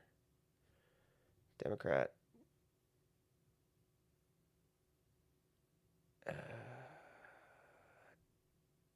Yellow ribbon, Democrat. Oh, it's South Dakota? Oh, it doesn't count. Dude, not. I keep guessing rhinos wrong, which is, I mean, this just should not. That's fucking White House. That's Klobuchar. That's my nigga.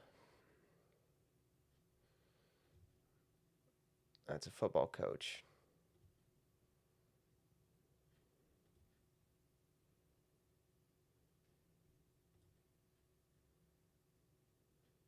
That's a skinwalker. That's for Osif. Doesn't count. Doesn't count. Kane. It's Ashley Moody. Shit. Fuck. Should have known that one. That's Hickenlooper? That's what Hickenlooper looks like? Crazy photo of Hickenlooper. Amazing Hirono. Yeah, come on. Democrat. Deb Fisher. Dude, what are we doing? All right, that's Steve Daines. That's a Republican. That's Mark Warner? Ooh, yikes. This is bad.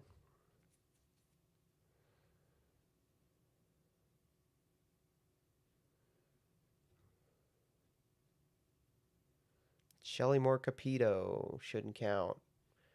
This is an independent. Bernie is an independent.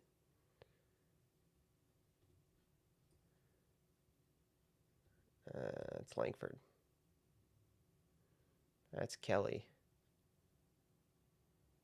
That's a Republican. Oh. That's a Republican. That's the mayor of the city in Cloudy with a Chance of Meatballs.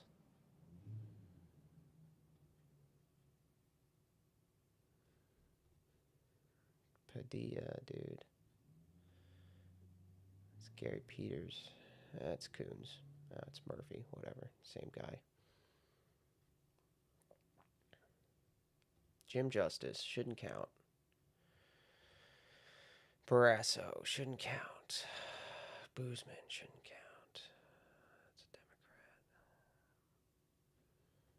That's my man right there. That's Mike Lee. That's Warnick. That's Kennedy. Shouldn't count. Indiana. New York. Shouldn't count.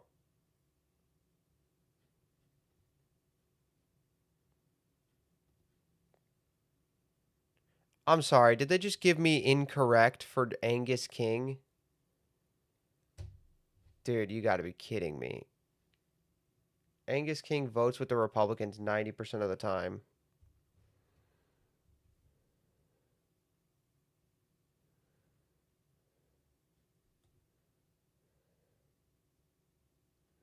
Indiana.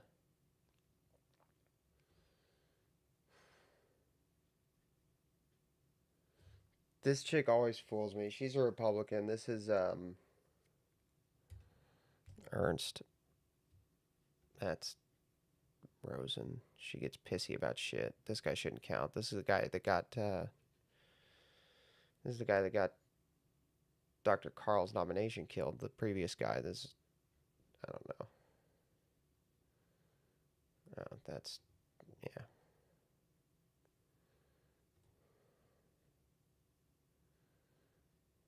This is also Brooke, isn't it? Yeah.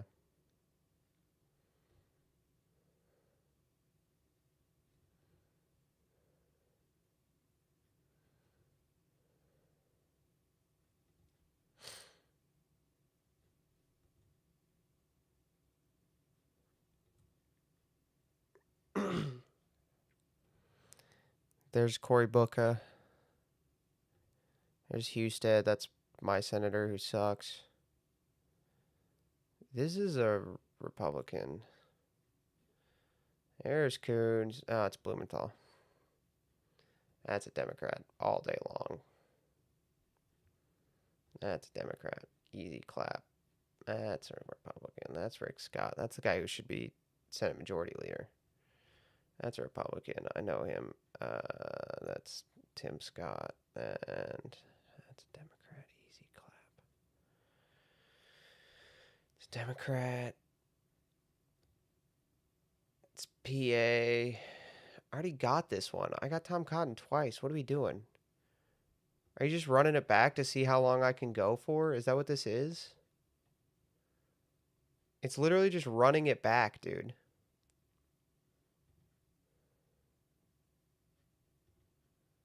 Why am I getting... It just keeps going up.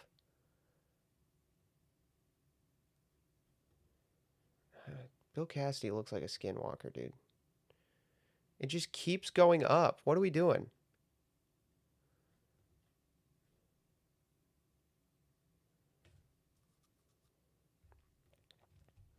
It's just running it back on me.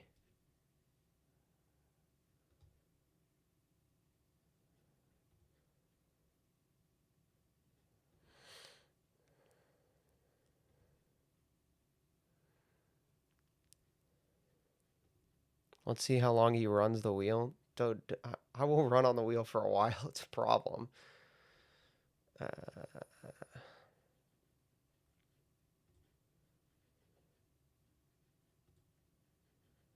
Hoven. Justice.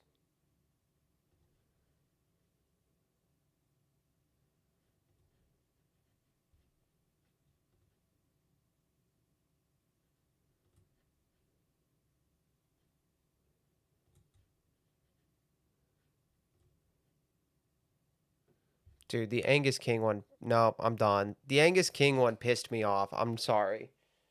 The Angus King one pissed me off. It did it again. It counted Bernie as a Democrat, but it didn't count Angus King as a Republican. That's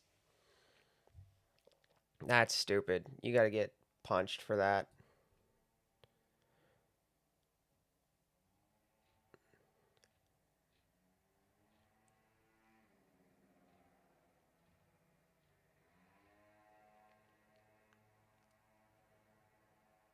Apparently Angus caucuses with the Democrats.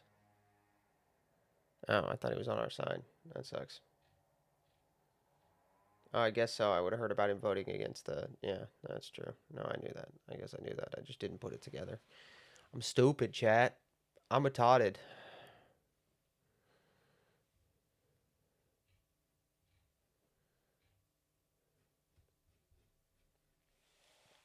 All right.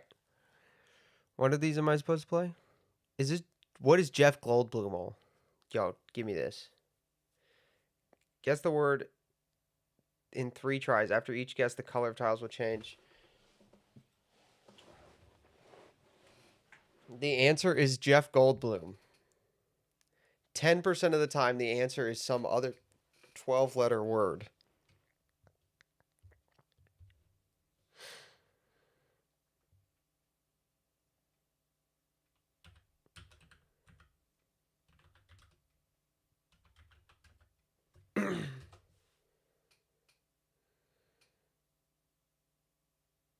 Damn, chat. I'm very good.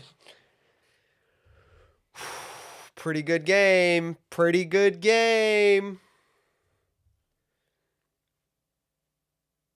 I like Pat Buchanan. However, I need to sleep. Oh, yeah. We're literally just playing daily games now.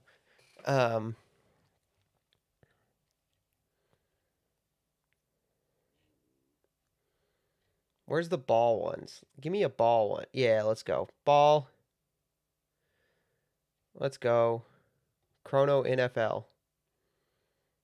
The Texans begin their first season. Nick Foles. Okay, Texans begin their first season in 1999. Nick Foles catches a touchdown, 4th down. Okay, I got that. Dolphins win the Super Bowl, complete their perfect season. So that's going to be... Which order do these go in? Okay, so this is going to be this. Buccaneers win their Super Bowl goes here. Elway traded from the Broncos to the Broncos after the Colts drafting 1st overall. I think that's here. Oh, okay, so we just switch these. Pretty good at ball, chat. I know ball.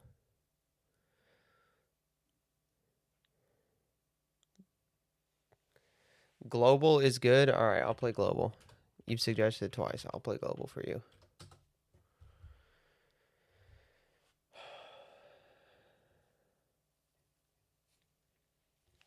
Enter a country name.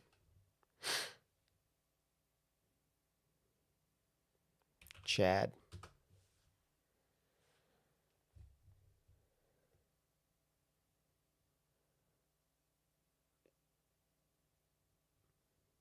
Does that mean it's very far away?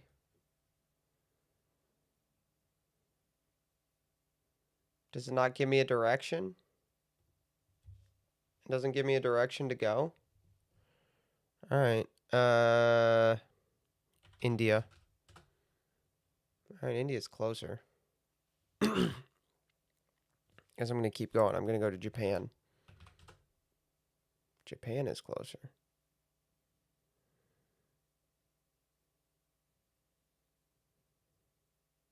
Other way. This doesn't count. Oh, come on.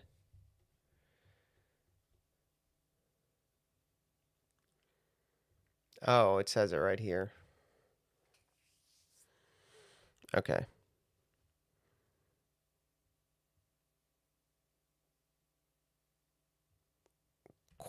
Ivory Coast.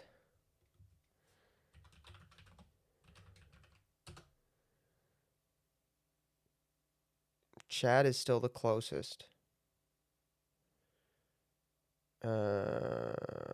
Nigeria is in West Africa.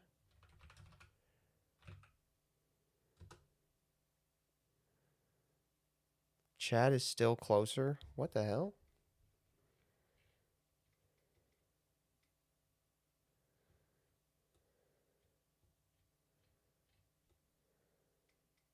Guess it's got to be over here. Sudan.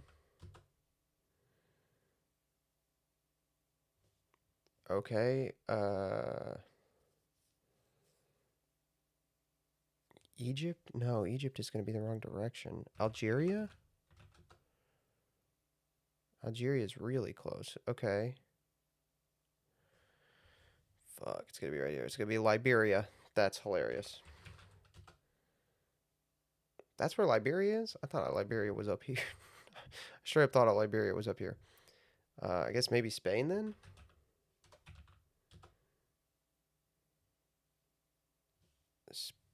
It's closer to Algeria than to Spain. Okay, it's whatever this country right here is, and I don't know.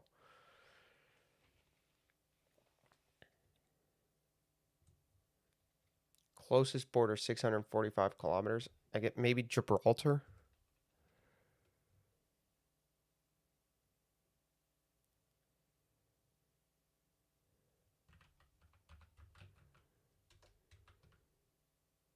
How do you spell Gibraltar?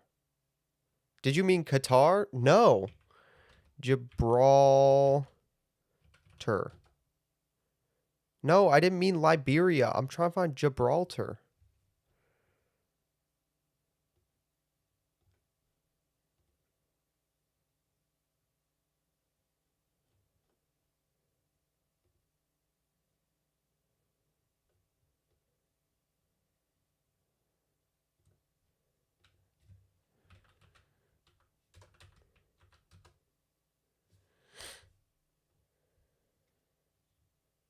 Morocco's further? What the hell, dude? Okay, we're right here. That's Carthage. Italy is adjacent to the country, dude. All right, now we're in Europe.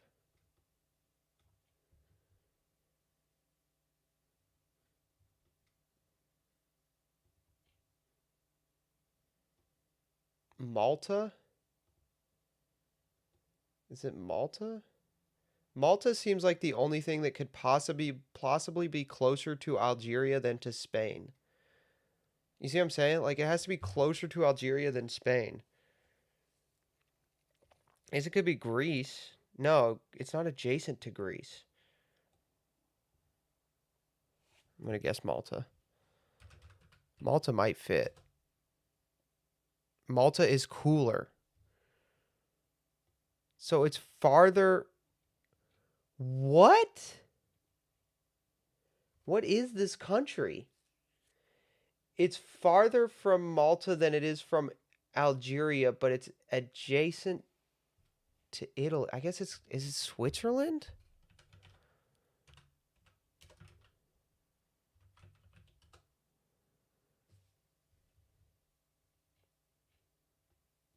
It's adjacent to Italy, but not Switzerland. What? What is this country?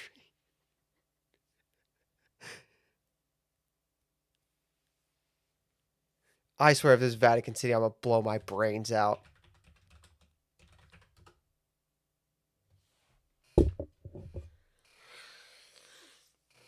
I'm going to kill myself.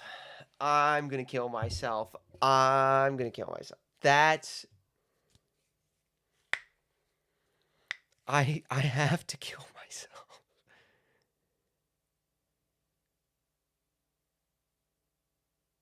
That's crazy.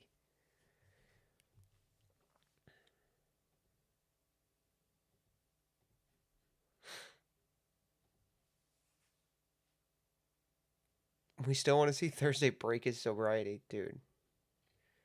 What are you talking about? I emptied a beer 2 hours ago. I've been sober for like 2 hours. My last drink was 2 hours ago. Why is there an immaculate grid for the WNBA?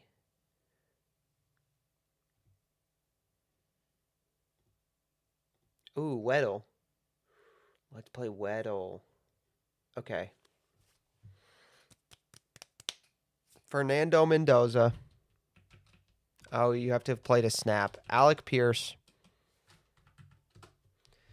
Oh, wide receiver, 6'3", older than 25, number higher than 14 in the AFC, but not the AFC South. Okay. That's going to be... Okay, AFC East, AFC West.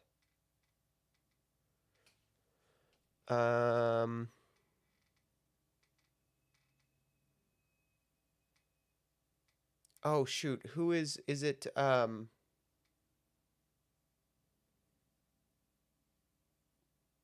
it, he started on the Packers. He's on the Rams right now. He's number 17.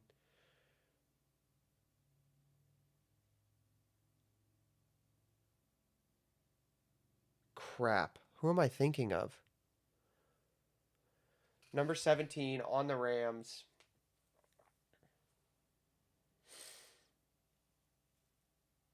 The Rams are in the NFC. What am I thinking? That's not it. AFC West. No receivers that are going to be older or have a higher number on the Chiefs. The Broncos, I don't think so. Chargers don't seem likely. Raiders, no. Okay, so let's go to AFC East. Jets, Dolphins, Bills. Jets, Dolphins, Bills, Patriots. Could be Stephon Diggs. Prison Boy. Oh, he's number 8 on the Patriots. That's crazy. All right. So it's AFC North, or okay, so North is going to be Steelers.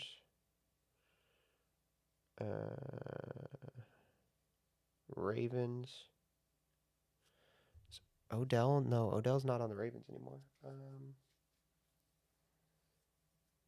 Browns. Jamar Chase? No, Jamar Chase is number 1. T. Higgins? Ooh, hold on.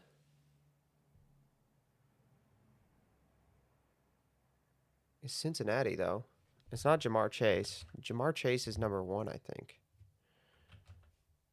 Is Jamar Chase number 1 or number 18?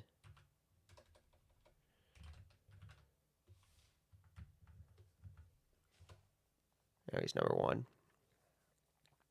I have no idea. 26 years old. So it's going to be...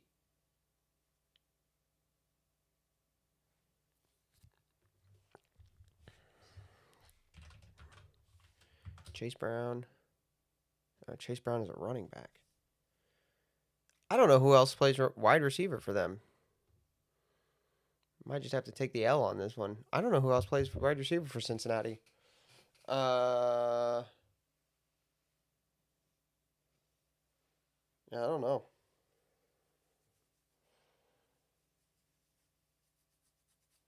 No clue. Just burn guesses. Who was it? Andre Izovis? I was never going to get that. Never going to get that.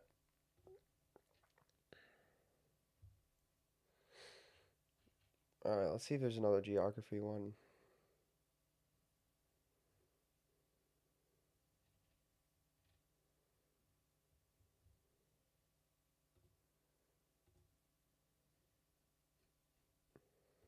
Worldle. Can you guess the country or territory from its shape? Answer above. Oh. That's going to be some African country.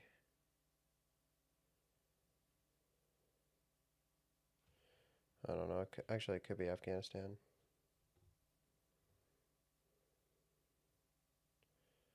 Oh, southwest of Afghanistan, 12,000 kilometers. That's not an actual country. 12,000 kilometers southwest of Afghanistan? Southeast of Afghanistan.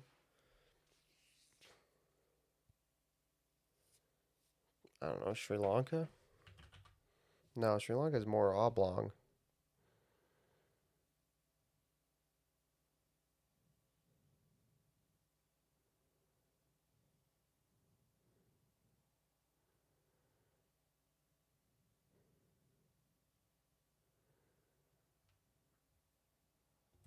Oh, is this 2 islands? Is that what this is? Is this 2 islands? I didn't realize this was 2 islands. Tuvalu.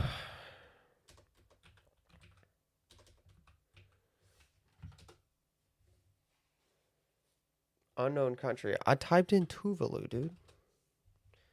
Let me type in Tuvalu. Okay, so here's the problem. I don't know where Tuvalu is. Or we're closer.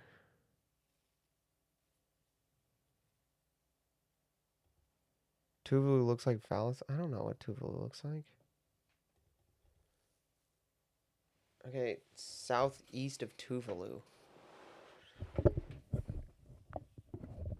I don't know what this is.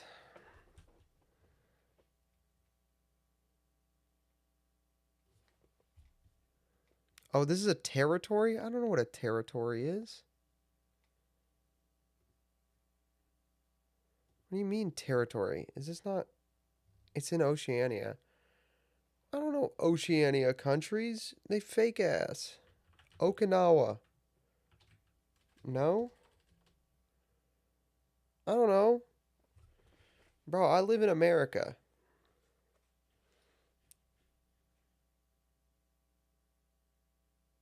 Alright, you figure it out. I'm gonna go play a different game. I don't care.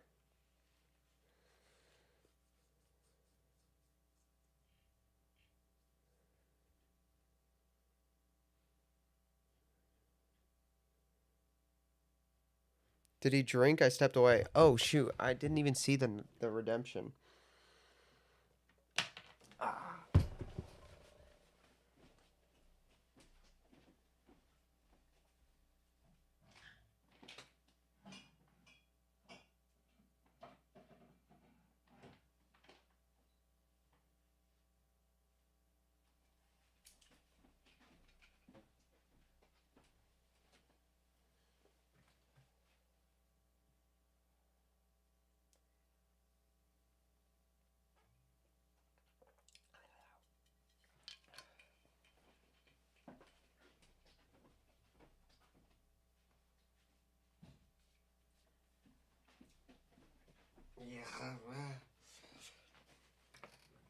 Yeah, there you go.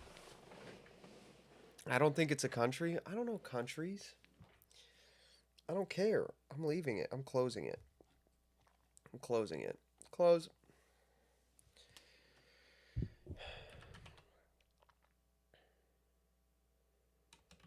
Just had to flex my 1,000 points.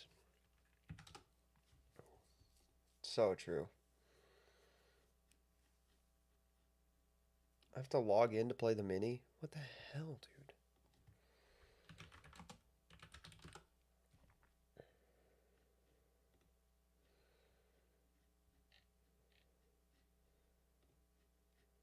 Are you serious? You have to log in to play the mini?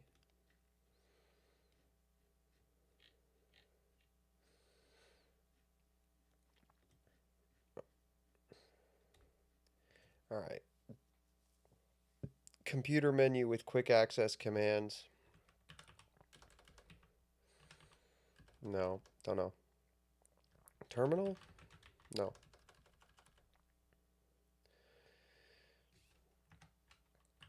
Tick. I figured it out. Nope. Head honchos from the Hawaiian? Nope. Like spellings of license and favor, for instance. British?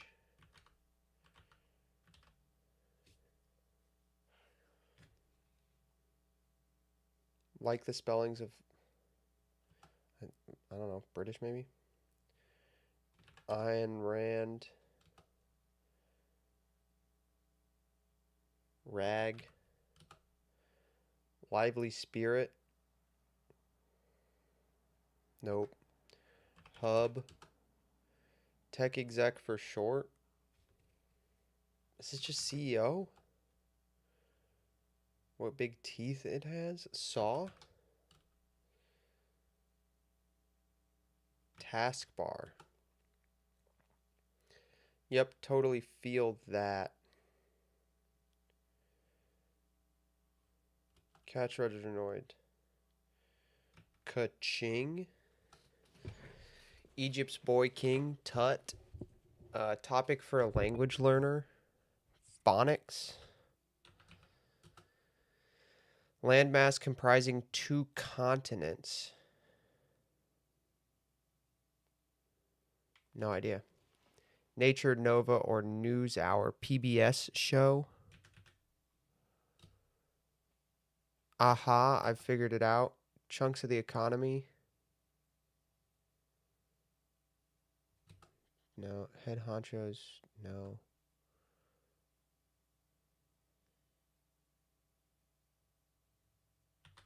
Pip? Pup?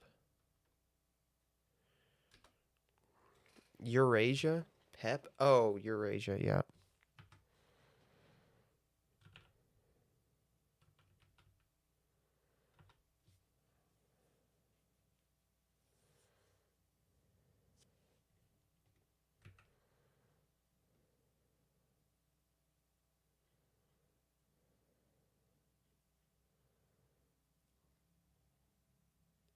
Tech exec for short. CIO? Kahunas. Is Eurasia not spelled, is Eurasia spelled with an E? I don't think CIO is right.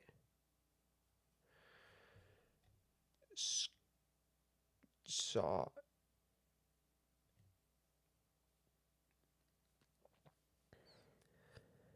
I know, I think it's CEO.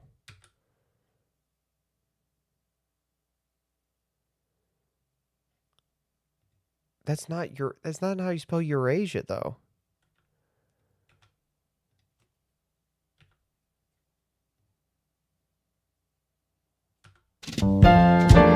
What is a CIO?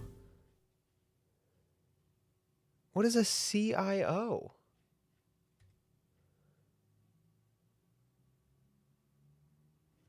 What is a CIO? Tech exec for short, CIO. No idea what that is. Chief IT officer. There you go. Chief intelligence officer. Now, there's an idea. All right, I'll play the connections, but I'm bad at it. I'll warn you in advance. I'm really bad at connections. Air quotes, bunny ears, peace sign, fingers crossed, things you do with two fingers.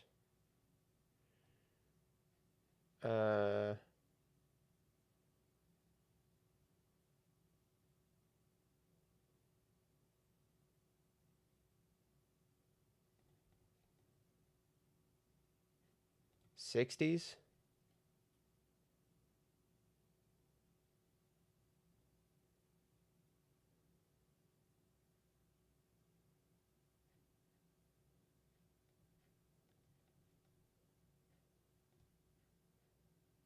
Nope. One away.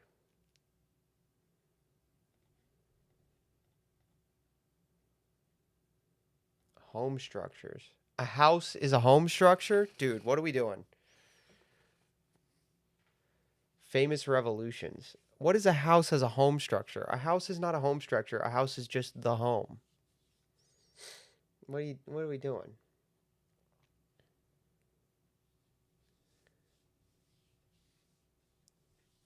A house is just those are the same things.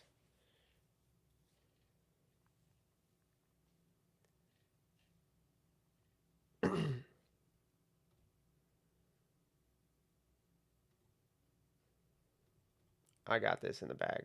Mediums should be pretty simple. Okay, 3. Okay,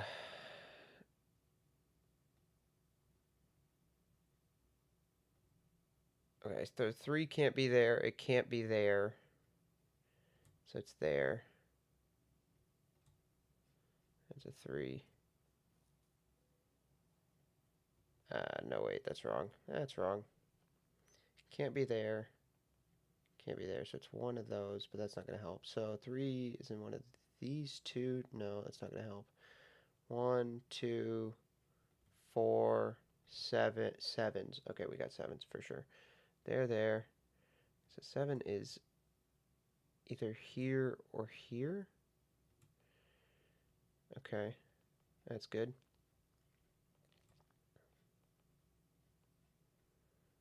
And it is either here or here. Not there, not there. That's not gonna help. 7 in box 4. 7 here.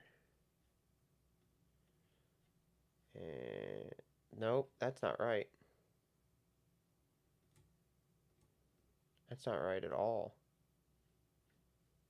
Hold on. That 7 is right. This 7 is right. Neither of these can be 7 because the 7 in box 2 has to be up top. So this is not 7. That's not 7. That's not 7. That's 7. Nope. Oh, the 7 in box 2 doesn't have to be up top. No, I was right. 7. Yeah, I was right. Okay, I was right. Alright, I was correct. 7.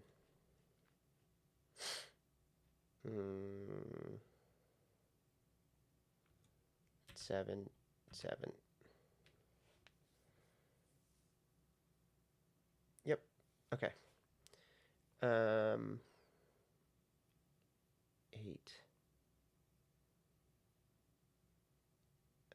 8.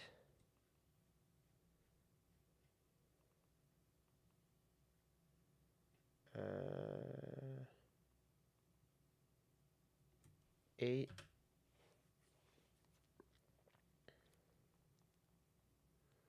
This is supposed to be a medium difficulty.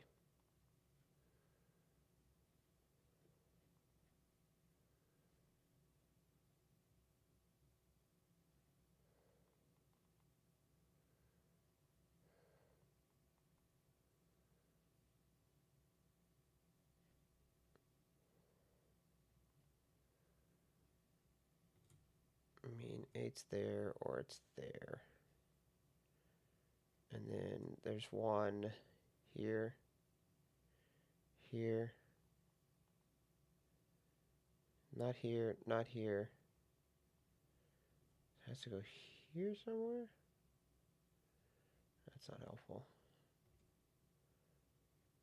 Okay, not there, not there.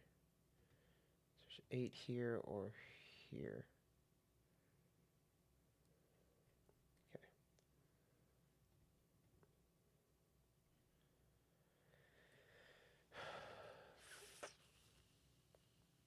Nope.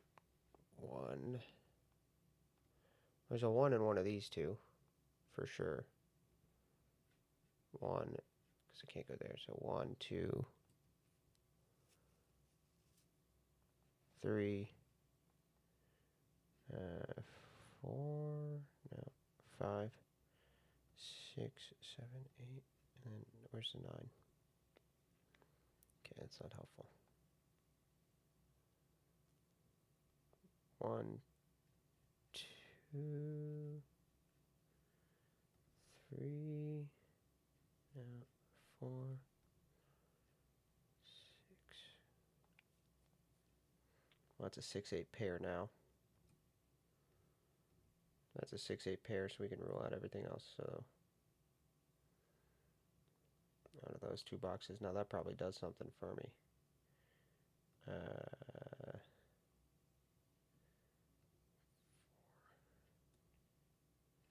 Puts a 2 there. Nope, there's already a 2 in that box. I don't know what I'm thinking. 1? No. 1? No.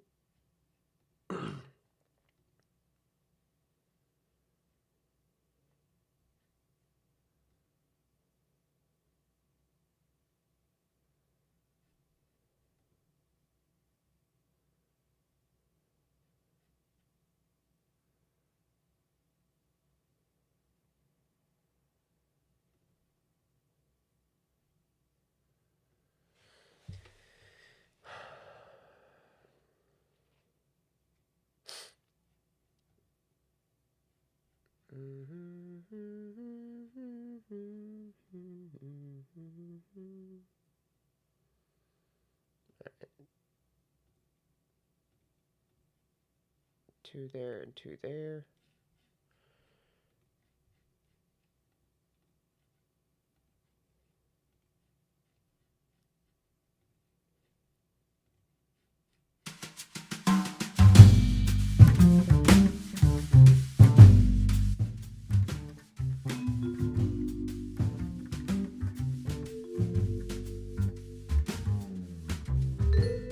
Oh, okay, Chad. No, I'm not gonna do it. I'm too tired. I'm going to bed.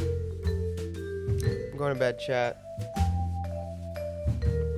Love you all. Thank you for watching.